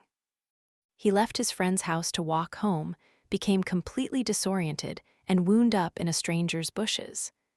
This was a #1 draft pick. I can't even wrap my head around that. 1 minute someone is on top of the world. The next, they're hitting rock bottom. It's terrifying how fast and how far people can fall. "I knew you'd come," Eric is mumbling. "And now you're here, and maybe you can give me $50 and..." My eyebrows shoot up. "Well, that took a turn," Brooks mutters to me. "No." Her sharp tone invites no argument. "I'm not giving you money. I drove almost an hour to know, not just me. I dragged my friends out in the rain to come find you, to help you, and now you're hitting me up for money. So you can buy more drugs, which are the reason you're in this situation to begin with. What is wrong with you?" He starts to whine. "After everything we've been through." "Exactly," she thunders, and both Brooks and I flinch at her vehemence. "After everything we've been through, I don't owe you a thing. I don't owe you a goddamn thing, Eric." "But I still love you," he whispers. "Hoo boy," Weston says under his breath. I swallow a sigh. I've never met a more pathetic person, and I force myself to remember that this man clearly has addiction issues. But from the sounds of it, he's the one refusing to go to rehab, refusing to save himself. Either way, I'm more than a little relieved when we arrive at his house. "Let me talk to his mom before we take him in," Brenna says. "I need to warn Louisa." She hops out and hurries toward the 2-story home. It has a white wraparound porch, big bay windows, and a welcoming red door. It's hard to picture a meth addict living there. I wait for Brenna to reach the porch, then twist around in my seat to address Eric. "Listen, I don't know what your history with Brenna is," I say in a low voice. "But this is the last time you're going to be calling her." Confusion fills his eyes. "But I have to call her. She's my friend and..." "She's not your friend, pal." My jaw goes so tight I can barely get a word out. "You just risked her life, made her drive in a storm to rescue you from some bender, and then thanked her by asking for drug money. You are not her friend." I think a sliver of guilt manages to penetrate the high because his lips start trembling. "She's my friend," he says again, but it doesn't hold as much conviction as before. Brenna returns to the car, accompanied by a dark-haired woman in a flannel robe and rain boots. She looks like she was dragged out of bed. The woman throws open the back door. "Eric, honey, come here. Get in the house." He manages to slide out of the backseat on his own. Once he staggers to his feet, his mother latches onto his arm. "Come on, honey, let's go inside." She glances toward the driver's seat. "Thank you so much for bringing him home." As she guides him away, a dismayed Brenna peers at Brooks's open window. "Your coat," she reminds him. "Let him keep it. I'll buy another." A response that reveals just how badly he wants to disentangle himself from this entire situation. I don't blame him. When Brenna is buckled up in the backseat, I twist around and prompt, "Hastings." She slowly shakes her head, and I'm startled when I glimpse unshed tears clinging to her long eyelashes. "Can I spend the night at your place?" 27. Brenna. I'm so embarrassed. I flop down in the center of Jake's bed, wearing one of his t-shirts, a pair of his thick socks, and nothing else. My cheeks are still burning from the humiliation of scouring the streets of New Hampshire for my druggy ex-boyfriend and dragging 2 other people along for the ride. Jake closes the door. "You don't need to be embarrassed. We all have our shit."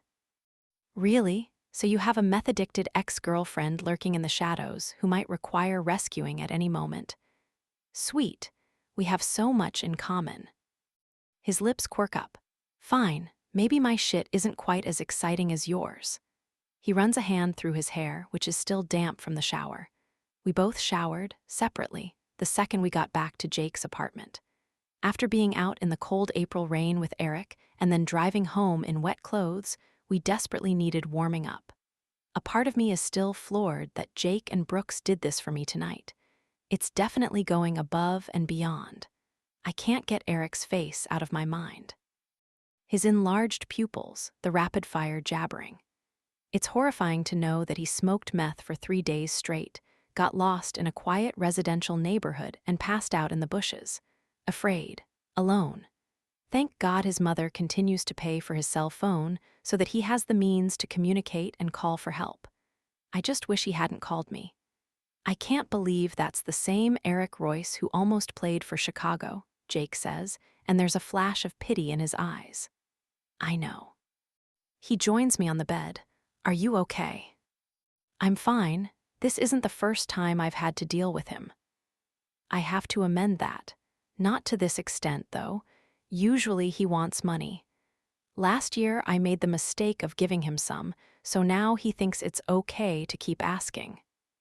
"You dated for how long?" "About 1.5 years.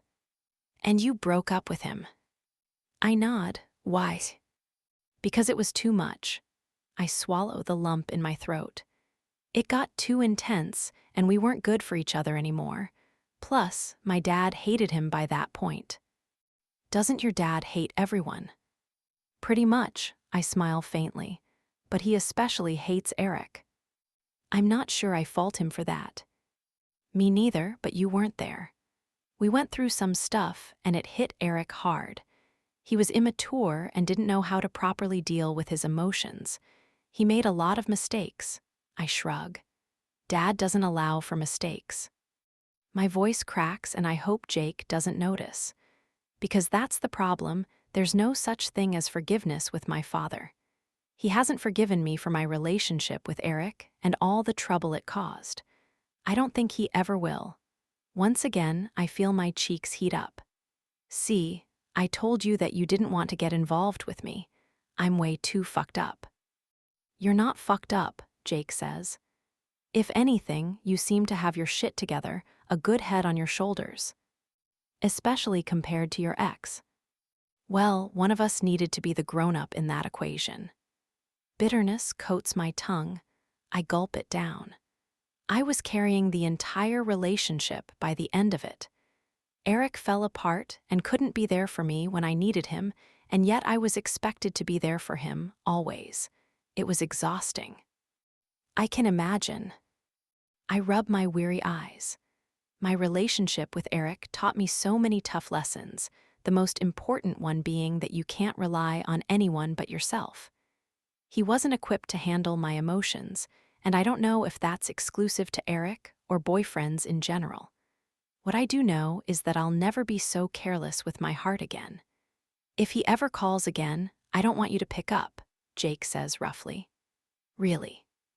So if he's lying in some ditch and needs my help, I should just let him die. Maybe. I stare at him in shock. I don't mean to be callous, but sometimes people need to hit rock bottom in order for things to change. You can't always rescue them, Jake says somberly. They need to crawl out of that hole and rescue themselves. I suppose so, I sigh, but you don't have to worry about this happening again. My days of rescuing Eric are over. Good, he crawls to the head of the bed and lifts the corner of the comforter. Come here, it's been a long day. Let's get some sleep.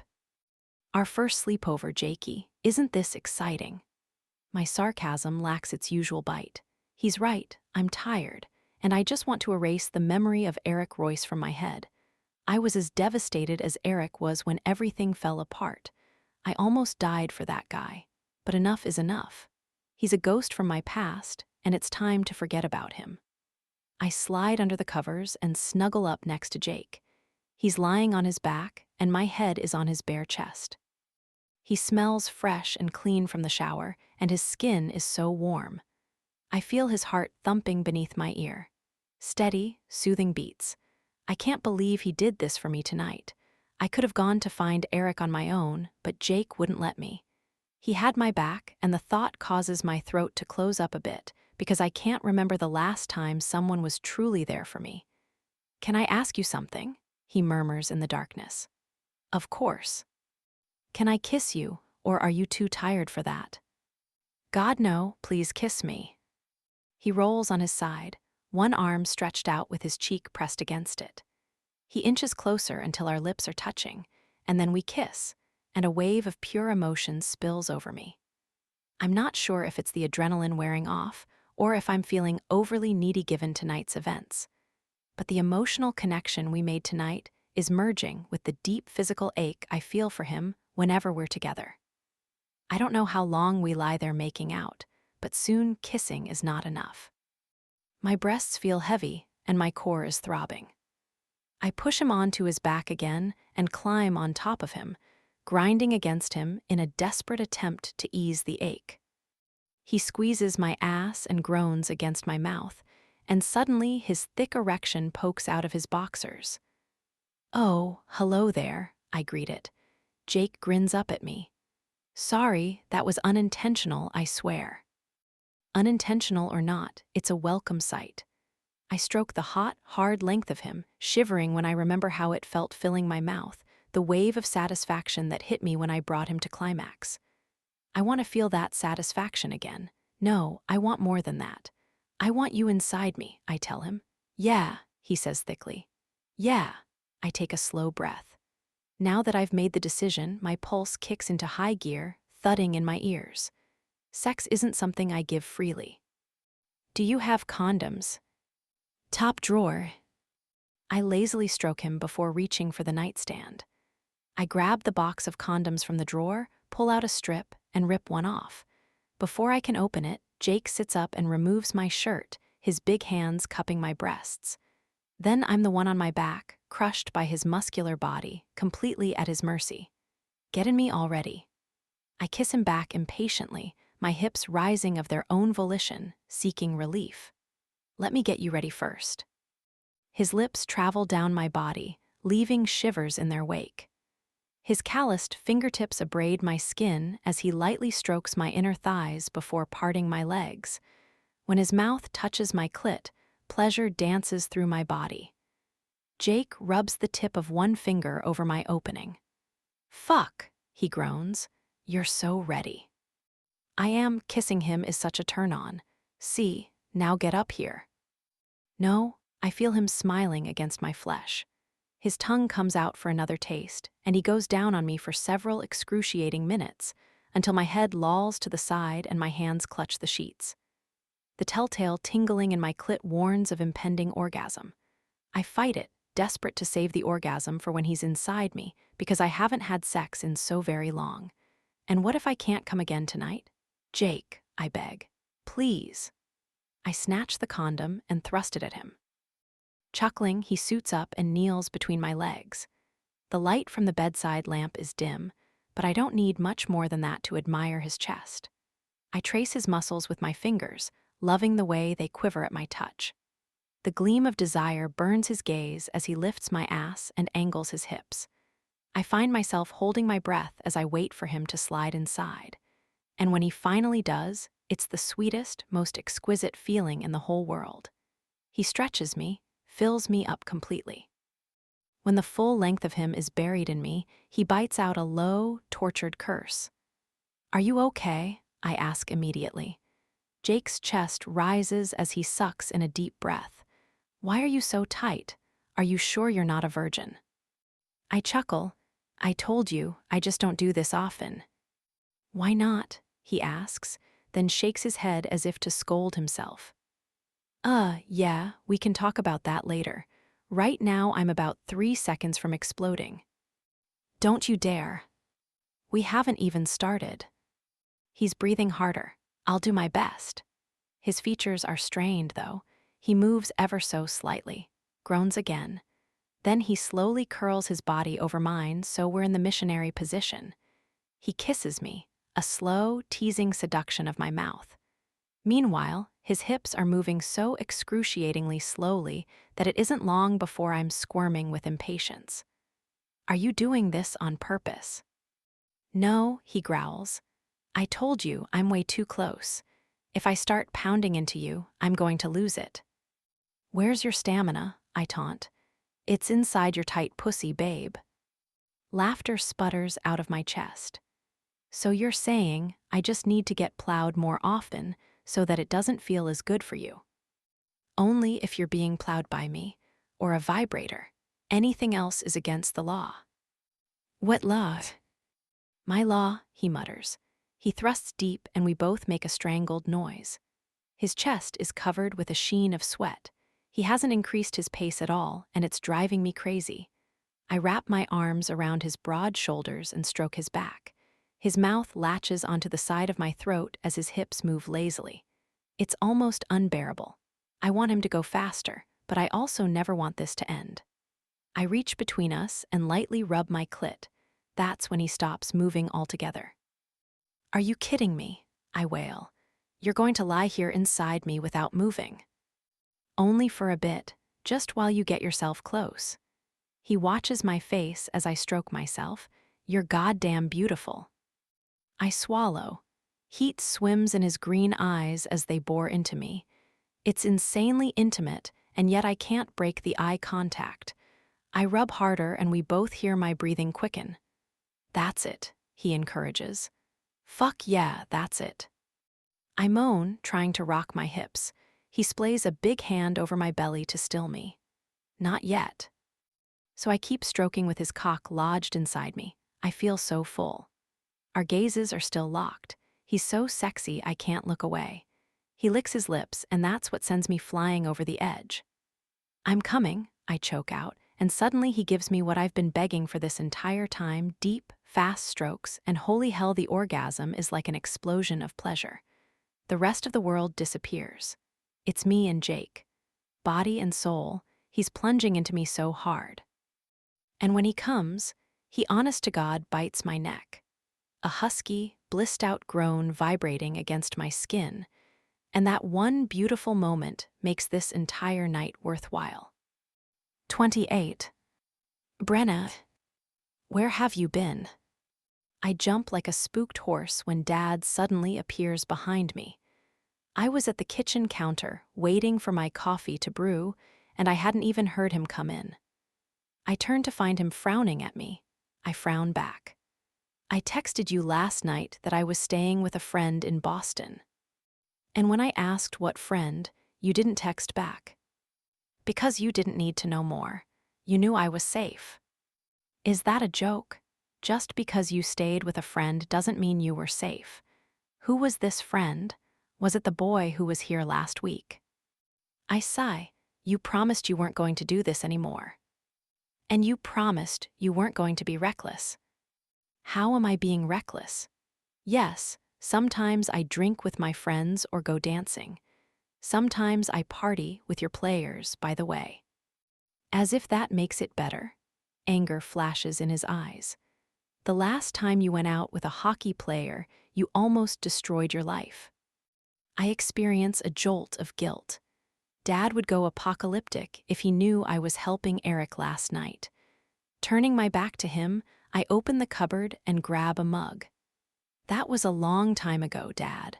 5 years, to be exact. And yet you're still sneaking around and staying out all night. Dad, I spin around. Look at me. I wave my hands up and down my body.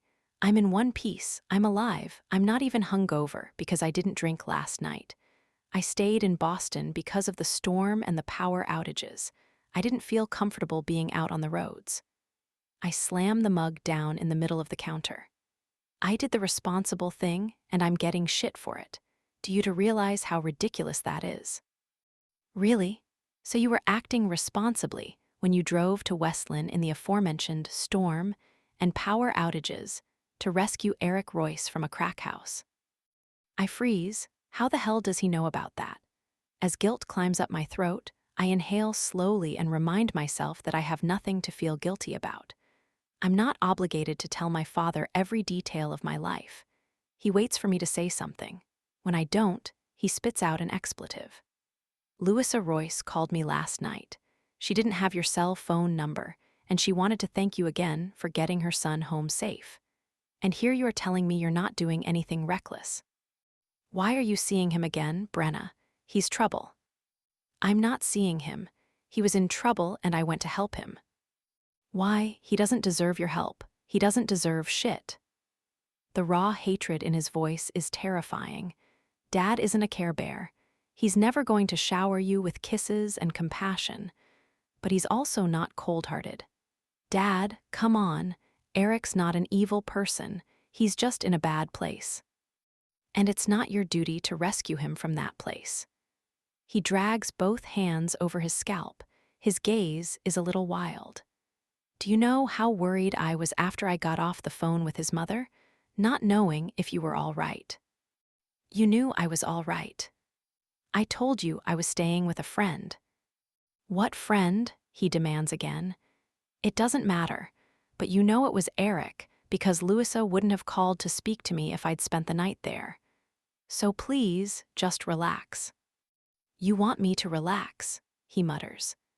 We have a crucial matchup this weekend, and instead of preparing for it, I'm worrying about whether or not my daughter is placing herself in danger. I'm not placing myself in danger. My throat tightens in frustration. I want to stomp my foot like a little kid because I don't understand him. Dad has 2 modes. He's either ignoring me and completely disinterested in my life, or he's screaming at me for shit that didn't even happen. I'm trembling as I pour my coffee.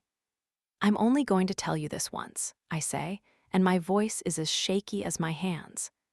I am not involved with Eric again, and I never will be. He still calls me sometimes, usually to hit me up for money. I turn to face my father. His expression is harder than stone. I gave him money one time, I admit. And then I realized it would become a habit, so I never did it again. He doesn't phone that much anymore, maybe a couple times a year. Last night when he called me up, crying and scared because he didn't know where he was, forgive me if it makes me a reckless fool that I didn't want somebody I used to love to die in the fucking street. Brenna, Dad starts gruffly. What? Just, he blows out a ragged breath. Tell me who you're staying with next time you're out all night. Don't make me worry like that again. Then he leaves the kitchen. Jake, you okay? Me, yes and no. Dad's gone back to ignoring me, so I assume he's gotten over it. Heading to Summers now for girls' night. Jake, fuck ya, film it for me. Emmy, what do you think happens at girls' night? Jake, naked stuff, obviously, pillow fights, kissing practice. Actually, wait, forget that. We're in college, you're teaching each other how to eat pussy. Me, yes, that's exactly what we do. You're such a pervert. Jake, yup. Anyway, I'll call you later. Me, you don't have to do that. Jake, I know I don't have to. I want to. I bite my lip to stop from smiling at my phone, but I can't stop the warm, fuzzy sensation in my belly. Last night started out so awful and ended up so not awful. I still can't believe I slept with Jake, figuratively and literally. I had sex with him, and then I fell asleep wrapped up in his strong arms. I'm in trouble. I think I really like this guy, and I don't know who I can talk to about it. Summer would tell Fitz in a heartbeat, and Audrey and Alyssa suck at keeping secrets. As I'm approaching Summer's house, my landlord Wendy sends an update about the basement. WNDY, basement's still not ready. Maybe another week, possibly less. We found mold growth in the utility room, and we're working to contain it. For now, I need you to send me a complete inventory of what you lost in the flood. We're filing the insurance claim this week. Me, I'll send it later. And please tell the mold guys to hurry up. I can't live with my dad anymore. WNDY, LOL, the idea of living with my parents again makes me want to die. ME, exactly. Hurry. WNDY, we'll do our best. I put my phone away and enter the house without knocking. The high-pitched giggles in the living room tell me that the girls are already here. I find Summer on the couch with Audrey. Summer's friend Daphne is curled up in the armchair, and rounding out the group is a face I haven't seen since the morning at the diner. Rupi Miller, a.k.a. Holly's stalker/girlfriend. Brenna, Rupi says happily. She's on the floor lounging on an oversized pillow and wearing a similar outfit to what she had on at the diner. A light blue A-line dress with a lacy collar, black tights, and 2 sparkly barrettes in her raven hair. She looks cute and prim, and the blue shade of her dress goes amazing with her skin tone. Come sit with me, she urges.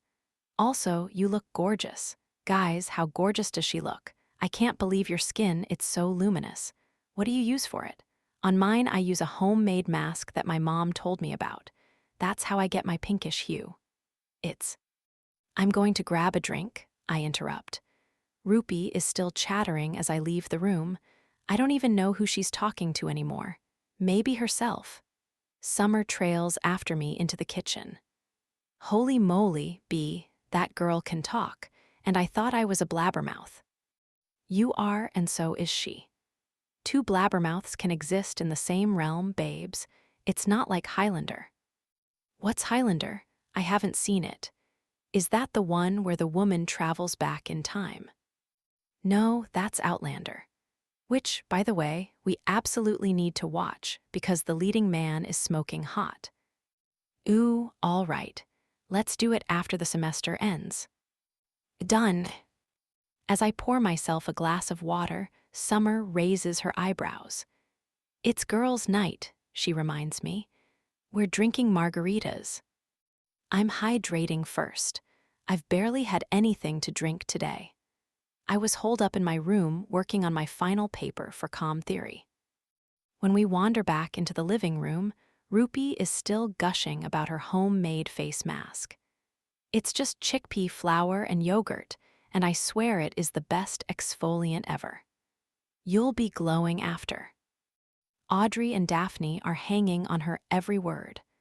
I'm officially intrigued, Daphne says. I'm always on the hunt for a good exfoliator. My skin is garbage lately. We should do it now, Audrey suggests. Do you have chickpea flour and yogurt? Summer dons a blank look. I have no idea. Let's go check. Rupi races toward the kitchen with Audrey and Daphne hot on her heels. I watch them go. Did they just become best friends? I think they did. Are she and Holly's actually a thing? I ask as I steal Daphne's spot. I settle in the armchair and curl my legs under me. I have no idea. It's the strangest relationship I've ever seen. Summer lowers her voice. She's either screaming at him or he's screaming at her. Otherwise, they're making out. I bite my lip to keep from laughing. If you think about it, that's exactly the kind of relationship I would expect Holly's to be in. Me too, but it's so weird. Exactly like him. Summer smirks, says the person who made out with him. So, you've never made out with a weirdo before. You made out with Mike? Rupi appears in the doorway, jaw agape. Oh. For a second, I debate lying to the girl until I realize how ridiculous that is. Who cares if I kissed Holly's? Besides, it's not like he cheated on her with me. I did, I confirm, but you don't need to. Ha, she interrupts, her brown eyes twinkling. I totally knew. Mike tells me everything. He does, and don't worry, I'm not mad at you, Rupi assures me. I wouldn't have cared if you were. Ha, you're so funny. She giggles, then asks Summer a yogurt-related question before darting into the kitchen. I wasn't joking, I tell Summer. I wouldn't have given a shit if she was mad. She snorts, I know. My phone vibrates and I commit a girl's night faux pas by checking it. Jake, how's it going over there?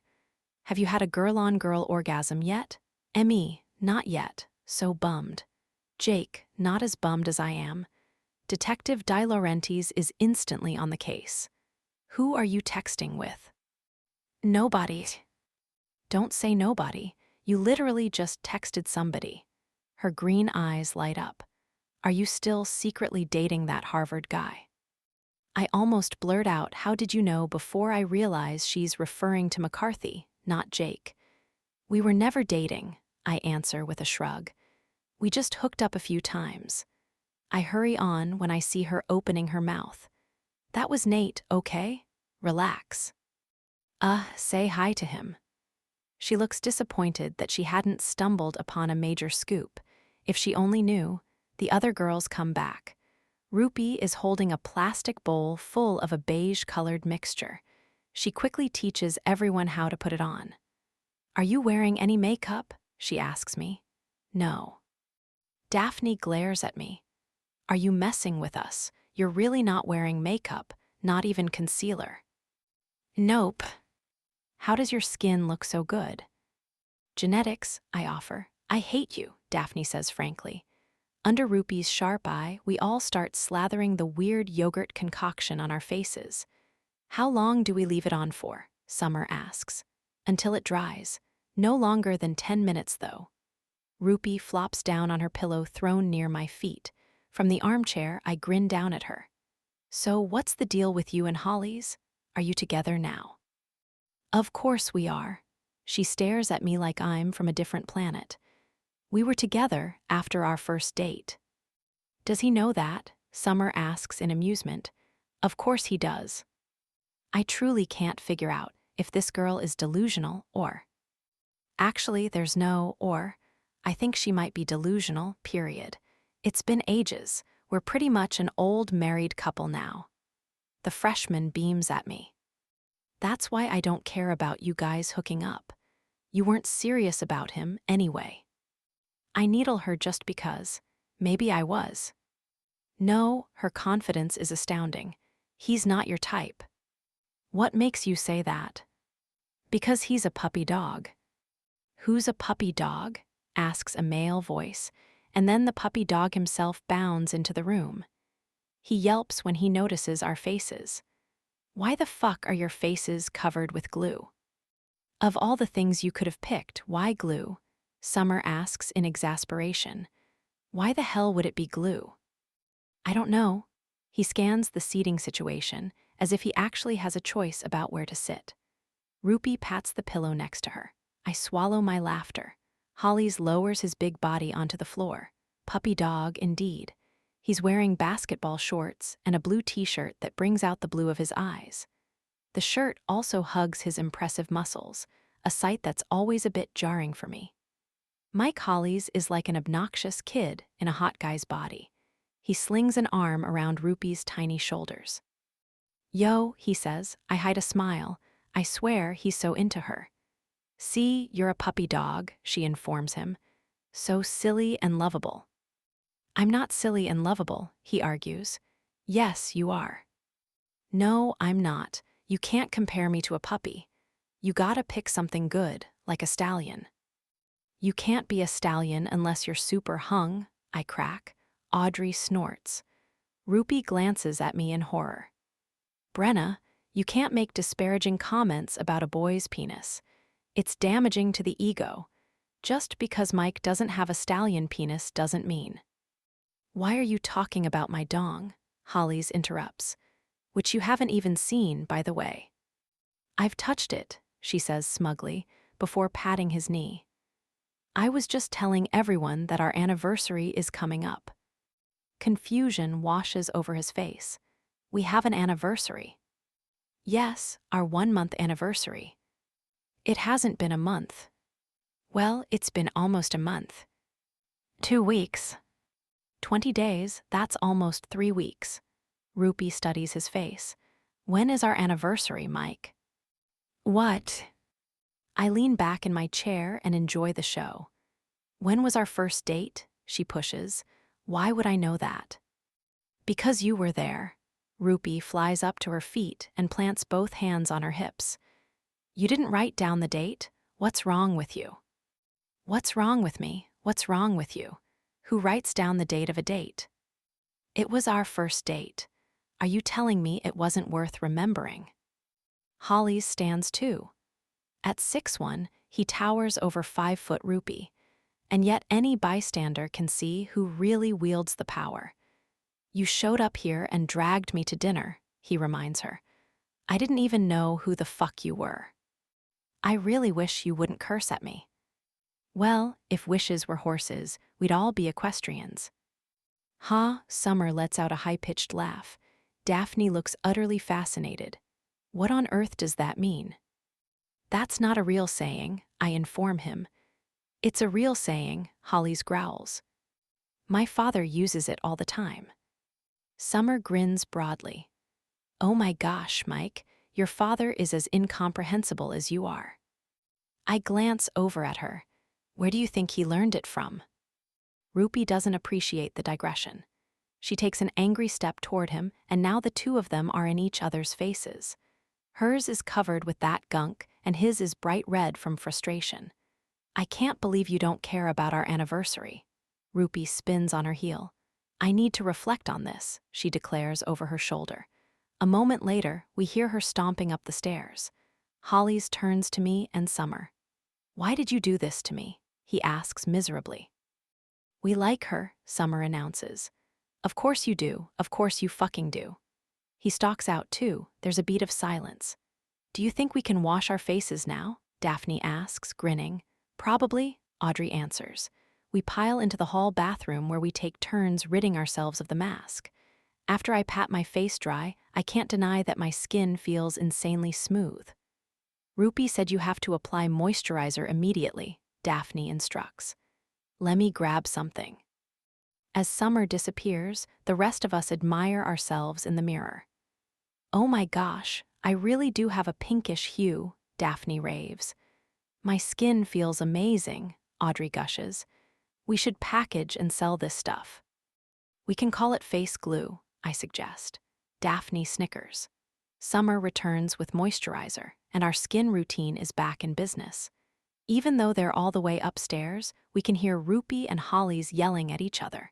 I really wish they'd come downstairs and do it in front of us. It's such good entertainment. Instead, we're provided with entertainment in the form of Hunter arriving home. He looks sexier than usual. Maybe because his dark hair is rumpled and there's a seductive gleam in his eyes. He's exuding so much swagger, I have to ask, got laid? A gentleman doesn't kiss and tell. He winks before heading for the kitchen. Could you grab the yellow pitcher from the fridge, please and thank you?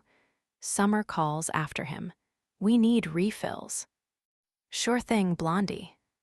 Huh, I look at Summer. You two seem better. We are, she confirms. I think it's all the sex he's having. The endorphins are making him warm and fuzzy.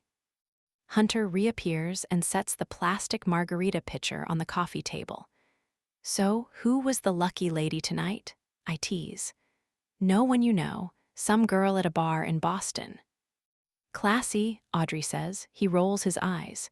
We didn't fuck in the bar. Does bar girl have a name? Summer asks as she tops off everyone's glasses.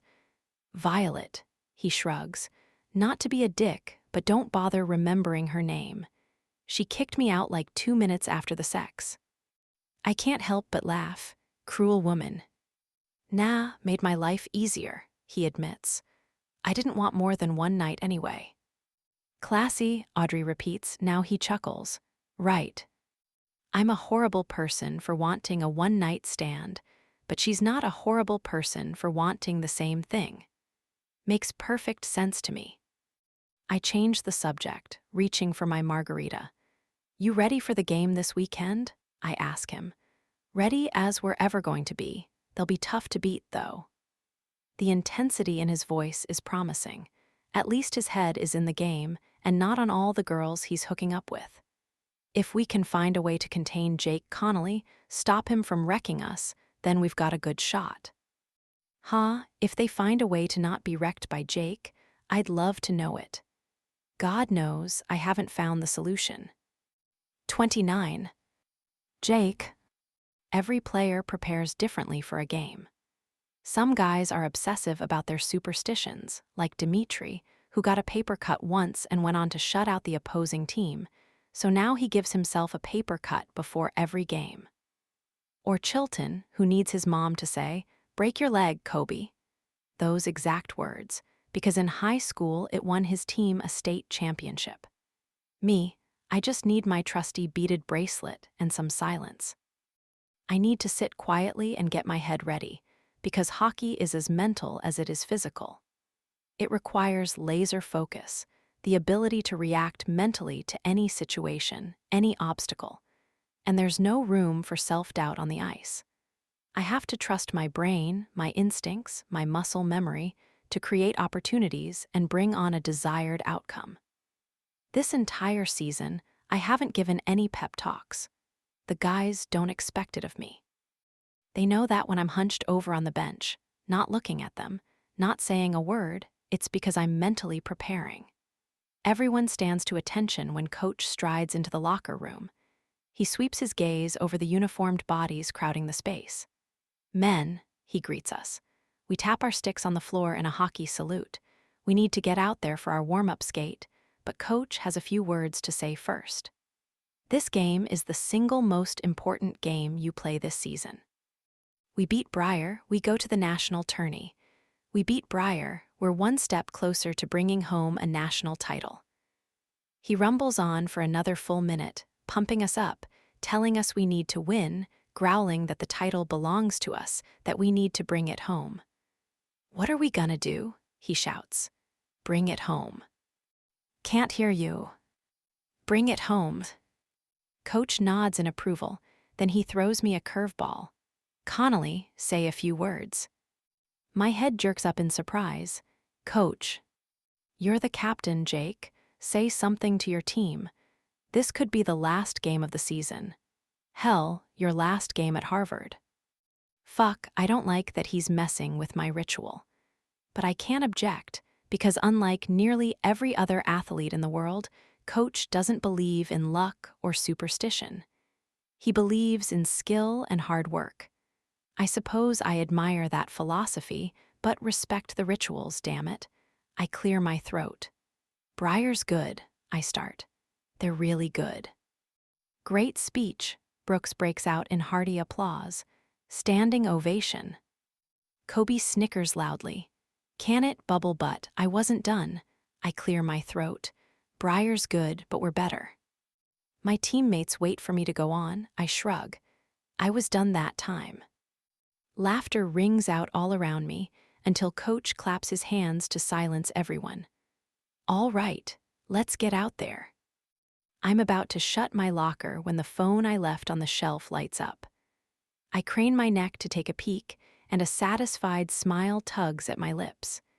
It's a message from Brenna, wishing me good luck. There's also one from Hazel, offering the same sentiment, but I'd expect it from Hazel. From Brenna, it's unprecedented. "Coach, my dad's calling." I lie as I catch Pedersen's attention. "Probably wants to wish us luck. I'll just be a minute, okay?" He gives me a suspicious look before muttering, "1 minute." As he and my teammates lumber toward the tunnel, I call Brenna, but I don't get the greeting I expect. "Why are you calling me?" She sounds outraged. "You should be on the ice warming up." I chuckle. "I'd think you'd be happy to hear that I'm not out there." "Wait, is everything okay? You're still playing, aren't you?" Concern echoes over the line. Yes, I'm still playing. But I saw your text and I wanted to make sure you're not in danger. Why would I be in danger? Because you said good luck. I assumed someone was holding a gun to your head. Oh, don't be a brat. So you were seriously wishing me good luck? Yup. Did you mean it? Nope. Who's the brat now? I hesitate. Look, whatever happens tonight, I don't want to stop seeing you. Then I hold my breath and wait, because I genuinely don't know what she'll say. I know what I want her to say. I want her to say that she hasn't been able to get me off her mind since we slept together, because I haven't gotten her off my mind since we slept together. The sex was unreal, so goddamn amazing. And that was our first time. If it's that good when we don't even know each other's turn-ons yet, when we don't know exactly how to get each other off, means it's only going to get better. That blows my mind. I want to keep seeing you, I press when she still hasn't answered. Do you want to keep seeing me? There's another delay, then she sighs. Yes, I do. Now get out there so we can kick your ass. A smile cracks my face in half. You wish, babe. I shut the locker and turn around, flinching when I spot Coach in the doorway. Shit. Babe, eh? Coach mocks. You call your father babe. I release a weary breath. I'm sorry I lied. Connolly. He grabs my shoulder when I reach him. Even with my padding on, I can feel the steel in his grip. That girl, whether or not you're serious about her, you have to remember she's Jensen's daughter. You need to consider the possibility that she's playing mind games with you. Hazel said the same thing, but I think they're both being paranoid.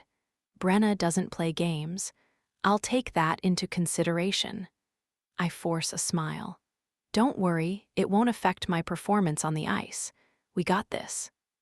We don't got this. From the second the puck drops, the game is a complete clusterfuck.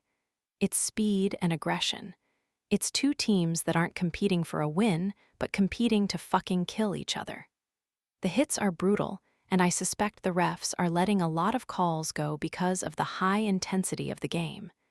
It's hockey the way it's meant to be played, with absolute abandon. The fans are losing their minds. I've never heard the arena this alive. Screams, cheers, and boos crash together in a symphony that fuels the adrenaline coursing through my veins. Despite all that, Briar is outplaying us. They're fast, particularly Davenport. And Nate Rhodes, I don't know what he's been putting in his Wheaties, but holy shit. He gets the first goal of the game, a bullet that Johansson has absolutely no chance of stopping. Even I'm impressed by it, but one look at the fury-reddening Coach's eyes, and I know I can't let that slide. You gonna let them do that to you? Coach roars at us. You gonna let them do that to you in our house? No, sir. The adrenaline kick sends me diving over the wall with Brooks and Kobe. It's our power line, and there's a reason we call it that. Brooks is the Incredible Hulk when he's on the ice. He delivers body checks that are bone-jarring. Kobe has a mean elbow and can battle against the boards better than anybody. I win the face-off, but rather than pass, I deke out Fitzgerald and skate forward. I wait for the others to cross the blue line before sending a pass back to Kobe, close to center. He skates around the net, stops for a second, then flies out. He shoots and misses. Davenport almost gets his stick on the rebound, but I give him a shove and it's my stick that connects with the puck. I shoot and miss. The puck bounces toward Brooks, who shoots and misses. A deafening roar goes through the stands. Jesus fucking Christ. 3 fucking shots, denied, denied, denied, and since when did Corson get this fucking good? I'm growling in frustration when Coach calls to change it up, and off the ice we go. Breathing hard, I sit on the bench next to Brooks. What the hell is going on here? I don't know, he mutters.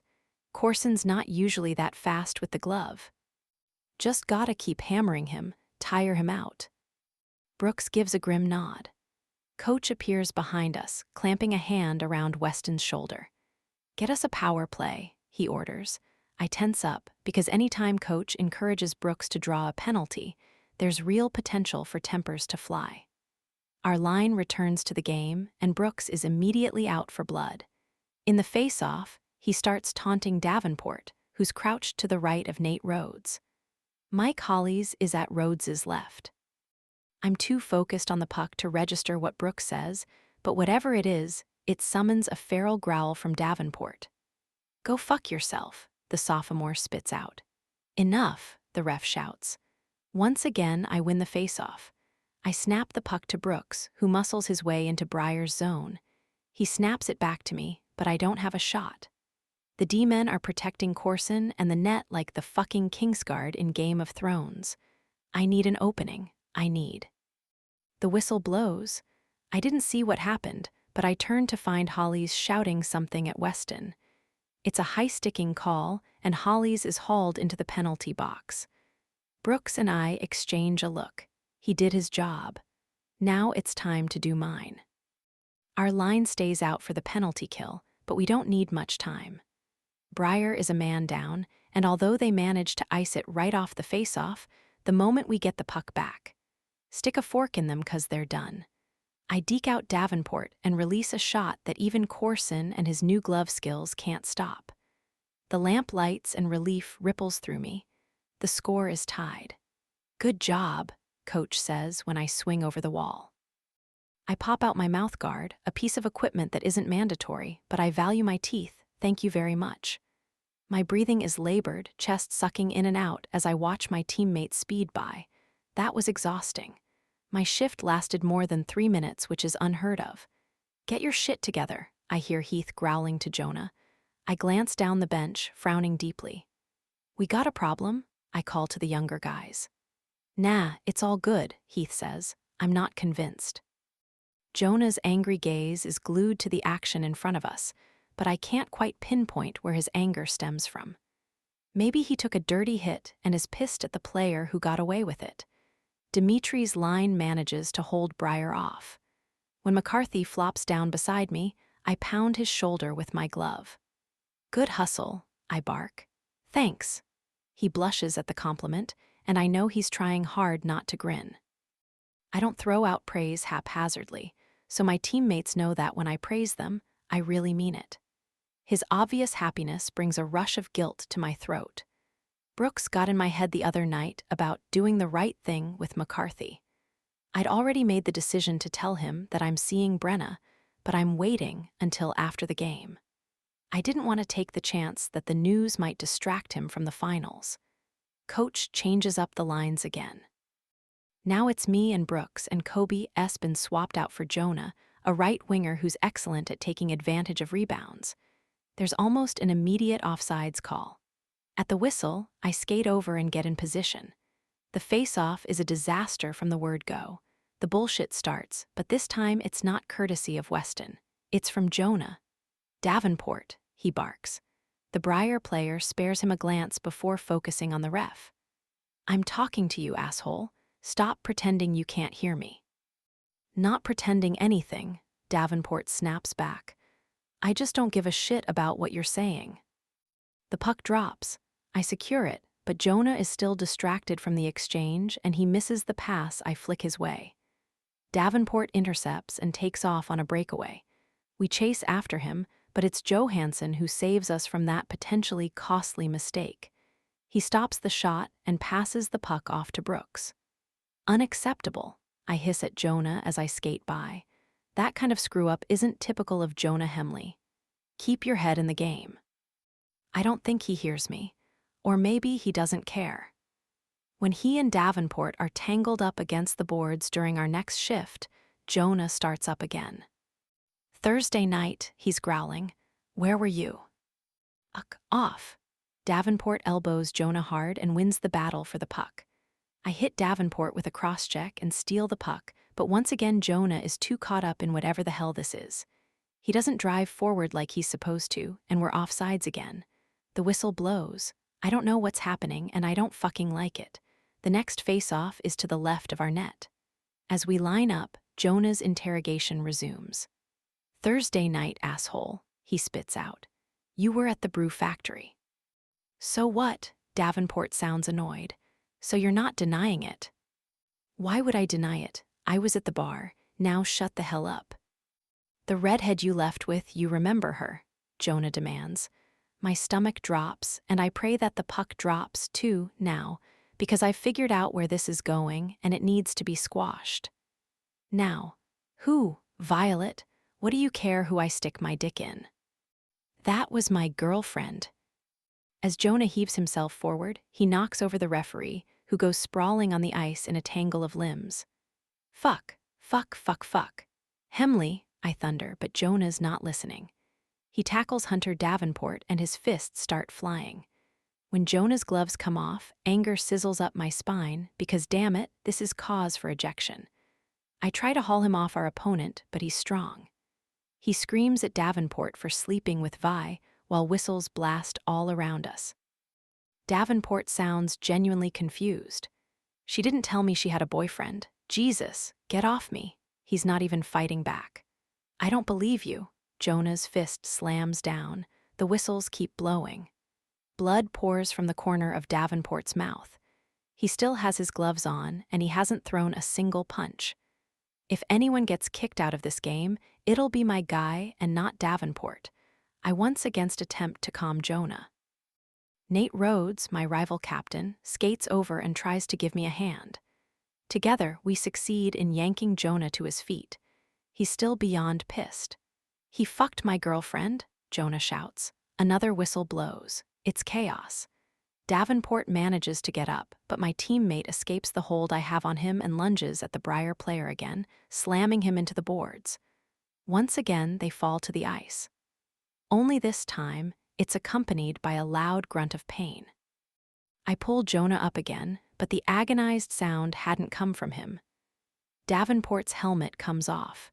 He drops his gloves and cradles one wrist, pressing it against his chest. And he's swearing up a blue streak, the pain in his eyes unmistakable. You broke my wrist, he snarls. What the hell is wrong with you? You fucking deserve it, Jonah spits out, and suddenly there's a blur of motion, and Nate Rhodes lunges and drives his fist into Jonah's jaw.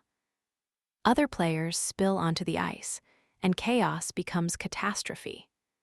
The whistles keep blowing and blowing as the refs try to regain control. But the control train left the station a long time ago. 30. Brenna. The second the buzzer goes off to signal the end of the first period, I jump out of my seat. So does Summer, but I rest my hand on her shoulder. They're not going to let you in. How do you know? She demands. Because I know my father. Hell, he might not even let me in. But if anyone has the chance, it will be me. I promise I'll text you the second I know something. Okay? Summer looks shell-shocked, and the expression isn't unique to her. Everyone around us is still beyond stunned. Nobody knows what the hell happened down there, except that the game turned into some sort of blood sport. Hunter left before the period ended, cradling his arm. So did Nate, and one Harvard player whose name and jersey number I didn't catch. For the rest of the first period, we were missing two of our best players, but we somehow managed to hold Harvard off until the buzzer. There are 2 periods left, and I have no idea what's going on. Neither the referees nor the announcers up in the media booth revealed why those players left. In college hockey, fighting is not allowed. It can get you ejected. Except, Hunter didn't start the fight, nor did he fight back. And I have no clue why Nate got involved. He's usually more level-headed than that. I hurry out of the rink in search of answers. Other people are also leaving, so I elbow my way through the crowd as I walk toward the locker rooms. Dad always gives me a pass, just in case. It doesn't guarantee entrance into the actual locker room, but it means I can access any off-limits areas. I flash my pass to a security guard and turn down another corridor. Another guard stands near the visiting team's locker room. Hey, I greet him, holding up my lanyard. I'm Coach Jensen's daughter and the team manager. The second part is a lie, but I'm hoping it aids my case. It does. The man quickly steps aside. I open the door in time to hear my father's voice. It sounds deadly as fuck. What the hell did you have to go and do that for, Rhodes? I don't hear Nate's mumbled response. I slowly creep toward where the players are gathered. Nobody notices me. Why would they? I'm hidden in a sea of big bodies that all tower over me. Well, Davenport's out.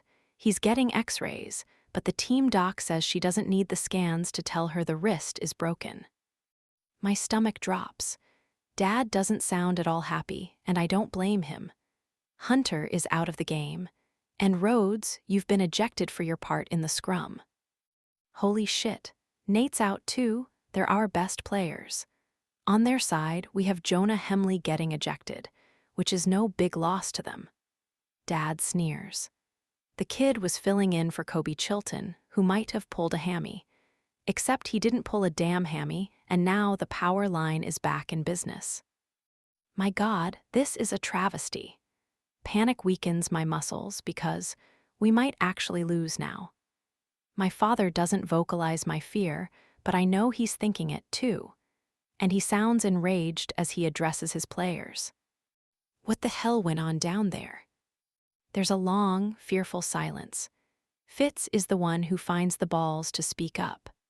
From what I gathered, Hunter slept with Hemley's girlfriend. Unknowingly, Fitz adds. Is this a fucking joke? And if you're going to screw one of their girlfriends, it couldn't have been Connolly's? Dad growls. At least then we wouldn't have to worry about him. Even though I'm upset for my team, I have to swallow a wave of laughter, because I don't think Dad would be endorsing anyone having sex with Connolly's girlfriend if he knew it was me. Not that I'm Jake's girlfriend, but I am the girl in his life, and no, I can't think about this right now. We're in crisis mode. Jesus, Rhodes, what were you thinking?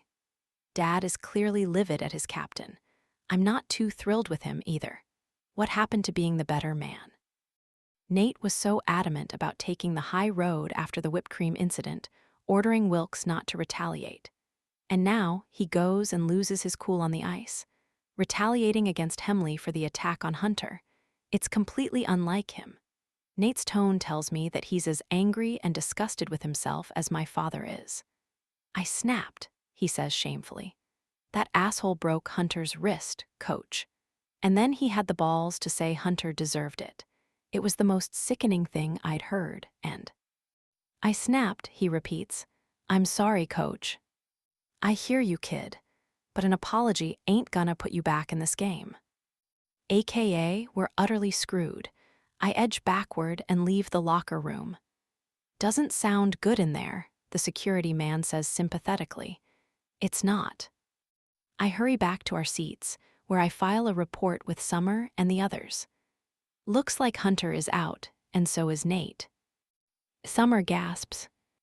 So does Rupi, who as usual is dressed like a Walking J Crew ad, or a super prissy American Girl doll. I wonder how many girly, collared dresses she actually owns. Thousands, probably. This is a disaster. Summer moans. Yup, I say morosely, and we're not wrong. When the second period gets underway, you can see the difference in Breyer's game almost immediately. It's like watching an Olympic sprinter crush the first heat of the 100-meter dash, only to come out for the next heat to find that there are spikes on the track. Without Nate, the captain of the team, and Hunter, our best forward, were struggling right out of the gate. Fitz and Hollies can't carry the entire team. Our younger players aren't fully developed yet, and the best ones, Matt Anderson and Jesse Wilkes, are physically incapable of keeping up with Connolly. My eyes track Jake as he scores early in the second. It's a beautiful shot, a work of art. Now Harvard is leading 2-1. And 2 minutes before the end of the period, Weston gives Harvard a power play by drawing a penalty from Fitz, who rarely visits the box. Summer drops her face in her manicured hands. Oh my God, this is awful. She finally glances up, seeking out her boyfriend. His head looks like it's about to explode. Sure enough, Fitz is stewing and simmering in the penalty box. Red-faced and clenching his jaw so tight, the muscles there are actually quivering. Harvard takes advantage of the penalty Weston the asshole provoked. And just because I played Scrabble with the guy and he helped me out with Eric doesn't make him any less of the enemy right now. Right now, I loathe him. Maybe a couple days from now we can play Scrabble again, but right now, I want him erased from the face of the planet. Unfortunately, Breyer is shorthanded, and Weston is the one who ends up scoring the power play goal. Then Fitz is back and we're able to breathe easy again. Weston tries the same thing on Holly's during his next shift, but Holly's doesn't fall for it, bless his puppy dog heart. Instead, the refs catch Weston's dirty hit and he takes a 2-minute minor, and we're all on our feet screaming ourselves hoarse when Breyer scores. 3-2 now. The second period is over. "You can do it," I whisper to the boys as they disappear in the chute toward the locker rooms. Hopefully, my dad gives them a miracle-worthy speech and we can come back, tie it up early in the third, and then score again and win the damn game. We still have a chance, right? Summer's eyes glimmer with hope. Of course we do. We got this, I say firmly. We're on our feet again when the third period starts. It's scoreless for almost 6 minutes, until, in the middle of a shoving battle in Harvard's zone, Jesse Wilkes gets a shot off that careens right between Johansson's legs. It's a total fluke, but I'll take it. The Breyer fans go insane as the scoreboard switches to 3-3. I can't believe everyone is still maintaining the same level of speed that kicked off the game. They must be exhausted after 2 grueling periods. But both teams are still playing like the entire season is on the line, because it is. I'm mesmerized as I watch Jake do what he does best. He's impossibly fast, and I can't help imagining him in Edmonton next year.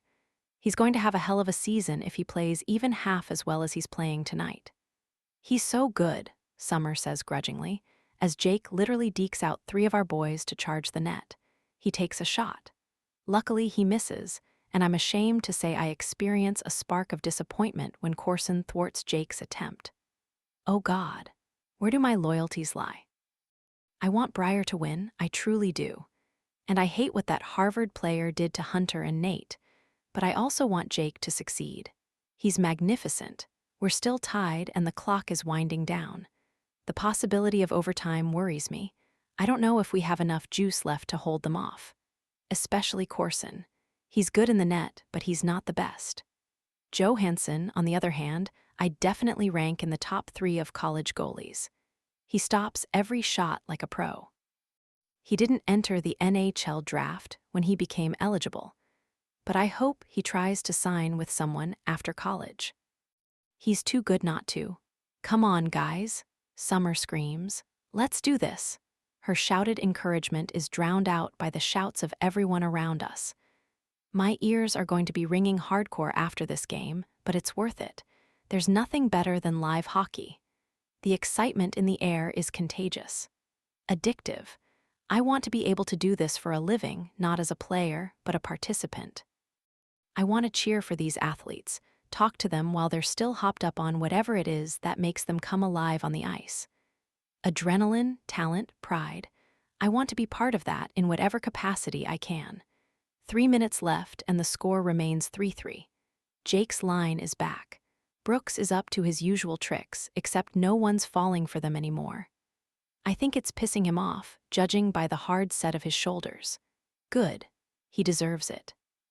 It won't be dirty tricks that win Harvard this game. It'll have to be skill. Unfortunately, they're drowning in skilled players. There's exactly 2 minutes and 46 seconds left when Jake gets a breakaway. My heart is torn, sinking when he gets the puck, and yet soaring when he nears our net. He winds up his arm to take a shot, and it's another work of art, a gorgeous bullet, when the announcers shout, "Goallll." My heart is somehow caught in both a tailspin and a steep climb. I'm surprised I don't vomit from the nauseating sensation. Harvard is in the lead now, and we've only got 2.5 minutes to try to tie it up again. The Breyer fans in the arena are screaming. The clock keeps ticking. 2 minutes left. 1.5 minutes. Breyer scrambles. Fitz gets a shot on net, and a collective groan rocks half the stands when Johansson stops it. The goalie holds on, and the whistle blows. I cup my mouth with both hands. "Come on, boys," I shout as they line up for the face-off. They have 1 minute and 15 seconds to make something happen. But Coach Pedersen is no fool. He puts his best guys on the ice for the last minute, treating it like a penalty kill. It's the A-team, Will Bray and Dmitry Petrov on defense, Connolly, Weston, and Chilton filling the forward slots. And they're so fucking solid. The puck remains in their possession the entire time. Harvard is on the attack, and Corson is like a ninja, fending off shot after shot after shot. And although it helps us, this is not what we need to be doing. We shouldn't be stopping bullets, we should be unleashing our own. 10 seconds to go, disappointment forms in my belly. I peer toward the Briar bench, seeking out my dad. His face is completely expressionless, but his jaw holds a lot of tension. He knows what's about to happen. Buzzzzz. The third period is over. Briar loses. Harvard wins. I can't believe this. Summer tucks a strand of golden hair behind her ear as she and I stand in one corner of the lobby. I feel so bad for Fitzai. Me too, and for the rest of the guys. Well, of course. Them too. She rests her head against my shoulder, her glum gaze fixed on the entry to the corridor. We're waiting for the players to come out, and we're not the only ones. Fans and puck bunnies alike loiter in the cavernous space, ready to offer support and comfort to both the winners and the losers. At least most of the Briar guys will get laid without much effort tonight. Since it's an away game, my father and the guys have to ride the bus back to campus. Some Harvard players trickle out first, and the girlfriends and groupies swarm like bees. Jake and Brooks appear, both looking undeniably fine in their dark suits. I love whoever came up with the after-game dress code. Their suit jackets stretch across impossibly broad shoulders, and my heart does a little flip when I notice Jake's hair is still damp from the shower, which plants in my head the image of a naked Jake in the shower, which is delicious. Weston's face lights up when he spots Summer. Die Laurentiis. He saunters over and opens his arms for a hug. She glowers at him. Don't you dare, no hugs tonight. Come on, don't be a sore loser. He widens his arms. After a moment, she gives him a quick hug. Jake winks at me from over Weston's shoulder and Summer's head. My lips curve slightly. Good game, Connolly. I see him fighting a smile. Thanks, Jensen. Summer steps out of Weston's embrace. So, she tells him, looks like your penalty provoking didn't work too well in the second and third. Yeah, the refs got meaner after the Jonah thing. The Jonah thing, she echoes, poking Brooks in the center of his chest. It was more than a thing, he broke Hunter's wrist. It was an accident, Brooks protests. As they argue, a familiar face catches my eye. It's the girl from the coffee hut, Jake's friend. Hazel, was it? She's moving through the crowd, scanning faces until her gaze suddenly collides with mine. Then she notices Jake standing 2 feet away from me, and a frown mars her face. I tense in anticipation of her approach, but for some reason she stays rooted in place. Interesting. Didn't she proclaim herself Jake's closest friend and confidant? I arch a brow in her direction. Her frown deepens. As I break the eye contact, my peripheral vision snags on another familiar figure. I turn to see my father emerging from the corridor. Unfortunately, his arrival is perfectly timed with that of Darrell Pedersen. Uh-oh. The two coaches exchange a few words as they fall into step with each other. Dad is stone-faced, as per usual. He nods at something Pedersen says. I can easily guess their exchange. The usual good game, thanks, some fake camaraderie. But as they get closer, I distinctly hear Pedersen say, nice try. I'm not sure what he means, and I guess Dad is also stumped, because rather than walk away, he stops. What do you mean by that? You know exactly what I mean. Solid effort with the tricks. Pedersen chuckles. When he notices me standing near Jake, his eyebrows flick up, and a little smirk forms on his lips. A sick feeling swirls in my stomach. Since my father doesn't think rationally when it comes to the Harvard coach, he digs his feet in, his stance aggressive. What tricks? He asks coldly. I'm just saying, your plan to distract my star player didn't work. From the corner of my eye, I see Jake frown. I didn't expect that of you, though, Pedersen shrugs. Not the Chad I know, that's for sure. Jake steps closer to me, and it feels almost like a protective gesture. My father doesn't notice, however. He's too busy glowering at Pedersen. The interaction has drawn a small audience, mostly comprised of Briar players. I don't know what you're talking about, my father says irritably. I'm sure you don't. Pedersen laughs again. But it's nice knowing you're not above pimping out your own daughter. Oh my God. Silence descends like dead air in a live newscast. My pulse races, and I'm pretty sure my blood pressure has dropped because I'm feeling lightheaded. Dad glances at me for a second before directing a glacial stare at his nemesis. As usual, Darryl, you're talking out of your ass. The other man cocks a brow. To be honest, it was extremely satisfying being proven right. I've always suspected you're not the honorable, rule-abiding martyr you present yourself as. The pillar of honesty and integrity, right? Pedersen rolls his eyes. Always thought it was an act. And while I'm glad to know the level you'll stoop to, for Christ's sake, Chad, your daughter setting up a honey trap for Connolly? I get that you hate me, but come on, that move was beneath you. Pedersen stalks off, leaving my father and the rest of our audience to absorb the impact of his accusation. Several seconds of silence pass. Summer is the first to address the issue. B, she says uncertainly. Is that true? And suddenly, all eyes are on me and Jake. 31. Brenna. 24 hours after the shit show that was the conference finals, I'm still dealing with the fallout. My anger over Darryl Pedersen's actions hasn't abated in the slightest. That spiteful dickhead didn't need to drop that bomb, and certainly not in public. After he did that, the Harvard players followed him. My dad ushered the Briar boys onto the bus, and I drove home with Summer, who was visibly hurt that I'd kept her in the dark about me and Jake Connolly. But at least she's still talking to me. My father hasn't said one word to me since last night. I genuinely don't know if he's pissed or simply indifferent. I'm definitely not confused about how Nate and the others feel, however. The guys are outraged. Holly's called me a traitor last night. Nate, still sore about being ejected from the finals, was livid that I would even dare to be with a Harvard guy after the bullshit Jonah Hemley pulled during the game. And when I got home from Cambridge, Hunter bitterly texted me, wrists broken in 2 places. Thank your boyfriend for me. They're being babies. I'm well aware of this. But these babies are still my friends, and they dealt with a brutal loss yesterday.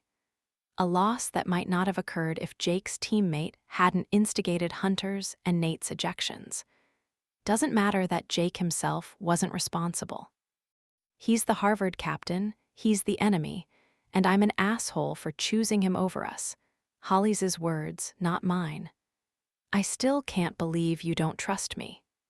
Summer's unhappy voice echoes in my ear. I'm lying on my bed staring up at the ceiling, trying to ignore my rumbling stomach.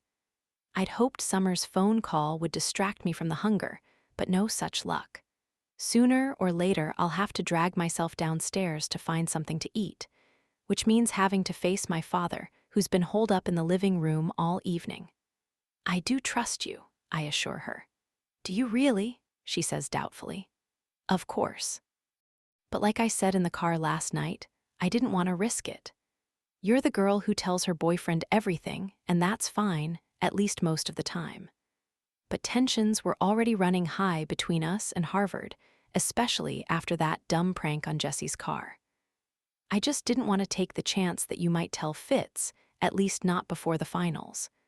But the game's over now, and Harvard's moving on. There's no reason to hide it anymore. I guess that makes sense, she says, albeit grudgingly. After a few beats, she changes the subject to Hunter. I can't believe that jerk broke Hunter's wrist. I know. And all because Hunter's been banging everything in a skirt lately. If he hadn't slept with that girl, We might have won the game. He didn't know she had a boyfriend, I point out. I know, but still. Why are men so stupid? I honestly don't know. There's another pause. So is Jake Connolly your boyfriend? No, I can't stop a grin, because I've been waiting for this cross-examination since last night. I think Summer was too hurt over being left out of the loop to properly question me about Jake. Now that her feelings aren't stinging anymore, Detective De Laurentiis is back on the case. Have you slept with him? Yes. How was it? It was good. Just good. It was very good, I amend. Just very good. I'm not doing this anymore, you brat, I interrupt. Sorry, the interrogation resumes. So you slept with him, and you've been sneaking around with him for years. It has not been years, I grumble. But since my fashion show, she presses. Yeah, around then. Do you like him? Wait, why am I even asking? I know you do. Her voice is growing more and more excited by the second. I think this is great, by the way. I mean, he's insanely attractive. I could stare at him for hours and hours. I try not to laugh. Glad you approve. Her tone becomes serious. I do, approve. You're the only one. They'll get over it. We chat for a couple more minutes. After we hang up, my stomach grumbles again, and I decide it's time to bite the bullet and go downstairs. I can't avoid my father forever. Plus, I'm famished.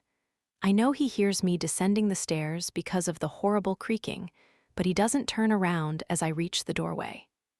He's watching HockeyNet, and since yesterday's game aired on the network, they're not only showing highlights of it, but Kip Haskins and Trevor Trent are actually discussing the game on their show. Or rather, arguing about it.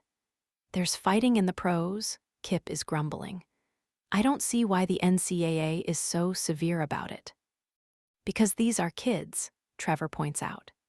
Are you kidding me? Some of these guys are older than actual NHL players, Kip argues. Toronto has an 18-year-old on their active roster. Minnesota is starting two 19-year-olds. Those boys are thrust into a high-stakes, violent environment, and they're able to handle it. And what? You're telling me 21 and 22-year-old college men are too delicate to throw a few punches and... Dad pauses the DVR when he notices me. Hey, I say. He grunts. I don't know if that means hello or get out of my face. Can we talk? Another grunt.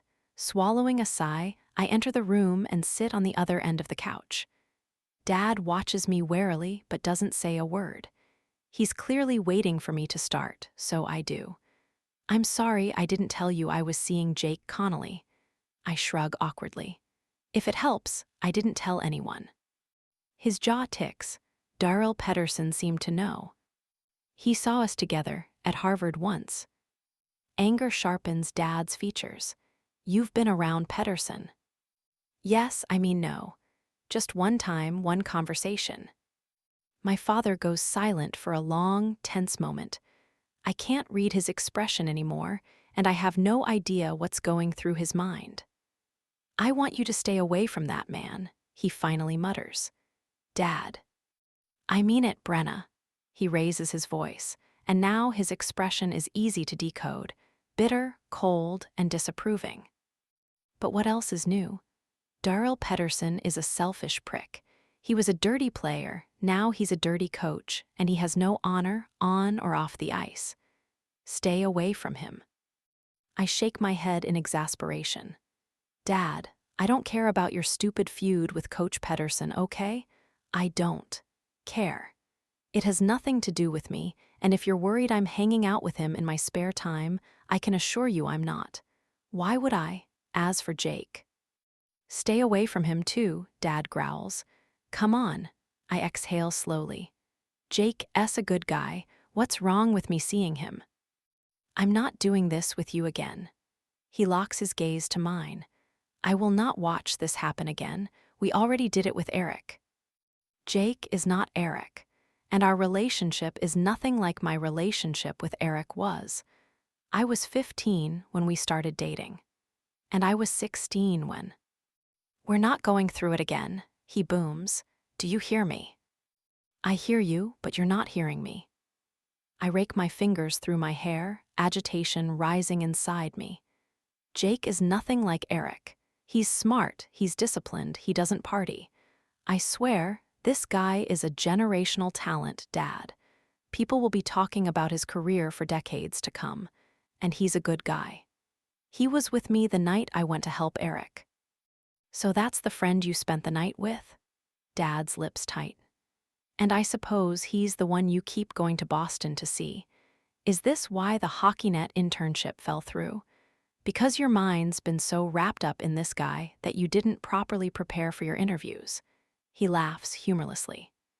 And you're telling me this is nothing like it was with Eric. My jaw drops. Is that a joke?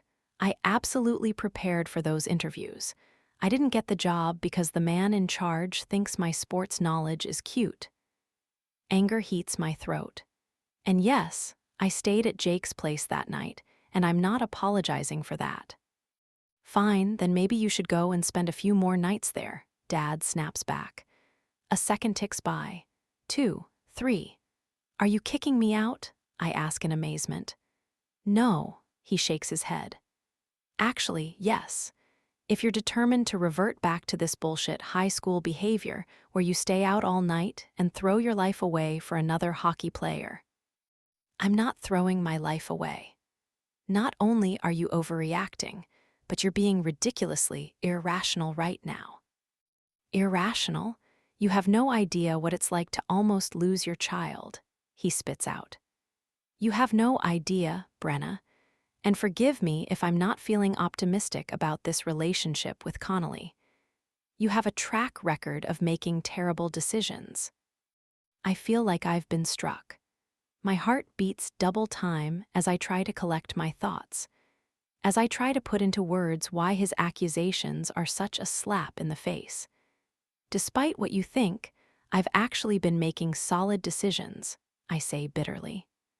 I turned a miserable high school transcript around by going to community college, where I excelled. So much so that I was able to get into an Ivy League university without you pulling strings, without anyone else's help. How's that for terrible decisions? But no, you refuse to acknowledge that I've grown up or matured. You want to keep thinking of me as the selfish teenager who lost her head over a guy? Then fine, keeping doing that. I stand up on stiff legs. I'll get my stuff and leave.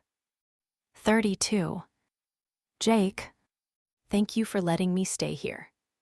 Gratitude shines in Brenna's eyes as she drops her bag on the floor near my bed. No problem. I wrap my arms around her from behind and kiss the side of her neck. I cleared out a drawer for you. I wasn't sure how long you're staying. You're giving me a drawer. I release her, my arms awkwardly falling to my sides. I've never actually spent more than one night with a girl, so I'm not entirely sure of the etiquette.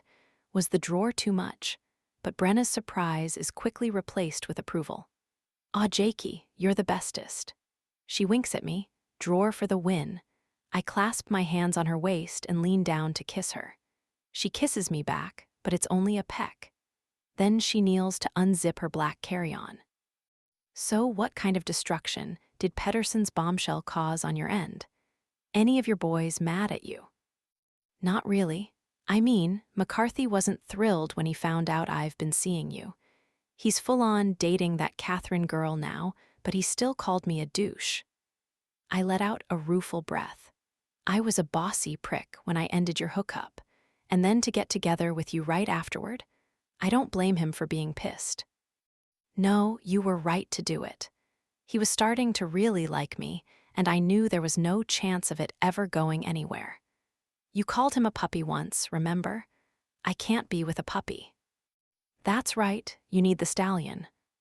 Brenna snorts. What is it with you guys thinking you're either a puppy or a stallion? How is this the metric by which we're measuring masculinity? It's not. It's the metric by which we're measuring my dick. I cup my package and wiggle my tongue at her. Ugh, you're the worst.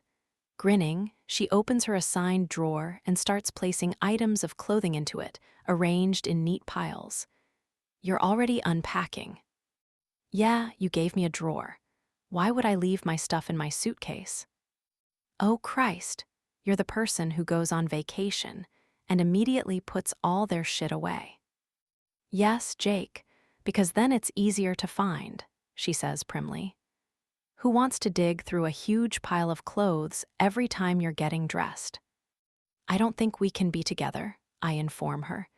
Tough, because I'm staying for a few days. And just like that, her grin fades and her mood turns somber. I can't believe my dad asked me to leave. That's brutal, I agree. Summer said I could stay at her place, but talk about uncomfortable. None of those jerks are speaking to me at the moment. Well, Fitz is, but he's not one for drama. The others, not so much. Don't you think they're kind of overreacting? I say tentatively. Oh, they're definitely overreacting. At least with my dad, I can understand why he overreacts all the time, considering everything I put him through during high school. As usual, her vagueness piques my curiosity, but I force myself not to press for details. She'll tell me when she's ready, I hope. I bet your parents are so chill, right? Brenna says enviously. Yeah, they're awesome, I confirm. Except for their constant nagging about how I don't have a girlfriend. They'd probably throw a party if they knew I gave you a drawer. She laughs, then closes said drawer and turns to me. Done, what do you feel like doing? Want to watch a movie, I suggest. I can make some popcorn. Ooh, I like that idea. Let me put on comfy clothes and I'll meet you out there. I give her ass a playful smack on my way out the door.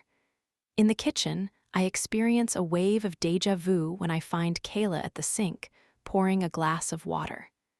This time, she's wearing clothes, and instead of filling with hunger, her eyes cloud over when they land on me.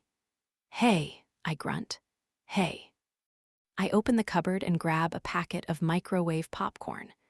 Movie night? She sounds a tad testy.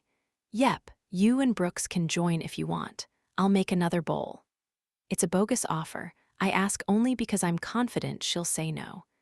No way Kayla is going to willingly spend time with Brenna.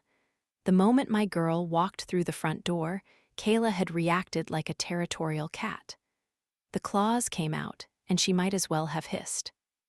What made the entire encounter awesome was Brenna's complete disinterest in the chick. So, Jake Connolly's got a girl spending the night. Even testier now. Yeah. Must be serious. I don't answer. Turning my back to her, I stick the popcorn in the microwave and punch in the time. Or is it not serious? She prods. Again, I refrain from answering, because guess what? It's none of her fucking business. But then Brenna speaks up from the doorway. Oh, it's very serious. She saunters over, and even in a pair of plaid pants and a t-shirt, she's so sexy that my body instantly responds to her. Or at least it does before I notice the Briar Hockey logo on her chest. That's blasphemy, I say, pointing at her shirt. No, that's blasphemy, she replies, pointing at my shirt. I glance down and remember I'm wearing a gray tee with the crimson logo over the left breast. Near the counter, Kayla makes a disparaging sound, which spurs Brenna to twist around and beam at her. Aren't we so cute? She gushes. We're like Romeo and Juliet. For a second, the blonde looks like she's going to hiss for real. Instead, she flashes a mocking smile. You two are the cutest. Aw, thank you, Kaylee.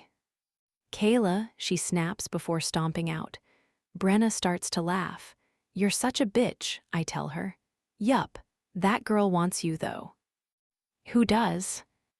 You might be right about that. I swear, I can't go anywhere without bumping into someone who's into you. The chick in the bathroom, Bubble Butt's girlfriend, your friend Hazel. Hazel? I frown at her. Why would you say that? You don't even know Hazel.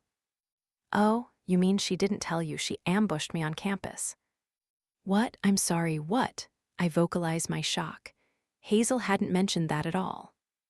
Granted, we haven't spoken much this week, but if she actually had confronted Brenna, you'd think that would be something she deemed important enough to share with me. She tracked me down at the coffee hut, Brenna explains. She basically gave me the whole "what are your intentions with Jake" speech and the "I'm gonna kick your ass if you're playing him" threat. I chuckle. Yeah, she's kinda protective of me. We grew up together. Brenna gives a faint smile. She's a lot more than protective. Now, remember that thing we were saying about men being dumb? I scowl at her. When were we ever saying that? Oh, right, that was me and Summer. Forget what I just said, Jakey. She blinks, the poster child of innocence. Men aren't stupid at all. Neither of us pays much attention to the movie. We snuggle up under a blanket and spend the next hour teasing the hell out of each other. Brenna's hand constantly brushes my dick. At one point, she starts giving me an over-the-pants hand job before reaching for the popcorn again and leaving me with the biggest case of blue balls. I return the favor by stroking her nipples through her shirt until they're harder than icicles and straining into my palm. When she tries to push her tits into my hands, I take the popcorn bowl and start munching. About halfway through the movie, Brenna presses stop and sets the remote control on the table. I look over in mock outrage. I was really into that. Oh, really? Tell me what that movie was about, Jake. I dig into my memory bank and come up empty. Aliens, I guess. Incorrect. Snickering, she practically drags me to the bedroom where she plants her hands on her hips and says, "Lie down." Because I'm not the stupid man she thinks I am, I lie down. And before I know it, I'm naked and at her mercy. She's kissing me everywhere, her soft lips gliding over my chest, warm tongue grazing my abdomen on her teasing journey south. She licks my oblique muscles, her breath tickling my skin, and then she abruptly sits up and removes all her clothes. Now we're both naked, with my erection poking up between us like a huge spike. She moans happily. You are so effing sexy. Right back at you. It's my turn to give a happy moan because her mouth lowers and suddenly she's sucking my dick. I lazily thread the fingers of both hands through her hair, guiding her along the length of me. Feels nice, I murmur. Just nice. Very nice. Just very nice. Jesus Christ, babe. Her laughter heats the tip of my cock. I'm kidding. Sorry. Summer pulled that on me earlier and I told her she was a brat. And then you decided to do the same thing to me. Yup. And men are the stupid ones. Are you calling me stupid when I'm giving you a blowjob? Because to that I say, I rest my case. Damn it, she's right. Men are dumb. Forgive me, I beg. Grinning, she resumes the task of torturing me. When her tongue scrapes the underside of my cock, pleasure sears into my balls, drawing them up tight. She cups my sack, squeezes it, and my hips arch off the bed. Oh fuck, that feels so good. She jacks me faster, her tongue swirling around my tip at every upstroke while her other hand continues to tease my balls. They start tingling, my heart beats faster, and I fist one hand in Brenna's hair to stop her. No, I croak. I don't want to come this way. I want to be inside you. I want that too. She grabs a condom from the nightstand and rolls it on me. I pinch the tip to make sure we're good, then beckon at her with my cock. Have a seat, I say graciously. Oh my God, Jake, that was so lame. Really? So this isn't enticing you at all? I wave my dick again. It's enticing, she relents, but although she straddles me, she doesn't guide me inside her yet. My erection rests heavy against my stomach. Brenna places both palms on my chest and bends down, her breasts swaying seductively as she brings her perfect lips to mine. We kiss, and it draws a husky groan from my throat. She swallows the sound, and then her tongue touches mine, and it's like an electric current running from the tip of my tongue to the tip of my cock. Fook, this girl turns me on something fierce. You like being teased, she remarks. I find that interesting. Why is that? Most guys don't have the patience for it. Her mouth travels to the side of my jaw. She rubs her cheek over my stubble before kissing her way down to my neck. Other guys would have flipped me over by now and started drilling into me from behind. How about we don't talk about other guys? How about we talk about this guy? I tug her head back to my lips, and this time it's my tongue filling her mouth and her moaning against my lips. But yes, I whisper, I like foreplay. I like dragging it out. You like begging? Her voice is throaty. Who's begging? Not yet, but you will be. She goes back to kissing and sucking on my neck like it's candy, all the while rubbing her naked body all over me. My dick remains trapped between us, weeping inside the condom, because it needs somewhere to go so damn bad and... Please, I plead, and she gives an evil laugh because she succeeded in making me beg. She lifts up, grabs the base of my erection and impales herself on it. And holy hell, it's like a hot fist clenched around me. Pleasure darkens Brenna's eyes. She sweeps her long hair over one shoulder and it cascades down, veiling her nipple. I reach through the dark strands and tweak the rigid bud before muttering, "Ride me." She does, but it's just the slight rocking of her hips. Again, she's teasing me, and again, I'm loving it. I gaze up at her breasts, groaning when she cups them with her hands. Christ, that's sexy. I stroke her hips, caress her thighs, rub her clit with my thumb. I can't stop touching her. Luckily, she's not complaining. Each time a fingertip makes contact with her flesh, she moans or whimpers or releases a contented breath. I like you, Jake, she murmurs. I like you too. Her pace quickens and my eyes close. I more than like her. I think I'm falling for her. But I'm not going to say it out loud, and especially not during sex. From what I've heard, chicks don't take a sex I love you seriously. They think it's induced by semen. But semen has nothing to do with the warm sensation ballooning in my chest. It's a feeling I've never experienced before, and that's how I know it's real. It's not lust, trust me, I know lust. This is something entirely new. I am definitely falling for this girl. As she rides me, a flush rises on the tops of her breasts. These are so pretty, I mutter, squeezing them gently. She leans forward. Put your mouth on them.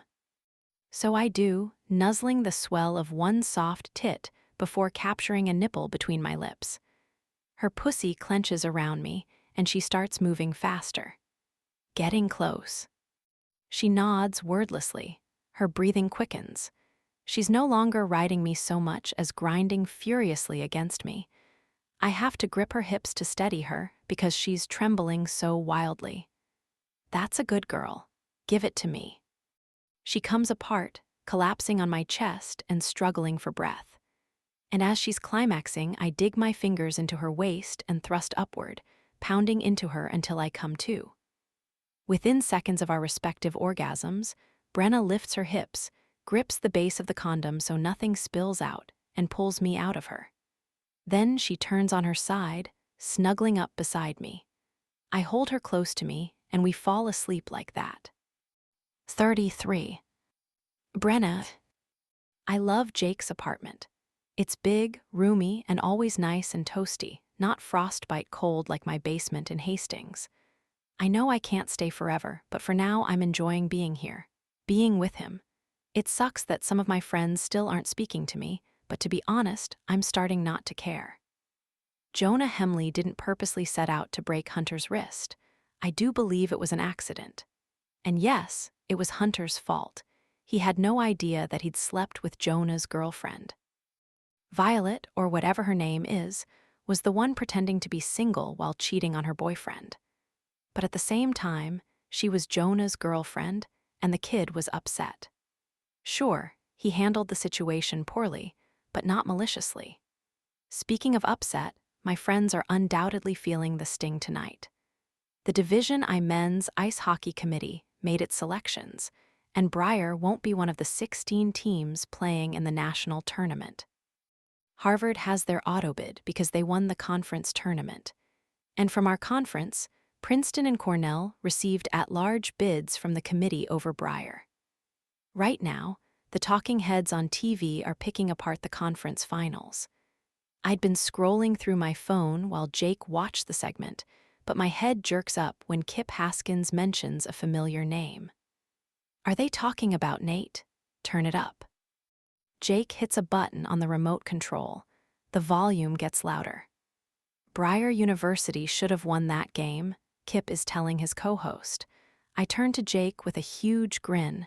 Hear that, Jakey? Even the talking heads agree. Well, you didn't win the game, now did you? Hush, baby, I'm trying to watch. He snorts. On the screen, Kip is raising very good points. Their two best players were ejected. How in good conscience can you call that a fair matchup? That's like the 83-84 season Oilers playing in the Stanley Cup Finals without Wayne Gretzky and Paul Coffey. Oh, fuck off, Jake scoffs. There's no way he's comparing Hunter Davenport and Nate Rhodes to Gretzky and Coffey. They are really good, I point out. Jake is agape. Gretzky-level good.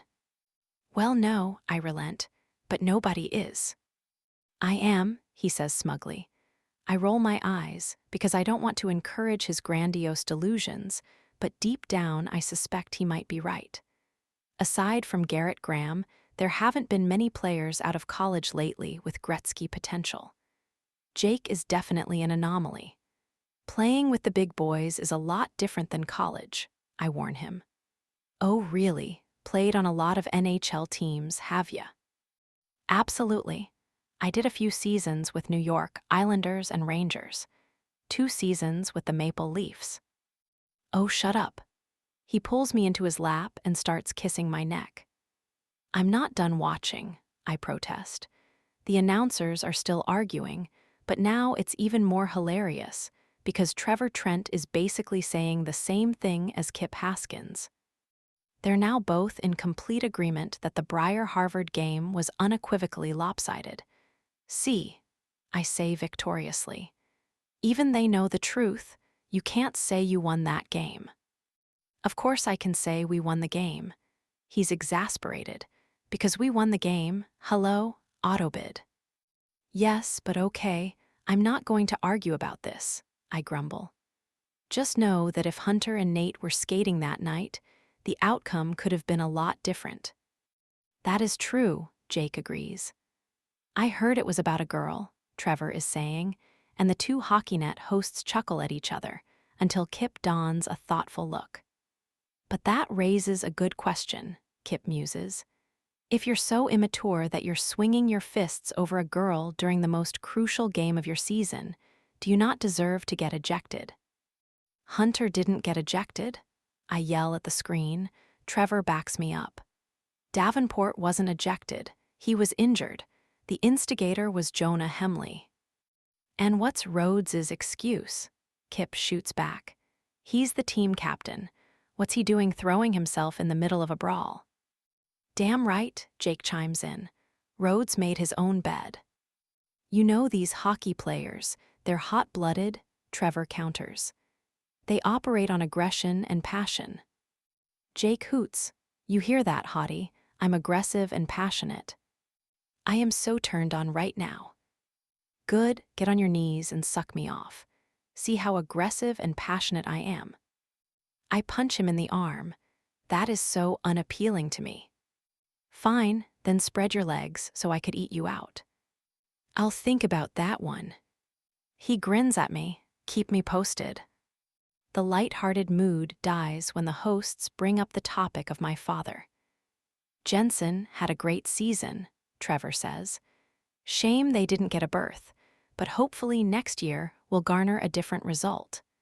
I really do believe he's the best coach in D1 hockey right now. Sadness coats my throat. I wonder if I should text my dad. He must be so disappointed that Breyer's season ended this way. I should text my dad, I say out loud. You know, offer my condolences. Jake's tone goes soft. I'm sure he'd appreciate that. Would he? I have no idea, but I still send him a short message saying they played a good season and next year will be even better. He doesn't immediately respond, but he's not much of a texter. I simply hope he reads it and knows I'm thinking about him. To my horror, actual tears well up. Are you? Jake doesn't miss my watery eyes. Are you crying? He asks with a note of concern. No. I rub the side of my finger underneath my eye. Sending that message made me a bit sad. I hate it when he's mad at me. I mean, he doesn't show much emotion around me anymore, but when he does, it's usually more disapproval than anger. Do you realize how messed up that sounds? You hate the anger, but you're totally cool with the disapproval? Jake asks incredulously. Well, no, I'm not cool with it. I'm used to it, is all. I let out a sigh. And I guess I understand it. I told you, I haven't exactly been the perfect daughter. Why? Because you ran wild in high school. What teenager does? I did more than run wild. A lump rises in my throat, and it's difficult to talk through it. Honestly, I think he's ashamed of me. Jake looks alarmed. What did you do, babe? Murder a teacher? No, I manage a weak smile. Then what? Hesitation lodges in my chest. I haven't talked about this with anyone, save for the shrink my father made me see senior year. He'd consulted with the team therapist at Briar, who told him that after what I'd been through, it could be useful for me to talk about it with someone who wasn't him. So I saw a therapist for a few months, and while she helped me come to terms with some of it, she couldn't quite tell me how to fix my relationship with my father. And it's only gotten worse in the ensuing years. I study Jake's patient expression, his supportive body language. Can I trust him? This story is embarrassing, but it wouldn't be the end of the world if people found out. I just don't like the idea of being judged by someone whose opinion actually matters to me. But Jake hasn't judged me, not even once, since we met. He doesn't care that I'm a bitch. He doesn't care that I taunt him. He enjoys taunting me right back. He's been fairly open about his own life, but then again, it's easy to be open when you don't have skeletons in your closet. Are you sure you want to meet my skeletons? I ask Riley. Oh boy, you totally killed someone, didn't you? No, but I got knocked up when I was 16 and almost died. The confession flies out before I can stop it. And once it's out there, hanging in the air between us, I awkwardly stare into Jake's wide eyes and listen to the crickets. It's a solid 5 seconds before he responds, whistling softly through his teeth. Shit, okay, he nods slowly. You got pregnant, was Eric. I nod back. I lost my virginity to him, but despite what my father thinks, we weren't irresponsible about sex. We were having it regularly for more than a year, and we were very good about using condoms. I wasn't on the pill because I was too embarrassed to ask my dad, so I was super strict about condoms. I've noticed that, Jake says. Now I get why. When I missed my period, I was in total denial about it. I thought, okay, maybe it's just stress. It's not abnormal for women to miss a period, and sometimes it has nothing to do with pregnancy. But when I was 2 months late, I took a test. I'll never forget how my stomach dropped when I saw the plus sign on that pee stick. The first thing I did was call Eric, who was less than helpful. Eric said it was no big deal and we'd get it taken care of, but he was right in the middle of playoffs, so his schedule was chaotic. He promised he'd take me, but not until after the playoffs. Jake frowns deeply. How long were you expected to wait? A few weeks. But I did some research and found out the procedure is perfectly safe at 3 months. And before you ask, yes, I wanted to get it done. I didn't want a baby. I was only 16, and Eric didn't want a baby either. Sadness washes over me as I remember those days. I'd been so terrified. I couldn't go alone, I explained to Jake. I was too scared and way too humiliated to tell my cousins or any of my friends, and especially not my father. I needed Eric to take me, and we had it all planned out. He would have more time after the playoffs, and he'd drive me to Boston, and we would get it done there. Jake runs his hand up my arm in a comforting gesture. I'm sorry you had to go through that. I didn't actually get the abortion, I confess. We had the appointment booked, but we never made it. I started bleeding one morning a few days before it. Well, spotting. I looked it up online, and most of the websites said that spotting during the first trimester was normal. I called Eric, and he went online too and concluded it didn't sound like a big deal. Where was he? In Newport with his teammates. They were playing their semi-final round that afternoon. He said he'd check in with me after the game, and he did. I was still spotting, but not too heavily. I shake my head irritably. Eric's team crushed their opponent, so they were going out to celebrate. I asked him to come home, but he said there was no point because it was probably nothing, and he told me not to say anything to my dad. So you just sat there at home, bleeding? Jake says in dismay. Yes and no. Like I said, it started off really slow. Eric told me not to worry about it, and even I thought I was probably freaking out for no reason. So I ignored it and hoped the bleeding would go away. I had dinner with my dad, watched a movie in my room, and then a couple hours later, it went from spotting to not spotting. My throat tightens. I called Eric again and told him it was getting worse and that I was going to tell my dad I needed to go to the hospital. And he said no way, because he didn't want my dad to find out and kill him. Selfish prick. I feel sick as I relive that terrifying night. Eric decided to come back and take me to the hospital himself. He said to sit tight and that he was on his way and would get there as soon as he could. He was 2 hours away. And your father was right downstairs. The incredulity in Jake's expression makes me swallow a lump of shame. I get it, I'm a fucking idiot. I already know that, okay? Tears leak from the corners of my eyes, and I hurriedly swipe them away. No, I'm not calling you an idiot, Jake says instantly, reaching for my hand. I swear I'm not. I totally understand you were scared. You were 16, and the guy who was supposed to support you chose to keep partying with his friends instead of driving home the second you told him you thought something was wrong. Jake sounds furious on my behalf, and it's actually kind of sweet. I nod, and at that point, I wasn't going to risk waiting another 2 hours for Eric to show up, if he even did show up. So you told your father. I never got the chance. My voice cracks. I'd been bleeding all day long, and now it was 9 o'clock at night, and I was feeling so weak and lightheaded. When I stood up, I was hit by a wave of dizziness, and I passed out in the bathroom, and that's how my father found me. Queasiness pulls at my stomach, lying in a huge pool of blood. We actually had to tear out the bathroom floor after that, because the bloodstains wouldn't come out. Jesus. Dad took me to the hospital. I don't remember this part. I only remember everything going black in the bathroom. And then waking up in the hospital, where I was told I had a miscarriage and almost hemorrhaged to death. Jake's eyebrows shoot up in alarm. Is that normal? Nope. Apparently, I had an incomplete miscarriage, which is when not all the fetal tissue is expelled from the uterus. That's why the bleeding was getting heavier instead of improving. Shit, I'm so sorry. I nod in gratitude, but I don't tell Jake everything else that happened in my hospital room. Like how I had a total breakdown in front of my father, crying hysterically and saying I was sorry over and over again, while Dad stood there stoically, hardly even looking at me. And the longer I sobbed, the more embarrassing it became.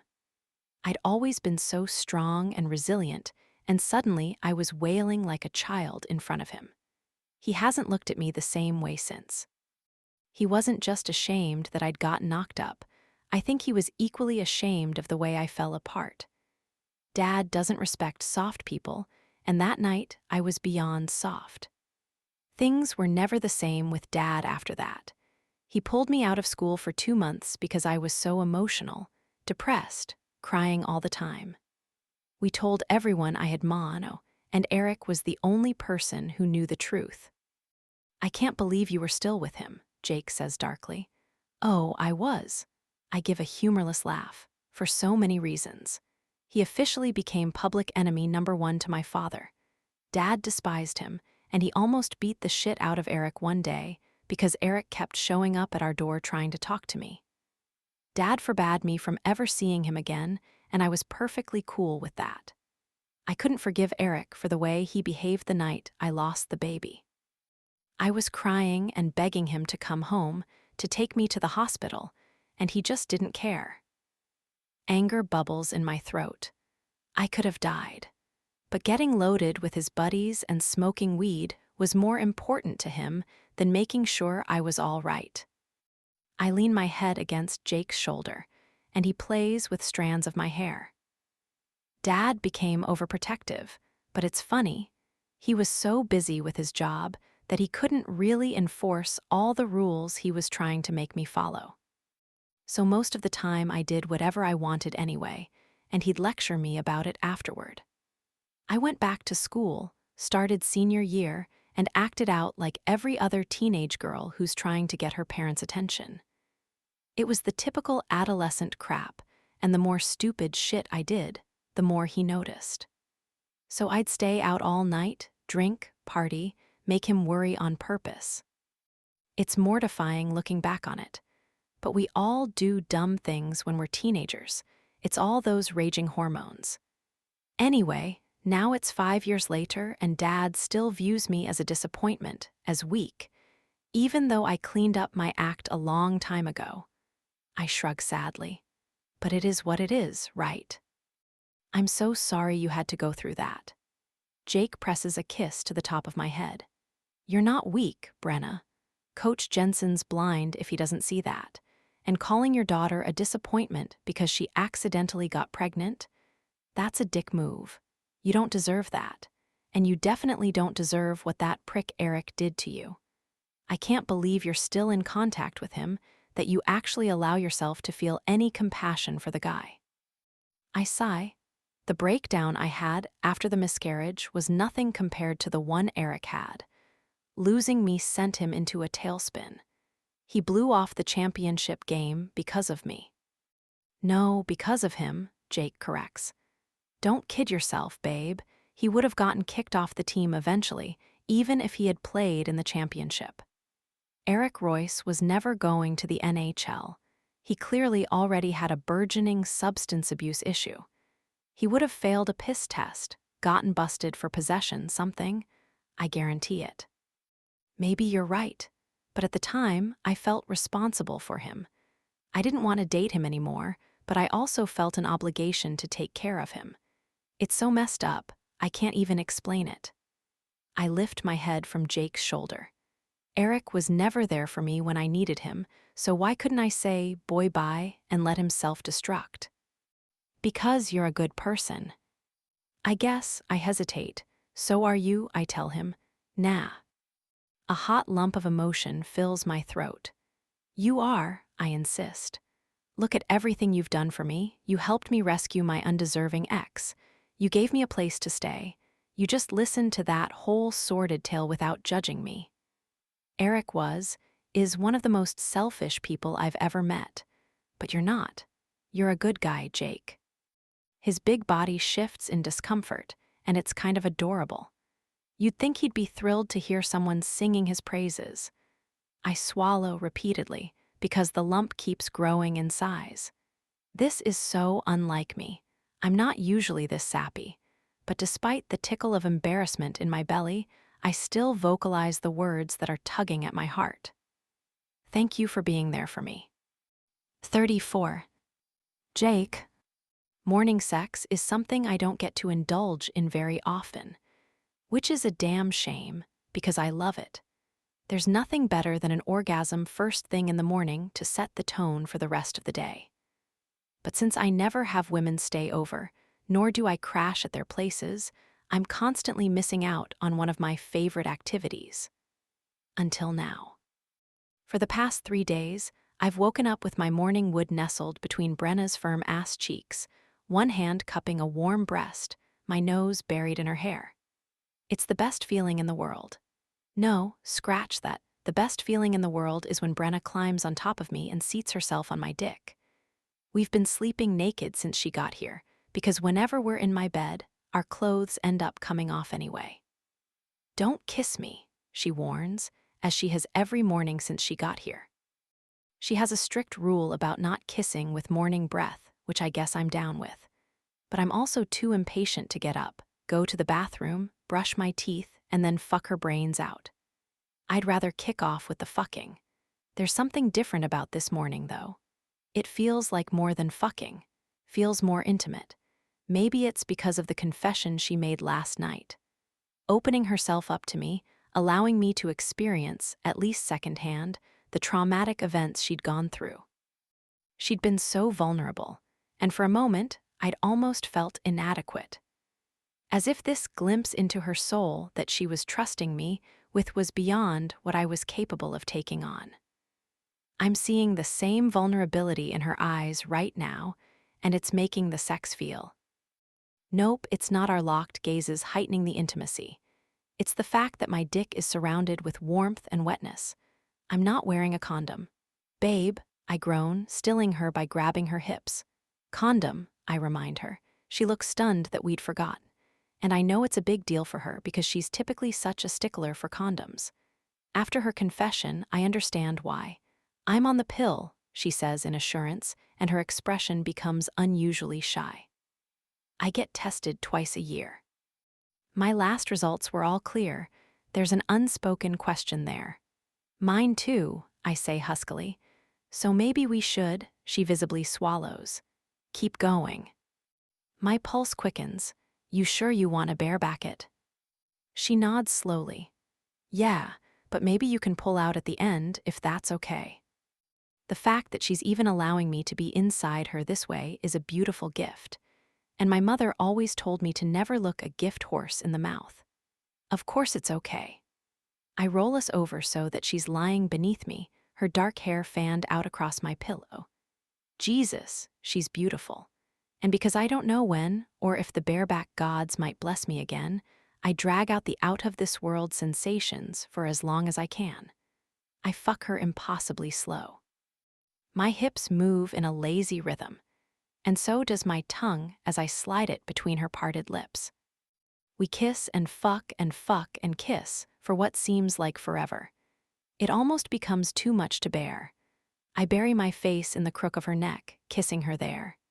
She squeezes my ass and rocks upward, meeting me thrust for thrust. By the time I finally increase the tempo, we're both moaning with impatience. Damn it, Connolly, stop taking your sweet-ass time and move. I choke on my laughter. Geez, so bossy, I chide. Move, she growls. I stop completely. I'm not your sex toy, Jensen. I don't fuck on command. You're such a baby. Are you going to get us off or not? I love that she says us and not me. Brenna isn't selfish in bed. She doesn't lie there like a starfish and make me do all the work like some women I've slept with in the past. Brenna is an equal participant, and I love it. I gaze down at her with mock seriousness. I'll let your insolence slide. This time, I warn, and then I pound into her until we're both coming. Afterward, we lie on our backs, naked, and I can tell without even looking at her that her mood has shifted. Tension rolls off of her. You okay? Yeah, sorry. I was thinking about my dad. We just had sex and you're thinking about your dad. Awesome. We just had sex. Period. And now I'm thinking about my dad. Period. Those are two unrelated events, she assures me. What's troubling you? I want to go home and talk to him about everything, but I'm worried because I have such bad luck initiating heart-to-hearts with him. He's so hard to talk to. Her sigh heats the air between us. But I think it's time to have a real conversation about everything I've been feeling. Maybe for once he'll actually listen to me, you know. Maybe I'll finally be able to get through to him and convince him I'm not the same person I was back then. I trail my fingers over her shoulder. I have the utmost confidence you'll make him see the light, hottie. That makes one of us, because I'm not confident in the slightest. Like I said, I have terrible luck when it comes to conversations with Chad Jensen. I purse my lips for a moment. I have an idea. Then I hop off the mattress and onto my feet. "Where are you going?" she demands as I duck out of the room. "Hold tight," I call over my shoulder. In the front hall, I throw open the closet door and drag out my hockey bag. I unzip it, ignore the rising smell of old socks, and rummage around until I find what I'm seeking. As I saunter back to my room, something nags at the back of my mind, but I can't quite bring the thought to the forefront. "I'm about to do you a huge solid," I tell Brenna. "Oh, really?" She sits up, and my attention is instantly drawn to her bare breasts. They're round and perky, and her nipples are puckered from being exposed. I have to snap myself out of it before the lust takes over. "I'm going to lend you my good luck charm," I announce, holding up the tacky pink-can purple bracelet. She gasps. "Seriously?" "Yup. But how is your good luck charm going to help me? Aren't all the mojo and good vibes it holds associated with you?" "That's not how it works, babe." She seems to be fighting a smile.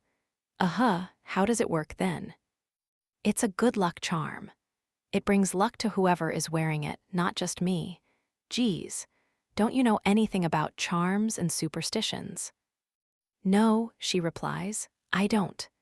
Despite the humor in her tone, her eyes soften. "But I'm willing to give it a shot if you think it will help." "I don't think I know."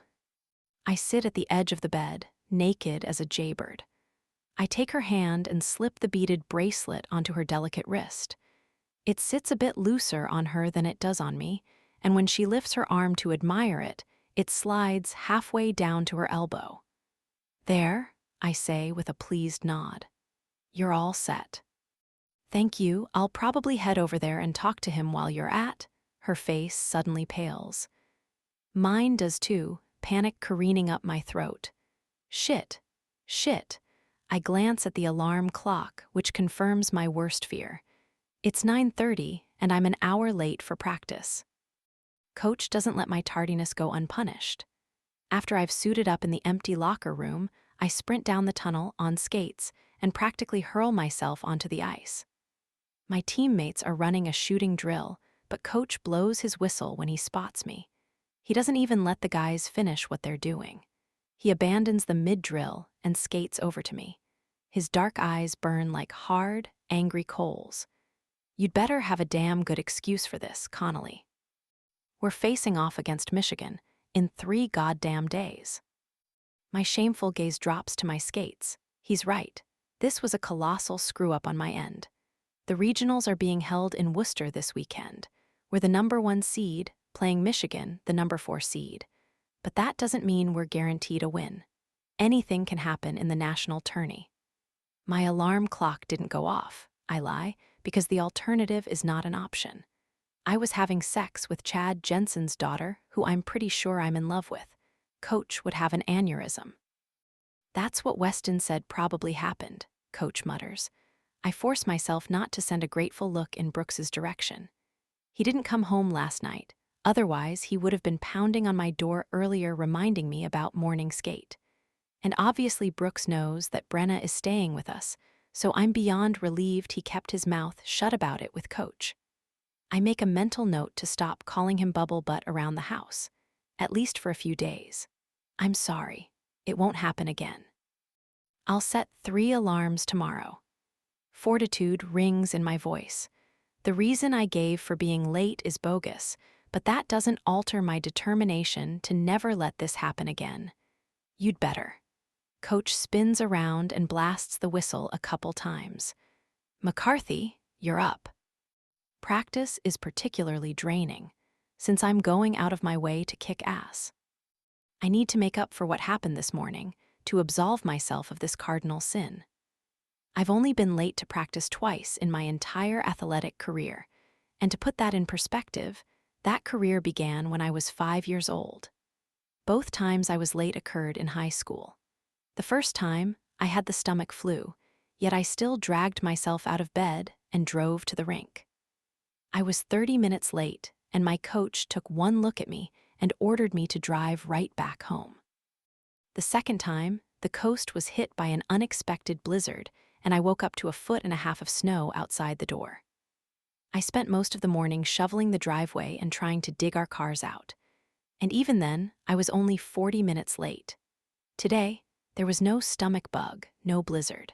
I was an hour late because of a girl. Don't get me wrong, I'm not blaming Brenna.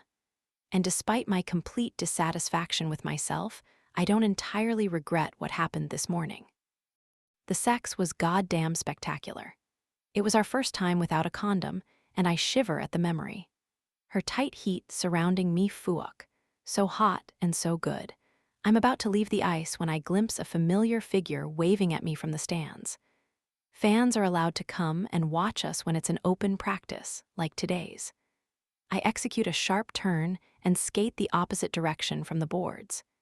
Hazel descends the steps, her blonde braids swinging as she walks. She's wearing a light jacket, and as usual, her fingers are stacked with rings, including the one I got her for Christmas. She smiles at me through the plexiglass, reaching the little door on the boards at the same time I do. "Hey, what are you doing here?" I ask. "I didn't get to properly congratulate you for winning this weekend."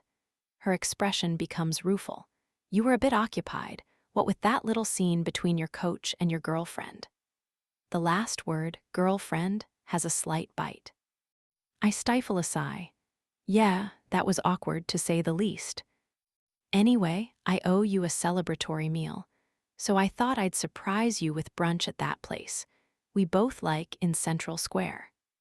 Sounds good. I hope she doesn't notice that I'm not as enthusiastic as I usually am at the idea of eating food. I'm just eager to see Brenna and find out if she spoke to her father yet.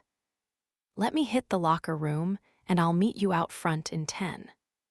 A short while later, Hazel and I are seated across from each other at a small table in the cheesy breakfast place we discovered sometime last year. It's called Eggs, and although all the dishes have silly names and the way too colorful decor is an assault on the eyes, the food is actually excellent. Or excellent, as Hazel likes to say. "Thanks for surprising me," I tell her as I set down my menu. "Please don't tell me you showed up at 8:30, though." She blanches. God, no, the world doesn't exist before 9 a.m., remember. A waitress comes by to take our orders. And we've been friends for so long that I know exactly what Hazel's going to get before she even says it. 2 eggs, scrambled. Brown toast. Sausage, because she's the one person in the world who doesn't like bacon. And coffee, 2 sugars, no milk or cream. And I'm sure she knows my order, too, whatever the biggest breakfast on the menu is, because I'm a total pig. I wonder what Brenna's breakfast preferences are. She's eaten eggs and fruit for breakfast since she started crashing with me, but I wonder what she'd order at a place like this. Probably makes me a massive loser, but I'm excited to find out. I'm enjoying getting to know her. Hazel and I catch up as we wait for our food, but it's all very surface level. We talk about our classes and hockey, her mom's new boyfriend, how neither of my parents showed up for the conference finals. That last one still grates. I'm used to them being no-shows, but I had really hoped they might surprise me this time, especially because it was such a big game. We're about halfway done with our meals when Hazel sets down her fork and demands, "So, are you with her now?" "You mean Brenna?" "Who else would I mean?" I chuckle. "Yes, I guess I am. She's actually been staying with me and Brooks since the finals." My friend is shocked. "You're living together." "We're not living together," I answer quickly. "She's just crashing at my place until hers is ready. She got flooded out." Hazel is quiet for a beat. She picks up her coffee, takes a long sip. "This is very serious," she finally remarks. Slight discomfort makes me shift in my seat. It's not very serious. It's just, I rely on my trusty motto, it is what it is. Yeah, and what it is serious, Jake. I don't think you've ever had a girl spend one night at your place, let alone several nights. She watches me pensively. Are you in love with her? I fidget with my fork, pushing some hash browns around on my plate. My appetite is slowly abandoning me. I don't like talking about this. Or rather, I don't like talking about it with Hazel. For a while now, it's felt as if she's passing judgment on me, disapproving of my actions, and I've never felt that way in all the years we've known each other. Even when I did dumb shit like get wasted at a party and throw up in her bushes or indulge in a one-night stand, I didn't feel judged. But I do now. It's fine, you don't have to tell me, she says when I remain silent. No, it's awkward for me, I guess, I say sheepishly. I've never really been in love before. Something akin to pain flashes on her face, and suddenly I'm reminded of Brenna's insinuation that Hazel has feelings for me. There's no way that can be true, though. Wouldn't she have given some indication of it in all these years? Before Brenna planted the idea in my head, it hadn't crossed my mind, because Hazel never once acted like she was into me. That's a big deal, she says quietly, being in love for the first time. This entire thing is monumental, whether you want to admit it or not. I wouldn't call it monumental. You're in a relationship. Relationships are huge. Christ, I wish she'd stop using words like huge and monumental. It's really not the big deal you're making it out to be, I say awkwardly. We're just going with the flow right now. My friend snorts, the mantra of fuckboys everywhere. I'm not a fuckboy, I return with a dark scowl. Exactly, you're not, which means this isn't about going with the flow, you're in this. You're dedicated to this girl, and that is a big deal because you've never been in a real relationship. She sips her coffee again, watching me over the rim.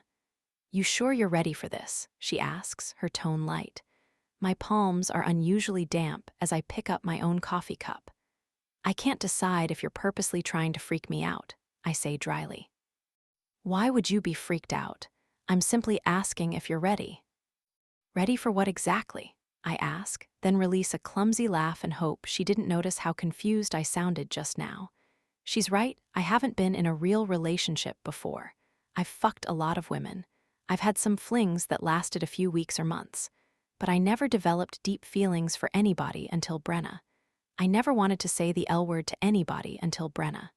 Jake. There's a note of pity in her voice, which gets my back up. Relationships are work. You realize that, don't you? What, you're implying I'm incapable of working hard for something? I roll my eyes and point to my chest. Hello, going to the NHL over here. Which raises another issue, Hazel says. And tell me, how is that going to affect this relationship? She's a junior. She has another year at Briar, and you're going to be in Edmonton. How exactly is this going to work? People make long-distance relationships work all the time. Yes, they do, but those are even harder. Now we're talking about twice the work. Twice the effort to try to make the other person feel like they're still a priority for you even though they're in another country. And now we're at our next issue. How can she possibly be a priority when you need to be focusing on the new job? An itchy sensation crawls up my spine. Hazel raises some good points. Which brings me to my last concern, she announces, as if she's presenting a thesis titled Why Jake Connolly Will Make a Shitty Boyfriend. Hockey is your life. It's all you've ever cared about. You've worked your ass off to get to this point. And I still have reservations about Brenna. Despite what you think, I still think she had an ulterior motive when she got together with you. You're wrong, I say simply. At least that's the one thing I'm certain about. Everything else not so much. Fine, maybe I am. But am I wrong about the fact that you spent, 17 years concentrating on hockey and preparing for this moment? You're about to make your professional hockey debut. I guarantee that a long-distance relationship will distract you, and it'll frustrate you, and you'll end up spending an inordinate amount of time thinking about this girl and obsessing and assuring her you still love her when she reads articles or sees pictures on the blogs of you, and whatever puck bunny throws herself at you that week. Hazel shrugs, cocking a brow at me. So I repeat, are you ready for this? 35. Brenna. I'm just grabbing my coat in the entryway when Jake walks into the apartment. I hadn't even realized he was on his way home, so his sudden appearance startles me. Geez, I exclaim, laughing in relief. You scared me. His gaze softens. Sorry, I didn't mean to. How was practice? Is Pedersen royally pissed? I still feel awful that Jake was late this morning. Obviously, it's not entirely my fault. It takes two to tango bang. But if I'd remembered he had morning skate, I would have made a point to shove him out of bed. Yeah, he was none too pleased. Worked me extra hard, but I deserved it. Jake shrugs out of his jacket and hangs it up. Then he rakes both hands through his hair. I take it you haven't gone to see your dad yet. No, I was actually on my way out now. I texted Dad to let him know I was coming, and his response was I'll be here. With my father, that could mean I'm here and ready to talk, or I'm here to yell at you some more. It's really a crapshoot. Do you need to leave right this second, or do you have a minute to chat? I refrain from furrowing my brow. Chat. And why does he keep running his hand through his hair? Jake's not usually so fidgety. Anxiety flutters in my stomach. Sure, I've got a minute. What's up? He heads into the living room, gesturing for me to follow. I do, but I don't feel great about it, because now I'm noticing the slump of his shoulders. He's lacking his usual confidence, and that worries me. I allow the concern to surface. What's going on? I ask quietly. You know I was late for practice today, he starts. Didn't we just go through this? I study his troubled expression. Right, you were late, and so it was a disservice to my team. His long fingers comb through his hair again. The dark strands are becoming increasingly rumpled. We're one game away from potentially playing in the Frozen Four, 2 games away from potentially winning the whole damn thing. He bites his lip. I can't afford to be late for practice. Guilt floods my body again. I know, I guess what we can take away from this is no more morning sex. I offer in a lame attempt at a joke. Jake doesn't even crack a smile. Uh-oh. I lower my butt onto the arm of the couch. He remains standing. When the playoffs first started, I told everybody on the team they had to make sacrifices. I told Brooks he couldn't party, told Potts and Bray they couldn't drink, enforced a drink limit on the other guys. He gives me a pointed look. Forced McCarthy to end it with you. My stomach continues to churn, and they all did it without question. They put the team first. He shakes his head, clearly miserable. I used to put the team first too, but I've completely lost my head since I met you. I'm starting to feel sick. I don't need to be clairvoyant to know where this is heading, and I can't fucking believe it. Last night, I was more vulnerable with him than I've ever been with anybody else. I told him about the pregnancy and the miscarriage, the emotional breakdown, the broken relationship with my father. I sliced myself open and said, look, here it is. Here I am. For the first time in a long time, I allowed myself to be soft. And this is the result. My eyes are stinging. I press my lips tightly together. I don't say anything because I'm scared I might cry, and I refuse to show any weakness. I forced everyone to get rid of their distractions, which makes me a total hypocrite because I wasn't willing to give up mine. And I suppose I'm yours. I'm surprised and rather proud by how steady my voice sounds. You are, he says simply. Since I met you, you're all I think about. I'm fucking smitten. My poor, confused heart doesn't know how to react. Does it soar because Jake, a guy I admire and respect, and who I've been falling hard for, admitted to being smitten with me? Or does it sink because he's acting as if that's a bad thing? And that's why I think we need to cool it. It sinks. My heart greets my stomach, and they both begin to ache. I can't ask my guys to place all their focus and energy on the team if I'm not willing to do the same. So maybe when you go to your dad's today, Jake trails off, awkwardly sliding his hands in pockets. Maybe it would be better if Another harsh dose of reality settles in. If you just stayed there, he finishes. You want me to leave? I say flatly. I'm going to be spending every waking hour of the next 3 days preparing to beat Michigan. That's all I'm allowed to think about, Brenna. You being here is a distraction. We already saw that this morning. His voice sounds tortured. I need to be there for my team. What about me? I want to shout. Why can't you be there for me? But I know better. There's no way in hell I'm revealing my internal devastation over this. I revealed myself to him last night, and today he's dumping me. Lesson learned. Hockey needs to come first for me right now. And that's when I hear it, the tiniest flicker of dishonesty. Is he lying?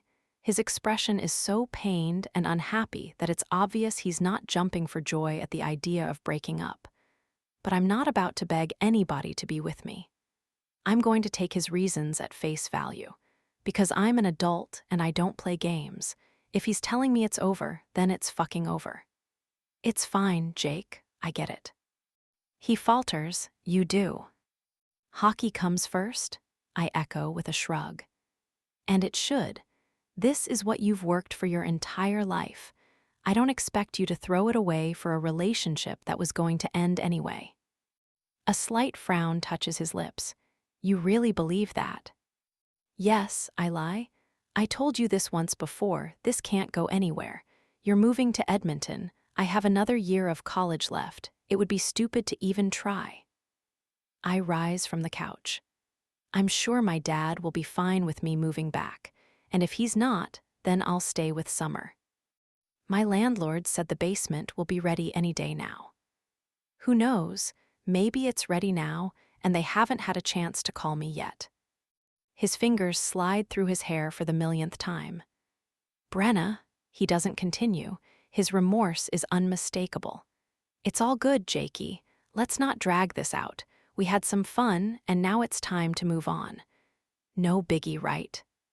Pretending I don't care is one of the hardest things I've ever done in my life, and I must be doing a convincing job of it, because Jake nods sadly.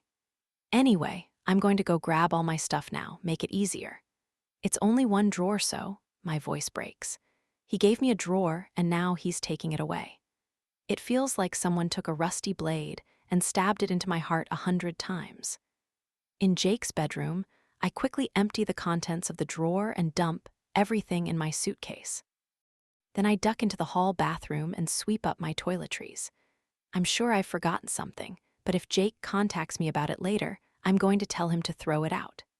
Even though I'm alone, I force myself not to reveal a sliver of emotion. One slip-up and I'll be crying, and I'm not allowed to shed a single tear inside this apartment. Rolling my suitcase behind me, I return to the living room. I saunter over to Jake, squeezing his arm. Touching him makes me want to die. He stiffens for beat, and then he raises his hand and touches my cheek. His thumb brushes lightly over my bottom lip. It comes away with a faint crimson smudge. Rocking the red lips this early in the day, he says roughly. It's my trademark. It's my armor, I think silently. Right now, that armor is the only thing keeping me from breaking down in tears at his feet. 36. Brenna. Jake dumped me. Those 3 miserable words run through my mind during the train and bus rides to Hastings. I still haven't cried. I thought I would, but I guess when I buried my emotions during the goodbye with Jake, I did too good of a job. Now I feel nothing. Nothing at all. I'm numb. My eyes are dry and my heart is stone. Dad's Jeep is in the driveway when I walk up to the front door dragging my carry-on behind me. I hope he doesn't kick me out again. On the bright side, if he does tell me I can't stay, I'll only need to find a place to crash for one night. Wendy called when I was on the train, giving me the news that I can move back in tomorrow morning. She and Mark are even going to IKEA this evening to pick up some basic pieces of furniture. I told them they didn't have to do that, but apparently the insurance claim still hasn't gone through, so they're insisting on at least getting me a bed. I find Dad in the kitchen unloading the dishwasher. He's turned away from me, and for a moment I'm startled. He's tall and broad, built like a hockey player, and from the back he almost resembles Jake, only Dad's dark hair is shorter. Strength radiates from him, and it reminds me that I need to be strong, too. I always have to be strong in front of my father. I take a breath. Hey. He turns, offering a brisk hey in response. There's a brief silence, our gazes lock. Suddenly, I feel so very tired. I already dealt with one emotional confrontation today, and it's only 1 p.m. I wonder how many more devastating exchanges are in store for me. Can we go sit in the living room? I suggest. He nods. When we're seated on opposite ends of the couch, I inhale slowly, then release my breath in a long, measured puff. I know you appreciate it when people get right down to the point, so that's what I'm going to do. I clasp both hands in my lap. I'm sorry. Dad gives a slight smile. You'll have to be more specific. There are a few things you could be apologizing for. I don't smile back because I resent the jab. No, actually, there are. I'm not going to apologize for dating Jake or having friends or partying every now and then. I'm not going to apologize for any of that because I've been doing it all responsibly. I exhale in a rush. I'm apologizing for getting pregnant. There's a sharp intake of breath. What? It's rare to catch my father off guard, but he looks beyond stunned. I play with the beads on my wrist and crap Jake's bracelet. I'm still wearing it. That means I'll need to find a way to get it back to him before his game on Saturday. Right now, however, it's fueling me in a strange sort of way. I don't know if it's bringing me luck exactly, but it's definitely giving me courage, which I usually lack around my dad. I'm sorry I got pregnant, I repeat. And I'm sorry I didn't tell you. For what it's worth, it really was an accident. Eric and I were always careful, always. I shake my head bitterly. And then one fluke time a stupid condom breaks, and now my father hates me. His eyes widen. He opens his mouth to speak, but I cut him off. I know I disappointed you, and I also know that what's that phrase they use in old-timey movies? I brought shame upon our house. Dad barks out a laugh. Jesus, Brenna. I interrupt again. I know you're ashamed of me. Trust me, I'm ashamed of myself for the way I behaved. I should have told you I was pregnant, and I absolutely should have told you I was bleeding that day. Instead, I was so scared of how you would react, and I let Eric convince me that it wasn't a big deal. I was a stupid kid, but I'm not stupid anymore. I promise. My throat closes up, which is probably a good thing because a sob was about to fly out. I blink repeatedly, desperately trying to keep the tears at bay. I know that when they finally come, it's going to be epic waterworks. I'm asking you to give me another chance, I tell him. Brenna. Please, I beg. I know I'm always disappointing you, but I want to try to fix that. So please just tell me how, to make you love me again, to fix this. I can't live with you being ashamed of me anymore, so I need you to tell me how I can make it better and how to. My father starts to cry. Shock slams into me. My mouth is still open, but I'm no longer talking. For a moment, I think I'm imagining his tears. I've never seen my father cry, so this is a completely foreign sight to me. But those are tears, all right. Dad, I say uncertainly. He drags his knuckles over his face to try to scrub the moisture away. Is that what you think? Shame glimmers through his tears, only it's not directed at me. I think he's ashamed of himself. Is that really what I've led you to believe? That I hate you? I'm ashamed of you. I bite hard on my bottom lip. If he keeps crying, I'll cry too, and one of us needs to maintain a level head right now. You're not. Christ, of course not. His voice is beyond hoarse. And I never once blamed you for getting pregnant, Peaches. There is absolutely no stopping the tears this time. They flood out and spill down my cheeks, the salty flavor touching my lips. I was young once, Dad mutters. I know the stupid things we do when hormones are involved, and I know that accidents happen. I wasn't thrilled it happened, but I didn't blame you for it. He rubs his eyes again. You wouldn't even look at me afterward. Because every time I looked at you, I remembered finding you on the bathroom floor in a puddle of blood. His breathing goes shallow. Jesus, I've never seen so much blood in my life, and you were white as a ghost. Your lips were blue. I thought you were dead. I walked in and actually thought you were dead. He drops his face in his hands, his broad shoulders trembling. A part of me wants to move closer and wrap my arms around him, but our relationship has been so strained for so long. Hugging has been missing from it for a long time, and I feel awkward doing it now. So I sit there and watch my father cry while tears stream down my own cheeks. I thought you were dead. He lifts his head, revealing a ravaged expression. It was like your mother all over again, when I got the phone call about the accident and had to go identify her body in the morgue. A gasp cuts off my airways. This is the first time I'm hearing of this. I knew my mother died when her car hit a patch of ice and skidded off the road. I didn't know my father had to identify her body. You know how your Aunt Cheryl is always saying you look exactly like your mother? Well, you do. You're the spitting image of her, he groans. And when I found you in the bathroom, you were the spitting image of her corpse. I'm so nauseous I'm afraid I might vomit. I can't even imagine how he must have felt in that moment. I couldn't look at you after because I was scared. I almost lost you, and you're the only thing I have in the world that I give a damn about. What about hockey? I joke weakly. Hockey is a game, you're my life. Hoo boy, the waterworks start up again. I have a feeling I'm ugly crying like crazy, but I can't keep my eyes from watering or my nose from running. Dad doesn't pull me in for a hug either. We're not there yet. This is brand new territory for us, or rather, it's old ground that needs to be replanted. I almost lost you, and I didn't know how to make things better for you, he admits gruffly. If your mom had been there, she would have known exactly what to do. When you were crying in the hospital, and then all those months that you were at home, I was out of my element. I didn't know how to deal with it, and every time I looked at you, I pictured you bleeding on the floor.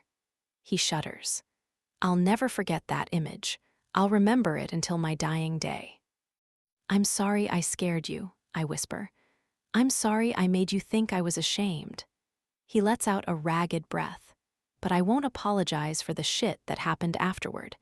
Grounding you and forcing the curfew. You were out of control. I know. I hang my head in regret. But I turned everything around. I grew up and went to college. I'm not acting out to get your attention anymore. You were right to be overprotective back then, but I'm a different person now. I wish you could see that. His somber gaze sweeps over me. I think I'm starting too. Good, because that's the only way we'll ever be able to move forward. I eye him hopefully. Do you think we can clean slate this? Forget about the past and get to know each other as adults? His head jerks in a quick nod. I think we could do that. He nods again, slowly this time, as if his brain is working something over. In fact, I think that's an excellent idea. 37. Brenna. The following evening, I go over to Summer's house, because that's how desperate I am to not think about Jake. I'm willing to walk into the lion's den, be around Hollies and Hunter and maybe even Nate, who all think I betrayed them by sleeping with the enemy. I'm willing to deal with whatever angry words they hurl my way, because it beats obsessing and agonizing over the fact that Jake doesn't want to be with me. Ironically, I would have been perfectly content hanging out with my dad tonight. After years of avoiding being in the same room as him, I'm finally excited for us to spend time together. But he had a meeting tonight.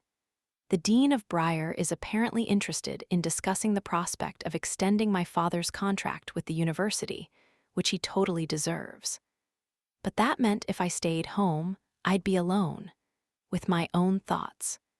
To my surprise, I'm not tarred and feathered the moment I walk through Summer's door.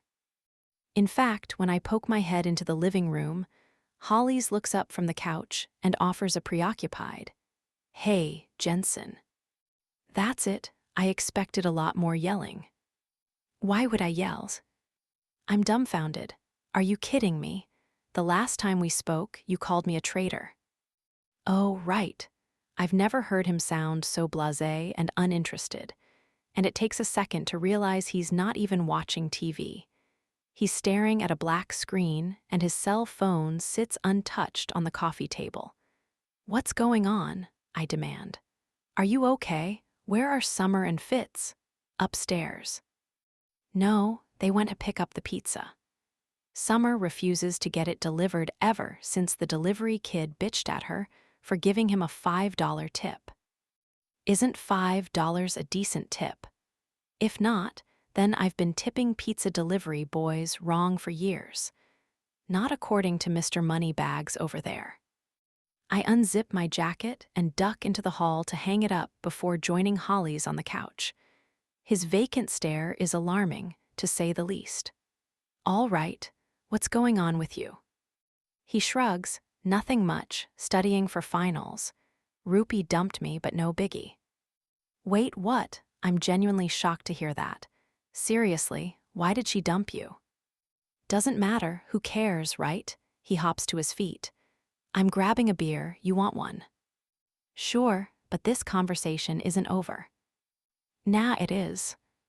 When he comes back and hands me a Bud Light, I'm reminded of my bowling date with Jake and how we had to choke down that watery beer.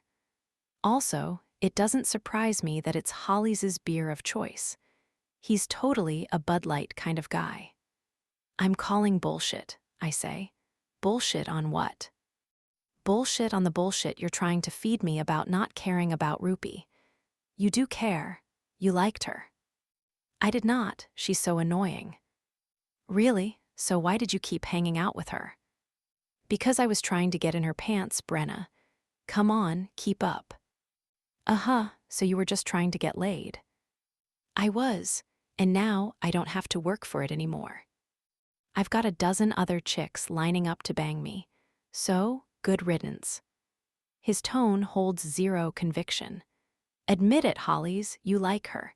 You like her shrill voice and her bossiness and her endless chattering. I don't, he insists. She's not even my type. She's not, I agree. She's not a puck bunny with a centerfold body or one of those plastic girls I see you hitting on at Malone's. She's weird and tiny and has an inexplicable amount of self-confidence. I grin at him. And you like her. Admit it. The tips of his ears turn red. He rakes both hands through his hair and then glumly sticks out his chin. She was growing on me, he finally confesses. Ha, I say victoriously. I knew it, so now give her a call and tell her that. No way, she dumped me. He gazes at me in challenge. If your little Harvard boyfriend dumped you, would you go chasing after him? Laughter spills out, bordering on hysterical. But I can't stop it. I rest my head on Holly's shoulder and giggle uncontrollably. What's going on right now? He asks in confusion. Are you high, Jensen? No, it's just, I giggle some more. He did dump me. Holly straightens up in shock, bumping my head off his shoulder. His blue eyes are wide with amazement.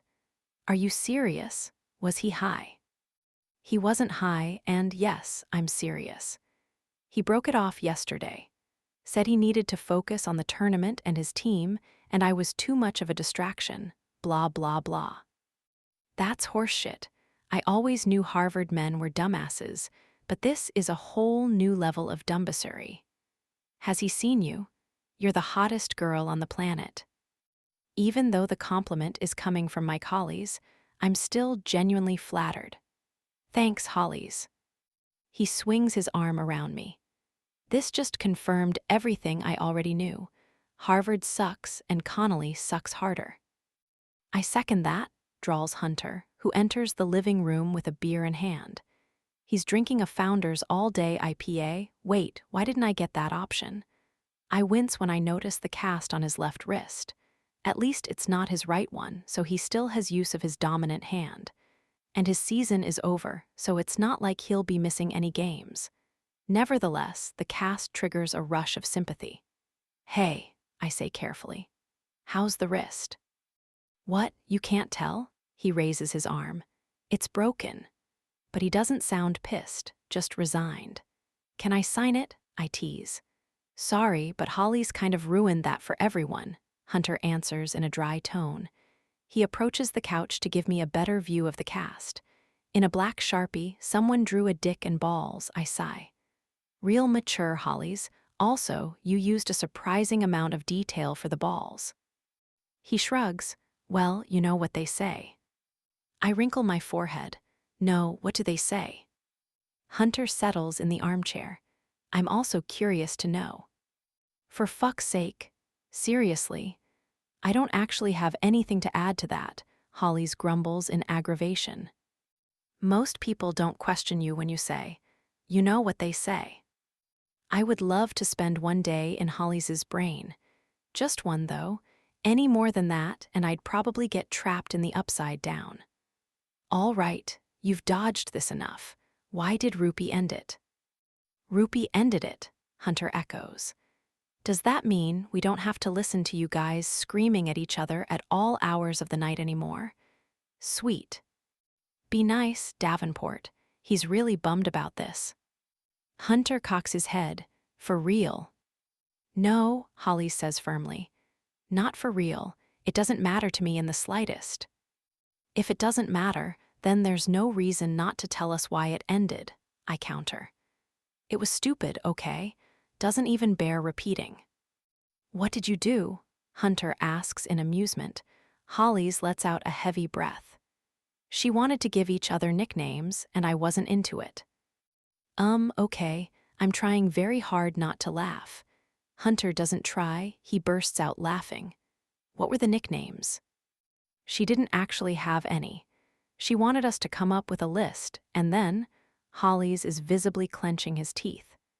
Discuss each one and say how it makes us feel. Hunter nods solemnly. Of course, because that is a thing. I silence him with my eyes. Hollies is being vulnerable with us right now, and he doesn't deserve to be mocked.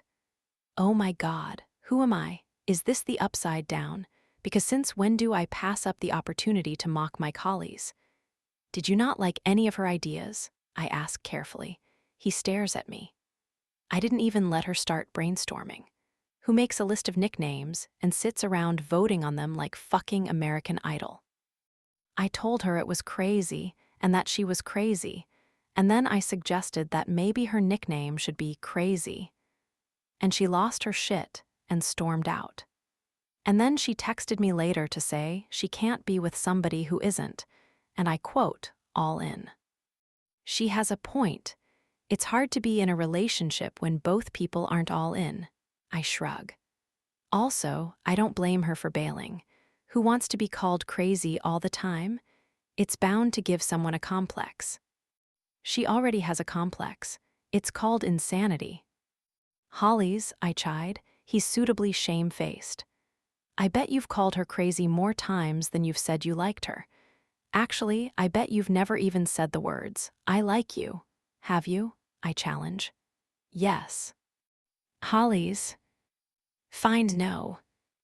Be honest, do you want to keep dating this girl? After a very long, embarrassed silence, he nods. Okay, then give me your phone. Despite the misgiving in his eyes, he hands it over.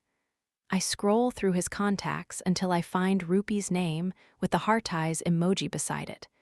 She picks up on the first ring, which tells me not all hope is lost. What do you want, Mike? She doesn't sound like her usual chirpy self. Hey, Rupee, it's Brenna. Brenna, why do you have Mike's phone? I'm putting you on speaker, okay? Hollies is here beside me. Say hello, Hollies. Hello, he mutters. Anyway, we were having a little chat, I go on, and Hollies has something he wants to say to you. What is it? She asks warily. Hollies, I prompt. He doesn't speak. Okay, then I'll say it. Hollies likes you, Rupee. He pretends he doesn't, but deep down he does. He pretends he doesn't like all the arguing, but deep down he's all about the drama llama. His favorite show is Keeping Up with the Kardashians, for Pete's sake. Hunter snickers from the armchair and takes a sip of his beer.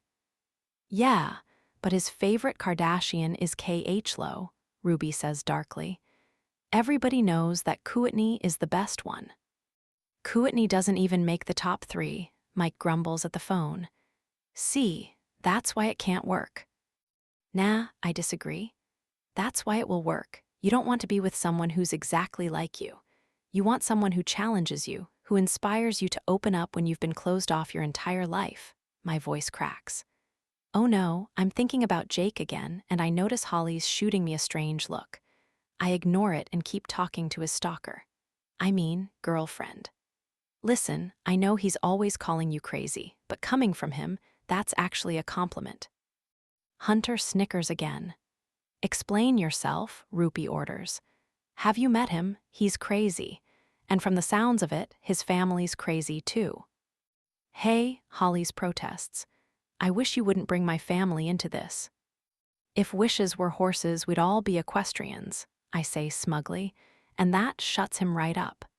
So really, Ruby, when he calls you that, it's because he's recognizing a kindred spirit. I wink at Mike. He sees his soul mate. A breathy gasp floats out of the phone. Is that true, Mike? He scowls at me, slashing one finger across his throat to signal that he's going to kill me for throwing out the term soul mate. But after the Kardashian snafu, I had to bring out the big guns. Mike, Ruby says. It's true, he mumbles. I like you, okay? I don't think you're crazy. I think you're awesome. Then why don't you want to give each other cute nicknames? She demands. Because it's so. I shake my head in warning. Important, he finishes, saving himself. It's a huge step forward in the relationship. I'm worried that Hunter might die laughing. He presses his face to his forearm to muffle the sounds. But fine, Holly says. If you want to come up with nicknames, we'll come up with nicknames. My first suggestion is Kitten. Kitten, Hunter howls. I don't know if I like that one for me, Ruby says slowly. No, it would be for me. I also think actually, wait, I'm taking you off speakerphone. He taps his phone and brings it to his ear.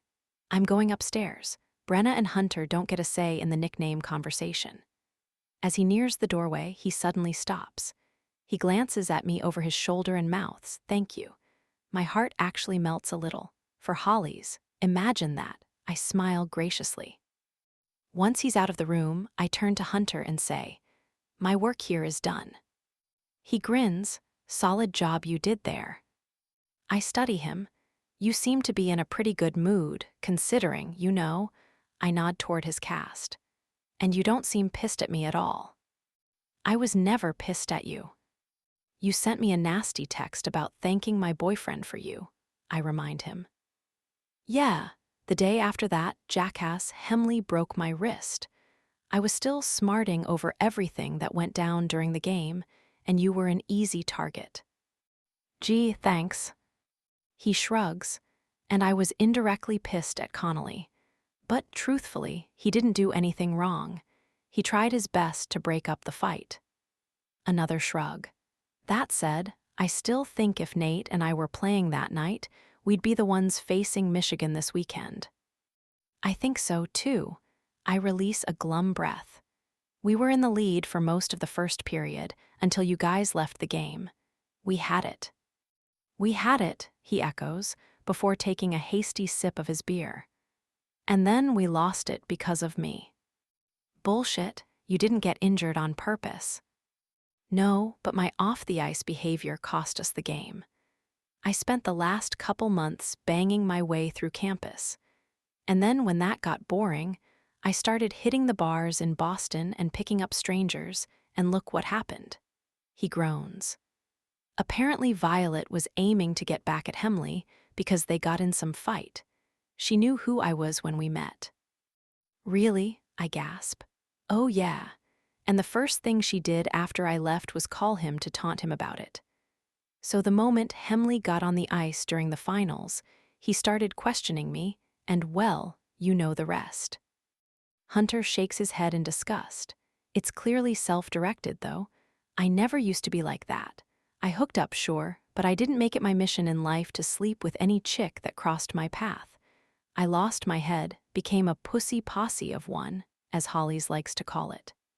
He offers a dry grin. I need to clean up my act, get my shit together.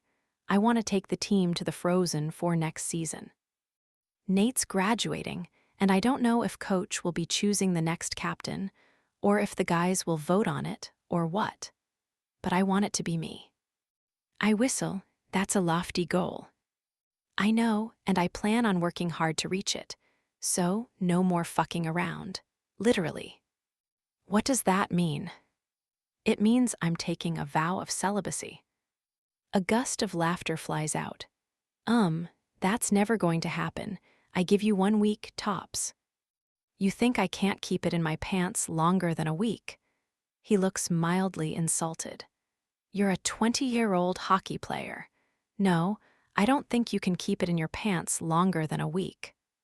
Hunter smirks. All right then, guess I'll just have to prove you wrong.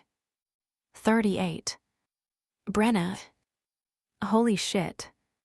Dad, who's cooking breakfast for us at the stove, turns sharply to look at me.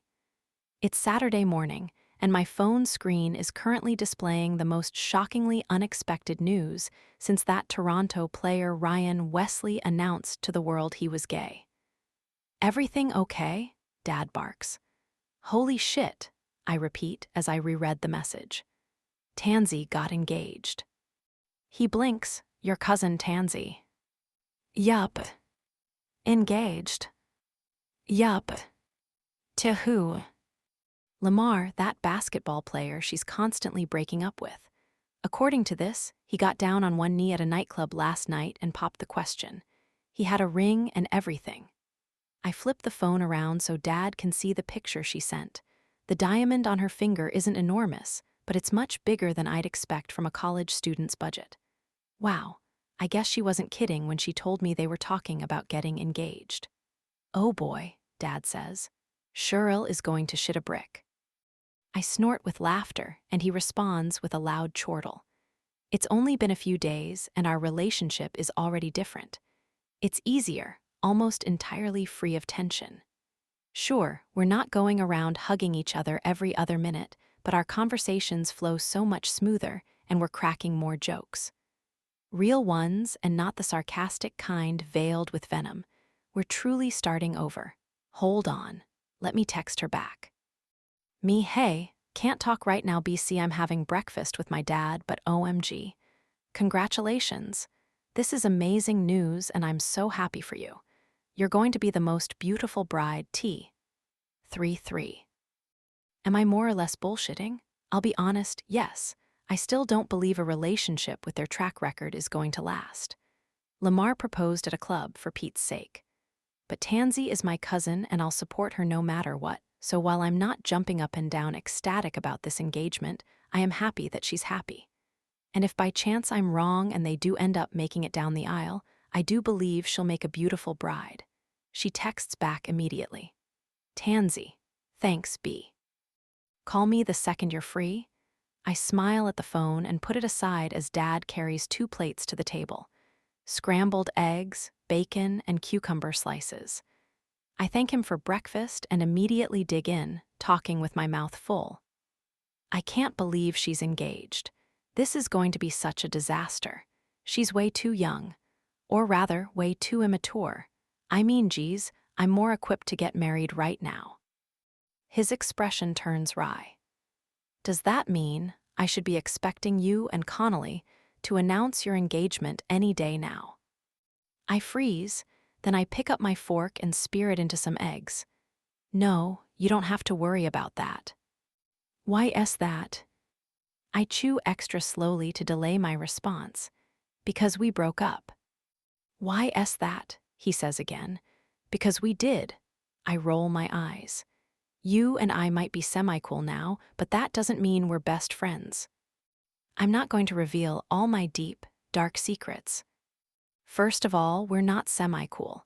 We're cool, period. And given that you promised not to scare the shit out of me again, I don't much like hearing this breakup might have been deep and dark.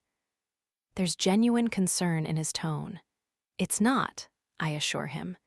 If you must know, Jake dumped me because he wanted to focus on hockey. Dad frowns. It's totally fine. It wasn't going anywhere anyway. He's moving to Edmonton, remember?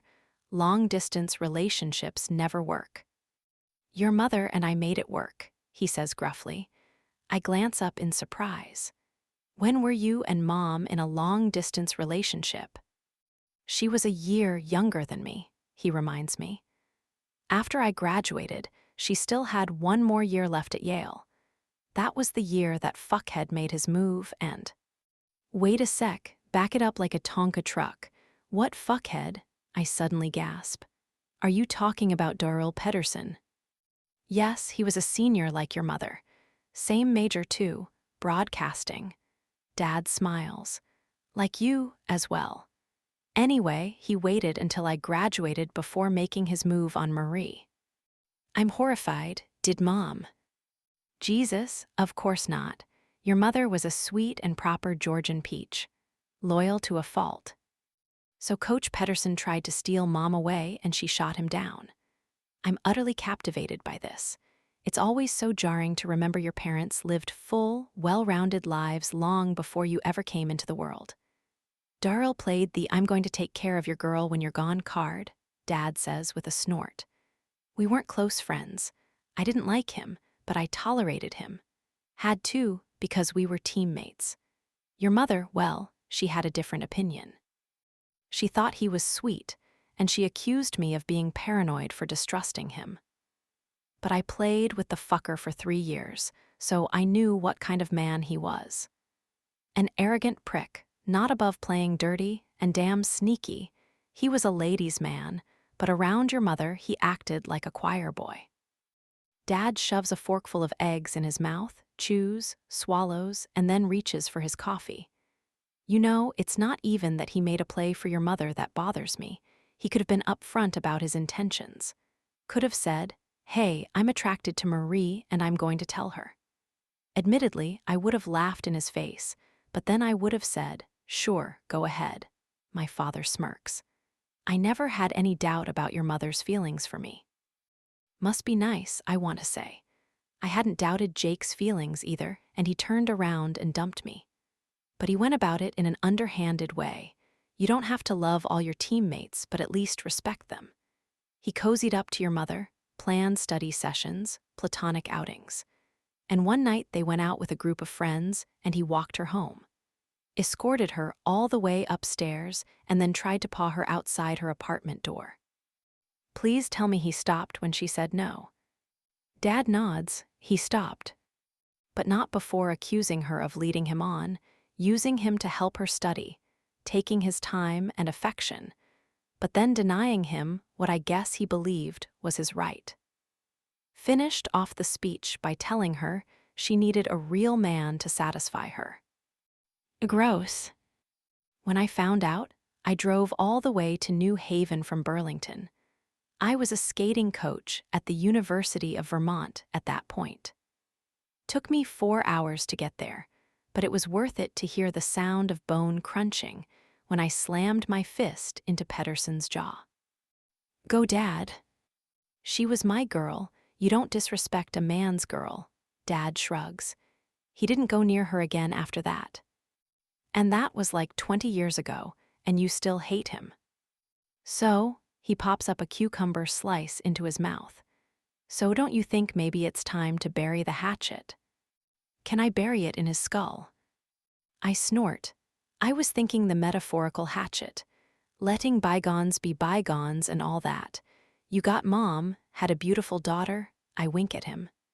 You're a 3-time championship-winning coach, and he's a bitter prick. Why not let it go?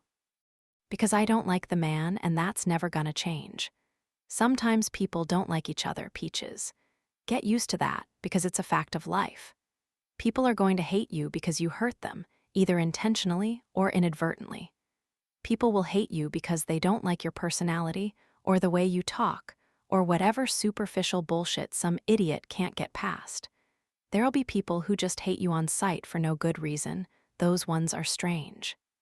He sips his coffee. But at the end of the day, that's the way it is.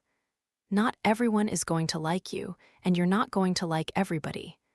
I don't like that, man. I don't need to change that. Fair enough. I gaze down at my plate as the thought of Jake once again creeps into my brain. I'm sorry about you and Connolly.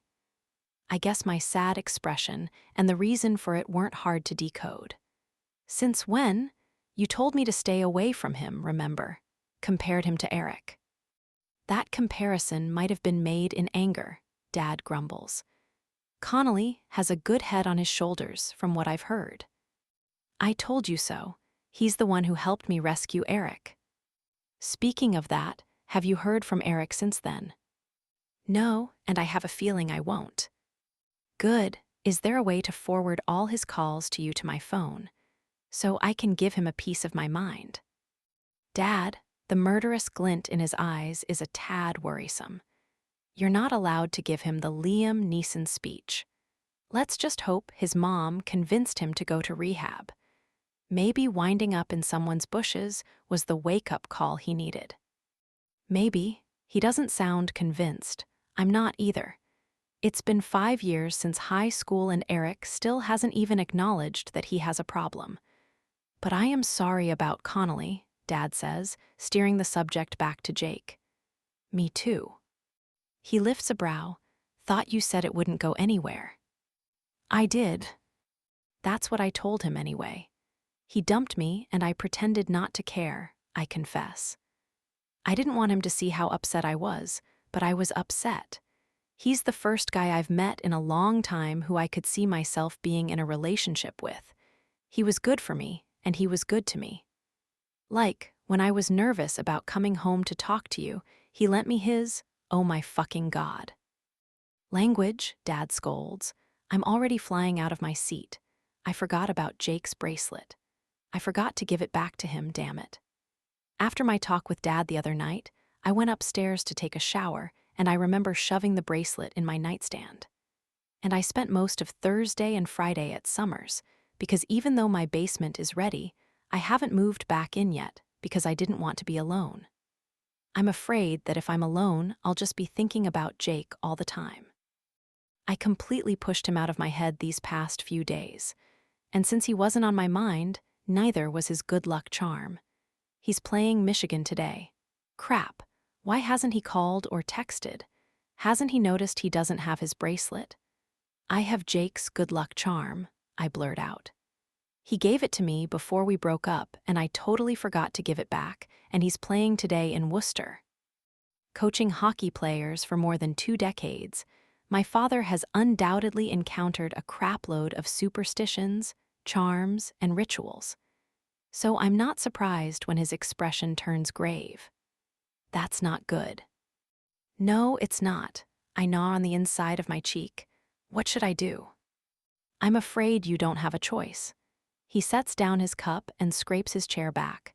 What are you doing? You don't mess with a man's ritual, Brenna. Dad checks his watch. What time does the game start? I'm already looking it up on my phone. 1:30, I say a moment later. Right now it's 11.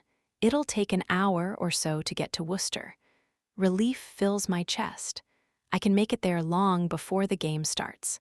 Dad confirms my thoughts. If we leave now, we'll get there with plenty of time to spare. Wait. You think I'm really going to let you drive the Jeep in a panic? Christ. I shudder just thinking about the mailbox destruction you'd be leaving in your wake. My father snorts. I'm driving. Jake S. not answering his phone or responding to my texts. It occurs to me that maybe he blocked my number, but that would be a total dick move. He's the one who broke up with me. He has no reason to block my number, unless he thought I'd be one of those girls who called him 500 times begging for a second chance. If so, then I guess he didn't know me at all. The alternative is that he's too focused on his game day rituals and isn't checking his phone. There's a light drizzle outside, lazily sliding down the Jeep's windshield. In the passenger seat, I wonder if there's another way to get in touch with Jake. I don't have Brooks's number, and I deleted McCarthy's. I suppose I could do some online investigating and track down their social media accounts, but that requires a level of panic I'm not feeling right now. There's lots of time, and when we get there, I'll be bound to run into a Harvard player or someone who could send a message to a Harvard player.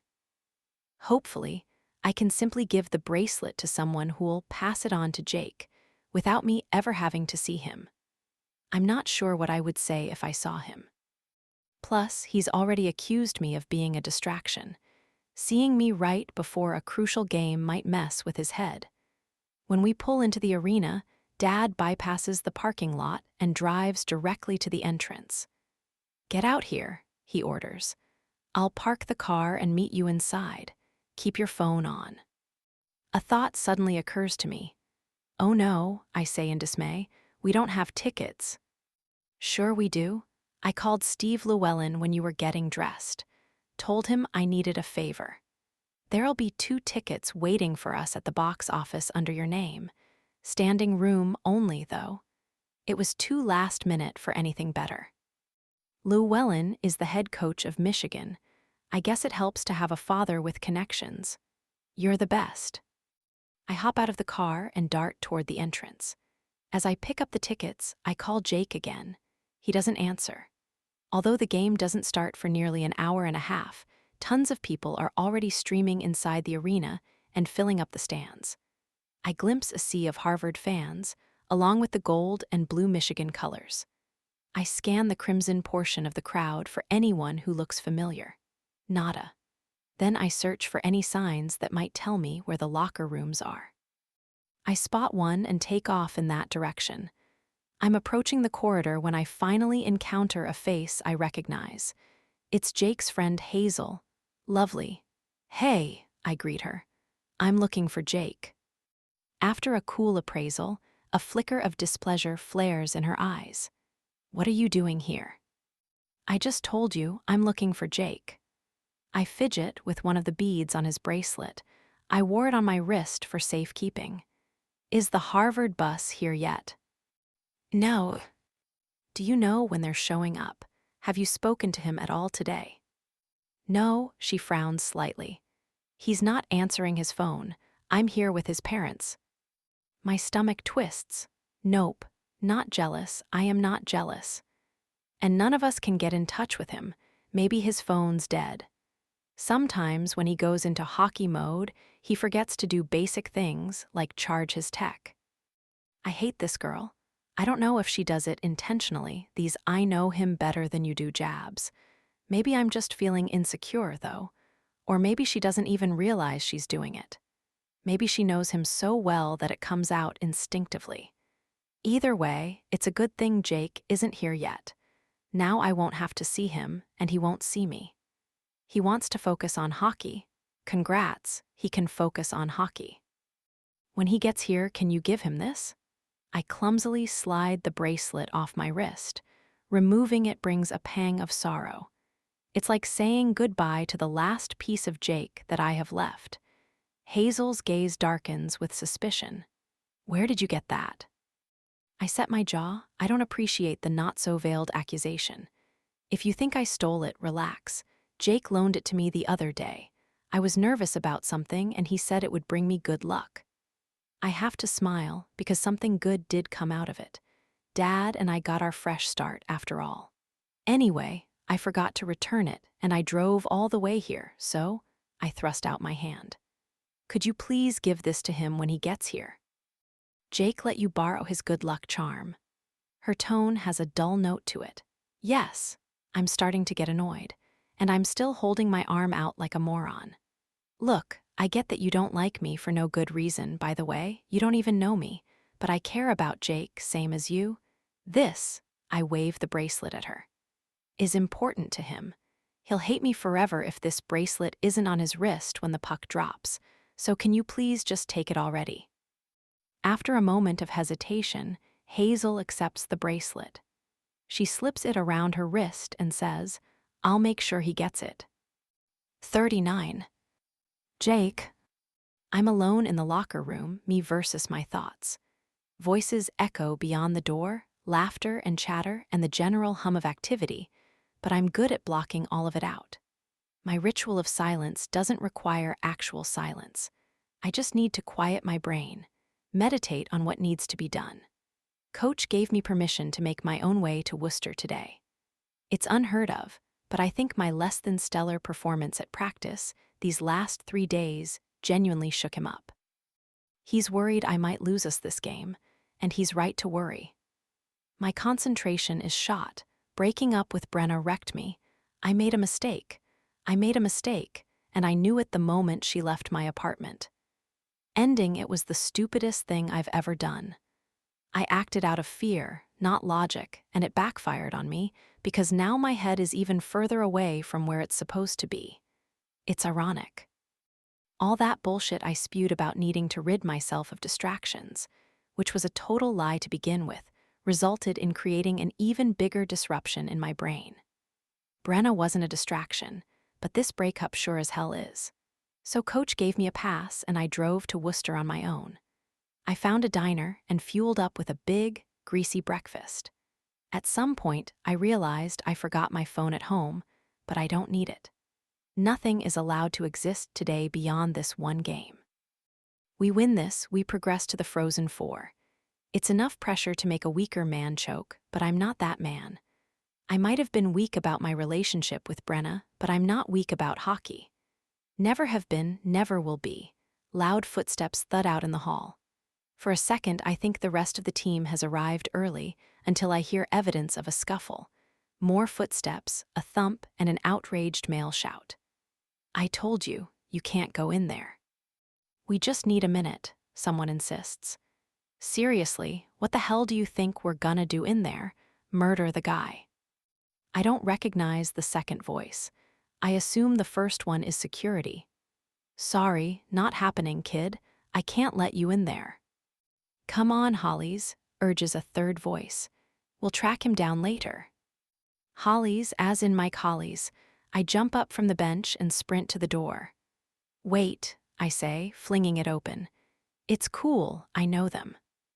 The security guard's hawk-like gaze sweeps over me.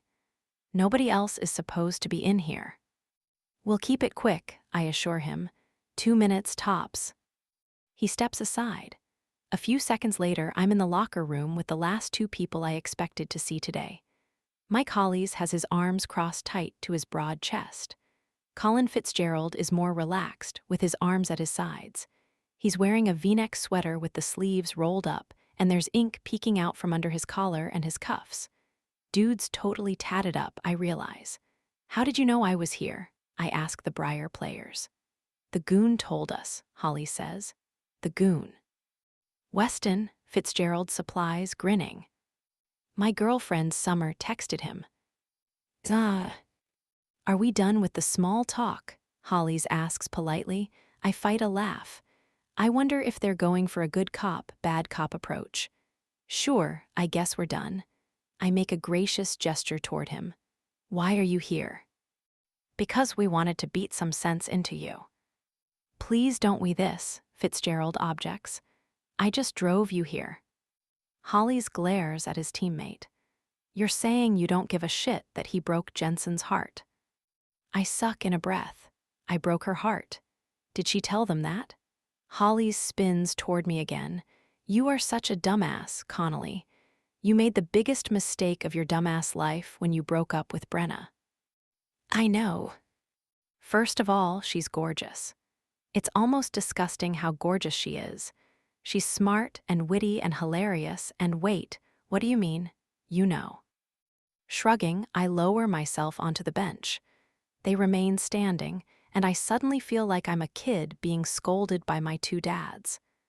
I mean, I know, I say unhappily. It was a huge mistake, one I'm going to rectify the second we beat Michigan. If you knew it was a mistake, then why didn't you rectify it days ago? Hollies demands. Because I have a game to play. Because I'm fucking terrified of facing her. There's no way I'm admitting that to these 2 boneheads, but it's the truth, the real truth. I suppose I could take the easy way out and blame Hazel for my actions. She was the one who induced my panic by hammering me with all those questions, asking if I was ready, warning how hard it was going to be, how impossible long-distance relationships are. Every point she'd raised created more and more pressure inside my chest until I couldn't breathe. The walls started closing in on me, and I felt like I was suffocating. I know she wasn't doing it on purpose. Those were all things I should have already been thinking about, issues I should have been anticipating. But I wasn't, because I was still living my solo Jake life. In that life, I get to be selfish. I get to blow off dates for hockey. I get to concentrate on kicking ass in the NHL. I get to have one priority, myself. Relationship Jake is required to be there for someone other than himself. Or rather, to be there for someone along with himself. The realization scared the shit out of me. I've never had to be there for anybody else. What if I'm bad at it? What if I let Brenna down in some way? I can't promise to be there for her every second of the day, and the way Hazel was going on about it, it was like I wouldn't have a single second to myself ever again. I'm really not blaming Hazel. But the anxiety attack that began at the diner followed me all the way home. When I saw Brenna, the panic spilled over. I found myself grasping for the first excuse that came to mind, the tried and true reason I used to give girls who demanded more of my time: hockey. I told her I needed to be there for my team, because in that moment, I was terrified of the responsibility of being there for her. It only took an hour, maybe 2, before my anxiety passed, and I was able to clearly process my thoughts. I am capable of being there for Brenna. Haven't I already done that for more than a month now? I was there for her with the Ed Mulder charade, rescuing her ex-boyfriend, advising her about her issues with Coach Jensen. She was staying at my house, and other than one late practice, which makes a total of 3 in the past 17 years, I was perfectly capable of balancing hockey and a girlfriend. I don't expect next season to be a breeze. I'll be traveling a lot, I'll be exhausted from working my butt off, and I won't get to see Brenna half as much as I'd like to. But it's only 1 year. We can survive that. Then she'll graduate and maybe consider moving to Edmonton if I'm still playing there. And I'm getting way ahead of myself right now. First, I need to convince her to take me back, and then we can worry about her moving to another country for me. Are you gonna talk to her after the game? Hollies asks expectantly. Or do we need to bring out a shotgun and... Relax, you don't have to make me talk to her at gunpoint, I say with a chuckle. What? His expression is puzzled. I was going to say we'd clock you in the back of the head with the shotgun, knock some sense into you. I turn to Fitzgerald, who shrugs and says, his brain operates on a level us mortals can't comprehend. Hollies looks pleased. Dude, that's the nicest thing you've ever said to me. The unexpected visit from the Breyer guys is nothing compared to the shock I receive when I leave the locker room to find a vending machine and instead find my parents standing in the corridor. For a moment, I think I'm hallucinating, until my mom blurts out my name. Jake, relief floods her face. You're here? Rory, he's already here. I can see that, Dad says dryly. I shake my head in confusion, then glance over at Hazel, who's next to my mother. She offers a slight smile, as if to say, look what the cat dragged in, right? Yeah, I'm here. I showed up early. Why weren't you answering your phone? Mom asks. I forgot it at home. I stare at my parents. Why are you guys here? We came to support you, Mom replies. Dad claps me on the shoulder. This is a big game for you. And if I'm being honest, your mother and I felt bad about not making more of an effort to attend your games. Now that you'll be in the pros, your parents will be expected to make an appearance, right? I don't think anybody cares if some random rookie's parents are in the box or not, Dad. Random rookie, he echoes. No way. You're going to be a superstar, Mom reminds me, a big smile on her face. And we're so very proud of you. My eyes suddenly feel hot. Damn it, I can't tear up right now. Got a game to concentrate on. Thank you, I say, and yeah, my voice is a bit hoarse. I clear my throat. I know you guys don't care about hockey much, but I appreciate that you came today. We might not be hockey fanatics, but we're Jake fanatics, Mom declares. Hazel snorts. That was so lame, Mrs. C. We should take our seats, Dad says. It's really filling up in there. Good luck, sweetie, Mom says. I find myself enveloped in a warm bear hug, followed by a less dramatic but equally warm side hug from my dad. I'll join you in a minute, Hazel tells them.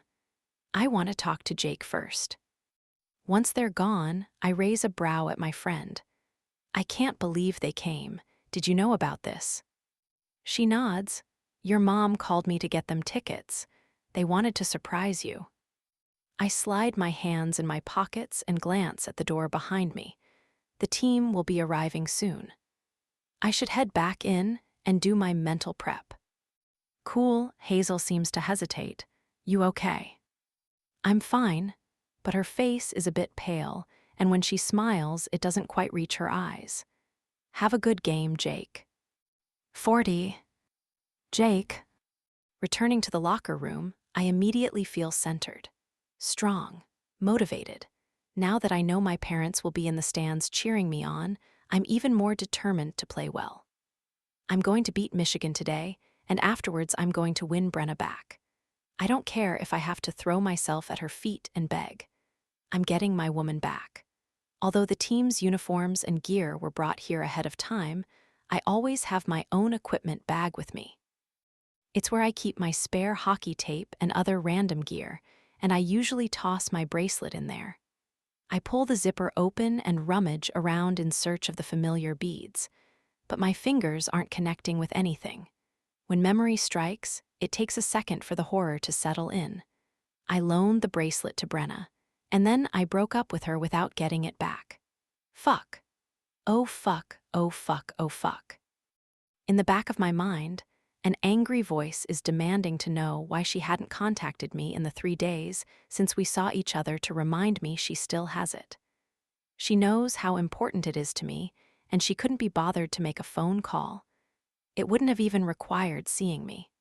I could have sent Weston to pick it up, but Mike Hollies said her heart was broken. And I'm the one who broke it. Of course, she's not going out of her way to do me a solid. Panic swirls in my gut, and I take a series of deep breaths. Force myself calm down. It's just a fucking bracelet. I don't need a child's bracelet to win this game. A bracelet didn't get us to the regionals. A bracelet didn't get me drafted by the Oilers. A bracelet didn't. Jake. My head snaps toward the door. Hazel tentatively enters the room. You shouldn't be in here, I croak. I'll be quick, I promise. She keeps walking, stopping when we're 2 feet apart. Her throat works as she gulps, several times from the look of it. Then she pulls something off her wrist and holds it up. The wave of relief that crashes into me almost knocks me off my feet. I snatch the bracelet from her grasp. It takes all my willpower not to cradle it against me and start calling it my precious. But Jesus fucking Christ, that was a scare. I wasn't going to give this to you, Hazel tells me, and the shame in her tone makes me narrow my eyes at her. What the hell are you talking about? How did you even get this? Brenna showed up and asked me to give it to you. Right now. Hazel slowly shakes her head. Maybe 30 minutes ago. You mean 30 minutes before we spoke outside that door? Anger rises in my chest, burning my throat. Are you kidding me, Hazel?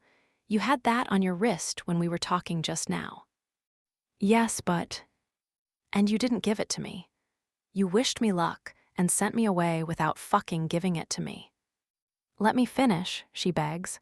Please. Once again, I rely on willpower in order to force my trap shut. I'm going to let her finish, out of respect for a 16-year friendship. But I'm so furious my hands are trembling. I wasn't going to give it to you because then you would have found out that Brenna is here, Hazel whispers. My heart beats faster, not from anger this time, but at the notion that Brenna is here. Even after I broke her heart, she still drove all this way to return my good luck charm. But then I realized not only would that make me the worst friend in the world, it would make me an unbelievably shitty person. Messing with your ritual to try to keep you away from her, because I'm jealous of her. Hazel avoids my incredulous gaze. There, DB no coming back from that. My stomach churns. This is not a conversation I want to be having right now, at least not with Hazel. Now that I know Brenna is somewhere in this arena, she's the only one I care to talk to. I've always had a thing for you, Hazel confesses. Crap. Well, I can't leave now. And her confession takes so much balls I can't help but admire her. Hazel, I start, my tone rough. It's stupid, I know, but it's hard not to develop feelings for the Jake Connolly, you know. A sad half-smile lifts one corner of her mouth.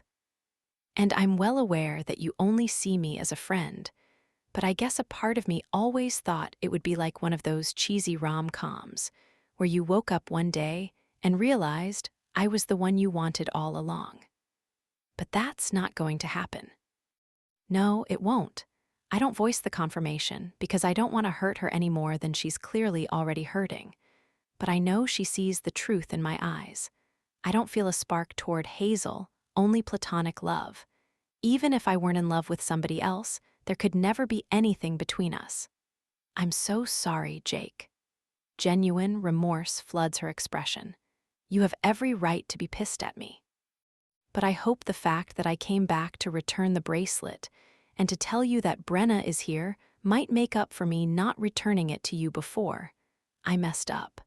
I had a selfish moment, and I'm owning that. She stares down at the floor. I don't want to lose your friendship. You won't. Her shocked gaze flies to mine. I woe.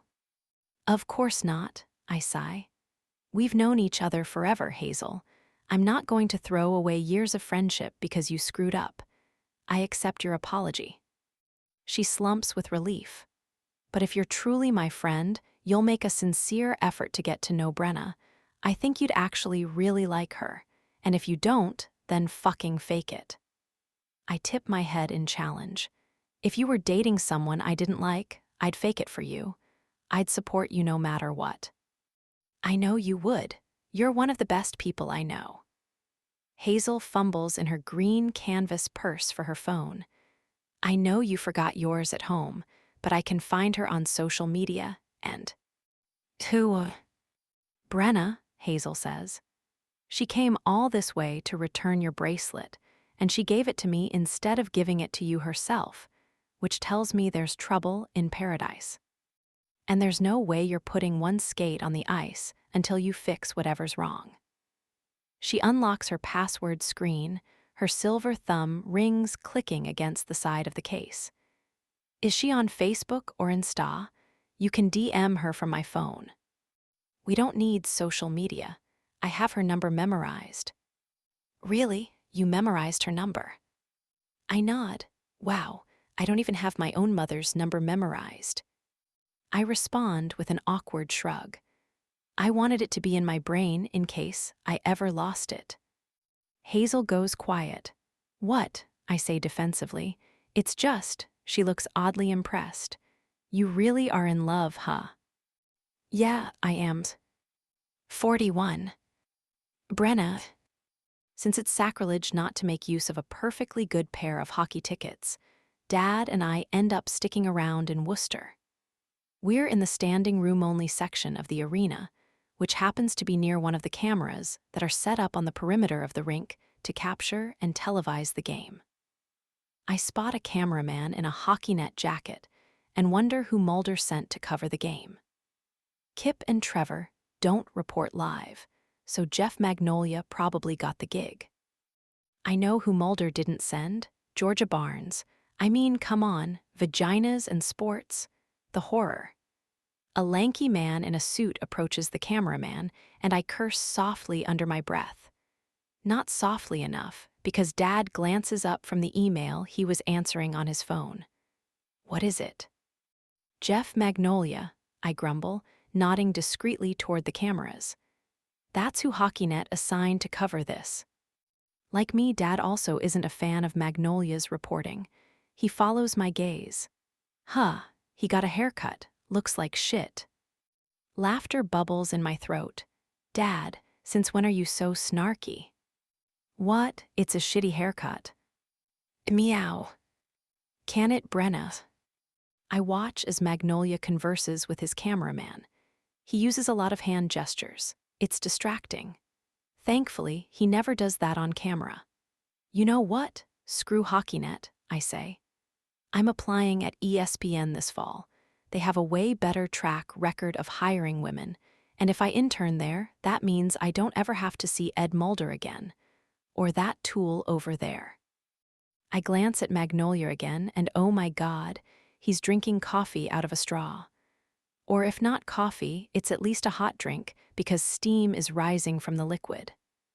Ugh, I take it back. He's not a tool. Tools are actually useful. That man is not. And I'm snarky, my father demands. Take a good look in the mirror, Peaches. Can it, old man?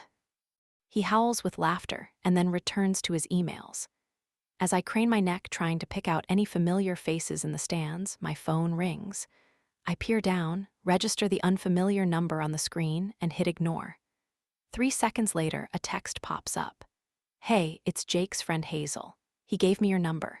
He's in the locker room and desperately needs to see you. I frown at the message. I don't know why, but this feels like a trap. Like she's luring me into the locker room so she could. What? Beat me up with a hockey stick. I resist the urge to roll my eyes at myself. My paranoia is a bit absurd. Dad, hey, do you mind if I go talk to Jake for a minute? His head pops up from his phone. How'd that happen? I hold up my own phone. He says he wants to talk. Dad thinks this over for a second. Then he shrugs. Give him hell. Oh, I intend to. That's my girl. He pauses for another beat, and his tone becomes brusque. If the outcome of this chat results in my daughter coming back here with a boyfriend, then tell that boyfriend he's invited to dinner tonight. My jaw drops, but I don't question him or attempt to discuss this unexpected invitation, because I have no idea why Jake even wants to see me. And why am I racing to see him? I ask myself a minute later, after I've burst through a second set of doors. My step stutters in the middle of the hallway. Jake broke up with me. I shouldn't be running back to him so eagerly. And what if he's only summoning me to say thanks for returning his bracelet? That would be so humiliating. I don't need his gratitude. I need his. His what? I don't even know. I mean, my heart certainly knows what it wants. It wants Jake Connolly. But news flash, my heart is reckless and stupid. It doesn't look out for itself, which means I have to look out for it. When I reach the locker room area, there isn't a security guard in sight. I'm not sure which door leads to the Harvard locker room, so like a total fool I call out, Jake. One of the doors to my left immediately swings open. I half expect Hazel to be on the other side of it, but she's not. It's Jake, and his forest green eyes soften at the sight of me. You came. I wasn't sure if you would. He opens the door wider so I can come in. I follow him inside. The game doesn't start for another 45 minutes, but it's still weird to see the locker room empty. The wide wooden lockers spanning the walls are neat and tidy, uniforms and padding hung up and waiting for Jake and his teammates. Where's your friend? I ask when my gaze returns to his. In her seat, I assume. I'm sorry I had to text you from her phone, but I forgot mine at home. Ah, that's why you didn't respond to any of my messages about your bracelet. I nod at his wrist, relieved to see the familiar pink and purple beads.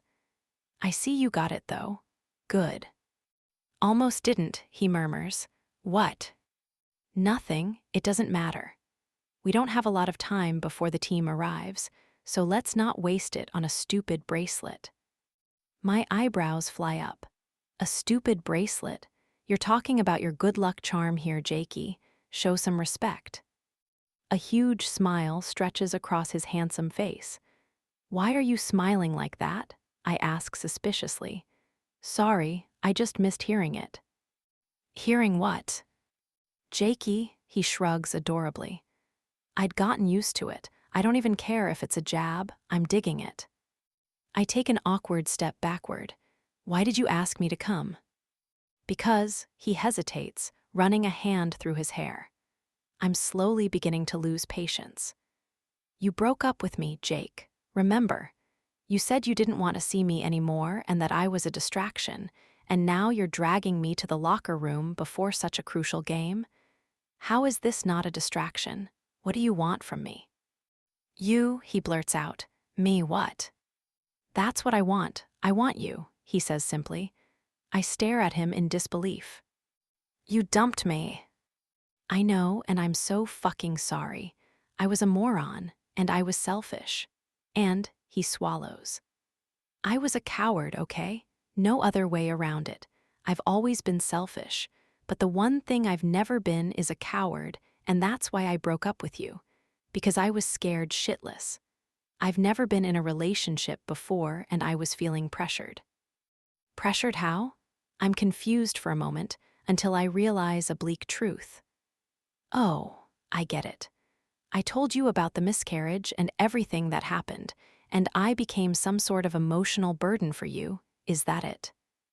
What? No, not at all, he exclaims. I promise that's not it. I was happy when you opened up to me. I was waiting so long for you to do that, and then when you finally did, it was like... His gaze softens again. It felt good to be trusted, especially by you. I know you don't trust a lot of people. No, I say pointedly. I don't. The pressure I felt was more about relationships in general. I was stressing over how we would make it work when I'm in Edmonton, how I could make you a priority, how we'd cope with not being able to see each other that much.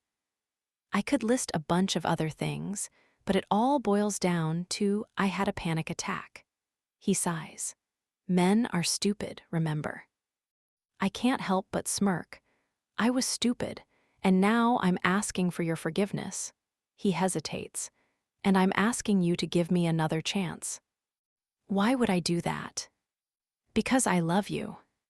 My heart expands in my chest, and for a moment I worry it might burst through my rib cage.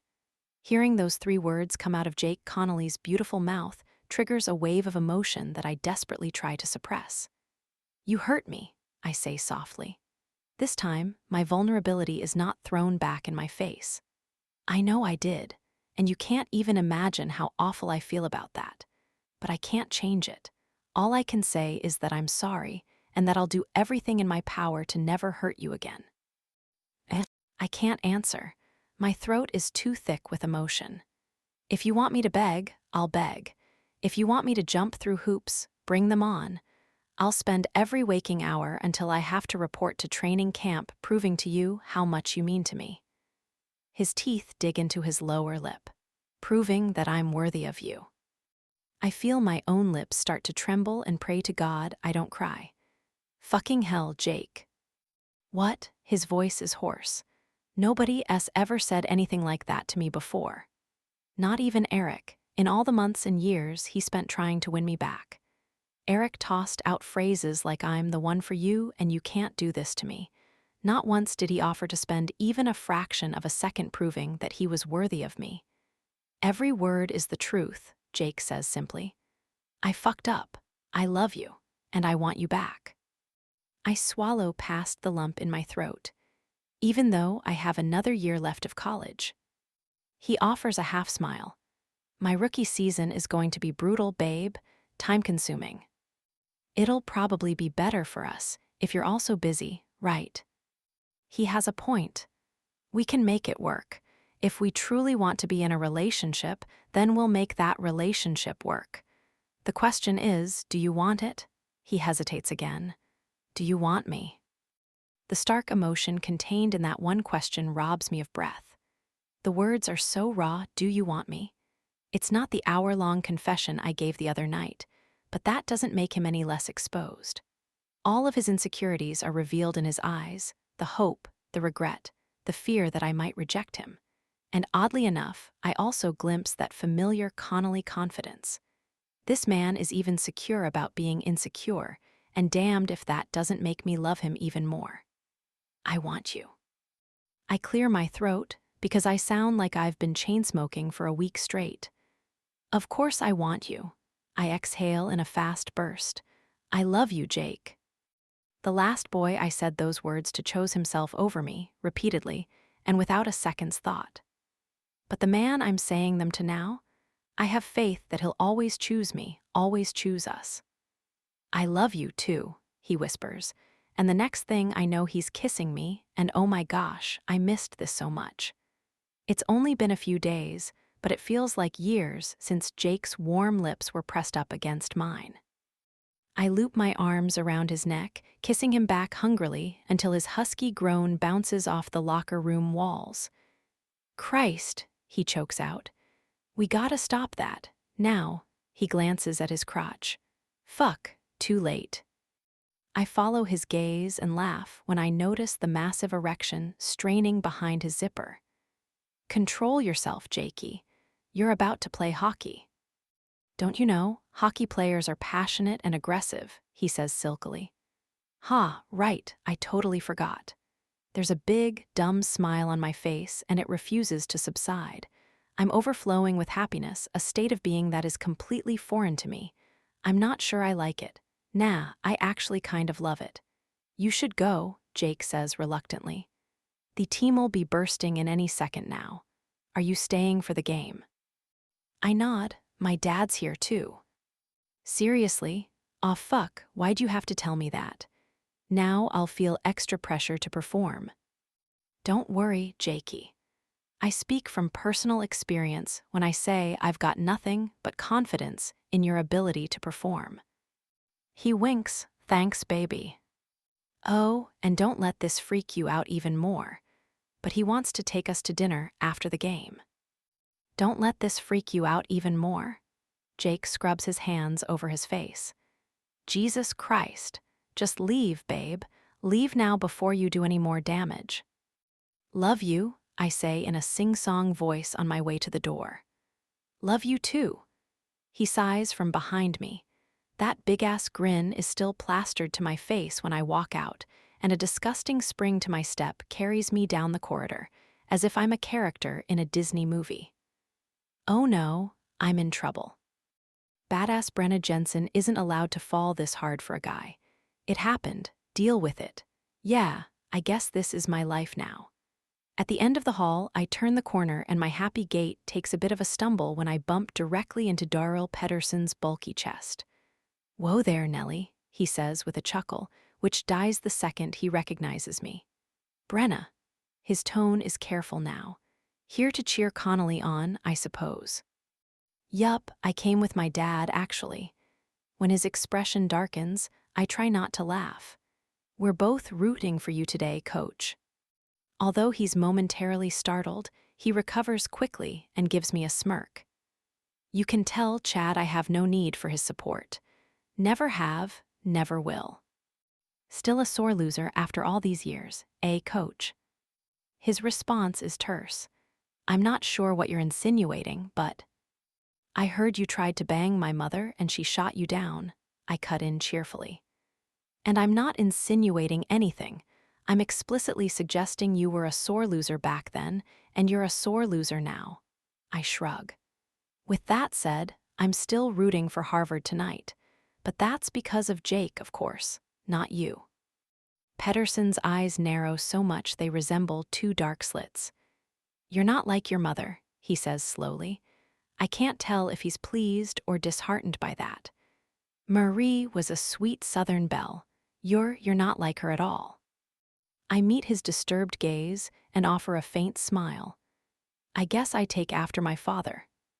Then I continue down the hall, my legs moving in that obnoxiously bouncy gait I can't control, because my happy heart is calling all the shots, and all I want to do is get back to the ice and scream myself hoarse as I watch the man I love win his game.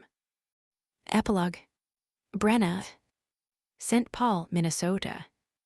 The last time I went to the Frozen Four, it was to cheer for my dad's all-star crew, Garrett Graham, Summer's brother Dean, and the two Johns, Logan and Tucker. And they won the whole damn thing. I was happy, of course, but nowhere near as ecstatic as I am during this Harvard versus Ohio State game. The score is 3-1, Harvard. There are 5 minutes left. It only takes a second to score a goal, so yes, we don't have it in the bag. It's not a guaranteed win, and I'm not sitting here counting my chickens before they hatch, but I have a good feeling about it. Beside me, Jake's parents, Lily and Rory Connolly, are cheering themselves hoarse. They're actually pretty fun to watch a hockey game with. Lily gasps anytime anything happens, literally anything. Rory, after every hit, winces and proclaims, "Well, that's gonna hurt tomorrow." You can tell they're not huge hockey fans. They don't know much about the rules and they don't seem to care. But anytime Jake has the puck, they're on their feet screaming their lungs out. I wish Dad were here, but he's watching the game at home in Hastings. However, he did call in a favor and arrange for this private box for us, which means we have the best seats in the house and lots of privacy for Jake's folks to cross-examine me. During both intermissions, the questions came hard and fast. Where did you meet Jake? How long have you been together? You know he's moving to Edmonton, right? Do you think maybe you'll move there, too? You could transfer schools, his mother had said, her expression so hopeful that I almost laughed. When they turned their attention to the ice, I glanced at Jake's friend Hazel and asked, "Are they always like this?" She smiled wryly, answering, "This is kind of a big deal for them.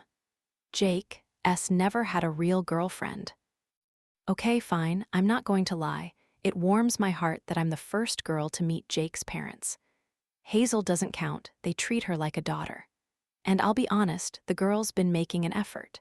She asked me about my classes, my interests, as if she genuinely wants to get to know me. She doesn't like hockey, though, and that's always a strike. I still can't believe I'm watching the most important game in men's college hockey with 3 people who don't like hockey. Figure that one out. On the bright side, my dad has been texting all evening with his thoughts on the game, which is nice. I like our relationship now. It's easy. And I haven't heard from Eric since the night we went to rescue him. He's barely even crossed my mind, in fact. I'm finally putting that part of my life behind me and focusing on what's in front of me. And what's in front of me is incredible. It's Jake, traveling like lightning across the glossy surface of the ice. 1 minute he's at the center line with the puck, the next he's in front of the crease taking a shot. "Goallll," yells the announcer. The entire arena goes absolutely bananas. It's 4-1 now. Maybe I'm starting to count those chickens after all, at least a couple of them. The eggs are cracking anyway, and I can see a beak. Those chicks are coming because it's 4-1 and Harvard's got this. My man's got this. Jake's family is on their feet again, screaming. So am I. My phone buzzes about 10 times in my pocket. It's probably my father, or maybe Summer, who's also at home, watching the game with Fitz and the others, including Nate, who's my friend again. Hell, the texts could even be from Holly's. He's been very chatty with me since I saved his relationship with Rupi. They're officially together now, and he really seems to enjoy telling people he has a girlfriend, which makes me wonder if, like Jake, Holly's never had one before. Either way, I'm happy for him. Rupi is nuts, but in a good way. The clock winds down. I watch it with pure joy stuck in my throat, in my chest, in my heart. Jake deserves this. He deserves to end his college career with such a major win. He played brilliantly tonight, and I know he's going to be equally brilliant in Edmonton. As the buzzer goes off, the rest of Jake's teammates fly off the bench and swarm the ice, and it's pandemonium. The boys are overjoyed. Even Pedersen looks genuinely happy. Not in a smug, we won na way. In this moment, I can tell Darrell Pedersen actually loves his players and this game. He might play it dirtier than most, but he loves it just like the rest of us. My phone buzzes again. I finish hugging Jake's parents and then reach to check it. I assume it's from my dad, but it's a voicemail alert, which tells me the previous buzzing was a phone call. And either I'm hallucinating or that actually says ESPN on the caller display. Probably a telemarketer with one of those speeches. Is your cable provider giving you all that ESPN has to offer? But a telemarketer wouldn't leave a message. Would they? Guys, excuse me for 1 sec. I touch Lily's arm and walk several feet away to check the message. The moment the caller says her name, I almost faint. Brenna, hi, it's Georgia Barnes. Sorry to call you on a Saturday evening, but I'm working late to organize my new office. I wanted to touch base with you now, because starting Monday I'll be absolutely swamped. I got your number from Misja Yanikov, the stage manager at HockeyNet. But let's keep that between us, because I don't know if grabbing your number off your resume and giving it to a competitor was all that kosher. But it'll be our little secret. My heart starts beating faster. Why is Georgia Barnes calling me? And what does she mean she's at her new office? At ESPN? Does she work there now? Her next sentence solves that mystery. Anyway, the press release hasn't gone out yet, but I've officially left HockeyNet. ESPN made me an offer, and let's just say I'd be stupid not to accept it. They're letting me hire my own assistant, and I'd love for you to come in and interview for the position. If you do get the job, I'm aware you're still in college, so obviously in the fall we would need to discuss a schedule that suits you better. Maybe this could be a work placement, or I'm getting ahead of myself. For all I know, you interview terribly, and that's why Ed Mulder let you go. But I have a feeling that's not the case. Her confident chuckle makes me smile. Anyway, give me a call when you get this. She recites her number. I'd love to schedule an interview. I think you'd be a good fit for this position. All right, talk soon. Take care. The message ends, and I stare at my phone in shock. Everything okay? Hazel comes up beside me. It's fine. I shake my head a few times. It's all good. All good? No, it's better than I could ever imagine. I have an interview at ESPN to work as Georgia Barnes' assistant, and Jake just won the national championship. This is the greatest day of my life. All I want to do now is get downstairs so that mine is the first face Jake sees when he exits the locker room. I'm officially his groupie. But that's okay because he's my groupie. We root for each other. We're good for each other. And I can't wait to find out what the future holds for us. The end.